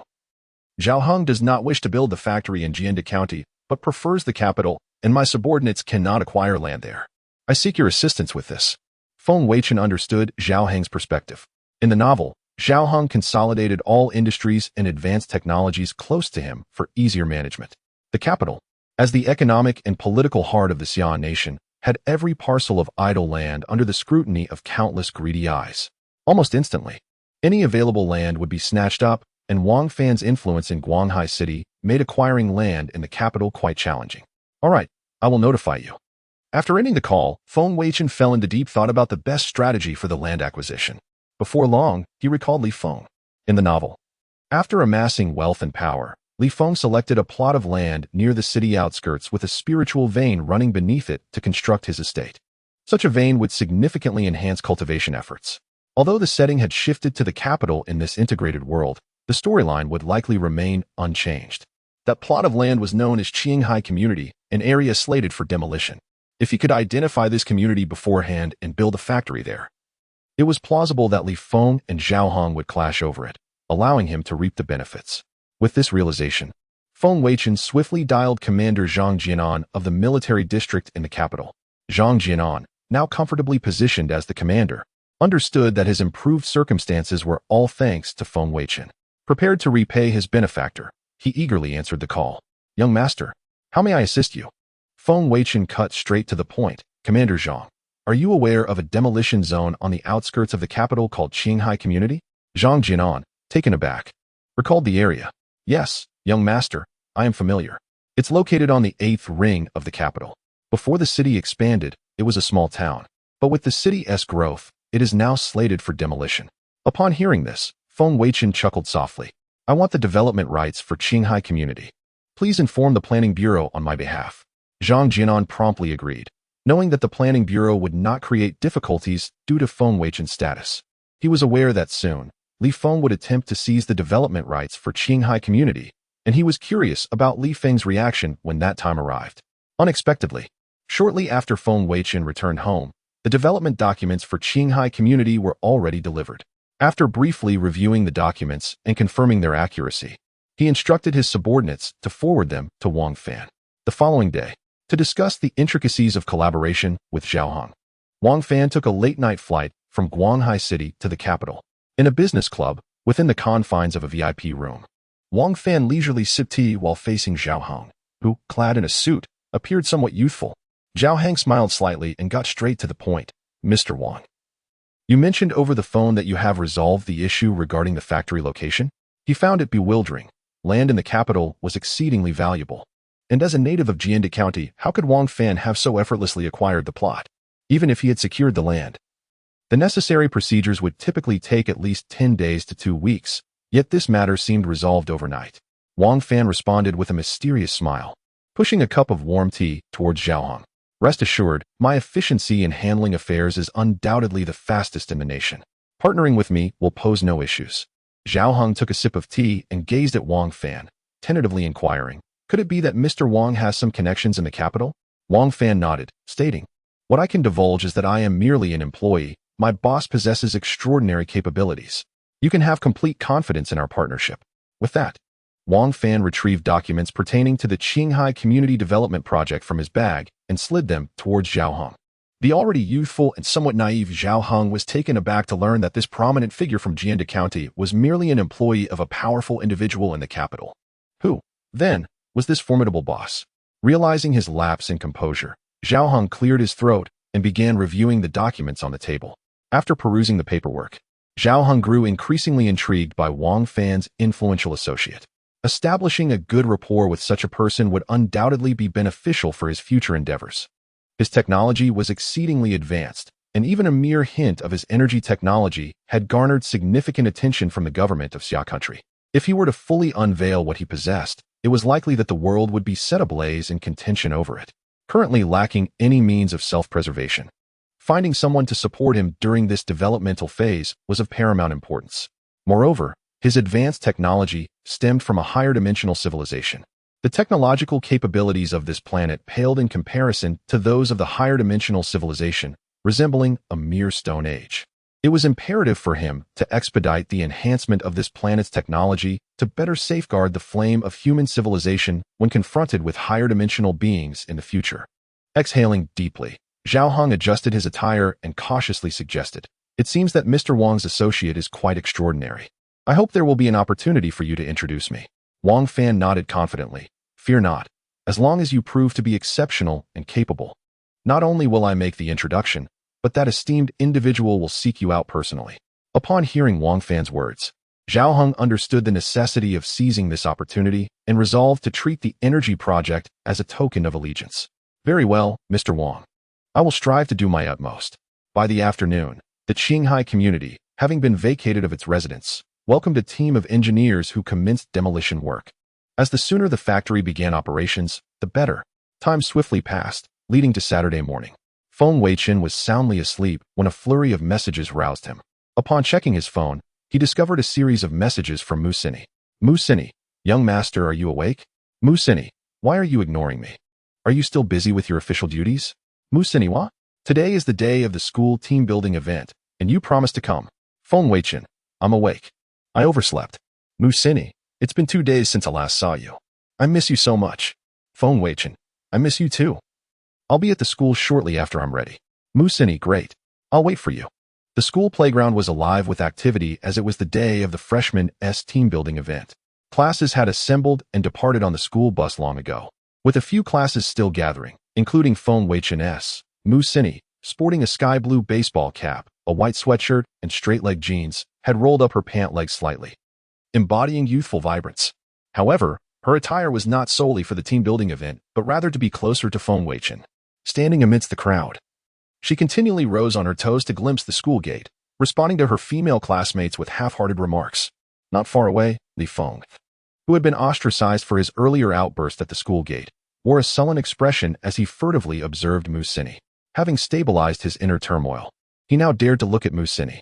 Reflecting on that day, he realized that his emotional outburst was unwarranted.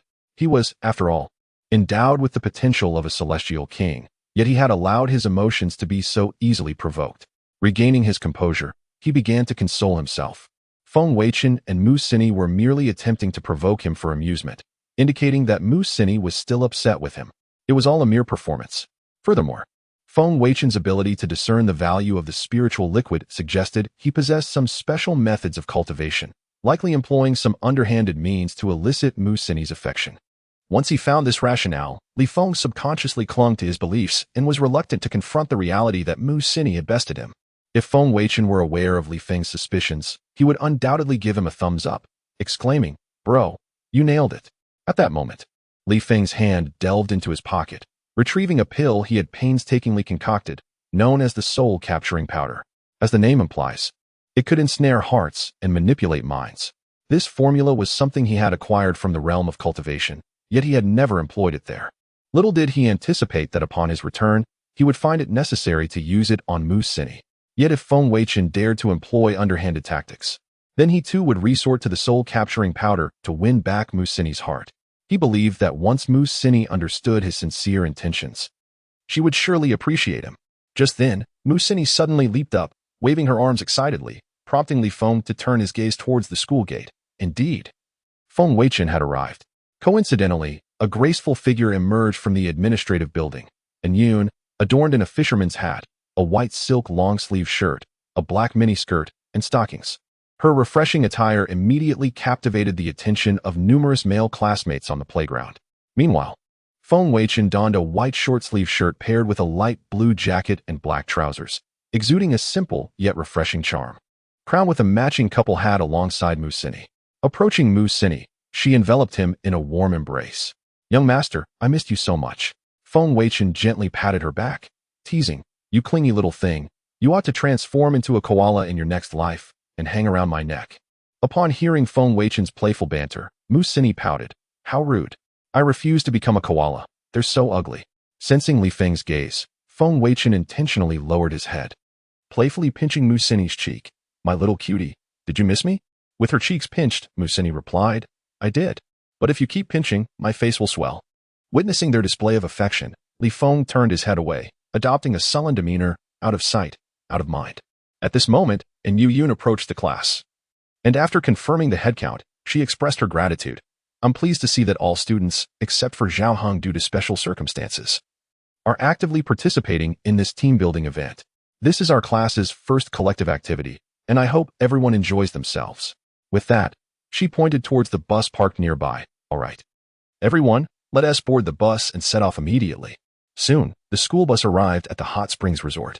After disembarking, Yu Yun gathered everyone, cheerfully reminding them, "Dear friends, this team-building event is organized by the school, so you need not worry about expenses. Everything here is available for your use. Additionally, as you can see, the resort is built atop Crescent Mountain, surrounded by pristine jungle. For your safety, please do not venture outside the resort unaccompanied. While indulging in leisure, one must remain vigilant regarding safety." "Understood, teacher." After receiving responses from everyone, Anya waved her hand, signaling, "All right, before we play, remember to collect your room cards at the front desk. Now disperse." With this command, the class began to flock towards the reception. Feng Weichen, however, took his time surveying the hot spring resort. The last time he was here, he had caused quite a commotion, and now, after renovations, several areas had been expanded. The entire resort had increased in size by a third, and to ensure the safety of foreign guests and the royal family from unforeseen circumstances, the newly reconstructed hot spring resort had distinctly separated the public areas from those reserved for the royal family. In summary, it was much larger and better than before. Musini genuinely enjoyed being close to Feng Weichen, asking, "When shall we collect the room cards, young master?" Feng Weichen was pulled back to reality by her sweet voice. Gazing at her lovely face and teasing, "What is this? Are you hoping to share a room with me? Has the swelling subsided after just 2 days?" As soon as he finished speaking, Musini's face turned as red as an apple. In a flustered manner, she covered his mouth and exclaimed, "Oh dear, there are so many people around. Don't say such things. It's so embarrassing. Besides, we are already a couple. Isn't it fine to share a room?" Feng Weichen, however, had different thoughts. He had come here intending to engage with Anya, and sharing a room would undoubtedly limit his freedom. Yet, considering that the school had covered the room expenses if he chose not to stay, the resort's management would likely rent it to other customers, resulting in a significant loss. Noticing Musini's conflicted expression, he continued, "You can occupy the room first. If you miss me, you can just come to my room later." Upon hearing Feng Weichen's words, and particularly the phrase tree kangaroo, Musini bit her lip and ultimately chose to concede. Feng Weichen had a point, and perhaps she was being a bit too clingy. "All right then, I'll drop my things off and come find you." After they collected their room cards, they parted ways, with Feng Weichen heading towards room 168. Meanwhile, unbeknownst to him, Li Feng was stealthily trailing Musini from behind, his face clouded with discontent. He had noticed that Musini and Feng Weichen were inseparable, making it difficult for him to find an opportunity. Now that they were separated, he could finally approach Musini alone. In the square, a silver-haired woman clad in a brown leather jacket, sporting orange sunglasses, strode purposefully towards the guest room area, accompanied by a sharply dressed man in a suit and sunglasses. The silver-haired woman slowed her pace and, with an expressionless face, inquired, "Charles, is your information accurate?" Is Nagong Tian really here? Charles also slowed down, respectfully responding, Madam President. Our agents reported that he checked in here the day before yesterday and has not been seen leaving since. The silver-haired woman halted, asking, what is the room number? Charles lowered his gaze slightly. 168. 168? The silver-haired woman echoed softly, then accelerated towards the guest room area. Soon, they arrived at the door, which was tightly shut, indicating that someone was indeed inside. Taking a deep breath, the silver-haired woman felt the temperature drop around her by a meter, her eyes turning pure white, and her hair moving as if caught in an unseen wind. She raised her hand, preparing to unleash an attack on the door. Just then, the door swung open. Hello. Are we really going to start fighting at the first disagreement? Feng Weichen stood at the threshold, one hand resting on the door frame and the other clutching the handle. Observing the unfamiliar man and woman before him, he found it curious that such a beautiful woman would resort to violence. Though her beauty was striking, her all-white eyes made her appear quite eerie, leading him to momentarily think he was seeing a ghost. The silver-haired woman frowned upon seeing Feng Weichen and turned to Charles, her temperature returning to normal. Charles was equally stunned to find it was not Nagong Tian. However, his agents had been stationed outside and had not seen Nagong Tian leave. These incompetent fools have put me in a precarious situation, he exclaimed. My apologies, it was a mistake on our part. I will have people continue the investigation immediately. Hearing Charles, the silver-haired woman turned to Feng Weichen and said, I apologize. I mistook you for someone else, before attempting to leave. Feng Weichen, however, furrowed his brow and called out, Wait, we should talk. Upon opening the door, he had noticed a notification panel regarding the silver-haired beauty. Madam President, let us collaborate. Elena, corresponding fate child, Supreme Dark Agent male, lead Nagong Tian, physique, eternal frost physique, evaluation, a favored daughter of heaven. She became the president of the Polar United Kingdom at a young age, wielding ice magic abilities comparable to those of celestial beings. Background: as a member of the royal family of the Polar United Kingdom, she became president after her family was nearly exterminated. At the age of 18, the young Summer Kingdom man, Nagong Tian, was recruited to teach Elena, who possessed the innate ability of frost control. He told her that she was destined for greatness due to her eternal frost physique. However, fate took a cruel turn when a year later, Nagong Tian suddenly assassinated Elena's parents, leaving the Polar United Kingdom in disarray, and he vanished without a trace. The seeds of hatred were deeply sown in Elena's heart that day. The love she once had turned into profound hatred. Now, 5 years have passed, and Elena has not given up on pursuing Nagong Tian. What kind of tumultuous love and hatred will unfold, and what conclusion will this dramatic tale reach? Stay tuned. At this moment, Feng Weichen's mind was racing with 1,000 thoughts. He had initially believed managing 2 fate children was his limit, yet a third had emerged. Fate was playing a trick on him. Nevertheless, since Elena was the fate child of Nagong Tian, she naturally became his target as well. He had yet to experience the allure of a foreign woman, having heard that they were typically more adventurous. Of course, her prowess, when translated into the context of the Summer Kingdom, was on par with celestial beings. If he forced the issue, he might meet an untimely end. A more gradual approach was necessary. At this juncture, Elena's gaze turned icy as she faced Feng Weichen, her eyes filled with murderous intent.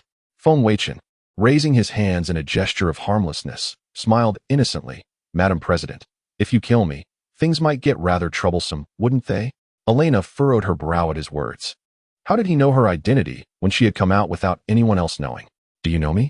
Feng Weichen did not answer directly. Instead, he elegantly bowed and introduced himself. Allow me to formally introduce myself.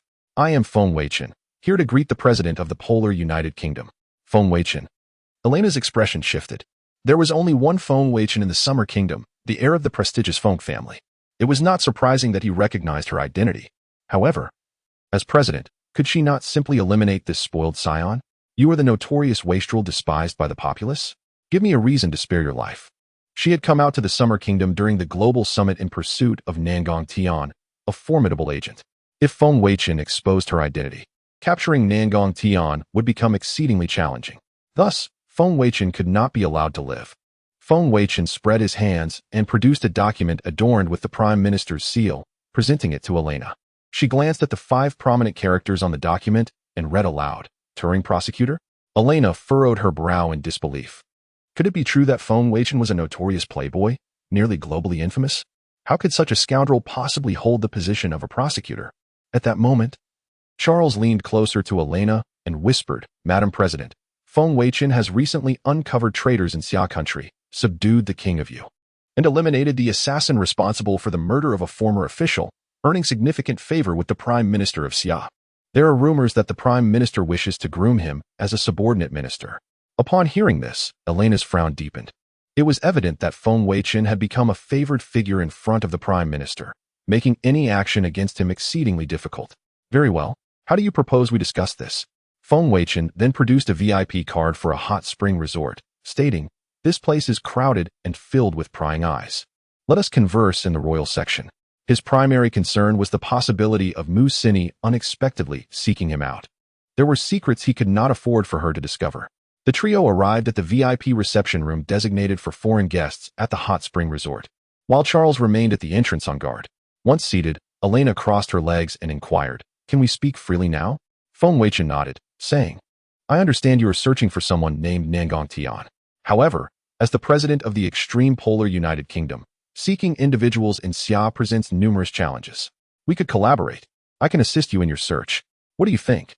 Xia country is the third largest nation in the world, and locating an ordinary person is akin to searching for a needle in a haystack, let alone a top-tier agent. Elena found some merit in his words, but remained skeptical of Feng Weichen's intentions. What do you stand to gain from this? You cannot possibly want to help me for no reason.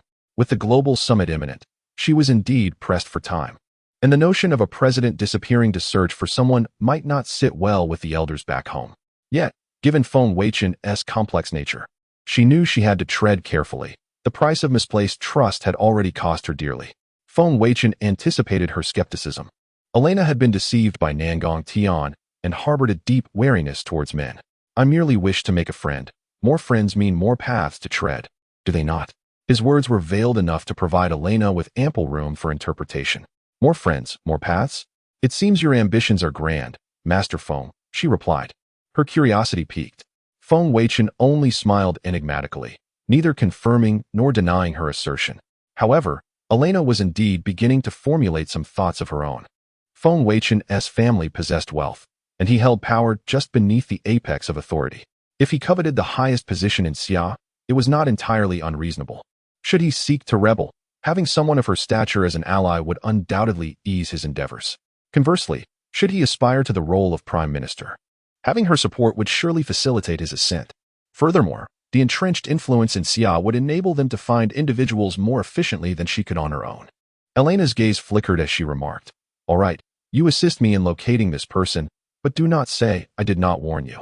Nangong Tian is an exceptionally skilled agent, perhaps even surpassing me.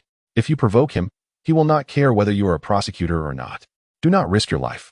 Feng Weichen nodded, his expression brimming with confidence. Are you concerned for my well-being? Fear not. No one fears losing their life more than I do. While Elena approached the matter with a serious and sensitive perspective, Feng Weichen was simply intrigued by her as a person, since they seemed to have established trust. A playful flirtation was not out of place. Let this be considered interest accrued. Surprisingly, Elena did not take offense. Instead, she smiled alluringly. Such teasing holds no weight with me. I await your good news, Master Feng. With that, she stood and departed. Once Elena had left, Feng Weichen released a sigh of relief. This woman, despite being of similar age, exuded an aura of authority as president, overshadowing him entirely. However, the challenge of winning over such a woman only fueled his anticipation. He then retrieved his phone and dialed Lin Xuetong. Master, you finally called. It has been ages since you last returned. Lin Xuetong, dependent on Feng Weichen, answered the call with exuberance. Calm down, dear. I am quite busy. Please help me locate a person named Nangong Tian. Be cautious. This individual may possess powers at the celestial level. Upon receiving the new assignment, Lin Xuetong immediately grew serious. Understood, Master. Rest assured, I will inform you the moment I have results. Feng Weichen nodded. Very well. If I have the chance to return, I shall reward you handsomely. After ending the call, he rhythmically tapped his fingers on the table. In the narrative, Nangong Tian had escaped after murdering Elena's parents, leading her to transform her love into hatred, relentlessly seeking him for confrontation. Ultimately, when they finally met, misunderstandings would be resolved and old grievances forgiven, rekindling their relationship. Thus, Feng Weichen's pursuit of Nangong Tian was not to assist Elena, but to intervene in their emotional entanglement. By acquiring Nangong Tian's whereabouts, he could deepen their misunderstandings and animosities, thereby diminishing Nangong Tian's fortune, paving the way for his demise. However, the reason Nangong Tian had consistently eluded Elena's pursuit was due to his rare spatial abilities, making him a cunning and elusive target. Feng Weichen knew he must proceed with caution. Moreover, should he successfully win over Elena, it would effectively unite the extreme polar United Kingdom and Xia through a union, enhancing Xia's international standing. If future upheavals in Xia were indeed irreversible, he could utilize Elena for his own protection. This was truly a multifaceted opportunity. Meanwhile, Mu Xini, having received her room card, was heading towards her room, unaware of Li Feng trailing behind her. Li Feng, clutching a vial of mind-altering powder, felt a surge of excitement as he gazed at her figure. Soon, Mu Xini would surely reconsider her feelings. Yet, his pride as a celestial king made him reluctant to resort to such despicable tactics. He resolved to first attempt persuasion. If that failed, he would resort to the powder. As Mu Xini reached her room door, Li Feng hastened towards her.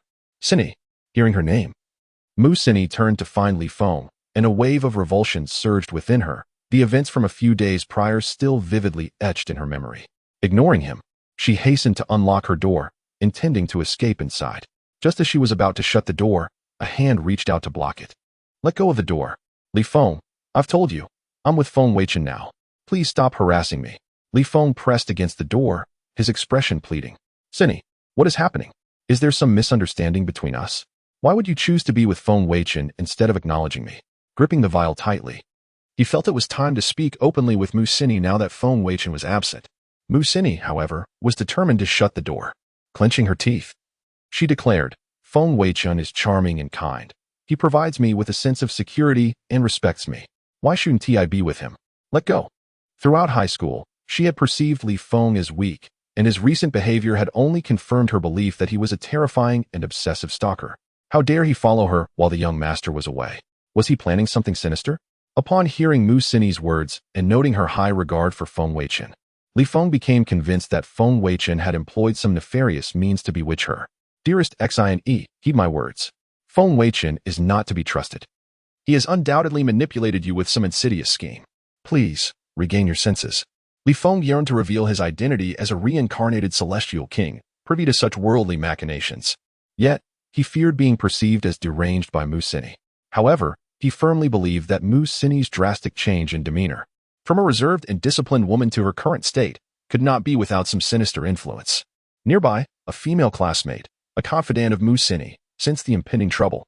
Li Feng's reputation had been tarnished since the incident at the school gates.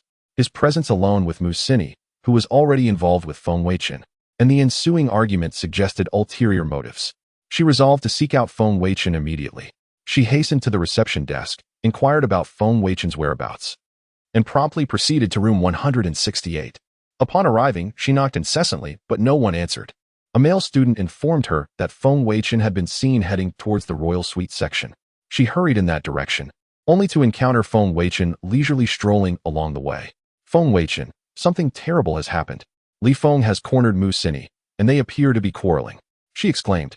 Feng Weichen's countenance darkened upon hearing the news. Li Feng is acting without integrity, attempting to steal what is mine, he muttered. He assured the girl, rest assured. I shall reward you handsomely with 500,000 upon my return. With that, he dashed towards Mu Xini's room. Meanwhile, Mu Xini, incensed by Li Feng's slanderous remarks about Feng Weichen, retorted, Li Feng, you are forbidden from speaking ill of Feng Weichen. Release me at once, or I shall summon help. She was indignant that Li Feng, unable to win her affections, would resort to maligning Feng Weichen. She believed she knew Feng Weichen's true character after spending the past few days with him. Witnessing Mu Xini's unwavering defense of Feng Weichen, Li Feng realized that Feng Weichen's influence was profound, and mere words would not suffice to awaken her. He steeled himself, resolving to use the mind-altering powder. Xine. If that is your resolve, I have no choice but to proceed without restraint. You will understand my actions once you regain your senses, he declared. Startled, Mu Xini questioned, what are you planning to do? I warn you, Li Feng, if you dare to overstep, I shall report you to the school and have you expelled. Li Feng ignored her warnings, raised his left hand, and lunged towards her with the mind-altering powder. As Li Feng advanced, Mu Sini's expression shifted to alarm, and she recoiled in fear. Suddenly, a strong hand seized Li Feng's arm. Li Feng, what do you think you're doing? Mu Sini is my girlfriend, Feng Weichen stated. He suppressed the urge to strike Li Feng, mindful of the potential backlash from his remaining fortune points. Upon seeing Feng Weichen, Mu Sini rushed out of the room and embraced him, seeking solace in his presence. Li Feng's actions had terrified her. Li Feng wrenched himself free from Feng Weichen's grasp and sneered, "This is none of your concern, you pampered son of privilege." With that, he stormed off. His face contorted in anger. Feng Weichen's intervention had caused him to inadvertently crush the mind-altering powder. Even if he hadn't, he wouldn't have been able to use it in Feng Weichen's presence. Based on Mu Sini's dependence on Feng Weichen, he suspected foul play and resolved to seek another opportunity. Ignoring Li Feng's departure, Feng Weichen gently patted Mu Sini's back, reassuring her, "It's all right, Li Feng is gone now." Mu Sini clung tightly to Feng Weichen, lamenting, "Li Feng was so frightening. I feared he would assault me. I felt so helpless facing him alone, unable to even close the door.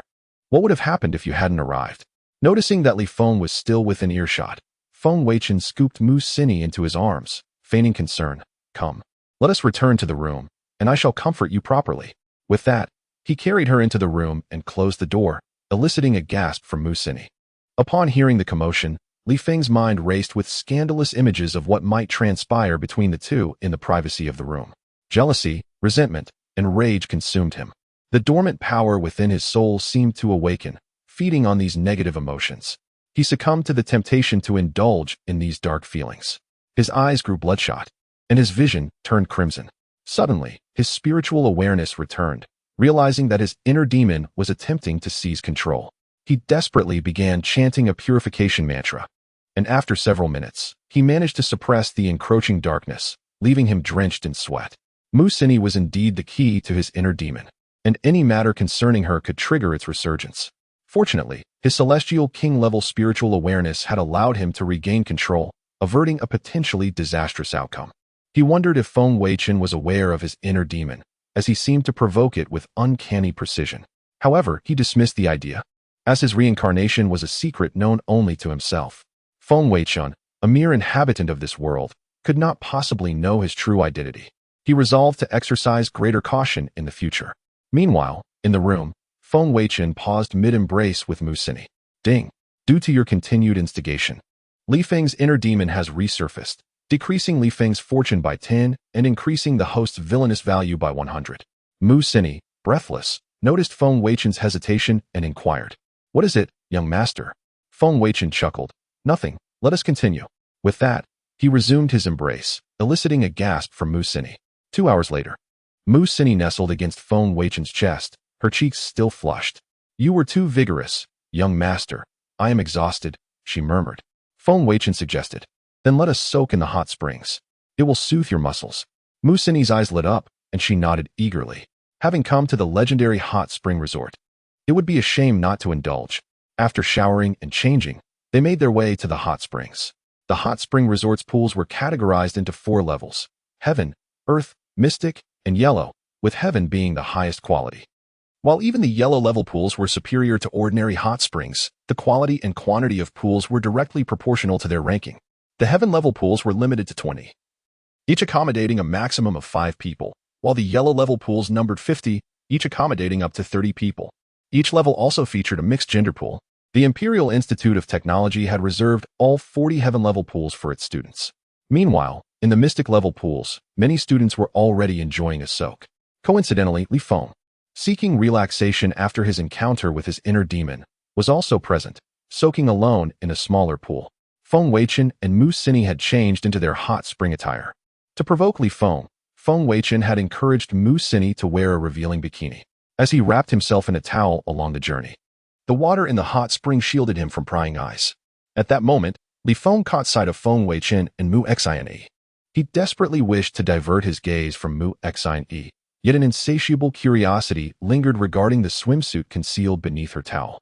He observed as Mu Xine, blushing, approached the mixed bathing pool, then, in a swift motion, unveiled her swimsuit before leaping into the water. Li Feng was utterly astonished, the object of his fixation.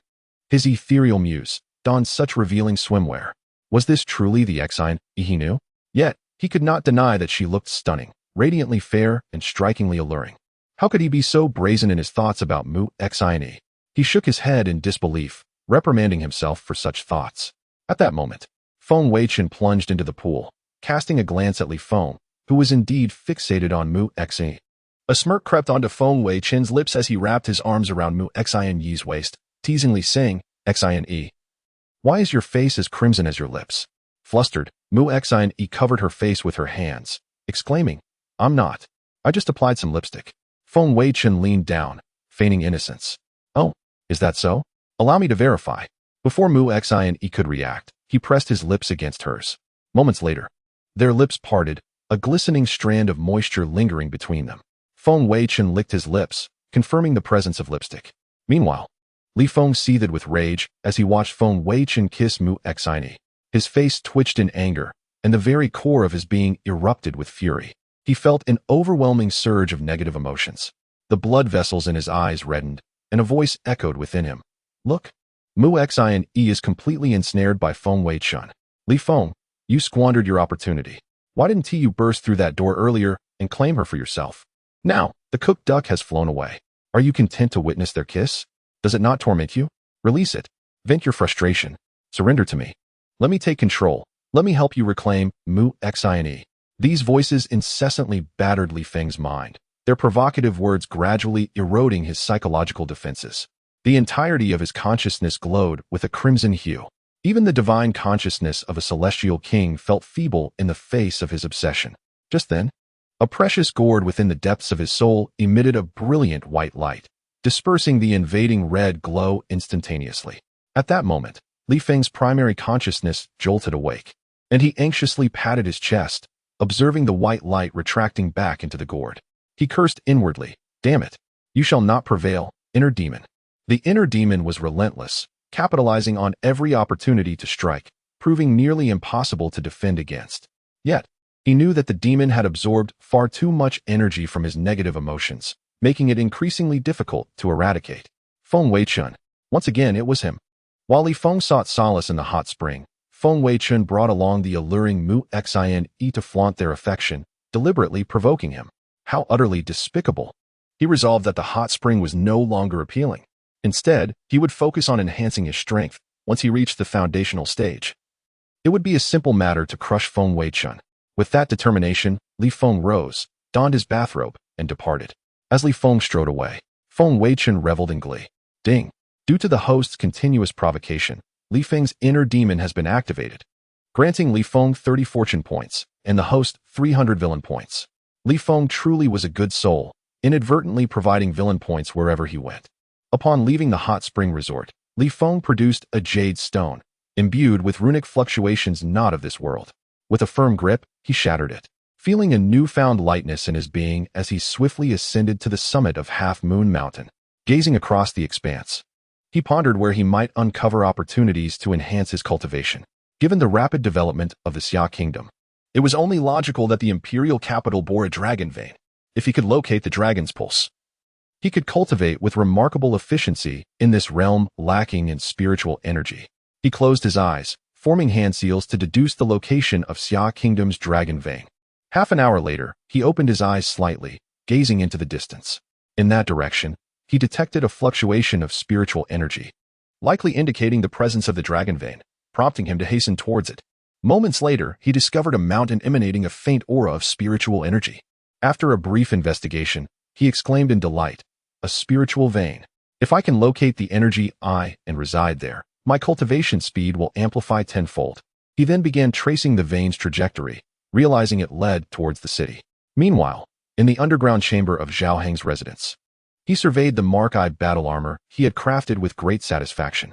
However, its current power source was a rechargeable battery, which would not sustain it for long. Unlike the films, he could not utilize a miniature nuclear reactor. Even advanced civilizations deemed such technology unrealistic. Nevertheless, he had learned from higher civilizations that his world was home to martial artists and cultivators, lacking superpowers or martial prowess. He recognized the need to rely on his own technological advancements for self-preservation. Having grown up watching films, Zhao Heng longed to create a suit akin to the fiery red armor of the metallic hero. Thus, Inspired by the movies, he constructed the Mark I, only to encounter a dilemma reminiscent of those on screen, the energy core. To support the Mark I's intelligent systems, flight, laser, and life support functions. Even his proposed energy technology could not ensure prolonged operation. However, an idea dawned upon him by integrating the concept of spiritual energy as a power source. The armor's endurance could be significantly enhanced, and its combat capabilities improved. Yet, where could he source this spiritual energy? Until he discovered it, he would have to rely on his new energy batteries. Perhaps he could simply bring along several. With the exultation of completing the mech suit, Zhao Heng could hardly contain his excitement at the prospect of testing it outdoors. Zhao Wei, please respond, my master. Suit up. At your command, master. In an instant, the Mark I disassembled into multiple modules, converging upon him and seamlessly assembling around his body. Once the helmet secured itself, Zhao Heng inserted a new energy battery into the chest compartment. Instantly, the Mark I's eyes illuminated, and the entire system activated. Overjoyed, he exited the underground chamber, activated optical invisibility, and soared into the sky, reveling in the freedom of flight.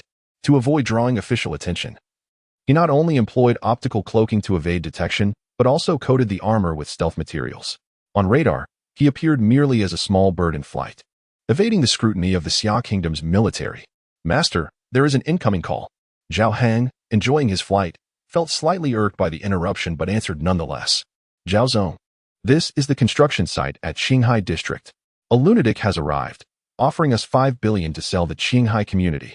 Would you like to come take a look? Zhao Heng paused, recognizing the Qinghai community as the site where he was constructing his new energy factory. It seemed someone was causing trouble. No worries. You all stop work and head home. I will handle it myself. The other party was merely a laborer, and when the boss ordered them to clock out, they complied willingly. After hanging up the phone, Zhao Heng maneuvered Mark I towards the Qinghai community. While searching for the energy nexus, Li Feng discovered that the spiritual meridian's energy I was located on a construction site slated for demolition. Since it was a demolition site, why not simply purchase it? After all, he had 10 billion on hand. He could buy the land and use the remaining funds to construct a grand estate for himself, enhancing his cultivation and splendid comfort. However, upon approaching the site manager, he learned that the land had already been earmarked for a factory post-demolition. To build a factory atop a spiritual meridian was indeed a gross waste. He boldly stated, "Tell your boss I'm offering 5 billion for this land." To his surprise, the manager merely laughed at him. Although they did contact their employer, once the call ended, these workers nonchalantly clocked out for the day. Li Feng reveled in this unexpected turn of events, feeling at ease to absorb some spiritual energy in the meantime. Just then, he sensed someone rapidly approaching. He looked up, yet saw nothing. Suddenly, a heavy object fell from 10 meters away, kicking up considerable debris and dust. Then, to Li Feng's astonishment, a red battle armor materialized out of thin air. A metal hero? Having seen the film, he was astonished that such technology could actually exist in Xia country. This level of innovation was beyond his expectations. Zhao Heng, observing Li Feng's astonishment, felt a surge of pride. The individual appeared to be of a similar age, yet his gaze bore an unexpectedly mature demeanor, not characteristic of youth. "Are you the one attempting to purchase this land for 5 billion? The armored figure spoke, and Li Feng instantly recognized him as the boss behind the construction site. "Indeed, this land is of great value to me. Your factory could be built elsewhere. Relinquish this site to me," Li Feng asserted, his tone laced with an air of undeniable authority. Zhao Heng shook his head, dismissing the notion. Setting aside the difficulty of acquiring land in the imperial capital, he was in urgent need of his own factory. Li Feng's tone alone was enough to irk him. "I'm sorry, but that is not feasible. The timeline for my project is tight, and the demolition work is nearing completion. You'll have to find another solution." Li Feng did not anticipate such a rejection. As a celestial king, he was accustomed to obtaining whatever he desired. "Are you refusing a toast and opting for a penalty drink instead? I shall grant you one more opportunity. I will pay you, and you will cede the land. Should you remain obstinate, you will end up with nothing." Li Feng wished to avoid escalating the situation. This world was not lacking in cultivators, and he had no desire to expose this feng shui treasure. He sought a peaceful resolution. Zhao Heng scoffed. "Are you threatening me?" Afterward, he checked Mark I's power levels. The recent flight and cloaking had drained a fair amount. Dealing with this individual should pose no problem and would serve as a perfect test of Mark I's combat capabilities. Moreover, since this was a demolition area, with the workers gone, he had nothing to fear regarding exposure. "Come, let me show you how a penalty drink is consumed." Seeing that Zhao Hong was genuinely prepared for a confrontation, Li Feng snorted coldly, then prepare to witness my true strength. With a flick of his wrist, a piece of jade appeared in his palm, electric arcs flickering within it. Zhao Hang narrowed his eyes at this display. Was this a technique of a cultivator? Li Feng shattered the jade, reciting an incantation before shouting, "Thunderous might. Metal conducts electricity. His lightning attack would surely vanquish this man." Suddenly, thunder rumbled in the clear sky. Boom. Crack. Zzz. Several thick bolts of lightning struck Mark Eye, producing a flurry of sparks. Li Feng's eyes widened in triumph. He had hit the mark. How dare this mortal body withstand his attack? Such arrogance. Yet, the next moment, an incredulous voice rang out. What the hell? Fully charged? Is this a universal charger? Zhao Hong was taken aback. The lightning had completely recharged Mark Eye? If he possessed such jade, could he not endlessly power Mark Eye? He then turned to the astonished Li Feng. Is this all you can muster? Cultivators are not so formidable after all. Let me demonstrate the power of technology. All beings are equal. Browning. Suddenly, a cannon protruded from Mark Eye's northern section, and it began firing directly at Li Feng. Bang, bang, bang. The 50 caliber bullets was towards him, shattering the crumbling walls. Faster than the workers' demolition efforts. Li Feng, at the initial stage of chi cultivation, dared not confront the onslaught head-on. He shattered another piece of jade, feeling a gust beneath his feet as he began to evade the bullets. He could not comprehend why his thunderous might was ineffective against this armored foe. Zhao Hong watched as Li Feng struggled to evade, chuckling mockingly. And you thought to seize the land from me? Enraged by the taunt, Li Feng produced a slightly yellowed piece of jade and crushed it. Instantly, a golden light enveloped him, and he ceased dodging the bullets. As the bullets struck the golden barrier, they emitted a metallic clashing sound before ricocheting away. However, the golden aura began to dim under the relentless attacks. Li Feng realized he could not maintain this for long. He must swiftly dismantle this metal hero. He charged directly at Mark Eye, undeterred by the bullets. In the next moment, Mark Eye's feet erupted with flames, propelling it into the air. High above, Zhao Hong continued to control the machine gun, knowing that as the golden light waned, it resembled the shields in video games. Once broken, one could sustain damage. Meanwhile, Li Feng was dumbfounded. He couldn't fly. The metal hero hovered above, out of his reach. Unexpectedly, the machine gun fell silent. Zhao Hong looked at the data panel, muttering, "Out of ammo." Li Feng erupted into laughter. "Out of bullets, huh? Let us see how you attack me now." Zhao Hong would not relent. He directed Mark Eye to land and launched a powerful punch directly at Li Feng. As the metallic arms swiftly unfolded, several metal tubes extended, and in the next instant, they unleashed a jet of propulsion, causing Mark Eye's fist to hurtle towards Li Feng. Li Feng, unafraid, summoned his strength and launched a punch in return. Boom. The sound of flesh striking metal resonated. Mark Eye remained stationary, maintaining its punching stance, while Li Feng found himself sprawled among the debris several meters away. His eyes were wide with shock. The strength behind that punch was astonishing. Upon impact, Zhao Hong had unleashed several tons of force. Li Feng, a proud celestial king, could not best a mere mortal wielding a battle suit. Despite his reluctance and longing for the spiritual meridian, he knew he had to retreat. If the opponent landed a few more blows, he would surely perish here. He quickly produced and shattered another piece of jade, vanishing from sight in an instant. Zhao Hong, witnessing this spectacle, was momentarily taken aback. Indeed, cultivators were resourceful, employing numerous techniques despite their limited strength. He had found an excellent sparring partner. Moreover, he was exceedingly satisfied with Mark Eye's performance in combat. It could even take on cultivators. What might the upgraded Mark II or III be capable of? Especially once he harnessed spiritual energy as a power source, he could hardly regard cultivators with any apprehension. This proved that technology could indeed triumph over the divine. Glancing at the chaos left in the wake of battle, Zhao Hong knew it was time to depart. The combination of lightning strikes and machine gun fire would surely attract unwanted attention. Furthermore, he needed to return home quickly to download the combat data and prepare for the development of Mark II. Upon contemplating this, he activated his invisibility and soared into the sky, heading towards his home. Anya Yin found herself in a predicament at the entrance of the Xian character hot spring. She was seated on a stool, engrossed in videos on her phone. Despite attending a team-building event to enjoy the hot springs, as a counselor, the safety of her students took precedence. She had to be prepared to address any unforeseen circumstances, thus could not participate in the hot spring bathing. Having been born into poverty, she had worked diligently to gain admission to Imperial College, and post-graduation, she successfully secured a position as a counselor. Fully aware of the challenges faced by those from humble beginnings, she cherished this opportunity and was passionate about her role. At that moment, an elderly man with wispy white hair approached her, standing before Anya Yun with a blank expression. "Excuse me," he said. Anya Yun looked up, realized he was an old man, and hurriedly rose to give a polite bow. "Good day, sir. How may I assist you?" The old man showed no change in demeanor due to her respectful attitude. "I am a guest of the Li family from the capital, and my surname is Wang. May I inquire if this Xian character hot spring has been reserved by your group?" The old man was a martial artist hired by the esteemed elder of the Li family to ensure the safety of his son. Being a counselor at the Imperial College, Anya Yun possessed a fair amount of knowledge. In the capital, the Li family was well known, particularly Li Wengang, one of the 6 ministers of the empire. "Ah, it is an honor to speak with you, Mr. Wang. This Xian character hot spring is the designated venue for the annual team building event for first-year students at our university. And the school has indeed reserved it," she explained. Mr. Wang frowned, eyeing Anya Yun with a hint of displeasure. "Do you not comprehend my meaning? To be direct, my young master wishes to host esteemed guests here, yet your group has reserved it. Do you understand what needs to be done? Youth today truly lacks understanding. Must everything be explicitly stated?" He grumbled. "If this were not a hot spring resort, I could simply dismiss this woman with a wave of my hand.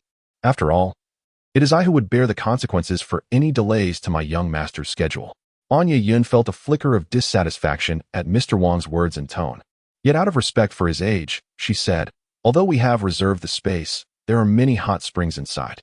If it does not cause any inconvenience, your young master may still bring friends to enjoy themselves." Despite the over 1,000 first-year students, there were plenty of hot springs available. And since the students did not all bathe simultaneously, many pools remained empty. Since they were from the Li family, allowing them to enter together seemed reasonable. However, her words only served to further infuriate Mr. Wang. "You foolish girl, do you not understand my request? I demand that your people vacate the premises and relinquish the hot springs to us. What status do you hold to bathe alongside my young master? Furthermore, he is here to entertain distinguished guests and conduct business. How could he possibly share a hot spring with students? My young master is on his way, and your response is utterly sluggish.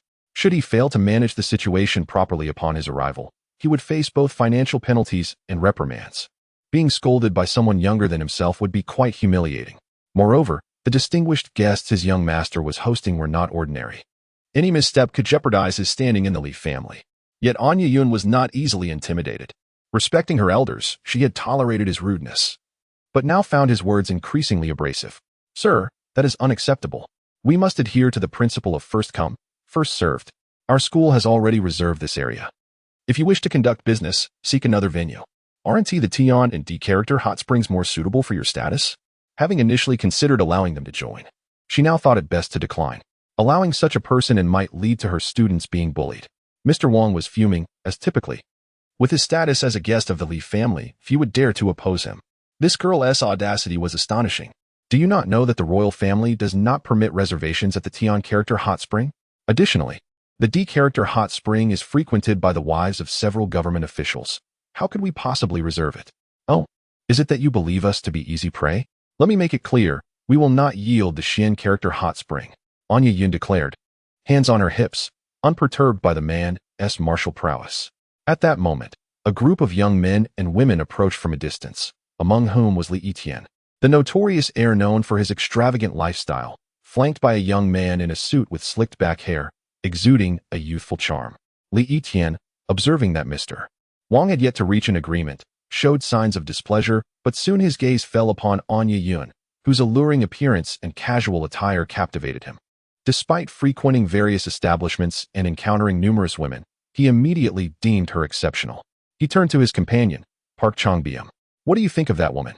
Does she compare to your country's girl group?" Park Changbium, following Li Yiqian's gaze, was taken aback. "This woman is youthful and vibrant, and her beauty appears entirely natural, far superior to our girl groups." "Not at all. Mr. Li, this girl looks significantly better than our girl groups, indeed," Park Changbium exclaimed.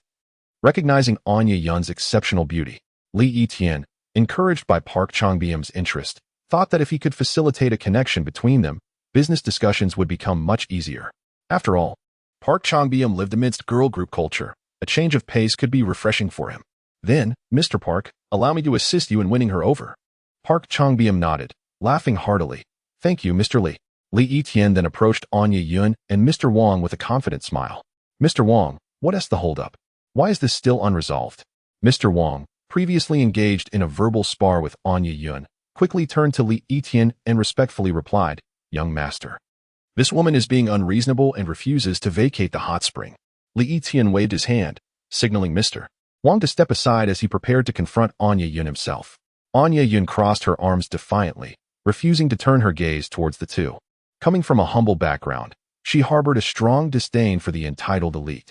They relied solely on their family's wealth, having achieved nothing of their own merit. Li Yiqian, with his nose held high, appeared too arrogant to acknowledge anyone beneath him, merely living off his family's fortune. What was so impressive about that? Today, she stood firm in her convictions and felt no fear of their status. Do not speak. I will not concede. If you wish to conduct business, do so elsewhere. Seeing Anya Yun's unwavering stance, Li Yiqian smiled confidently. Miss, my father is Li Wengang, and I am Li Yiqian. I trust you have heard of these names. Assuming that revealing his identity would compel her to yield the hot spring, he anticipated that even if she were a gold digger, she would seek to form a connection with him. However, Anya Yun was unfazed, recognizing that Mr. Wang had already disclosed his identity. There is no need to leverage your status against me. As I stated, we arrived first. You must seek another venue. At that moment, Park Changbium and his entourage arrived before the trio, yet he remained silent, trusting Li Yiqian to handle the situation. Li Yiqian shook his head. Miss, I have encountered many women like you. There is no need to put on an act before me. Your attempts at seduction are merely wasting everyone's time. You are likely thinking of ways to provoke me, hoping for a domineering display. Am I correct? I understand completely, having been coddled by his family since childhood, and further accustomed to the fawning attention of women. Li Yiqian harbored the delusion that any woman he encountered would be captivated by him, either by his status or his wealth, ultimately succumbing to his advances. Anya Yun, upon hearing such conceited remarks, contorted her face in disgust, a wave of revulsion washing over her. How could such an audacious person exist? Do not presume to equate me with the courtesans you are accustomed to encountering. I must insist that you depart immediately, or I shall be compelled to summon security. Considering the numerical advantage in the presence of martial artists like Wang Lao, she feared her students might be endangered should a conflict arise. Security? Huh, you jest. You intend to summon security to discipline me? Be that as it may. What if you alerted the constabulary? What then? Li Yiqian guffawed, as if privy to a grand jest. At this juncture, Park Changfan interjected, Fair maiden, your physical attributes are quite impressive. Accompany me, and should you succeed in pleasing me, I shall induct you into my girl group, bestowing upon you the mantle of leadership. With a flourish, he smoothed his slick-back hair, endeavoring to exude an aura of irresistible charm. Anya Yun, nonplussed, lamented the appearance of yet another odious character.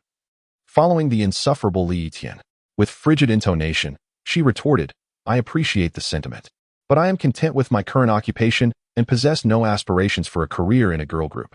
Park Changfan, taken aback, paused momentarily. In his homeland, such an offer was typically met with feigned reluctance before enthusiastic acceptance. He was perplexed by the apparent disinterest of women in Xia in pursuing a career in a girl group. He cast a questioning glance toward Li Yiqian, who, sensing Park Changfan's displeasure, underwent an abrupt transformation. Do you dare treat my esteemed guest with such disrespect? Do you, a mere instructor, presume to bear the responsibility for affronting both myself and my esteemed guest? With that, he seized Anya Yun by the throat. After all, he was an adept martial artist in the postnatal initial stage. I shall grant you one final opportunity. Vacate the premises, tender an apology, and cater to Mr. Park's desires until he is sated. Anya Yun, caught in his grasp, found herself struggling for breath. She never anticipated such brazen aggression in broad daylight. She frantically clawed at Li Yiqian's hands, attempting to break free, but her efforts proved futile. Students nearby, noticing the commotion, initially dismissed it as a casual exchange between Anya and another individual. However, they rapidly recognized the gravity of the situation. Several young men emerged from the hot spring, hastily donning bathrobes. Release our instructor, immediately. Yes, release her, or we shall alert the authorities. Li Yiqian smirked. By all means, summon the authorities. Remember my name. It's Li Yiqian. The male students were instantly subdued. Who in the imperial capital was not acquainted with Li Yiqian, the epitome of a spoiled and dissolute son? Rumor had it that he frequently abused his family's influence with impunity. These students, hailing from ordinary families, dared not provoke Li Yiqian. Observing their timidity, Park Chan-fan erupted in laughter. Indeed, the men of our kimchi country exude masculinity, whereas the men of Xia are mere cowards, Smita. Such insulting words inflamed the students, who clenched their fists in impotent rage. Then, one of them recalled Feng Weichen's presence. As a peripatetic inspector appointed by the Prime Minister, he was tasked with combating corruption and abuse of power. The students exchanged glances, and one of them exclaimed, "Instructorin, please wait. We shall summon reinforcements." Anya Yun, still in his grasp, felt a surge of anxiety, though she remained unable to speak. She was loath to involve her students, knowing they stood no chance against an individual like Li Yitian. Meanwhile, Feng Weichen, immersed in the hot spring with Mu Sini, reveled in a rare moment of tranquility. Suddenly, a voice shattered the peace. "Feng Weichen, something terrible has occurred." Feng Weichen and Mu Sini, startled, opened their eyes. He was visibly displeased. Did these individuals lack the discernment to perceive that he was enjoying a private moment with his paramour? What is it? Why such agitation? A male student, panting for breath, gestured toward the entrance. Instructor is being bullied. The perpetrator is Li Yitian, the son of Li Wengang. Upon hearing that Anya Yun was being mistreated, Feng Weichen's countenance darkened. At the mention of Li Yitian's name, he scoffed. What audacity! Daring to harass the woman he had already marked as his own. He arose, donned a bathrobe, instructed Mu Sini to remain behind, and followed the male students. At the entrance to the Xian character hot spring, Li Yitian menacingly declared, "Should you persist in your defiance, I shall not hesitate to sever your windpipe.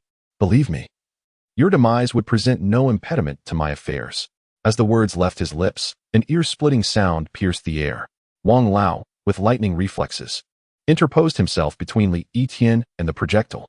"Young master, exercise caution." He deftly snatched a small stone from the air, seemingly a pebble from the hot spring. Li Yitian, startled, released Anya Yun. Both he and Wang Lao furrowed their brows. "Who dares?" A scornful laugh echoed through the air as Feng Weichen, clad in a white bathrobe, sauntered into view. Wang Lao's brows contracted. Feng Weichen, of all people, the Feng family was not to be trifled with. Had they stumbled upon an unyielding obstacle? Li Yitian, however, merely sneered. "Ah, it is Feng Weichen. Do you intend to champion this woman's cause?" Li Yitian, consumed by hedonistic pursuits, paid scant attention to political affairs and was unaware of Feng Weichen's transformation. Feng Weichen ignored Li Yitian, approaching Wang Lao and delivering a resounding slap. Wang Lao, caught off guard, attempted to parry the blow, but as a martial artist of the postnatal advanced stage, he was no match for Feng Weichen. The slap landed squarely on Wang Lao's face, sending him hurtling several meters before collapsing motionless on the ground. Feng Weichen spat on the ground. "Insignificant wretch. Daring to intercept my pebble?" Li Yitian stood dumbfounded. Feng Weichen had actually dared to strike, and Wang Lao, a formidable martial artist of the postnatal advanced stage, had been utterly helpless. Hadn't Feng Weichen been virtually drained of vitality by women? There was no indication that he was a martial artist. Park Chan-fan, too, was taken aback. Were brawls in Xia always this brutal? One slap and the opponent was sent flying? The bevy of attractive men and women behind him scattered in disarray. This was Feng Weichen, after all, and none of them could afford to cross him. Anya Yun, standing to the side, stared with wide eyes and a hand covering her mouth, utterly astonished. Good heavens! Feng Weichen had actually struck Wang Lao and sent him flying. How gratifying! From this angle, Feng Weichen appeared so imposing and dashing. Moreover, with Feng Weichen confronting Li Yitian, she had no cause for apprehension. The peripatetic inspector was tasked with combating corruption. Feng Weichen turned his gaze upon Li Yitian. "Did you just harass my instructor?" Despite witnessing Wang Lao's defeat, Li Yitian remained defiant, refusing to believe that Feng Weichen would dare to harm him. His father was Li Wengang, after all. Even if your grandfather were the prime minister, so what? He could not directly exert pressure on his father. What? Feng Weichen, have you developed a fondness for this type of woman? A mere instructor. You treat her as a treasure? At these words, Feng Weichen's brows furrowed. This man dared to insult Anya Yun.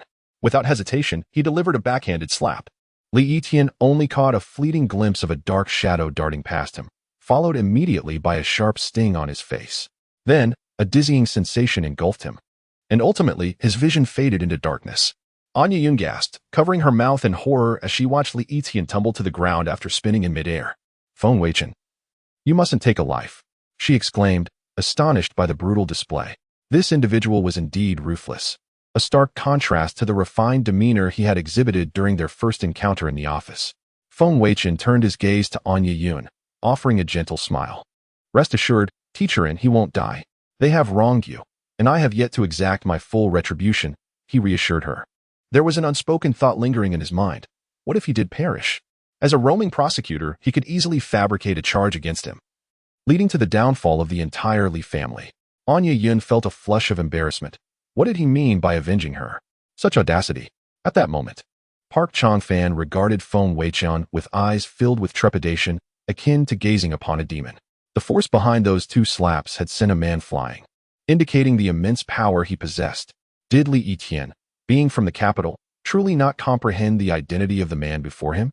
How could he so thoughtlessly provoke a devil who struck without hesitation? Meanwhile, after comforting Anya Yun, Feng Weichen approached them.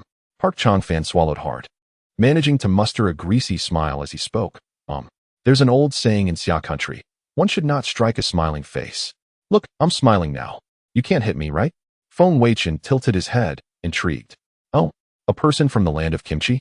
Feeling a surge of confidence at the apparent recognition of his foreign status, Park Changfan puffed out his chest.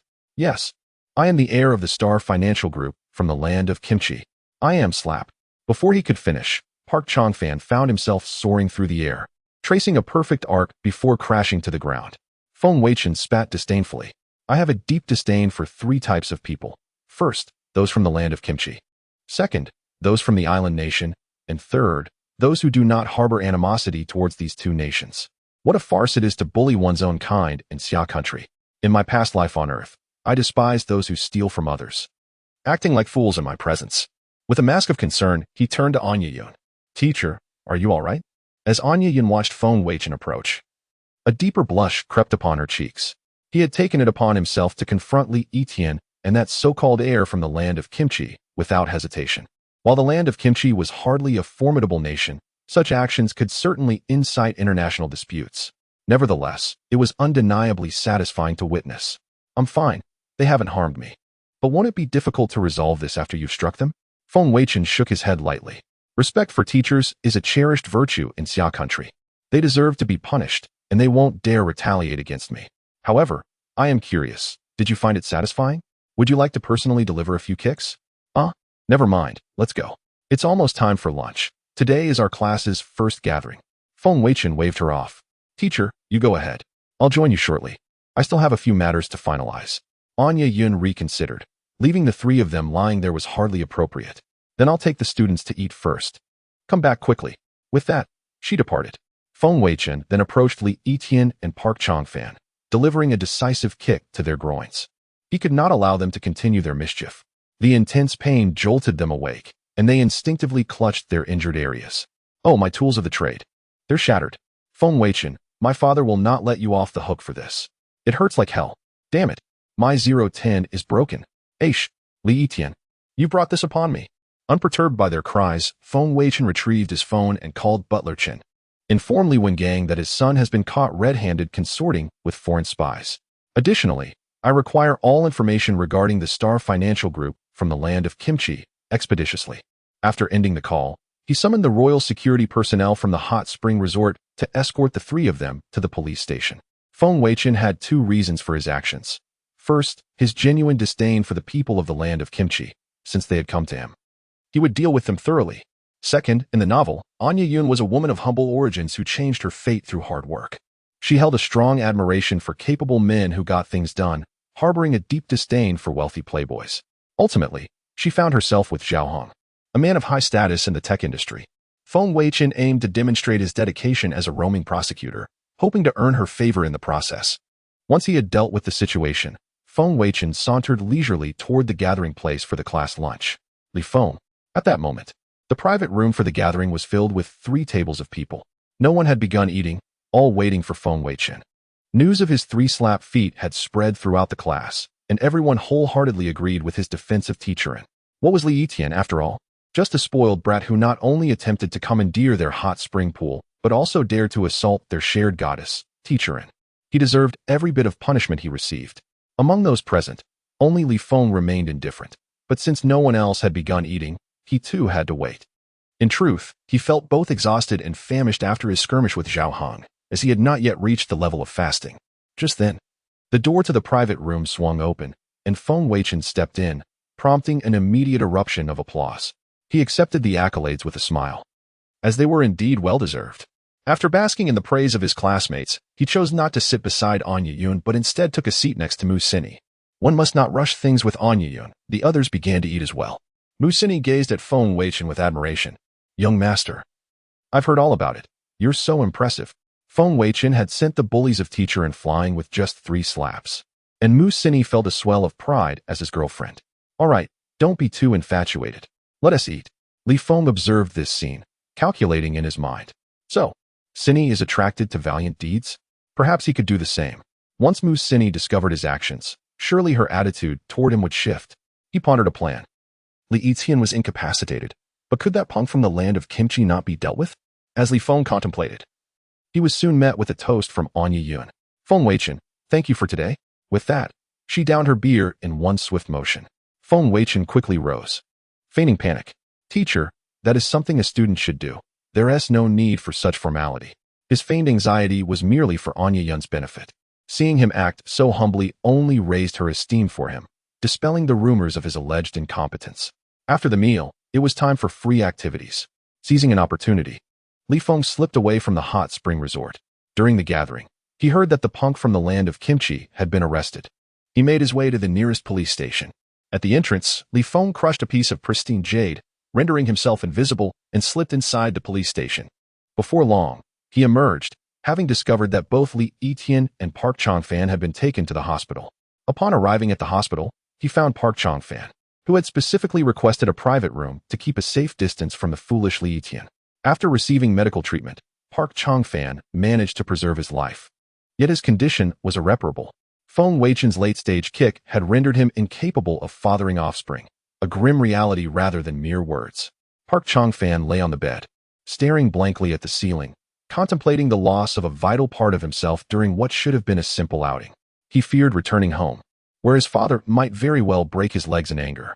At that moment, he noticed a figure entering the room, and his expression shifted as he inquired, "Who are you?" Li Feng had incapacitated the guard outside and approached Park Changfan, regarding him coldly. "You are the one who bullied Inu Yun today?" Upon hearing that name, Park Changfan instinctively covered his groin, bewildered. "Aren't you here for revenge? Why do you return?" Li Feng scoffed. "I am I, and you are you. Since you have admitted to it, prepare to meet your end." Later that night, Feng Weichen emerged from Mu Sini's room. Recently, she had become increasingly desperate, a consequence of her youth. Had he not received a message from Steward Chun, he would have surely shown Mu Sini what it meant to indulge in passion 7 times in a single night. Upon returning to his own quarters, Feng Weichen examined the information sent by Steward Chun. Upon learning of Li Yixian's predicament, the Li family had chosen silence, seemingly fearful of Feng Weichen, as no one had visited Li Yixian in the hospital. Disappointed by their cowardice, Feng Weichen decided to set this matter aside for the time being. He then delved into the details of the Xingxing Consortium, an organization that had risen to prominence decades ago, currently dominating the entertainment industry in Korea. They boasted numerous famous girl groups and male artists. It appeared that the Park family had connections to the president of Korea. In such a small country, where distinctions between power players were often blurred, Feng Weichen resolved to target the Xingxing Consortium first. He picked up his phone and called Lin Yue. "Yue, I have a task for you." Compared to the enthusiastic Lin Xuetong, Lin Yue exuded an air of aloofness. "Please, young master, arrange for a ninja to eliminate the president of the Xingxing Consortium and cultivate our influence, subsequently infiltrating the president of Korea's circle. In due time, we aim to erase the existence of Korea." Feng Weichen's intentions were straightforward, to obliterate Korea. Unlike his previous life of thievery, this Korea boasted a flourishing entertainment industry, yet lacked military strength and foreign troops. With a land area only twice that of 2 empires, it would be simple to eradicate. Lin Yue merely replied, "Understood, young master," and promptly ended the call.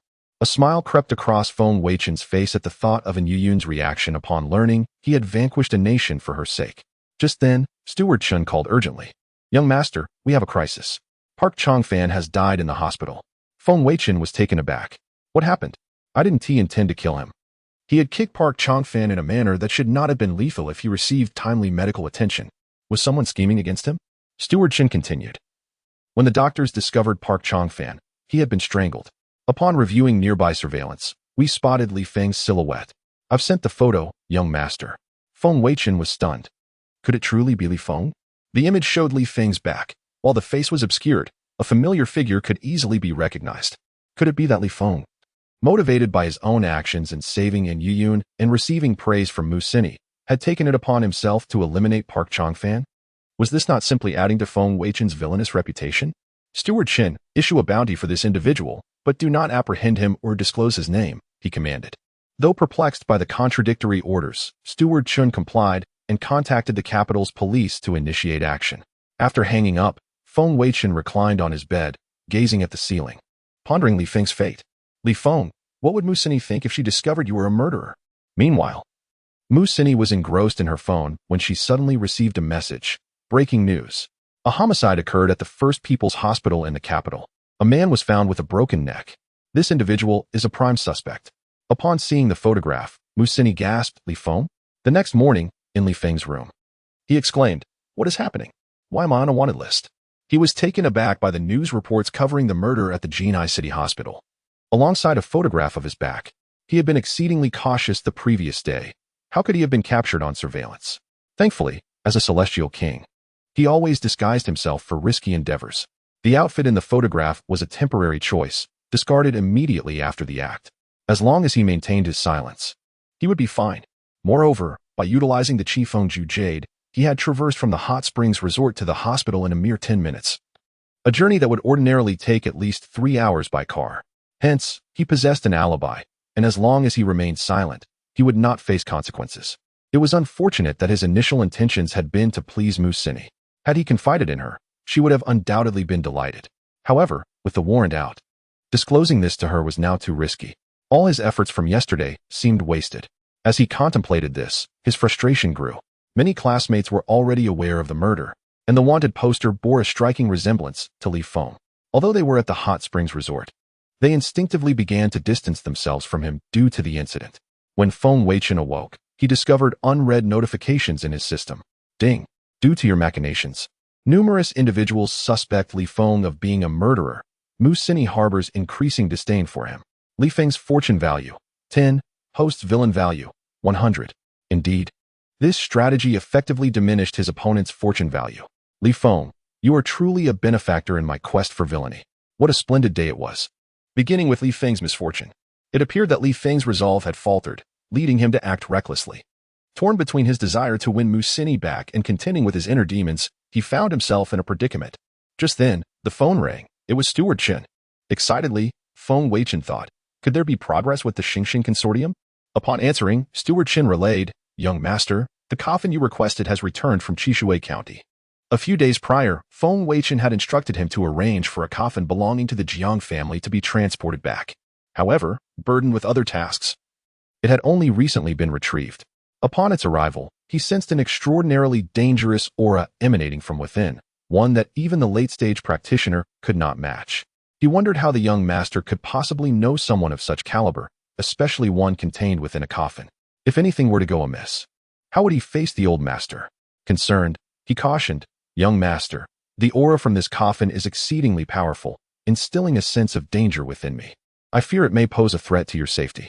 Initially disappointed to hear it was not related to Korea, Feng Weichen's spirits lifted upon learning of the coffin's arrival from the Jiang family.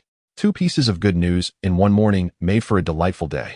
He knew the coffin contained the body of Li Tian and the soul of Xia Yozi, an absolute puppet under his command.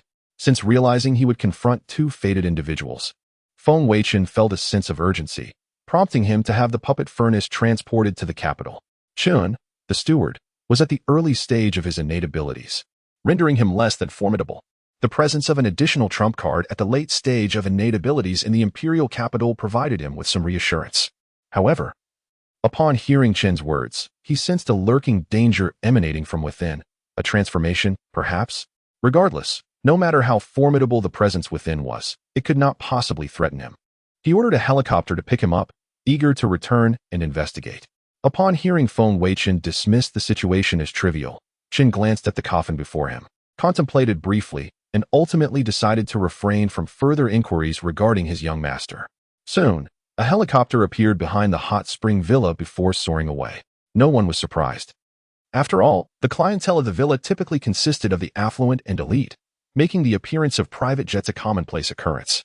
Upon returning to the Feng family in the imperial capital, Feng Weichen hurried to a secret chamber where the coffin was stored. Chun, the steward, awaited respectfully at the door. Bowing his head as he addressed Feng Weichen, young master. Feng Weichen offered a slight smile and instructed him to open the door. After a moment's hesitation, Chun complied, revealing the chamber within. As Feng Weichen stepped inside, he was greeted by the sight of the coffin, from which a presence that transcended his current abilities subtly emanated. Instead of fear, he was struck with astonishment. Was it the aura of a celestial being? Indeed, he felt the celestial essence radiating from within the coffin. However, confusion soon settled in. Wasn't Li Tian supposed to possess the Yin-Yang body? How could he possibly break through without the combination of feminine Yin energy? Could it be that his interference with the narrative had triggered some bizarre plot twist? Filled with questions, he hastily pushed aside the coffin lid, unveiling the puppet furnace within. The puppet furnace resembled a coffin but was crafted from black metal and was slightly smaller, barely accommodating a single person. Strange and obscure runes were inscribed upon its surface. Feng Weichen recalled that when he first retrieved this furnace, it had exuded an unsettling aura. Now, it appeared merely as a mundane iron box. This one-time use artifact had fulfilled its purpose and was now rendered obsolete. Feng Weichen opened the furnace, revealing Li Tian inside. His physical form was remarkably preserved, and he lay there with his eyes closed. Upon the furnace's opening, Li Tian suddenly opened his eyes wide, startling Feng Weichen. He then rose from the furnace and Qin, standing behind Feng Weichen, braced himself, prepared to protect his young master at all costs. However, the next moment, Li Tian knelt on one knee, respectfully addressing. Zaiyozi pays respect to his master. Feng Weichen nodded in satisfaction. Rise. I shall bestow upon you a new name. The notion of Li Tian's body housing Zaiyozi's spirit felt rather peculiar. As Feng Weichen pondered a name, Qin was taken aback. Wasn't this Li Tian from before? How had he achieved the celestial realm after merely resting in the coffin? And now he addressed Feng Weichen as master? What kind of divine sorcery was this? Feng Weichen finally settled on a name, declaring, from now on, your name shall be Li Xiaoyao. Furthermore, do not call me master. Simply refer to me as young master. Li Xiaoyao nodded and promptly adjusted his address to Li Xiaoyao pays respects to young master. Feng Weichen nodded appreciatively, pleased with Li Xiaoyao's obedience. A celestial level enforcer. Who would not be thrilled by such an ally? Even when facing Elena or Nangong Tian again, he would now possess a sense of confidence. Yet, a question lingered in his mind. How had Li Tian's Yin-Yang body enabled him to transcend to the celestial realm? Li Xiaoyao, how did you ascend from the late stage of innate abilities to the celestial realm? Li Xiaoyao, with a respectful demeanor, replied, although this body is that of the Yin-Yang body, to enhance my cultivation, the fusion of Yin and Yang is essential. The coffin, steeped in Yin energy, allowed me to harmonize the energies within my body during this period, thus facilitating my breakthrough to the celestial realm. Moreover, due to my physique, I am now at the mid-stage of the celestial realm, rather than the early stage. Upon hearing Li Xiaoyao's explanation, Feng Weichen could not help but marvel. This was akin to striking gold. His puppet furnace had inadvertently birthed a mid-stage celestial being. Truly extraordinary. Now, he felt empowered against anyone. At least within the confines of Xia country, where few could claim superiority over him. At that moment, his phone chimed with a message from an Ian. Feng Weichen. Where are you? I didn't properly thank you during our meal yesterday. May I treat you to lunch today? Feng Weichen raised an eyebrow. He hadn't anticipated an Iyun would reach out. Was this not akin to a little lamb wandering into a wolf's den? He swiftly replied, no problem. I've returned home to attend to some matters and will head back to the hot spring villa shortly. Meanwhile, upon receiving his response, an Iyun paused. Surprised that Feng Weichen had actually gone home, she suddenly recalled the helicopter from the morning. Was that when he had left? As an inspection officer, his early return must have been to deal with matters concerning Li Yitian. Perhaps it was all related to her. She quickly typed a response. You actually went back? Is it because of yesterday's incident? Was it troublesome? Feng Weichen replied, rest assured, and teacher, neither Li Wengang nor Li Yitian poses any concern for me. I was merely attending to personal matters, which have been resolved. Just await my return. Putting her phone away, and Iyun realized she had overthought the situation. Both Feng Weichen and his grandfather were favored figures in front of the prime minister. How could they possibly fear the Li family? With a sigh of relief, she made her way to the dining hall. Although she could dine for free using her school credentials, she wished to treat Feng Weichen properly. Even if her family was not particularly affluent, On the helicopter, Feng Weichen responded to several messages from Mu Sini. The girl had persistently inquired about his whereabouts, but he had skillfully deflected her questions. Now, he intended to shift his focus towards an Yun. At that moment, a call from Wang Fan interrupted him. Young master, Zhao Heng contacted me today. He mentioned that someone caused a disturbance at the Qinghai community construction site yesterday, offering 5 billion to purchase the land, but was driven away. Feng Weichen understood that Zhao Heng was attempting to curry favor through Wang Fan, seeking to establish a connection with him. It seemed Li Feng had discovered a spiritual vein and attempted to approach the Qinghai community only to encounter Zhao Heng, who was testing the experimental Mark I. It appeared that Li Feng had not gained an advantage over Zhao Heng. In the narrative, Zhao Heng had integrated spiritual energy into his technology, and it was likely that this battle would reveal the spiritual energy present at the Qinghai community site. Consequently, Zhao Heng would have yet another reason to pursue the construction site. Understood. Did he mention anything else? Wang Fan continued. Zhao Heng expressed a desire for me to introduce him to you. He wishes to meet you. Feng Weichen anticipated this. Zhao Heng, recognizing the need for a powerful ally in his early development, had likely sought out Wang Fan, but discovered he had someone backing him, leading him to seek a connection with Feng Weichen. Frowning, Feng Weichen queried the system. Why did Li Feng's defeat against Zhao Heng not diminish his luck value? Host, you are overthinking. Li Feng was a spiritual vein discovered through your own efforts. Your involvement in their conflict was merely indirect. Frustrated, Feng Weichen felt he had lost a significant opportunity. The carefully laid plan to have the two lucky individuals clash had ultimately yielded no results. How is this not my design? Please refer to the events surrounding Li Feng's wanted notice from last night. With that, the system fell silent. Feng Weichen contemplated deeply. While Li Feng's act of murder was unrelated to him, the fact that Li Feng was now a wanted man was indeed orchestrated by his own hands. Reflecting on the rivalry between Zhao and Li, it was he who had actively sent Zhao Heng into the fray. However, Li Feng's actions seemed to stem from the narrative of a novel he had deduced. Thus, he concluded that there was no direct connection to himself. What a loss. Moving forward, if he wished to deceive others, he must adopt a more straightforward approach. Wang Fan noticed Feng Weichen's silence and gently inquired, Young master? Brought back to reality. Feng Weichen replied affirmatively, yes, confirmed for tomorrow evening at the Imperial Hotel.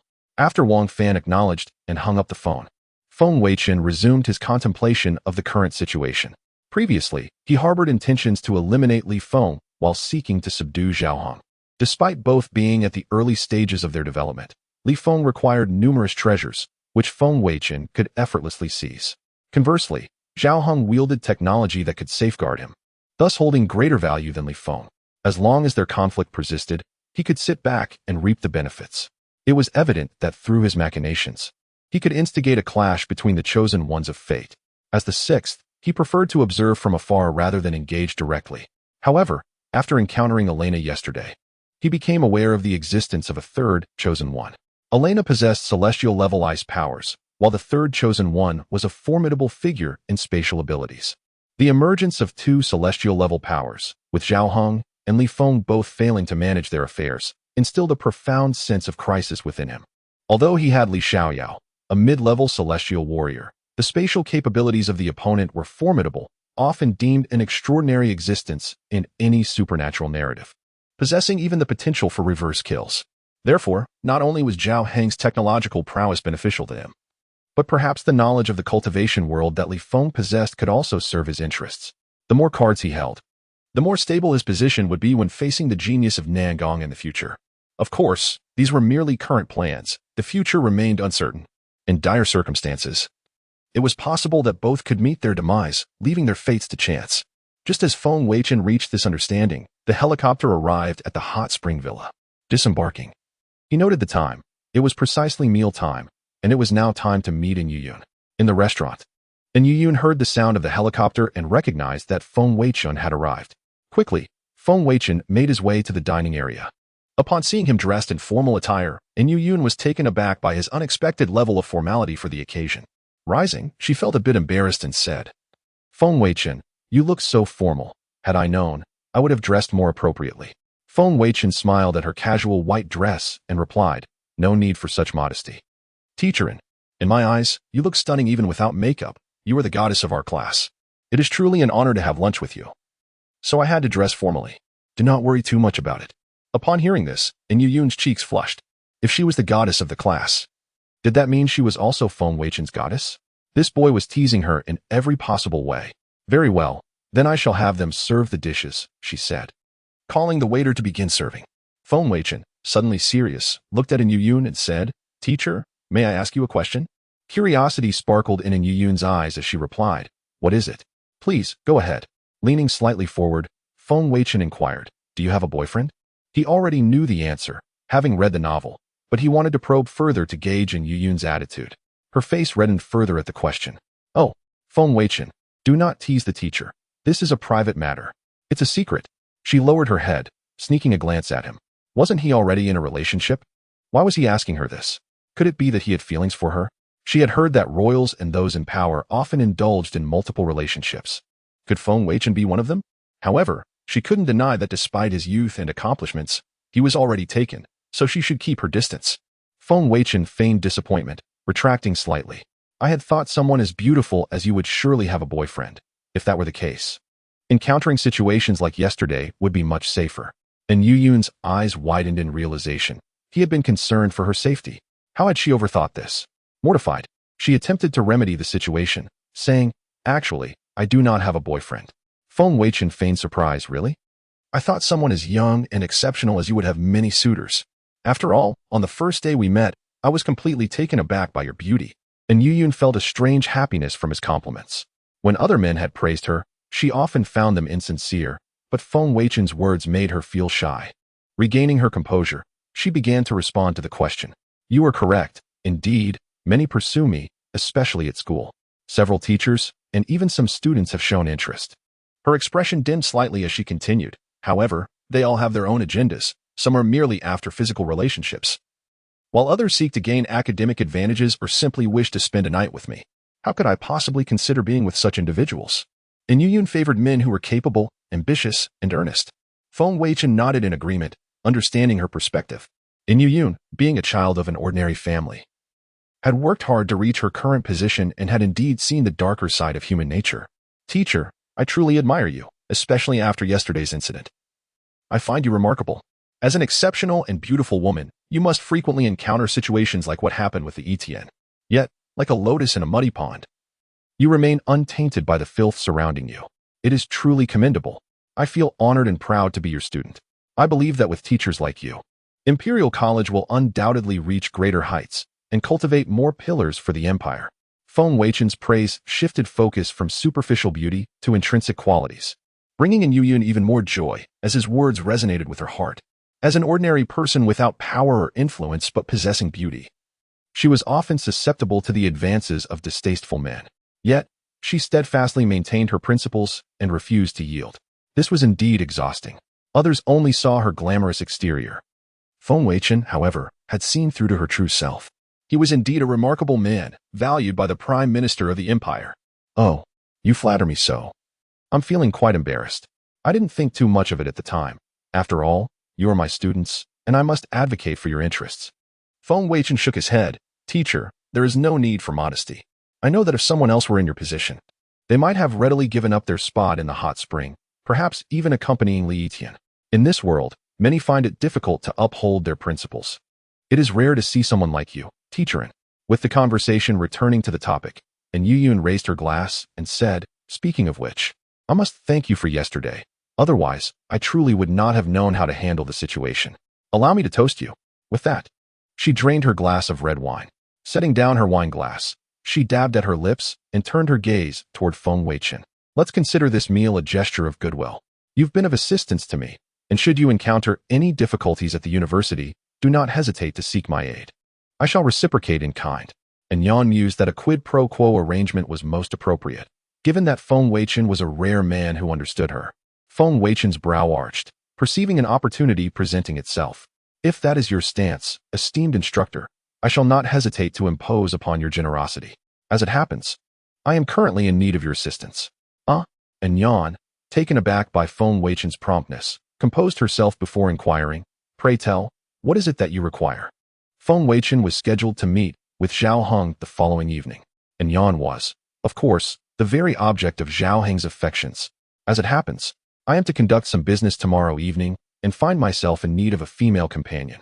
I believe that you, esteemed instructor, would be eminently suitable for the role. Upon learning that she was being invited to such a momentous occasion, and as a companion no less, and Yan was perplexed. Is not Musini your paramour? Would it not be more appropriate for her to accompany you? Would my presence not engender misunderstanding? While the laws of the empire permitted polygamy, many still harbored reservations. As an educator, she would be utterly disgraced were she to be misconstrued. Had Feng Weichen been unattached, she would have accepted without hesitation. At this thought, Yan felt her cheeks flush with heat. What was she even contemplating? Feng Weichen shook his head, feigning exasperation. Cindy is but 18 years of age. Far too young for such an affair. Should she become overwhelmed, I would be forced to divide my attention to reassure her. She is simply not up to the task. And Yan, slowly succumbing.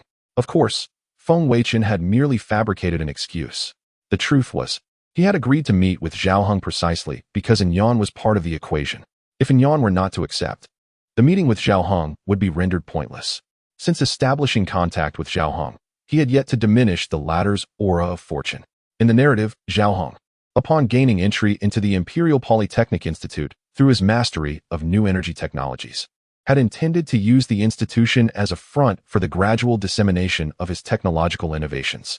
However, on his very first day, he encountered Yan, the academic advisor, and was instantly captivated. He spent several days investigating Yan, and upon discovering her fondness for ambitious, capable pragmatists, he devoted himself to assisting the government in implementing new energy projects. This was precisely why he was so eager to commence construction on the Qinghai residential complex.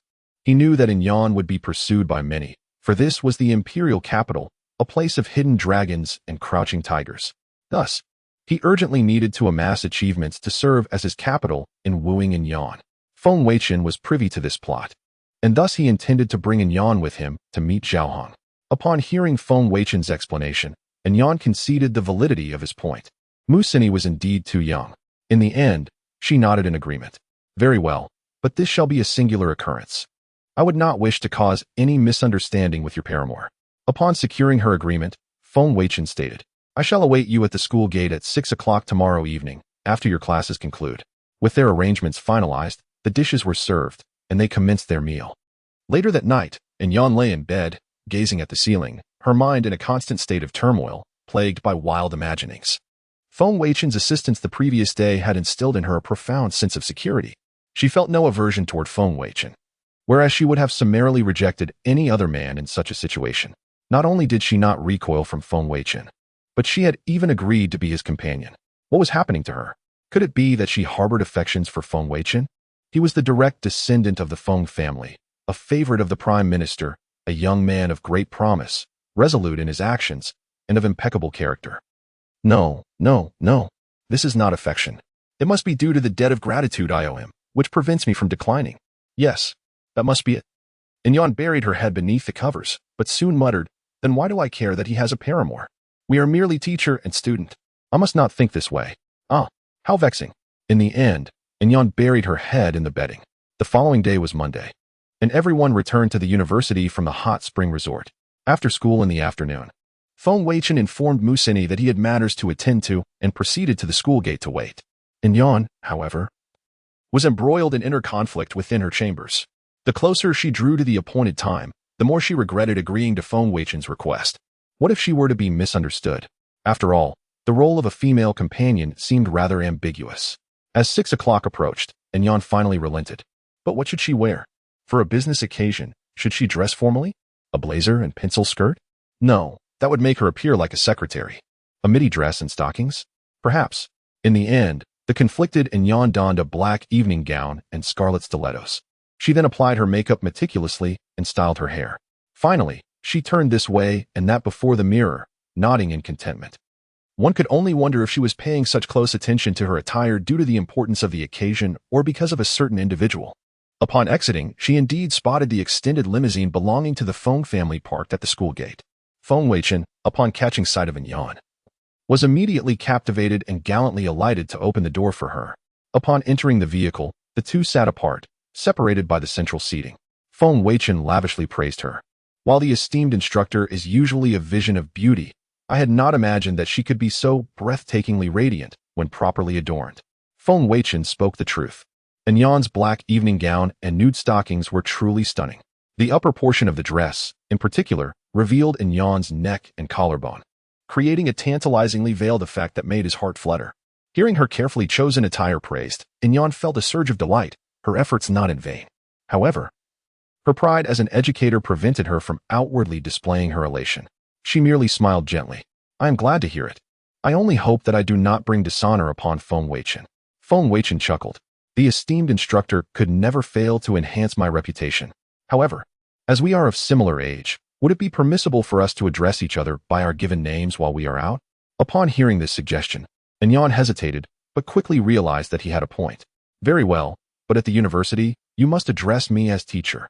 For some reason, Yan found herself anticipating Feng Weichen addressing her by her given name.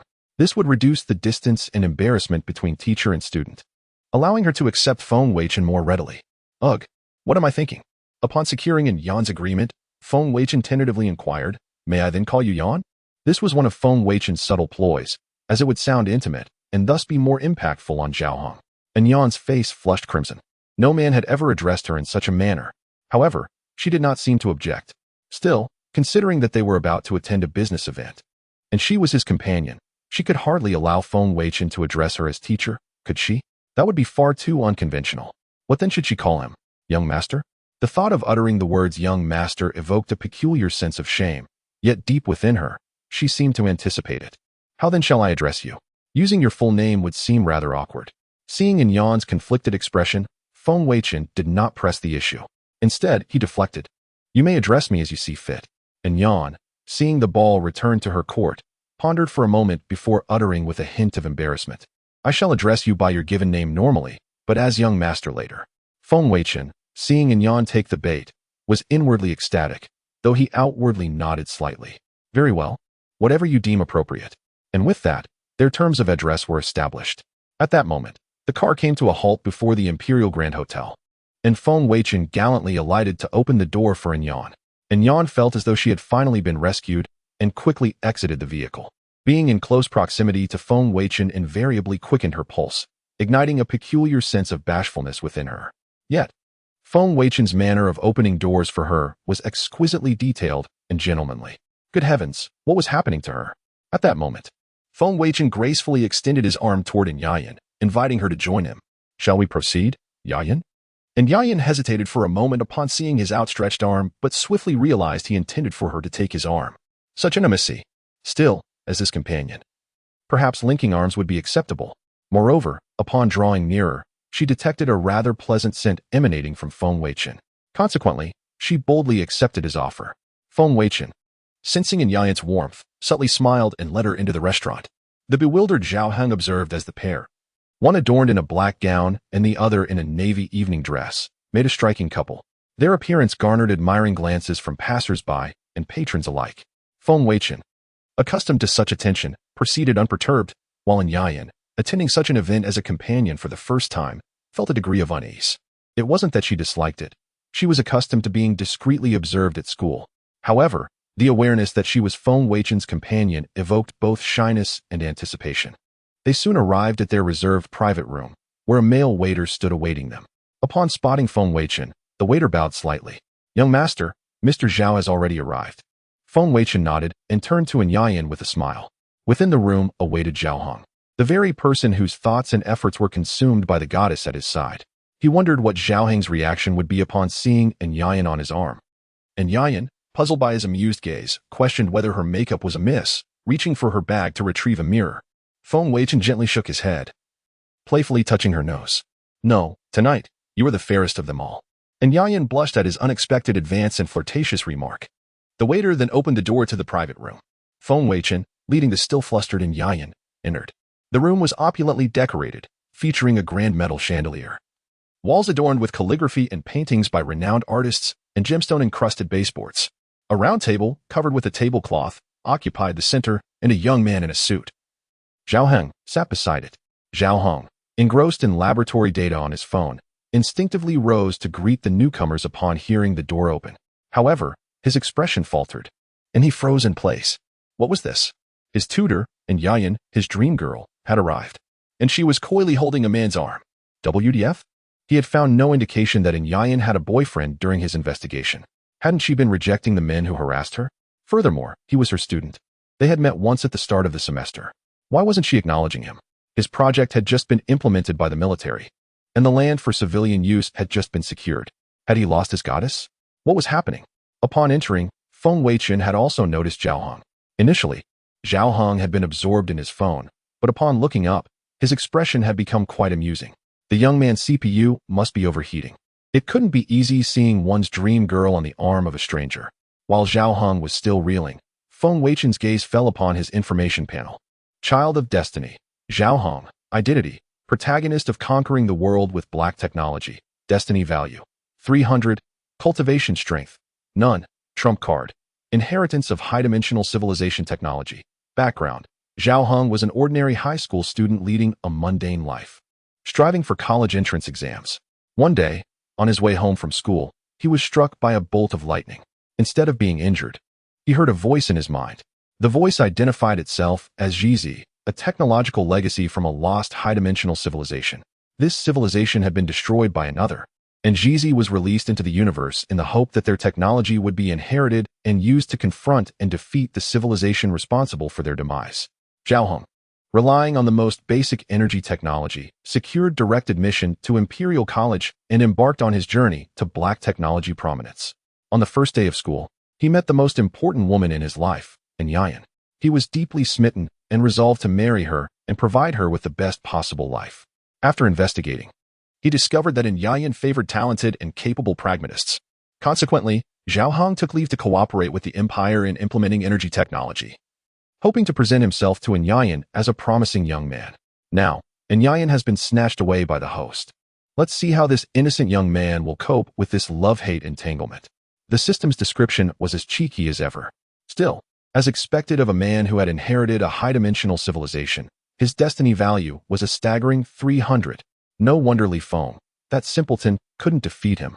Even he was somewhat taken aback by this value. While each had their own thoughts upon entering, all of this transpired in mere seconds. Zhao Hong quickly regained his composure. Although he was unsure of Yin's current situation, he knew that the man before him was his investor and that he had to maintain his composure. Composing himself, he forced a friendly smile and extended his right hand. Hello, you must be my investor. I'm Zhao Hong. Upon hearing the name, Yin paused slightly, finding the name familiar, as if she had heard it somewhere before, but couldn't quite recall where. Feng Weichen also nodded slightly, extending his right hand and saying amiably, Hello, I'm Feng Weichen. Wang Fan often mentions you to me, calling you a technological genius of the modern world. Zhao Heng's pupils dilated upon hearing this introduction, and he was inwardly shocked. What? Feng Weichen? His investor and rival was the scion of the Empire's most prestigious family, the Feng family? At that moment, his heart was a mix of emotions. On the one hand, the Feng family held an unparalleled position in the country, both in terms of wealth and power. Such a person was the perfect patron he had envisioned. His money could help him research technology almost without constraint, and his power could deter outsiders who coveted his abilities and protect his safety. However, Yin had been snatched away by such a person. How could he win her back? At least for now, the difference was like that between an ant and an elephant. No matter how hard he struggled, he couldn't attract the attention of the girl on the elephant's back. Fate. Why was it so unfair to him? Did opening a window really mean closing a door? After shaking hands, they all took their seats. Feng Weichen maintained a warm smile throughout, while Zhao Hong, at 18, was not yet mature enough and struggled to conceal his emotions. However, to Feng Weichen's surprise, the other party was still quite sensible, desperately suppressing his emotions and trying to face everything normally. This composure was befitting of a child of destiny with a destiny value of 300. Compared to the arrogant Li Tian at 18, the two were worlds apart. Slight mental breakdown, however. Feng Weichen's primary purpose in coming here was not to discuss business, but to diminish Zhao Heng's destiny value. Therefore, he couldn't allow him to have such a comfortable evening. After taking their seats, Yin sat next to him, Feng Weichen addressed the waiter, instructing him to present the menu and allow them to order. The waiter nodded and retrieved 3 exquisitely crafted menus from a nearby cabinet, handing one to each of the 3 individuals. Upon receiving the menu, Yin opened it and was immediately taken aback. She had anticipated that, given the establishment's elite status, the offerings would at least include familiar dishes like lobster or abalone. To her astonishment, she recognized none of the items listed. The ingredient lists featured many elements she had never even heard of. Is this the life of the wealthy? Consuming delicacies that elude her understanding? Nevertheless, she could not deny that the images of the dishes appeared remarkably refined and enticing. After selecting a few visually appealing options, she set the menu aside. Feng Weichen leaned closer and inquired, "Is this sufficient? They have several signature dishes that the Prime Minister has praised highly. Shall we sample them?" And Yu felt the warmth of his breath as he drew near. There were still others present. Her cheeks flushed slightly as she replied, "All right, you decide." Meanwhile, Zhao Hong observed the intimate exchange between the two, his frustration mounting as he lost focus on ordering. He casually selected a few dishes and handed the menu back to the waiter. Feng Weichen then instructed the waiter to serve all of their signature dishes in addition to their selections. The waiter nodded in acknowledgement and departed. Soon after, some appetizers were presented. Feng Weichen picked up a grape and offered it to Yu Yun's lips, saying, "Try this grape. It's the sunlit rose variety I had specially imported from the Mediterranean today. It's quite sweet." And Yu Yun was taken aback. What was happening? Wasn't she merely playing the role of a companion? Why was she being fed? This was not in the script. Yet, with Feng Weichen's business associate present, she felt it would be impolite to refuse. She parted her lips slightly and accepted the grape, inadvertently leaving a trace of her lipstick on his hand. As she bit into the grape, its juices burst forth in her mouth, delivering an unexpectedly refreshing sweetness. It is indeed delightful. Feng Weichen smiled gently, encouraging her to indulge further. The two engaged in this intimate interaction before Zhao Hong, who felt increasingly uneasy, wishing for nothing more than to escape the situation, yet finding himself unable to do so. At that moment, Feng Weichen heard the system's voice chime in. Ding! Zhao Hong witnessed the host and Yu Yun's affectionate gestures, feeling a pang of heartache. Zhao Hong's luck value is 10, host's villain value is 100. This was precisely what he desired. The system's melodious notifications were music to his ears. Yesterday, the host berated me. Feng Weichen was momentarily stunned. Remarkably, it remembered his words from the previous day when he had exclaimed for the system to die. He decided to disregard it. Nevertheless, he pondered whether the villain value was a touch too low and contemplated intensifying his efforts. After all, he could not afford to neglect Zhao Hong entirely. He had greeted him upon arrival. With this in mind, Feng Weichen abruptly stood and turned towards Zhao Hong. "Oh dear.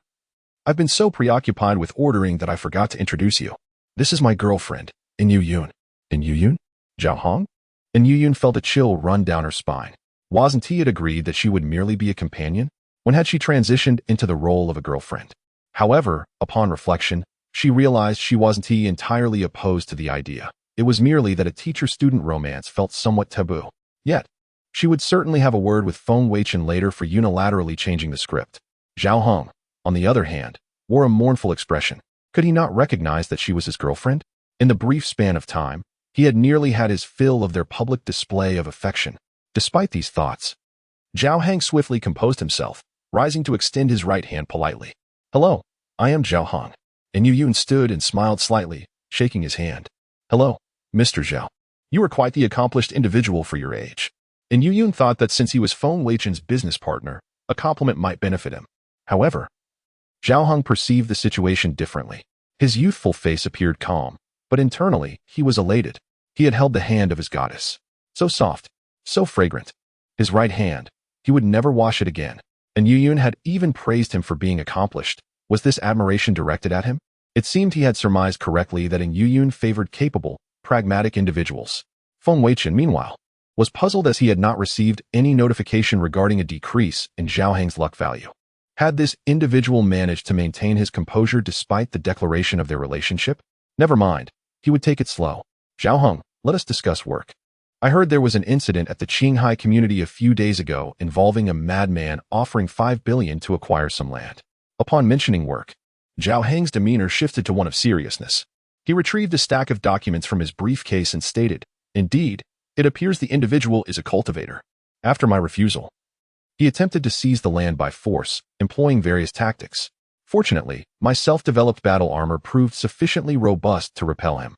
Considering that the individual was his investor and held a certain stature, Zhao Hong felt there was no need to conceal some details. "Young Master Feng, I presume you are familiar with cultivators, given your status." Feng Weichen nodded, reviewing the documents as he replied, "Yes, this world is vast and filled with wonders, cultivators. martial artists, and those with supernatural abilities all exist. Zhao Heng pondered another matter that he refrained from voicing.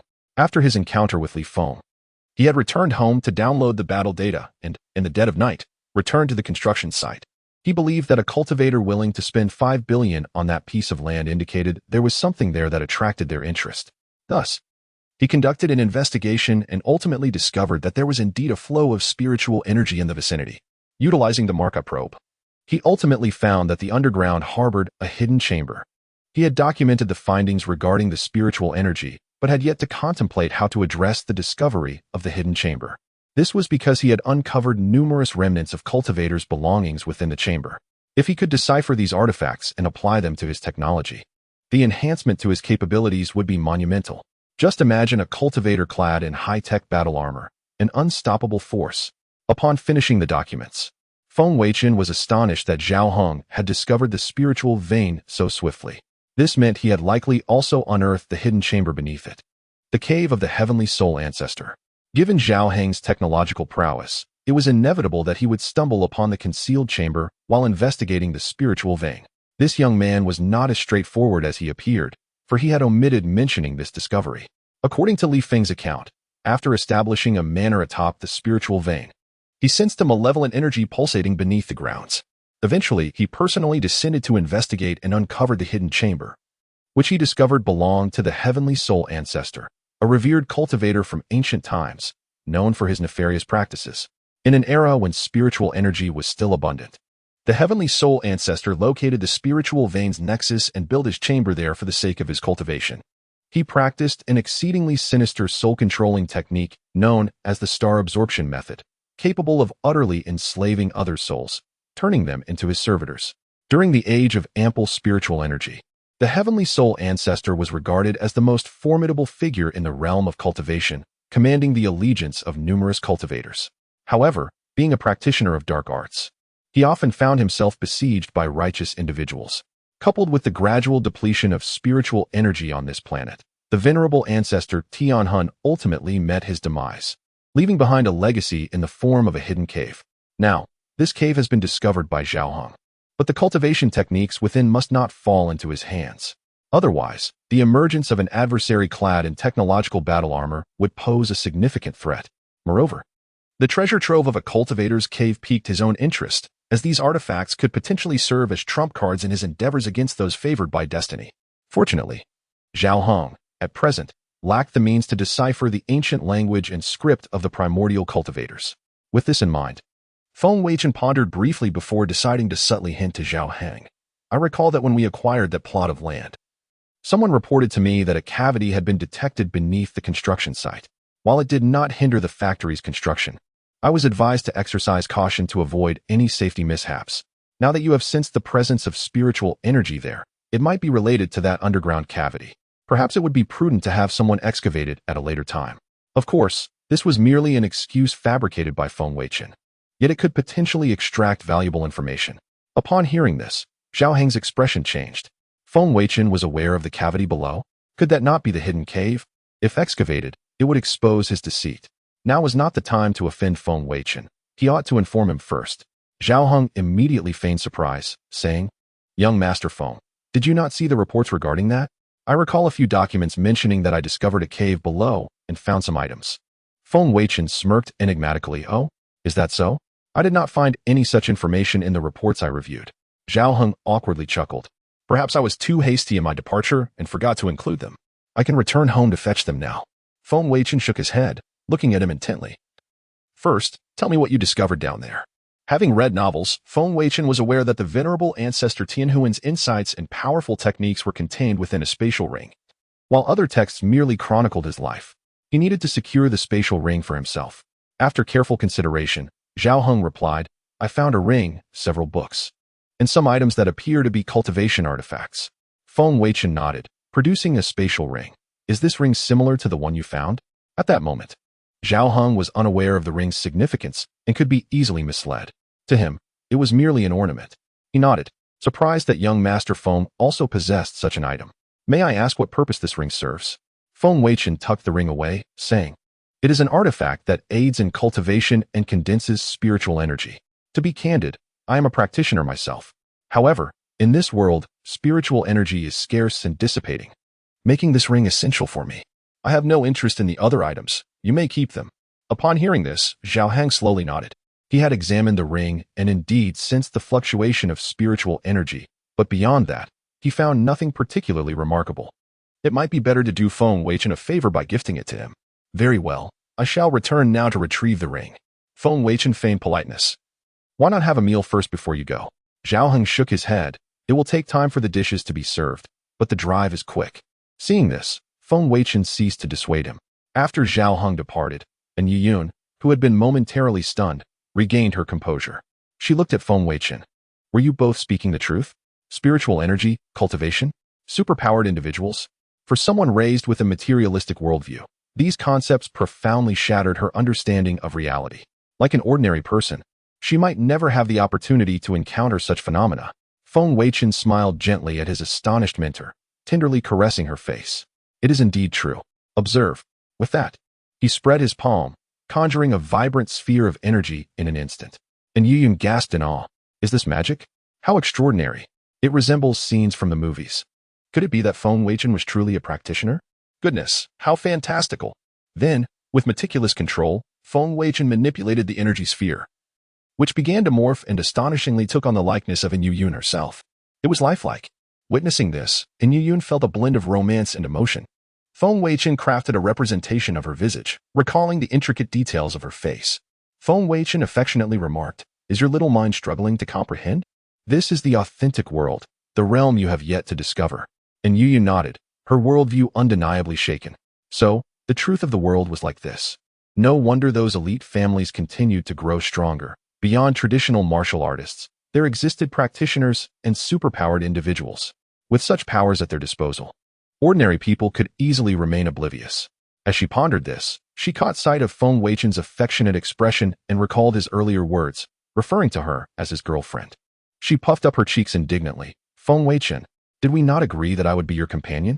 Why do you deceive me by saying I am your girlfriend? Feng Weichen was momentarily taken aback. Her mood shifted far too swiftly. True to her role as a teacher, her capacity for acceptance was remarkable.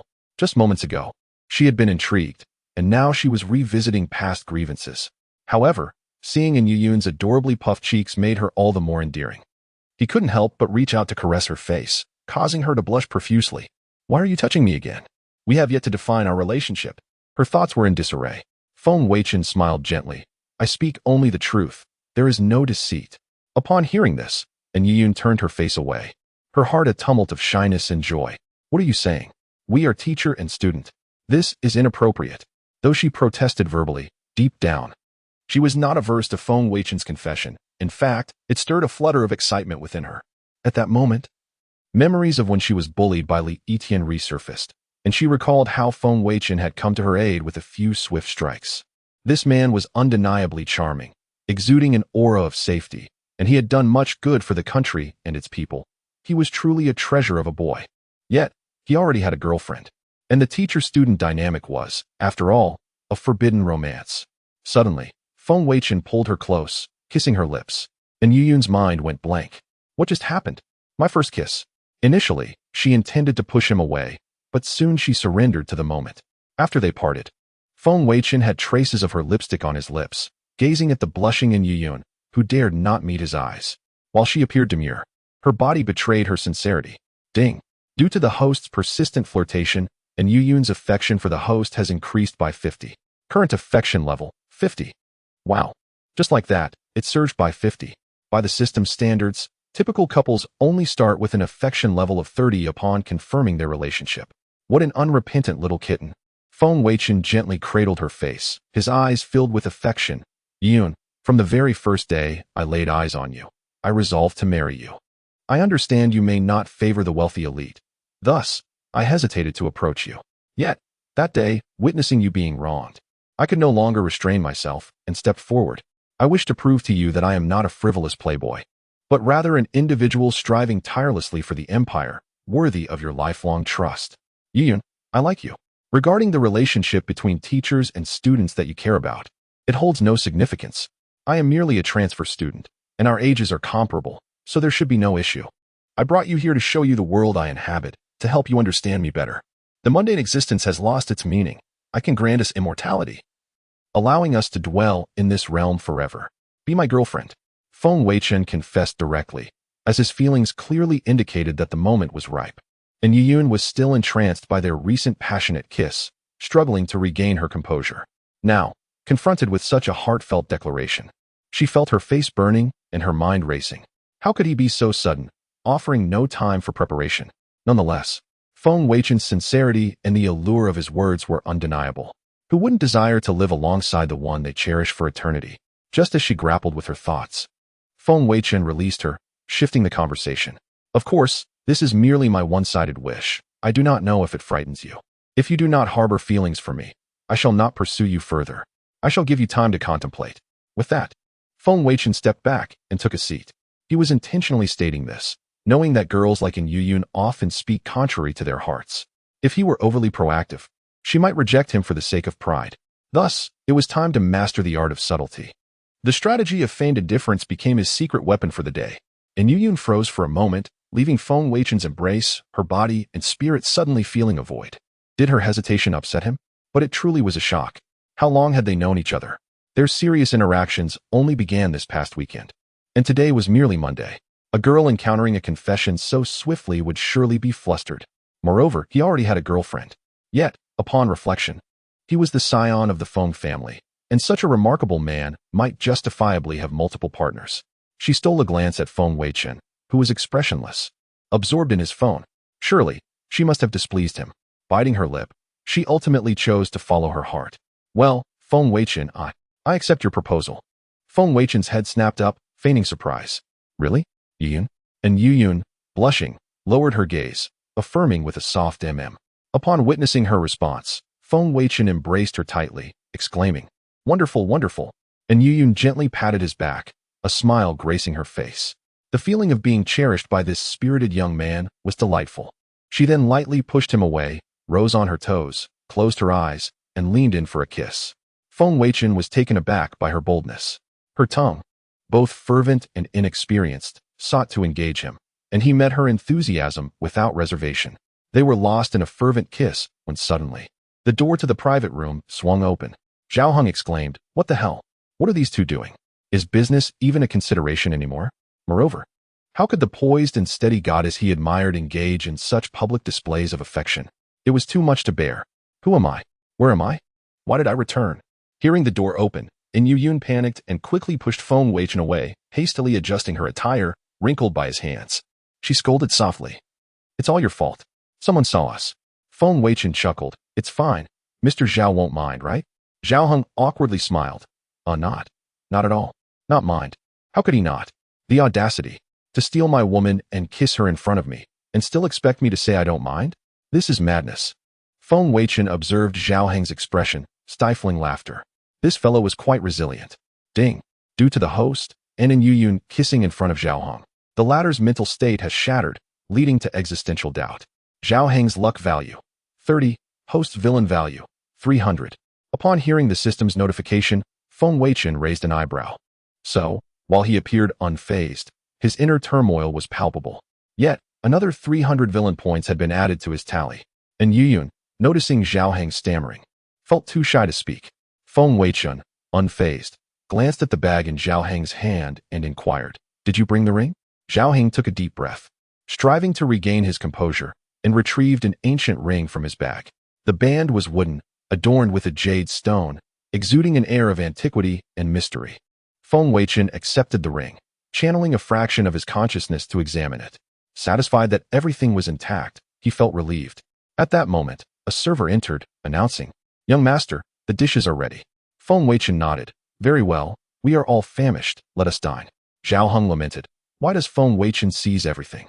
The remaining time was spent in casual conversation over dinner.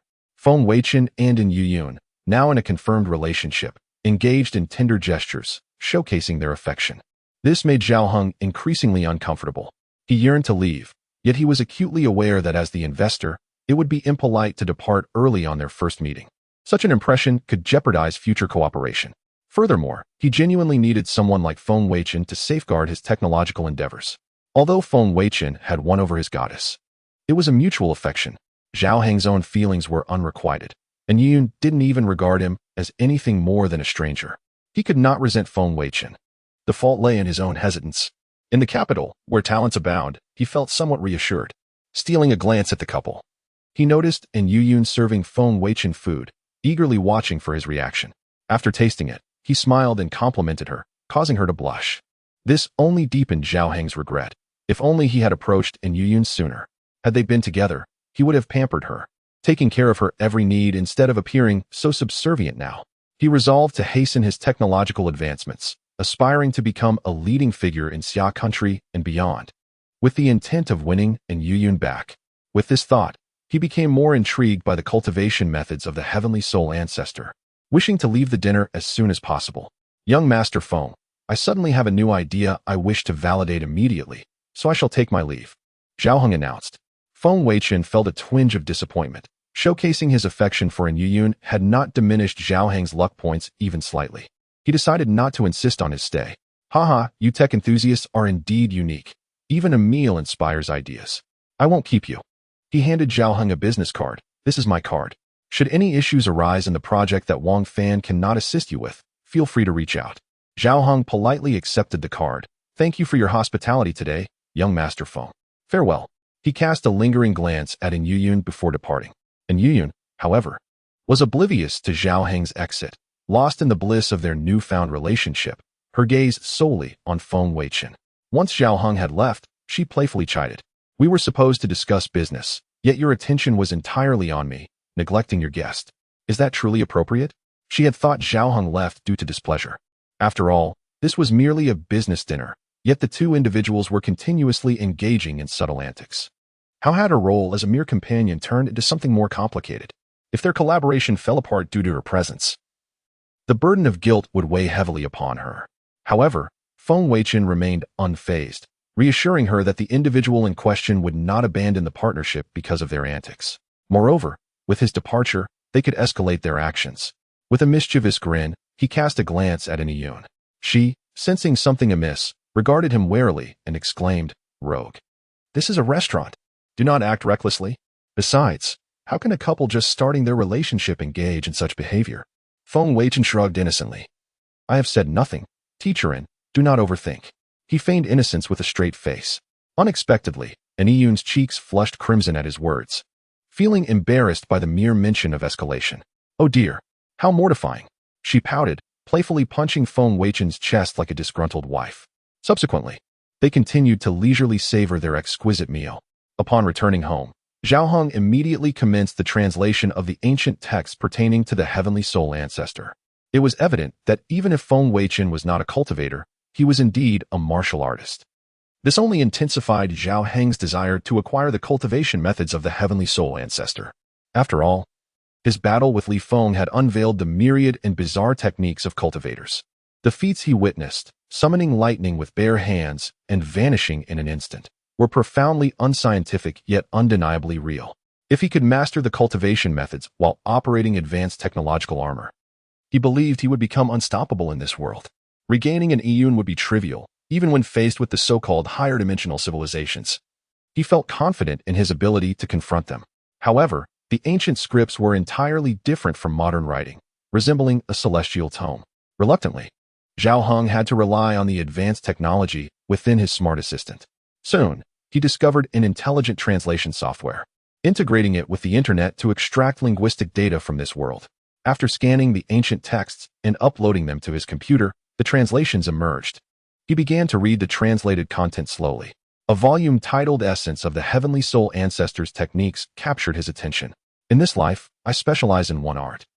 The star absorption technique is immensely powerful, yet its cultivation is arduous. This method can capture the soul and bind the spirit. Once mastered, all other techniques wither. Should one practice this art, success is imperative. To falter midway leads to a backlash of the mind, resulting in an irreversible fate. The star absorption technique? Once mastered, all other techniques wither?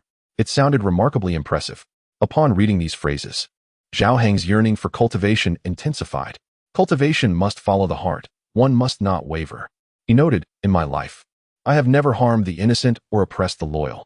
Unless I deem the other to be utterly irredeemable, I shall eliminate them. Zhao Heng could not help but critique. Determining someone as irredeemable is entirely subjective. Isn't it? That could lead to arbitrary judgments.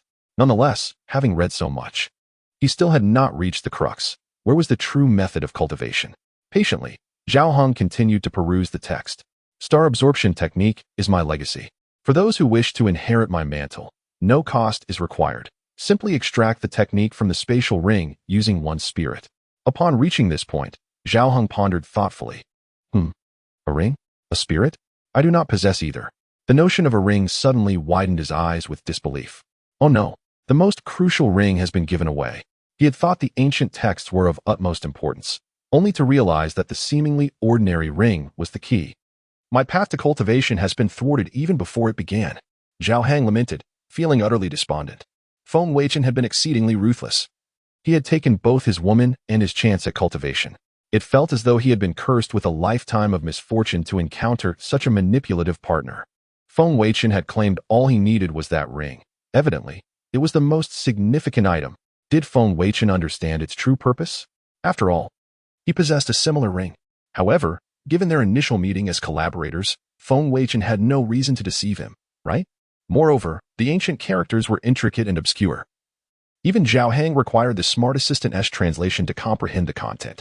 Perhaps Feng Weichen merely viewed it as a useful artifact for cultivation. Considering the depletion of spiritual energy and the long interruption of cultivation lineages, it was entirely plausible he was unaware of its true significance. Unbeknownst to him, Zhao Heng gradually dismissed the possibility that Feng Weichen had deliberately deceived him. He resolved not to view others through a tinted lens merely because Feng Weichen was dating Yin. A true achiever does not sweat the small stuff. He must cultivate an expansive mindset. He would seek opportunities to inquire further about the situation later. Having comforted himself with these thoughts, Zhao Heng resumed his reading of the other ancient texts, reasoning that with so many books, surely some must be of use. At the Imperial Hotel, as Feng Weichen and an Iyun prepared to conclude their dinner, Feng Weichen suddenly received a call from Xiao Yaran. Young Master Feng, this is Xiaoya. Upon hearing the familiar voice, Feng Weichen glanced at an Iyun, who was scrutinizing him intently. An Iyun's gaze was penetrating, as if she were assessing him thoroughly. Upon hearing the woman's voice on the line, her sixth sense as a woman kicked in, sensing something amiss. Listening in on someone else's phone call was typically considered unethical. Yet she felt justified in her actions since Feng Weichen was her boyfriend, and she was merely exercising her rightful curiosity. Feng Weichen chuckled lightly and responded, "Hello, Miss Xiao. What brings you to call at this late hour?" The myriad affairs involving his numerous women would inevitably come to light, but for now he had no reason for concern, as he and Xiao Yaran shared no existing relationship. Indeed, after your timely intervention, my father has fully recovered and even enhanced his abilities. To express our gratitude for your life-saving assistance, my father wishes to invite you to dinner. We hope you will honor us with your presence. Upon hearing this, Feng Weichen smiled nonchalantly. Certainly, that sounds wonderful. Please provide me with the details, and I shall be there on time. Xiao Yaran, perceiving the casual tone in his voice, felt a pang of disappointment. Their exchange resembled that of two ordinary friends. Previously, Feng Weichen had actively assisted her father without charge. Had she misinterpreted his intentions? Perhaps he was merely being kind-hearted rather than having any romantic interest in her. With this thought, a sense of unwillingness stirred within her. Young Master Feng, I will dress up for the occasion. Do you have any particular preferences for attire? I would be happy to wear something special for you. Her cheeks flushed as she realized how forward her words sounded, prompting her to hastily clarify. I mean, please don't misunderstand. This is simply my way of thanking you for helping my father without asking for anything in return. Feng Weichen was taken aback by her candidness. How intriguing. But you need not feel obliged to go to such lengths. Simply wear what you feel comfortable in. And Iyun continued to scrutinize him, as if ready to pounce should he utter anything untoward. She had transformed from a fierce educator into a protective little kitten once their relationship had been solidified. I saved your father. It was merely a trivial matter. Anya Yun then coldly snorted and withdrew her gaze, feeling in her heart that Feng Weichen was indeed a remarkable man. It seemed that others invited him to dinner solely because he had saved someone's father, and he expected no reward in return. Truly a treasure of a man. However, on the other hand, Xiao Yaran felt somewhat dejected, having been rejected. She must appear to Feng Weichen as a frivolous woman. Unexpectedly, Feng Weichen suddenly said, "All right, we can discuss the specifics later when I have more time. Right now, I am a bit busy." Upon hearing his words, Xiao Yaren was momentarily taken aback, and then her face lit up with joy. As someone from a prominent family in Yong'an County, and indeed the nation, she was quite astute. In an instant, she understood that Feng Weichen was simply unable to talk at the moment, which was why he had turned down her invitation. Discuss the details later? That meant he was indeed interested in her earlier proposal. All right, young Master Feng, I shall not disturb you any longer. Farewell. After hanging up the phone, Xiao Yaren buried her face in her hands and rolled on the bed, like a budding young girl in love. Feng Weichen, hearing the tone of her voice, knew she comprehended his intentions. After ending the call, he turned to Anya Yun and said, "A friend called me, inviting me to dinner. Is it all right if I attend?" Feng Weichen understood that although Anya Yun had vaguely heard the phone conversation, his voluntary disclosure of its content would endear him further to her. She nodded. "Go ahead. It's merely a normal social engagement. After all, you are the scion of the Feng family and a supervising inspector. It's entirely reasonable for you to partake in such gatherings." Anya Yun did not wish to be perceived as a petty and willful woman in Feng Weichen's eyes. She aspired to be seen as generous and understanding.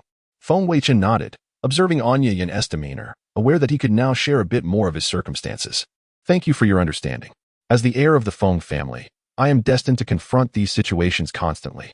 Many families, like the Xiao family, will seek to curry favor with me at any opportunity. Additionally, numerous women, like Xiao Yaren, harbor affections for me. Most importantly, my family needs me to marry certain women for various benefits, which leaves me with little choice." As he spoke, Feng Weichen employed some subtle persuasion techniques. Realizing that it would be challenging to convince a traditional woman like Anya Yun to accept the notion of having multiple romantic interests. After all, she was like a protective little cat. Upon hearing this, Anya Yun could not help but envision Feng Weichen's life.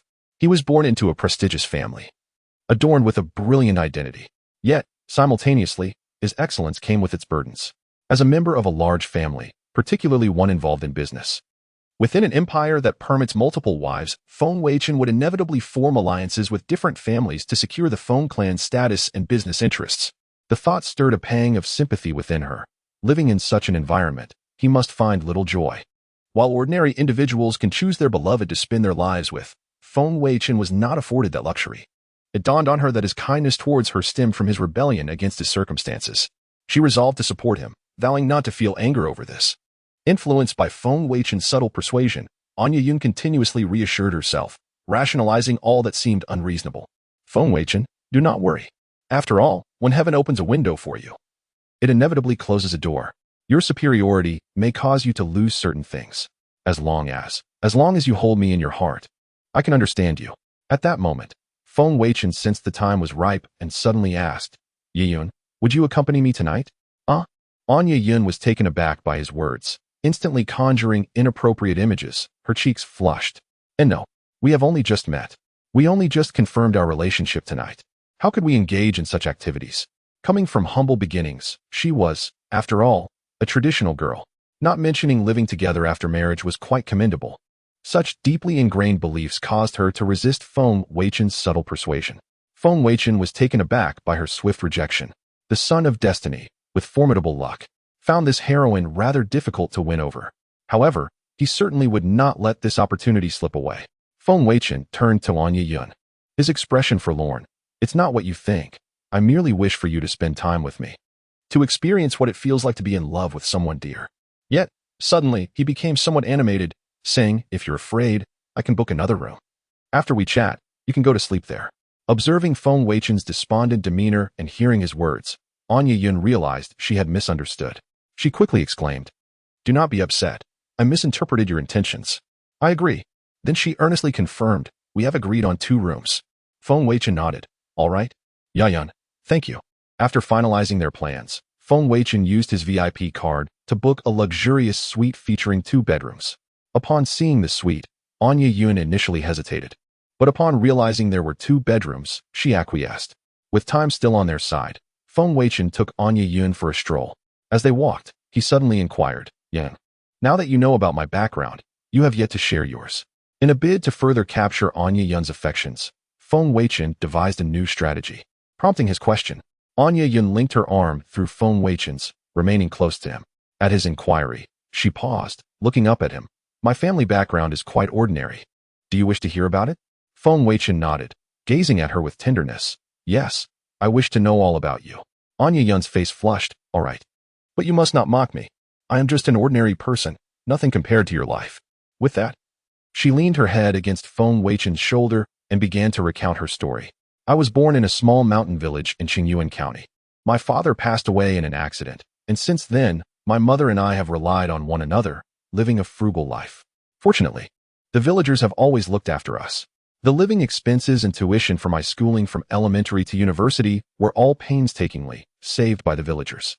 You must understand, in the mountains, where transportation is difficult and information scarce, we relied on the heavens for sustenance. The wealthiest villagers could only earn around 20 to 30,000 a year, and that is the gross income. After deducting living expenses, hardly anything remained, yet they managed to support me through school until university. Of course, I also worked hard and maintained excellent grades, directly gaining admission to the Imperial Capital Institute of Technology. You cannot imagine how thrilled the villagers were. The village head even organized a graduation banquet for me.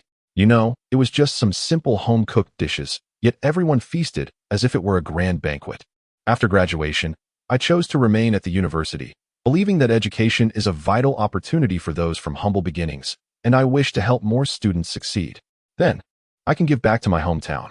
I am truly grateful to the villagers. Without them, my mother and I would still be living in the mountains, struggling day by day. As she spoke, Anya Yun's upbeat tone was tinged with a hint of tears, revealing the deepest memories within her heart. It was only in the presence of Feng Weichen that she felt compelled to share. Feng Weichen paused, facing Anya Yun, gently wiping away the tears at the corners of her eyes. Anya Yun was truly a diligent girl. Regardless of her intentions, she must not be allowed to suffer. It's all in the past now, he reassured her gently. Don't cry. Your eyes will swell up and it won't look good. Anya sniffled, blinking her eyes as she asked, if I become ugly and old, will you despise me? Feng Weichen smiled and shook his head. Never. I shall always be by your side. By the way, what is the name of your little village, and where is it located? Anya quietly replied, it's in Qingyuan County, Wanchuan City, Yinshan Village. Feng Weichen nodded thoughtfully and then took out his phone, dialing Butler Chun.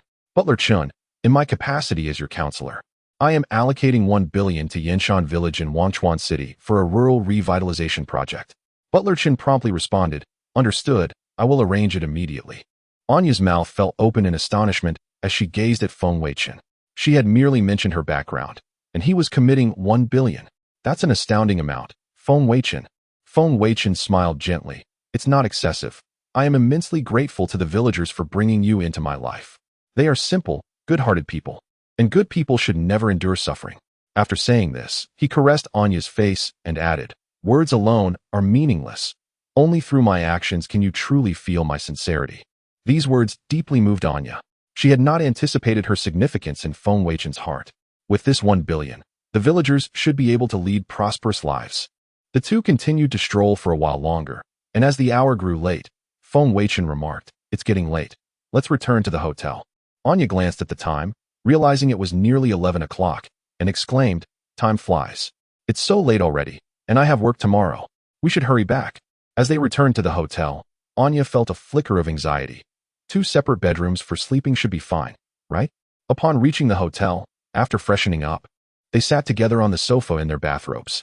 It was Anya's first time spending the night with a man, and she wore nothing beneath her robe. What is happening to me today? She pondered. However, the atmosphere between them was not as intimate as before.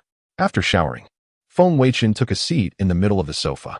When Anya emerged, her face flushed upon seeing him in his bathrobe, and she quickly perched herself on the edge of the sofa. Feng Weichen sensed her unease. She was apprehensive about his intentions, feeling insecure in their close quarters. It seemed his advances were not yet potent enough. Her resistance was quite formidable. Why are you sitting so far away? One might think we are arguing, he teased. Anya curled up on the sofa, hugging her knees. No, let's just chat like this. There's no need to sit so close. Feng Weichen shrugged. If you won't come to me, I will come to you. He stood up, shifted over, and settled beside her.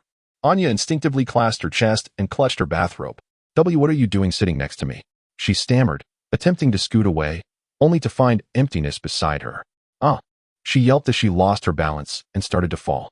Feng Weichen was quick to catch her, preventing her from tumbling to the ground. He teased, still trying to evade me? At this rate, you really will fall. Anya, embarrassed by her earlier clumsiness and now being held so closely, felt her cheeks heat up. She lowered her gaze, her voice barely audible. And no, I wasn't. Feng Weichen released her and returned to the center of the sofa. Since you seem so averse to my proximity, I shall respect your wishes. It was crucial not to rush. A gradual approach was necessary to avoid any backlash. The sudden distance left Anya feeling empty, and his words made her feel guilty. He had merely moved closer. She had overreacted. It was only natural for a couple to be close, wasn't it? Her earlier retreat seemed to have hurt him. It was her sensitivity that was to blame. With this realization, she glanced at Feng Weichen's face and said, I'm sorry. It's my fault. I was too fearful. Gently, she shifted closer to him, resting her head on his shoulder. Feng Weichen inhaled sharply. Ouch. Anya, startled, immediately concerned. What happened? Are you okay? Seeing her reaction, Feng Weichen suppressed a smile, feigning discomfort. My shoulder hurts. I think I strained it when I pulled you earlier. Naturally, his intention was to elicit her sympathy. Anya, falling for it, exclaimed, I'm so sorry. It's all my fault. I studied some first aid for teaching. Let me take a look. Feng Weichen, however, insisted, it's nothing. It's late, and you should rest. I assure you, it's not serious. A good night's sleep will suffice. He then stood up, clutching his shoulder as he slowly made his way to his room, leaving Anya feeling somewhat lost on the sofa, watching him go. Anya felt a twinge of panic. His tone had grown noticeably colder. Had he truly become angry? With a quiet click, Feng Weichen closed the door behind him. Anya bit her lip, frozen in place, reflecting on their interactions. Aside from the time he had kissed her during dinner, he had always maintained a respectful demeanor. Though he sometimes teased her, he had never crossed any boundaries. Touching her face could be considered a normal gesture between couples, and aside from that, he had never made any inappropriate advances. It dawned on her that she had been misunderstanding his intentions all along. Feng Weichen cared for her deeply and trusted her. He had merely moved closer, and she had shied away. Such a reaction must have been hurtful to him. With this realization, Anya slipped on her slippers, gazing at Feng Weichen's door before slowly approaching it. Standing before the door, she hesitated, contemplating whether he would even open it after seeing his despondent silhouette earlier. Tentatively, she turned the doorknob, her heart leaping when she found it unlocked. As she opened the door, the dim light of a bedside lamp illuminated Feng Weichen, who lay on the bed staring at the ceiling. Silently, Anya approached the bedside, her hands awkwardly entwined. Feng Weichen, I'm sorry, I was wrong to doubt you. Feng Weichen slowly sat up, his gentle smile reassuring her. It's all right. I'm not angry. I understand. Anya's heart swelled with guilt as she observed his smiling face. She moved closer, examining his arm. Does it still hurt? As she spoke, she began to gently massage his arm. Feng Weichen shook his head. It's fine. I told you it's not serious. It's already past midnight. You should head back to your room and get some sleep for work tomorrow. Upon hearing his words, Anya paused, clenching her jaw before speaking. I want to stay with you. She quickly added, just to sleep normally. Subsequently, before Feng Weichen could utter a word, she nestled into the bedding, her eyes wide open, fixed upon him. Feng Weichen, observing this, chuckled inwardly, realizing she had finally taken the bait. His strategy of feigned indifference had proven exceedingly effective. He then lifted the covers and gently settled beside Yin-Yang. And Yin-Yang, sensing the subtle warmth of his presence, instinctively embraced Feng Weichen's arm, murmuring, sleep, before tightly shutting her eyes. Feng Weichen nodded and extinguished the bedside lamp. In the darkness, Feng Weichen detected Yin-Yang's somewhat hurried breathing, knowing she was far from slumber. Yet, now that they shared a bed, with her willingly embracing him, it was his cue to act. The extensive groundwork had all led to this pivotal moment. He turned to enfold Yin-Yang in his arms, feeling her delicate frame tremble slightly. Then, navigating through the darkness, he found her tender lips and initiated a kiss. Yin-Yang responded fervently, without resistance. The conquest of Yin-Yang, a breakthrough imminent. At that juncture, Feng Weichen's hands began to wander with increasing boldness. Your hands. Please, no wandering. Oops. Where are your hands going? Just resting here, no wandering. Oh, please, don't squeeze so hard. Forgive me, I can't help myself. A moment passed. Feng Weichen. Your hands, not lower. Oh, that's inappropriate. Another pause. What's pressing against me? Feng Weichen. No funny business. I'll stay on the outside, no penetration. Ah, it hurts. Wah, I hate you. After a night of exertion, Feng Weichen experienced Yin-Yang's transformation from initial shyness to playful resistance, culminating in unrestrained abandon. This woman was the epitome of saying one thing while her body expressed another. However, the price for this nocturnal endeavor was that they both slept until nearly noon. Feng Weichen opened his eyes to see the lingering flush on Yin-Yang's face. He couldn't resist pressing another kiss upon her tender lips. The kiss roused the still groggy Yin-Yang, who sat up abruptly, startled by Feng Weichen's greeting of good morning, teacher in. Her unclothed body was exposed to the air. Memories of the previous night flooded her mind, and she remembered that she and Feng Weichen were now a couple. Then, feeling Feng Weichen's ardent gaze, she realized she was completely naked. "Ah, you're awful." She swiftly retreated under the covers, revealing only half her face, and exclaimed, "Umph, you were terrible last night. My whole body is sore." Feng Weichen chuckled. "Well, wasn't that because you were so enthusiastic last night?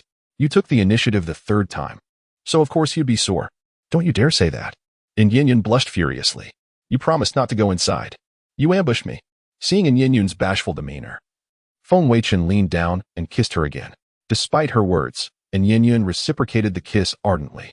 After they parted, Yin-Yang quietly asked, "What time is it?" Feng Weichen checked his phone and replied, "Almost lunchtime." "Ah, I'm doomed. It's almost noon, and I haven't gone to work yet. I'll get a pay cut. It's all your fault." Feng Weichen consoled her with a smile. "It's okay. I'm here. The school won't make things difficult for you. Now, get up and get ready." With that, Feng Weichen handed Yin-Yang a bathrobe, as their clothes were still in the living room. Yin-Yang, her face flushed, wrapped herself in the bathrobe and scurried towards the bathroom. Feng Weichen then began to review the system notifications. Ding. After 3 hours of arduous cultivation, your cultivation has slightly improved. Ding. After 3 hours of arduous cultivation, Yin-Yang's affection for you has increased by 40 points. Current affection level, 90. Ding. You have successfully taken Yin-Yang from Xiaoheng, reducing Xiaoheng's fortune value by 20 points and increasing the host's villain value by 200. After reviewing the system's notifications from the previous night, Feng Weichen was in excellent spirits. Firstly, his cultivation seemed to have glimpsed ashore in the vast ocean, faintly perceiving the threshold of the late stage of the innate realm. This meant he had a chance to break through. The spiritual liquid he had previously auctioned could now be put to use. Additionally, Yin-Yang's affection for him was only 10 points away from reaching unwavering devotion. This little minx had vehemently protested last night. She was the very definition of saying one thing while meaning another. Feng Weichen lay in bed, unable to suppress his smile. An hour later, they were both washed and dressed. Feng Weichen ordered lunch from the hotel, and they ate and chatted in the living room. Yin-Yang took a sip of water and asked, "Are you coming back to school with me this afternoon?" Feng Weichen shook his head. "I have some official duties to attend to this afternoon. I can't neglect the Prime Minister's instructions for the sake of going to school." Of course, this was merely an excuse, and Yin-Yang appeared somewhat disappointed, as she was inherently insecure. Now, after waking up, Feng Weichen was already leaving to attend to other matters. But then she reasoned that if she accepted him, she had to accept everything about him. His position meant he couldn't always be by her side. "All right then. Remember to contact me when you're done." Feng Weichen nodded. "Don't worry, be good." And Yin-Yang returned to school, while Feng Weichen went straight home. In his bedroom, Feng Weichen retrieved the old ancestor Tianhuan's interspatial ring and the wine gourd he had purchased at auction. Today, he would strive to reach the realm he had long yearned for. His cultivation had always been straightforward, with his strength steadily increasing through the union of yin and yang. Now, even breakthroughs had become simple, requiring only the consumption of spiritual liquid. However, he was currently a martial artist, not a cultivator. Could spiritual energy truly help him break through? After all, true qi and spiritual energy were two different things. Yet, spiritual energy should be superior to true qi, so it should be effective. With that thought, Feng Weichen could only gamble. Succeed or fail. He slowly picked up the wine gourd and carefully unscrewed the cap. Instantly, a dense spiritual energy emanated from the mouth of the gourd, filling the room. Startled, Feng Weichen quickly replaced the cap. Descriptions of spiritual liquid in novels often stated, spiritual liquid, extremely high concentration of spiritual energy. In essence, it was like liquefied gas, dissipating when exposed to air. This was why Feng Weichen had been hesitant to use the spiritual liquid after acquiring it at auction, as he had just experienced. Opening it for a brief moment had filled the room with dense spiritual energy. This substance was far more potent than true qi. Even now, with each breath, he felt his body becoming more transparent. At that moment, the technique within his body, the astonishing dragon-shattering phoenix art, began to circulate wildly. continuously absorbing the spiritual energy in the air. Feng Weichen was taken aback. He hadn't controlled it, and wasn't this a martial arts technique? How could it automatically sense and absorb spiritual energy? Ding. In short, anything produced by the system is guaranteed to be a masterpiece. As a powerful technique created by the system, the astonishing dragon-shattering phoenix art possesses immense malleability and adaptability. It is suitable for both martial arts and cultivation. After hearing the system's explanation, Feng Weichen nodded slowly. The astonishing dragon-shattering phoenix art was truly remarkable. Within minutes, all the spiritual energy in the room had been absorbed by the astonishing dragon-shattering phoenix art. At this point, Feng Weichen felt that the membrane between the late stage of the innate realm and the heaven-man realm was within reach, or rather, that the membrane was on the verge of shattering. Feng Weichen was immediately excited. He sat cross-legged on the bed, performed hand seals according to the astonishing dragon-shattering phoenix art's mantra, and allowed the true qi within his body to circulate throughout his body. The previously absorbed spiritual energy was now rapidly converting into true qi. Then, Feng Weichen gathered this genuine energy in his dantian and unleashed a sudden surge towards the thin membrane, stepping into the realm of cultivation, the golden core stage. A faint sound resonated through the air. Immediately, Feng Weichen felt his body lighten. Despite his eyes being closed, his consciousness naturally expanded, vividly depicting everything within the room in his mind. As his awareness continued to spread, it swiftly enveloped the entire Feng family estate, which appeared to him like a transparent 3D projection, allowing him to perceive every movement within. In the next moment, his consciousness was abruptly retracted. Feng Weichen opened his eyes, a smile gracing his face, for he had experienced the unity of heaven and man. Indeed, his perception and understanding of the world had ascended to a new level. He glanced at the wine gourd and pondered. Such a precious item would be wasted on martial cultivation. It would be prudent to reserve its use for when he began his true cultivation journey. With this thought, his gaze fell upon the dimensional ring of the ancestor of heavenly soul. He then directed his consciousness into the ring and discovered it contained only an ancient tome. The cover of the tome had yellowed with age but was otherwise unscathed. A few characters adorned the cover, likely an ancient script, which he could not decipher but recognized as the star-absorbing art. Ding. Cultivation technique detected, can be fused and upgraded. Would you like to fuse? Huh. While examining the ancient tome, Feng Weichen was startled by the system's prompt. The dragon-breaking phoenix technique had additional functionalities? So this was the meaning of its malleability.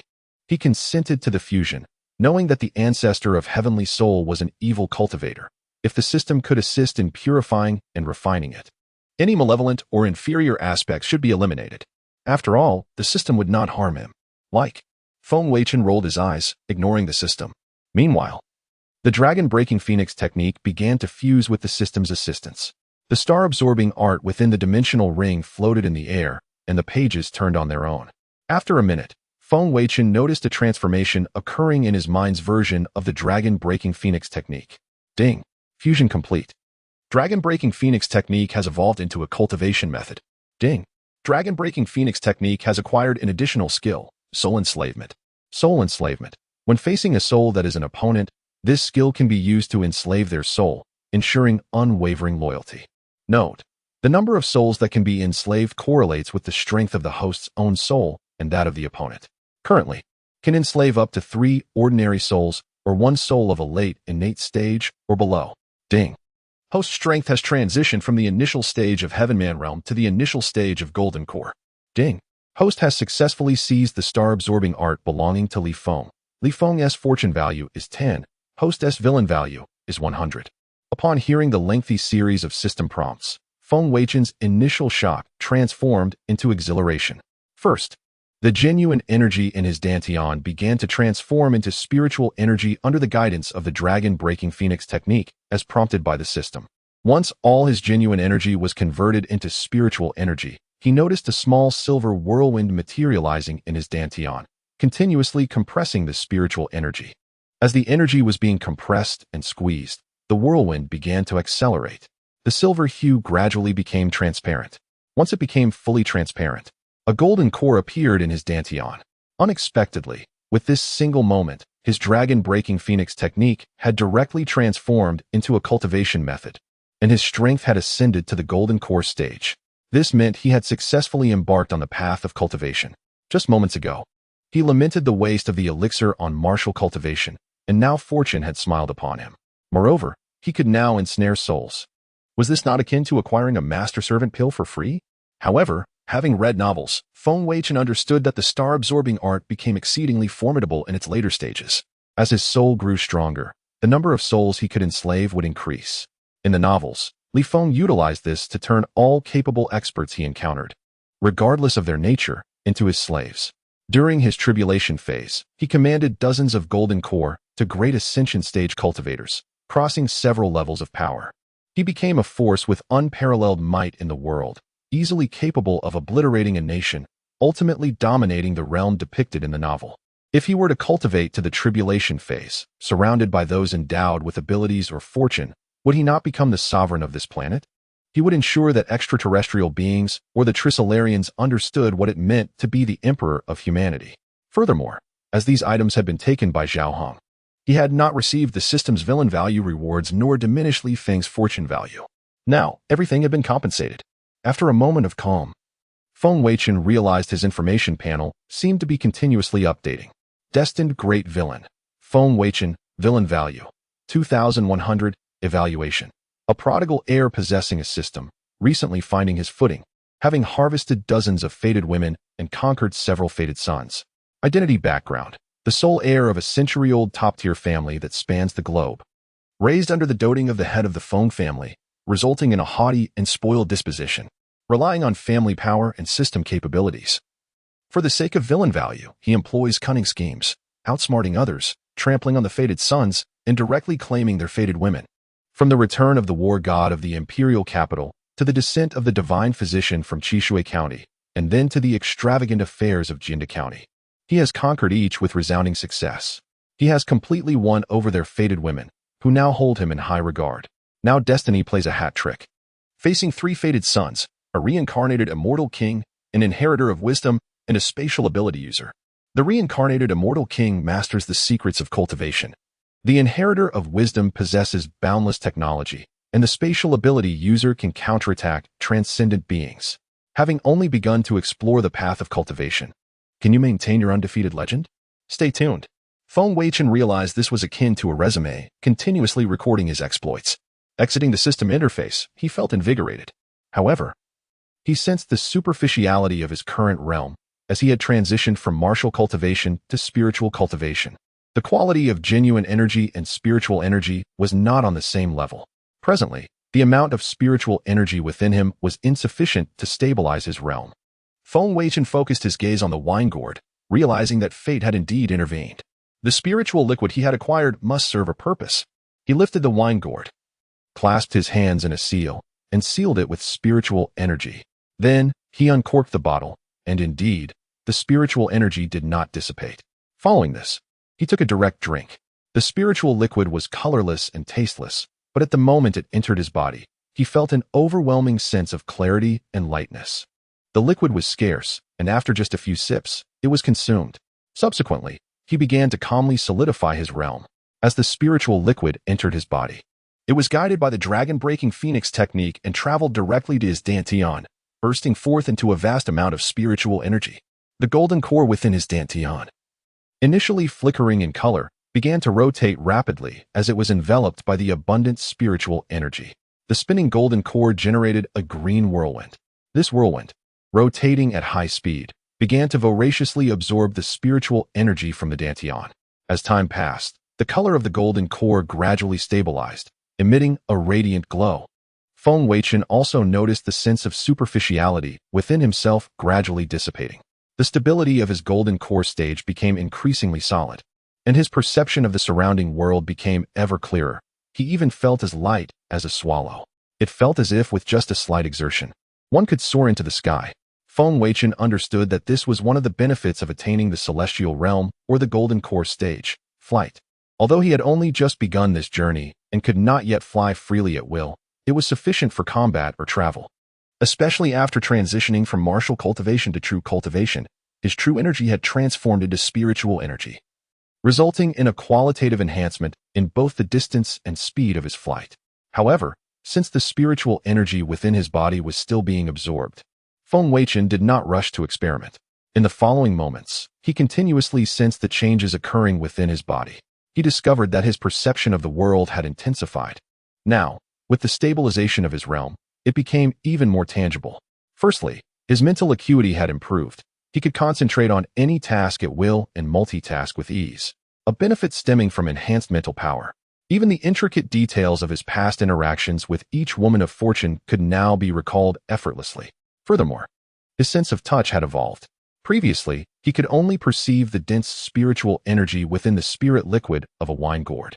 Now, he could keenly detect the minuscule, almost negligible natural spiritual energy present in the air, akin to a drop in the ocean, and absorb it into his dantian. Yet, was the spiritual energy in this world truly so sparse? It seemed almost non-existent. To put it in perspective, if one were to divide the air in a room into 100 million parts, only 0.00001 of those would be spiritual energy. This illustrates its scarcity. Indeed, if spiritual energy were abundant, there would be cultivators everywhere. So far, he had only identified Li Feng as a cultivator. Soon after, Feng Weichen discovered that his sense of smell and hearing had undergone an epic enhancement. This was not merely about hearing distant sounds, it was about clarity. For instance, he could count the number of times a mosquito flapped its wings in the air within a second. As for his sense of smell, he could distinguish aromas in the air with remarkable accuracy. To put it bluntly, he had acquired a canine-like sense of smell. This was what one might call the perception of aura, akin to the heroes in films who could track their adversaries through their scent. Finally, Feng Weichen opened his eyes. Having absorbed all the spiritual energy, he had not yet advanced to the mid-golden core stage, remaining at the initial phase. Nonetheless, even when facing Elena, he possessed the strength to fight. Together with Li Xiaoyao, they would stand a better chance against Elena and Nangong Tian. Of course, the spatial abilities were indeed peculiar. In the novels, Nangong Tian utilized the flexibility of spatial techniques to appear and disappear at will, often defeating foes of higher rank. Thus, one could only say they had a chance, not a guarantee of victory. At that moment, Feng Weichen suddenly recalled the peachwood sword he had purchased at the auction. Upon returning home, he had inspected it and found it a bit heavy but otherwise unremarkable. He wondered if, as a cultivator, he would be able to sense its differences. With this thought, he quickly retrieved it from his storage ring and held it in his hand. A look of delight crossed his face. Indeed, there was something extraordinary concealed within. The moment Feng Weichen's hand touched the hilt of the peachwood sword, he felt a surge of spiritual energy emanating from within. He narrowed his eyes and channeled his spiritual energy into his hand. Then suddenly, he exerted a force. Instantly, the wooden exterior of the sword cracked open, and splinters flew everywhere, revealing a gleaming, silver-white metal longsword in his grasp. The sword measured 3 feet and 1 inch in length, with a blade 3 fingers wide. Feng Weichen tapped it lightly, estimating its weight to be around 4 pounds and 3 ounces. Moreover, the material felt far from ordinary iron. He then noticed ancient characters engraved on the hilt, along with numerous carvings on both sides of the blade. One side depicted the sun, moon, and stars, while the other illustrated mountains and vegetation. Previously, he had struggled to comprehend ancient texts, but now, he could recognize those characters effortlessly. Divine weapon Xianyuan? Astonishing. Feng Weichen was taken aback. This was the legendary Xianyuan sword. No wonder Li Feng had desired to acquire it. This was a sacred sword, said to be forged from the copper mined by the immortals for the Yellow Emperor and later passed down to Yu the Great. This was undoubtedly a divine weapon. However, a thought struck him. If Li Feng knew this was the Xianyuan sword, he would have spared no expense to obtain it. From the circumstances at the time, he likely only sensed the sword's spiritual energy fluctuation and was unaware of its true nature. Regardless, Li Feng could never outbid him. For one of his greatest advantages was his wealth. Setting aside these thoughts, Feng Weichen was enamored with the Xianyuan sword in his hand. If he were to fly with it, could it serve as a flying sword? The mere thought was exhilarating. Beep. Unknown spiritual consciousness detected. Host. Please take note. This sword harbors a sword spirit that is currently in slumber. Feng Weichen was momentarily stunned by the system's announcement. A sword spirit? However, this was not entirely surprising. An ancient sacred sword, having endured the passage of time and the infusion of spiritual energy, could naturally possess intelligence. But how could he awaken it from its slumber? After all, a slumbering intelligence was akin to having no intelligence at all. System, how can I awaken it? Beep. This object has fallen into slumber due to being unclaimed, compounded by the dispersion of spiritual energy in the world. This is a self-protective behavior. The host may attempt to channel spiritual energy into it to awaken it. Upon hearing this, Feng Weichen understood. Fortunately, having consumed spiritual liquid, his body was brimming with spiritual energy.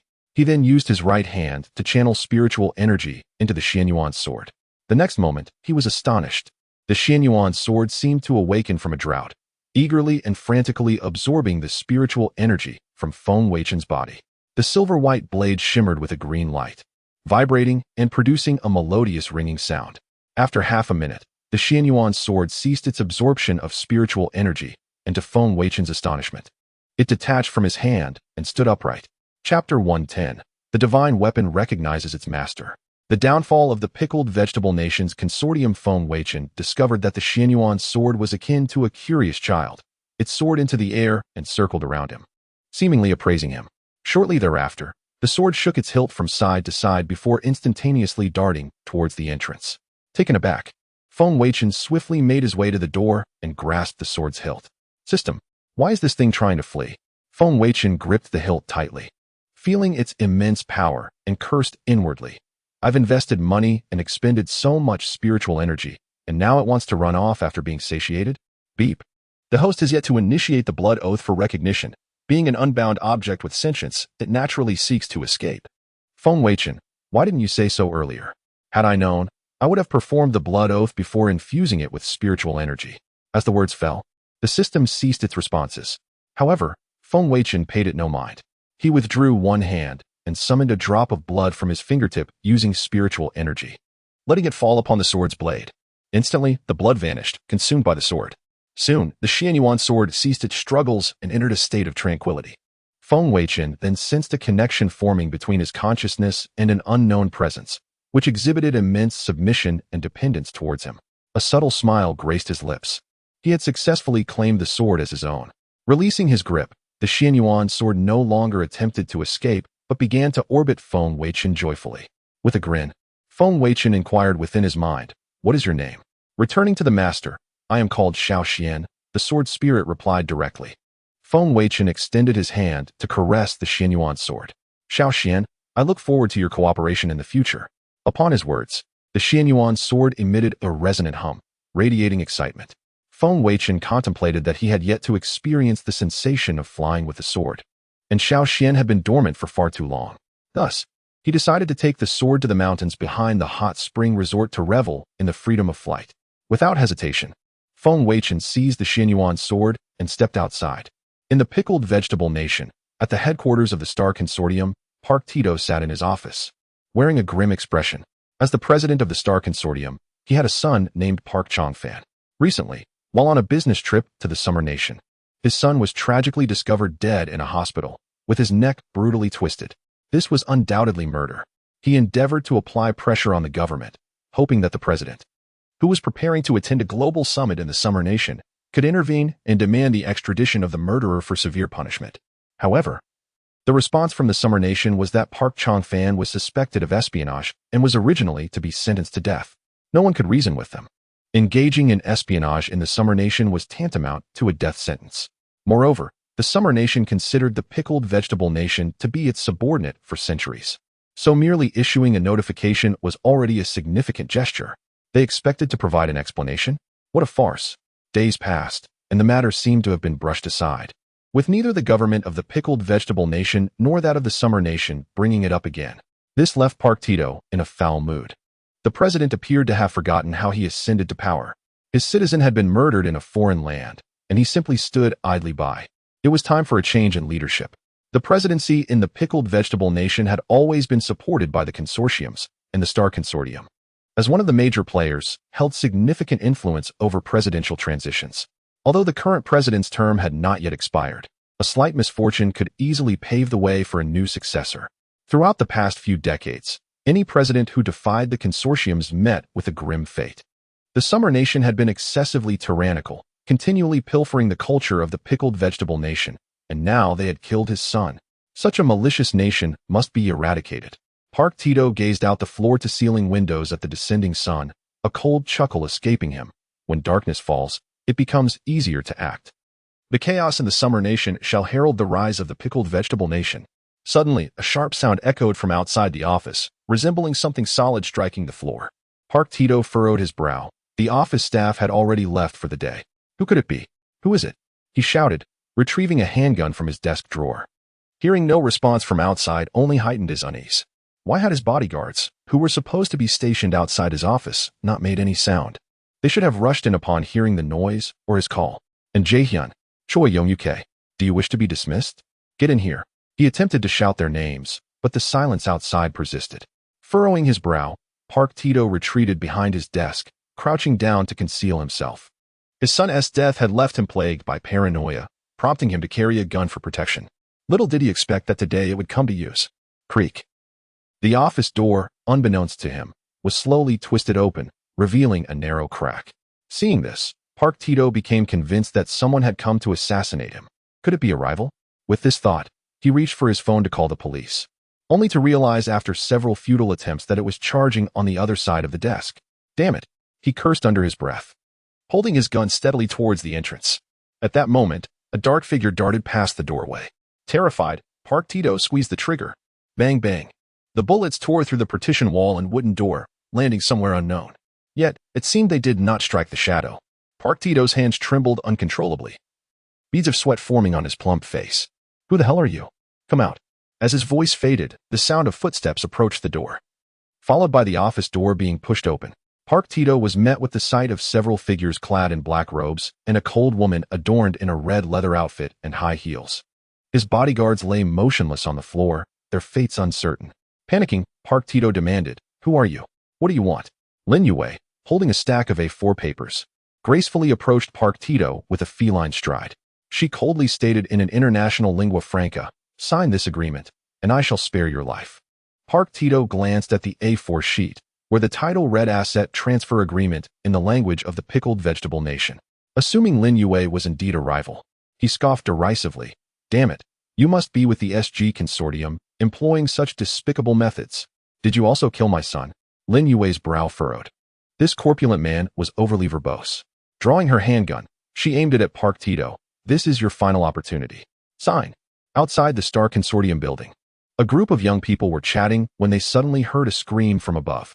They looked up to see a figure plummeting rapidly from the sky.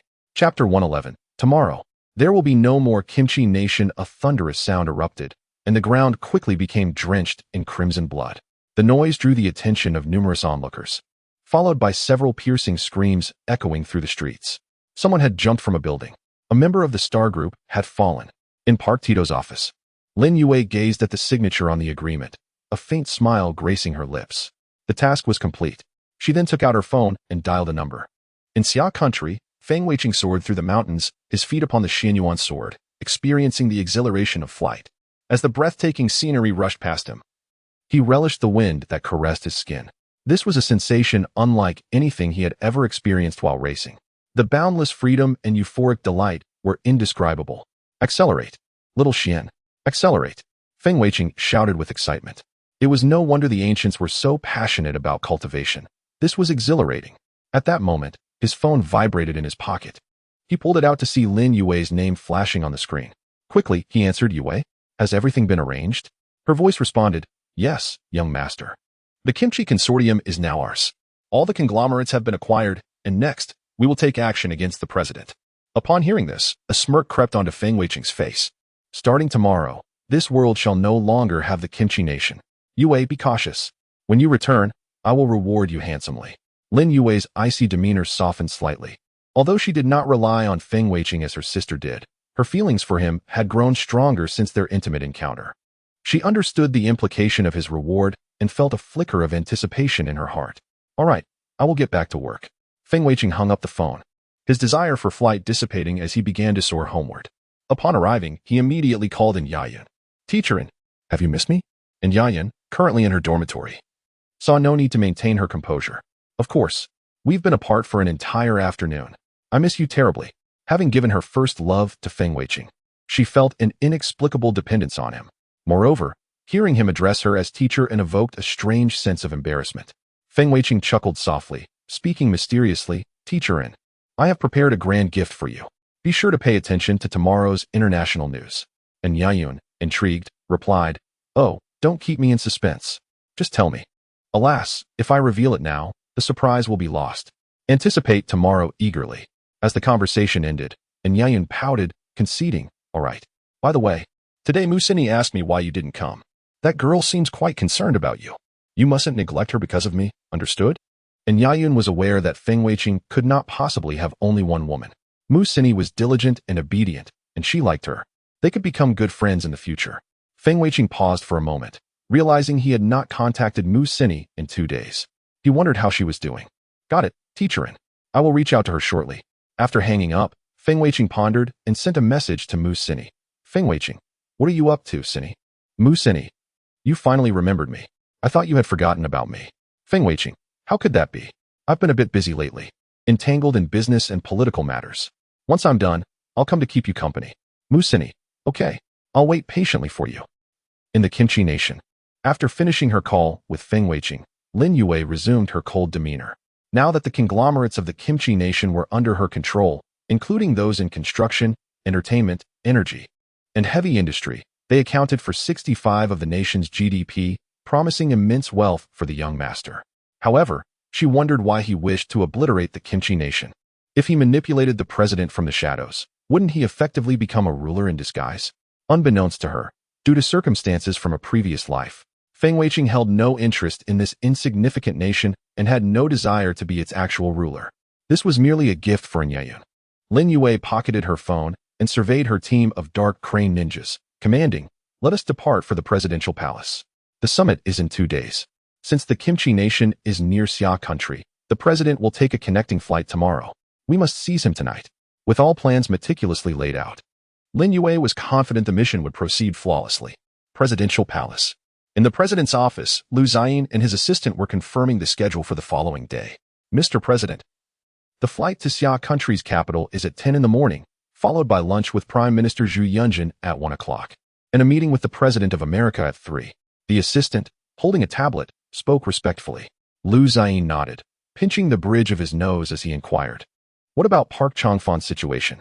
The assistant shook his head. Xia country remained steadfast, accusing him of espionage, presenting evidence. Lu Ziyin had anticipated this outcome. He pressed further. What about Mr. Park Tito? Is he still pressing us? As one of his supporting conglomerates, Lu Ziyin was reluctant to offend them. The assistant nodded. He called earlier today. I managed to defer him. He then glanced at Lu Ziyin.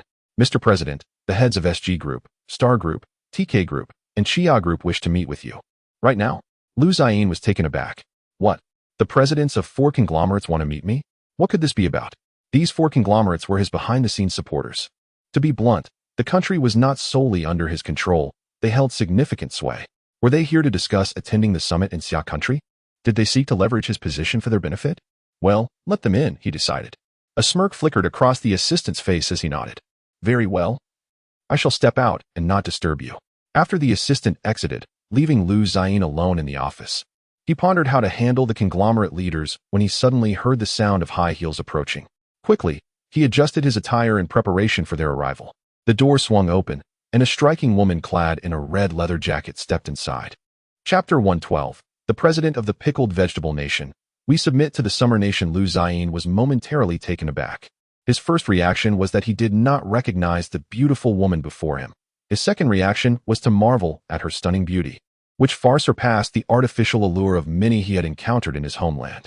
After being accustomed to artificial beauties, this natural charm instantly captivated his attention. Greetings, esteemed lady. May I inquire which consortium you represent? I must confess, I have never had the pleasure of meeting you before, Lu Ziyin said with a self-assured smile. Believing himself to be quite the gentleman, Lin Yue remained silent, her expression impassive. She approached Lu Ziyin and, in a swift motion, grasped his neck with one hand while producing a white pill with the other. Lu Ziyin, caught off guard by her sudden action, stammered, What are you doing? What exactly are you? What have you given me? Throughout the encounter, Lin Yue did not utter a word. Seizing the moment while Lu Ziyin was flustered, she promptly placed the pill in his mouth. He felt it dissolve instantly, without any particularly distinct flavor. However, he soon noticed the light in his eyes fading away. Observing this, Lin Yue took out her phone and called Feng Weichen. Young master, it has been successfully accomplished. Feng Weichen's voice came through, instructing, give the phone to him. Lin Yue handed the phone to Lu Ziyin, stating, This is your master's call. Answer it. Lu Ziyin numbly nodded, accepting the phone and respectfully speaking in the language of the pickled vegetable nation. Master, how may I serve you? Feng Weichen replied in universally recognized language. The person before you is one of our own. Comply with her every directive. With that, he ended the call. Indeed, the pill Lin Yue had administered to Lu Ziyin was a servant master pill provided in advance by Feng Weichen. The red master pill had already been consumed by Feng Weichen. After taking the pill, Lu Ziyin would henceforth obey Feng Weichen's commands, necessitating a phone call to issue orders. Originally, such an approach might have led Lin Yue to suspect that her sister had been similarly subdued, but Feng Weichen, upon observing Lin Yue's growing fondness for him in the system, felt reassured. The Jinglong Pahuangju would gradually endear women who united with him to himself, a quality Feng Weichen particularly cherished.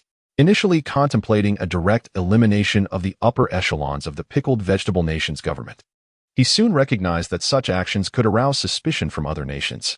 Hence, he opted to utilize 200 villain points to procure a tool that would render the president an ally, simplifying matters considerably. Originally, he intended only to eliminate the president of the Xingxing Consortium, but considering that the president of the pickled vegetable nation was under the control of the consortium, he decided to take them all down. At this juncture, Lu Ziyin returned the phone to Lin Yue and apathetically stated, "My master commands me to heed your words. Please proceed." The servant master pill ensured loyalty, yet it did not render one a fool or erase memories. Thus, Lu Ziyin instinctively felt resistance toward this woman who had so abruptly taken action against him. However, Lin Yue remained unfazed, producing a stack of documents. "Simply follow the instructions outlined herein," she said, tossing him a business card. "I will be your liaison moving forward. Should any matters arise, do not hesitate to contact me." Lu Ziyin nodded, tucking the card away before perusing the documents. His brow furrowed as he glanced at Lin Yue, pointing out, "There seems to be a flaw in the sequence. I believe if orders are not issued to the military beforehand, they will likely revolt after I announce our submission to the Summer Nation." He then indicated another item on the list. "Furthermore, the command of our military lies with America. I cannot directly order them to accept the restructuring by the Summer Nation." Lin Yue chuckled disdainfully. "Nonsense. Once you become a vassal of the Summer Nation, the military of the pickled vegetable nation will no longer be subject to outside interference. You will be part of the Summer Nation, and there is no provision in our laws that grants command of the military to America." Upon hearing this, Lu Ziyin paused momentarily before nodding in agreement. What she said was undeniably true.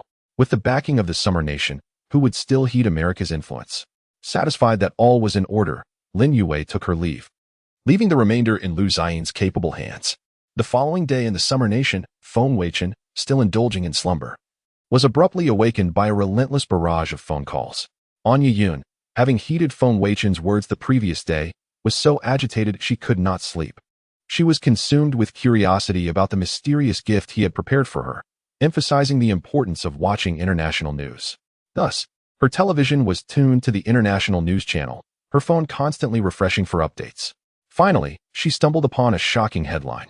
In a stunning announcement, President Lu Ziyin of the pickled vegetable nation declares that the nation will permanently submit to the Summer Nation, becoming a special administrative region, and expresses hope that Prime Minister Zhu Yunjiao will not disdain them.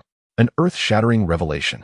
The pickled vegetable nation would no longer bow before America, returning to the embrace of the Summer Nation. Was this a case of a wayward son returning home? Further news reported that the 4 major consortium presidents in the pickled vegetable nation had collectively perished, their assets transferred to a mysterious individual. Suddenly, the television interrupted with breaking news. This morning, the Summer Nation's foreign ministry received a formal letter from the pickled vegetable nation, wherein President Lu Ziyin expressed a desire to become a special administrative region of the Summer Nation, implementing a one country, two systems approach. As of the time of this broadcast, there has been no official response from the Summer Nation. Anya Yun, upon absorbing this information, was rendered speechless. Could this be the gift that Feng Weichen had intended for her? But what kind of gift was this? What relevance did it hold for her? Then she recalled her encounter at the hot spring resort, where a member of the pickled vegetable nation had bullied her. Suddenly, everything clicked into place. Had Feng Weichen annihilated an entire nation on her behalf? My goodness! Anya Yun trembled with excitement, realizing that if this were true, it was simply romantic. The pickled vegetable nation was already detestable, and even their overlord, America, did not harbor friendly sentiments toward them. This nation, top to bottom, was lacking in integrity. Flaunting arrogance despite its diminutive size, and notorious for theft, particularly of some nation's cultural heritage. With such a nation's downfall, Anya Yun could only exclaim, "Well done." However, all of this remained conjecture. She simply wished to call Feng Weichen to verify the truth of these events. Hence, the relentless calls to him ensued. Feng Weichen, awakening to find Anya Yun's name flashing on his phone, smiled faintly as he answered, "Hello, Teacher Anya, do you like the gift?" Chapter 113. The world is astounded. Feng Weichen sensed that the numerous calls he received early in the morning were prompted by the news. Therefore, before the other party could utter a word, he directly inquired. And Yun, her words caught in her throat, pouted slightly before excitedly asking, "Is it true? The events in the Kimchi Nation were orchestrated by you?" She was curious about how Feng Weichen managed to influence an entire nation single-handedly. In Xia country, Feng Weichen enjoyed numerous privileges, yet how could he possibly meddle in the internal affairs of a sovereign state like the Kimchi Nation? Moreover, the Kimchi Nation had the backing of the American nation. However, which woman would not find it romantic and thrilling to witness the downfall of a nation? Sensing the enthusiasm in an Iyun's tone, Feng Weichen chuckled. "Yes, it was I who told them to bully my woman. Furthermore, I heard from my classmates that Park Changfan remarked that men from Xia country are cowardly. As a man from Xia, I could not tolerate such slander." Immediately after his words, an Iyun let out an involuntary scream. "Ah, Feng Weichen, you're absolutely amazing. I adore you. I truly appreciate this gift."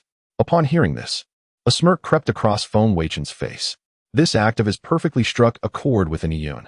It was a significant achievement, one that would be remembered for ages. Additionally, the public sentiment towards the Kimchi Nation was already quite intense, and subduing it would greatly enhance his standing both domestically and in front of the Prime Minister. Meanwhile, the world erupted in chaos. Internationally, people were baffled. Wasn't the Kimchi Nation always subservient to America? How had they suddenly changed their allegiance? And what could possibly justify such actions in such a sensitive period? However, the citizens of Xia country were jubilant upon hearing the news, celebrating as if it were a festival. Online, the populace fervently debated the matter. "Ha! This is hilarious. The Kimchi Nation has finally done something sensible. Has the nation's conscience been awakened? After stealing so much of our culture, aren't they now returning it all at once? Our girl groups will now be ours. Charge, brothers. I'm in tears. The people of the Kimchi Nation can finally stop eating kimchi daily. I heard they serve it at their state banquets. How tragic." Amidst the fervent discussions online, Zhu Yunjie remained utterly bewildered. Peering at the diplomatic document in his hand, he pondered, what is the Kimchi Nation up to? Could they be setting a trap for Xia country with America's backing? Despite being a small nation, they have always been cunning, taking advantage of America's support to engage in covert actions. With the upcoming summit, this sudden turn of events felt exceedingly suspicious. Neither Prime Minister Feng Wenbo nor other officials dared to draw conclusions, uncertain whether to accept the Kimchi Nation's overtures of allegiance. In the Kimchi Nation, chaos reigned as citizens protested against the president's actions, vehemently denouncing him as a traitor. How could we submit to Xia country? The Kimchi Nation is the origin of the universe, destined to unify the world. Their various online platforms were inundated with exclamations of disbelief. Yet, the higher echelons of government and military remained notably silent, refraining from opposing Yu Jian. After all, those who dared to dissent had already been dealt with by Lin Wei. As for the common folk, there was no need for concern.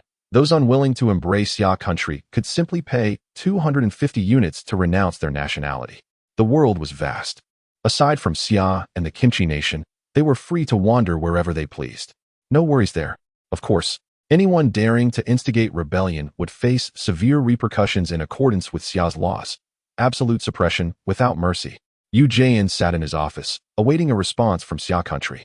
Originally meant to attend the summit, he had now decided to pledge allegiance to Xia, rendering the Kimchi Nation devoid of complete sovereignty. Naturally, he no longer qualified to participate in the summit.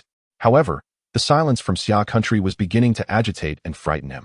His fear stemmed from the possibility of failing his mission and incurring Feng Weichen's ire.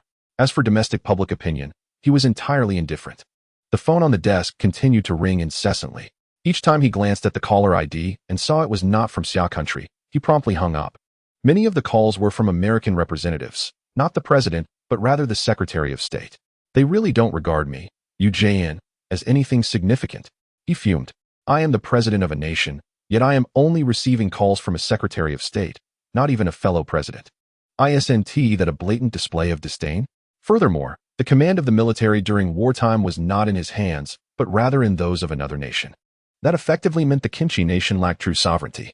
With this realization, he felt that bringing the Kimchi nation under Xia's banner was akin to abandoning the darkness for the light. However, the incessant ringing of the phone was growing increasingly irritating. If they think they can bully me, they are sorely mistaken. He decisively hung up the phone and instructed his aide. Inform the American forces stationed in our country to withdraw within 2 days. If they refuse, we will defend our territorial sovereignty according to the laws of the Great Xia Empire and engage in war. The aide nodded and promptly set to work. At the American consulate in Xia country, Secretary of State Calvin, accompanying the president for the summit, cursed under his breath as he watched the phone get hung up once more. He turned to the balding, elderly man beside him and said, "Mr. President." They hung up again. Yu-Jin refuses to take our calls. The president, a balding old man named Timi Pu, had small eyes that barely opened. His perpetually downward-turned mouth suggested that everyone owed him a fortune. Yu-Jin is utterly disobedient. We must have the consortium replace him. Timi Pu had never anticipated that Yu-Jin, who usually bowed and scraped before him, would harbor such treachery. Losing the Kimchi nation during his presidency would be a significant blemish on his record, jeopardizing his chances for re-election. Without re-election, what would become of his business? Since taking office, his business profits had soared by 300. He had to find a way to thwart this development. Calvin, hearing Timi Pu's remarks, felt exasperated. How could this old man be so forgetful? Nevertheless, he patiently explained, "Mr. President, didn't I inform you this morning? The heads of the 4 major conglomerates collectively committed suicide. The actual decision-maker now is someone named Lin Wei." Chapter 114. The Summer Nation Takes Action. Fully assumes control of Pickle Country. Meipu nodded slowly, his expression devoid of any embarrassment from forgetfulness. He muttered softly, "Lin Wei? Never heard of her. Then let's deploy our troops against them. Our soldiers have safeguarded their land for decades, and now they dare to be ungrateful. We have 30,000 stationed troops in their country, and their military command during wartime is under our jurisdiction. What does Summer Nation say? With favorable timing, geography, and alliances all on our side, we shall directly seize their presidential palace. Pickle Country will be ours." Calvin was horrified by Meipu's words, breaking out in a cold sweat. This was Summer Nation, where such thoughts should not be uttered openly. Moreover, they had no legitimate reason to attack Pickle Country. Was it merely because they no longer wished to be subservient that an invasion was warranted? Would America not become a global laughingstock? It was possible that Summer Nation might suddenly deploy troops to support Pickle Country, potentially igniting a world war. The president spoke without a hint of thought. "Mr. President, we shouldn't." Just as he was about to counsel Meipu, his phone suddenly rang. Calvin initially thought it might be a turning point. Perhaps a call from Lu Ziyin. To his surprise, it was the commander of the stationed troops in Pickle Country. "This is Calvin. What is it? Things are already chaotic here. I hope nothing is amiss with our troops." The commander's anxious voice came through. "Mr. Calvin, is the president there? We have a situation." Calvin's heart sank. "What do you mean, a situation?" "Mr. Calvin, Lu Ziyin has issued an evacuation order. If we do not withdraw within 2 days, they will expel us according to Summer Nation's laws, defending their territorial sovereignty." The commander stated bluntly. Calvin exclaimed, "What? Lu Ziyin dares to expel us? Has he lost his mind? Summer Nation has not even responded, and they presume to act as if they are Summer Nation themselves? They are utterly deluded." The commander pressed. "Mr. Calvin, you must quickly consult the president. What should we do? Fight or withdraw?" Calvin glanced at Meipu, contemplating whether to inform the president. If he did, a conflict might truly ensue. However, the honor of America could not be provoked. Lu Ziyin clearly disregarded them. Resolving himself, he handed the phone to Meipu. "Mr. President, it's the commander of the Pickle Country stationed troops. Lu Ziyin has given them 2 days to evacuate, or they will be expelled." "What?" Meipu exclaimed, quickly answering the call, determined to make the arrogant Lu Ziyin pay a price. At the Prime Minister's office, Zhu Yunji was engaged in discussions with officials when he suddenly received a video call from Lu Ziyin. Under the watchful eyes of the officials, he answered the call. "Hello, President Lu Ziyin. What brings you to call at this time?" Zhu Yunjiao, wary of deception, refrained from directly addressing the matter of allegiance. However, Lu Ziyin respectfully replied, "Esteemed Prime Minister, why have you yet to dispatch troops to take control of Pickle Country? If you delay further, The American troops stationed there will engage us in battle. They do not wish for us to become your administrative region. Lu Ziyin could not fathom why Zhu Yunjiao hesitated while he was offering an entire nation on a silver platter. If America suddenly took action, Pickle Country would no longer be under Summer Nation's banner. Zhu Yunjiao, feeling somewhat awkward at the directness of Lu Ziyin's approach, realized that the latter was eager to join the Summer Nation family.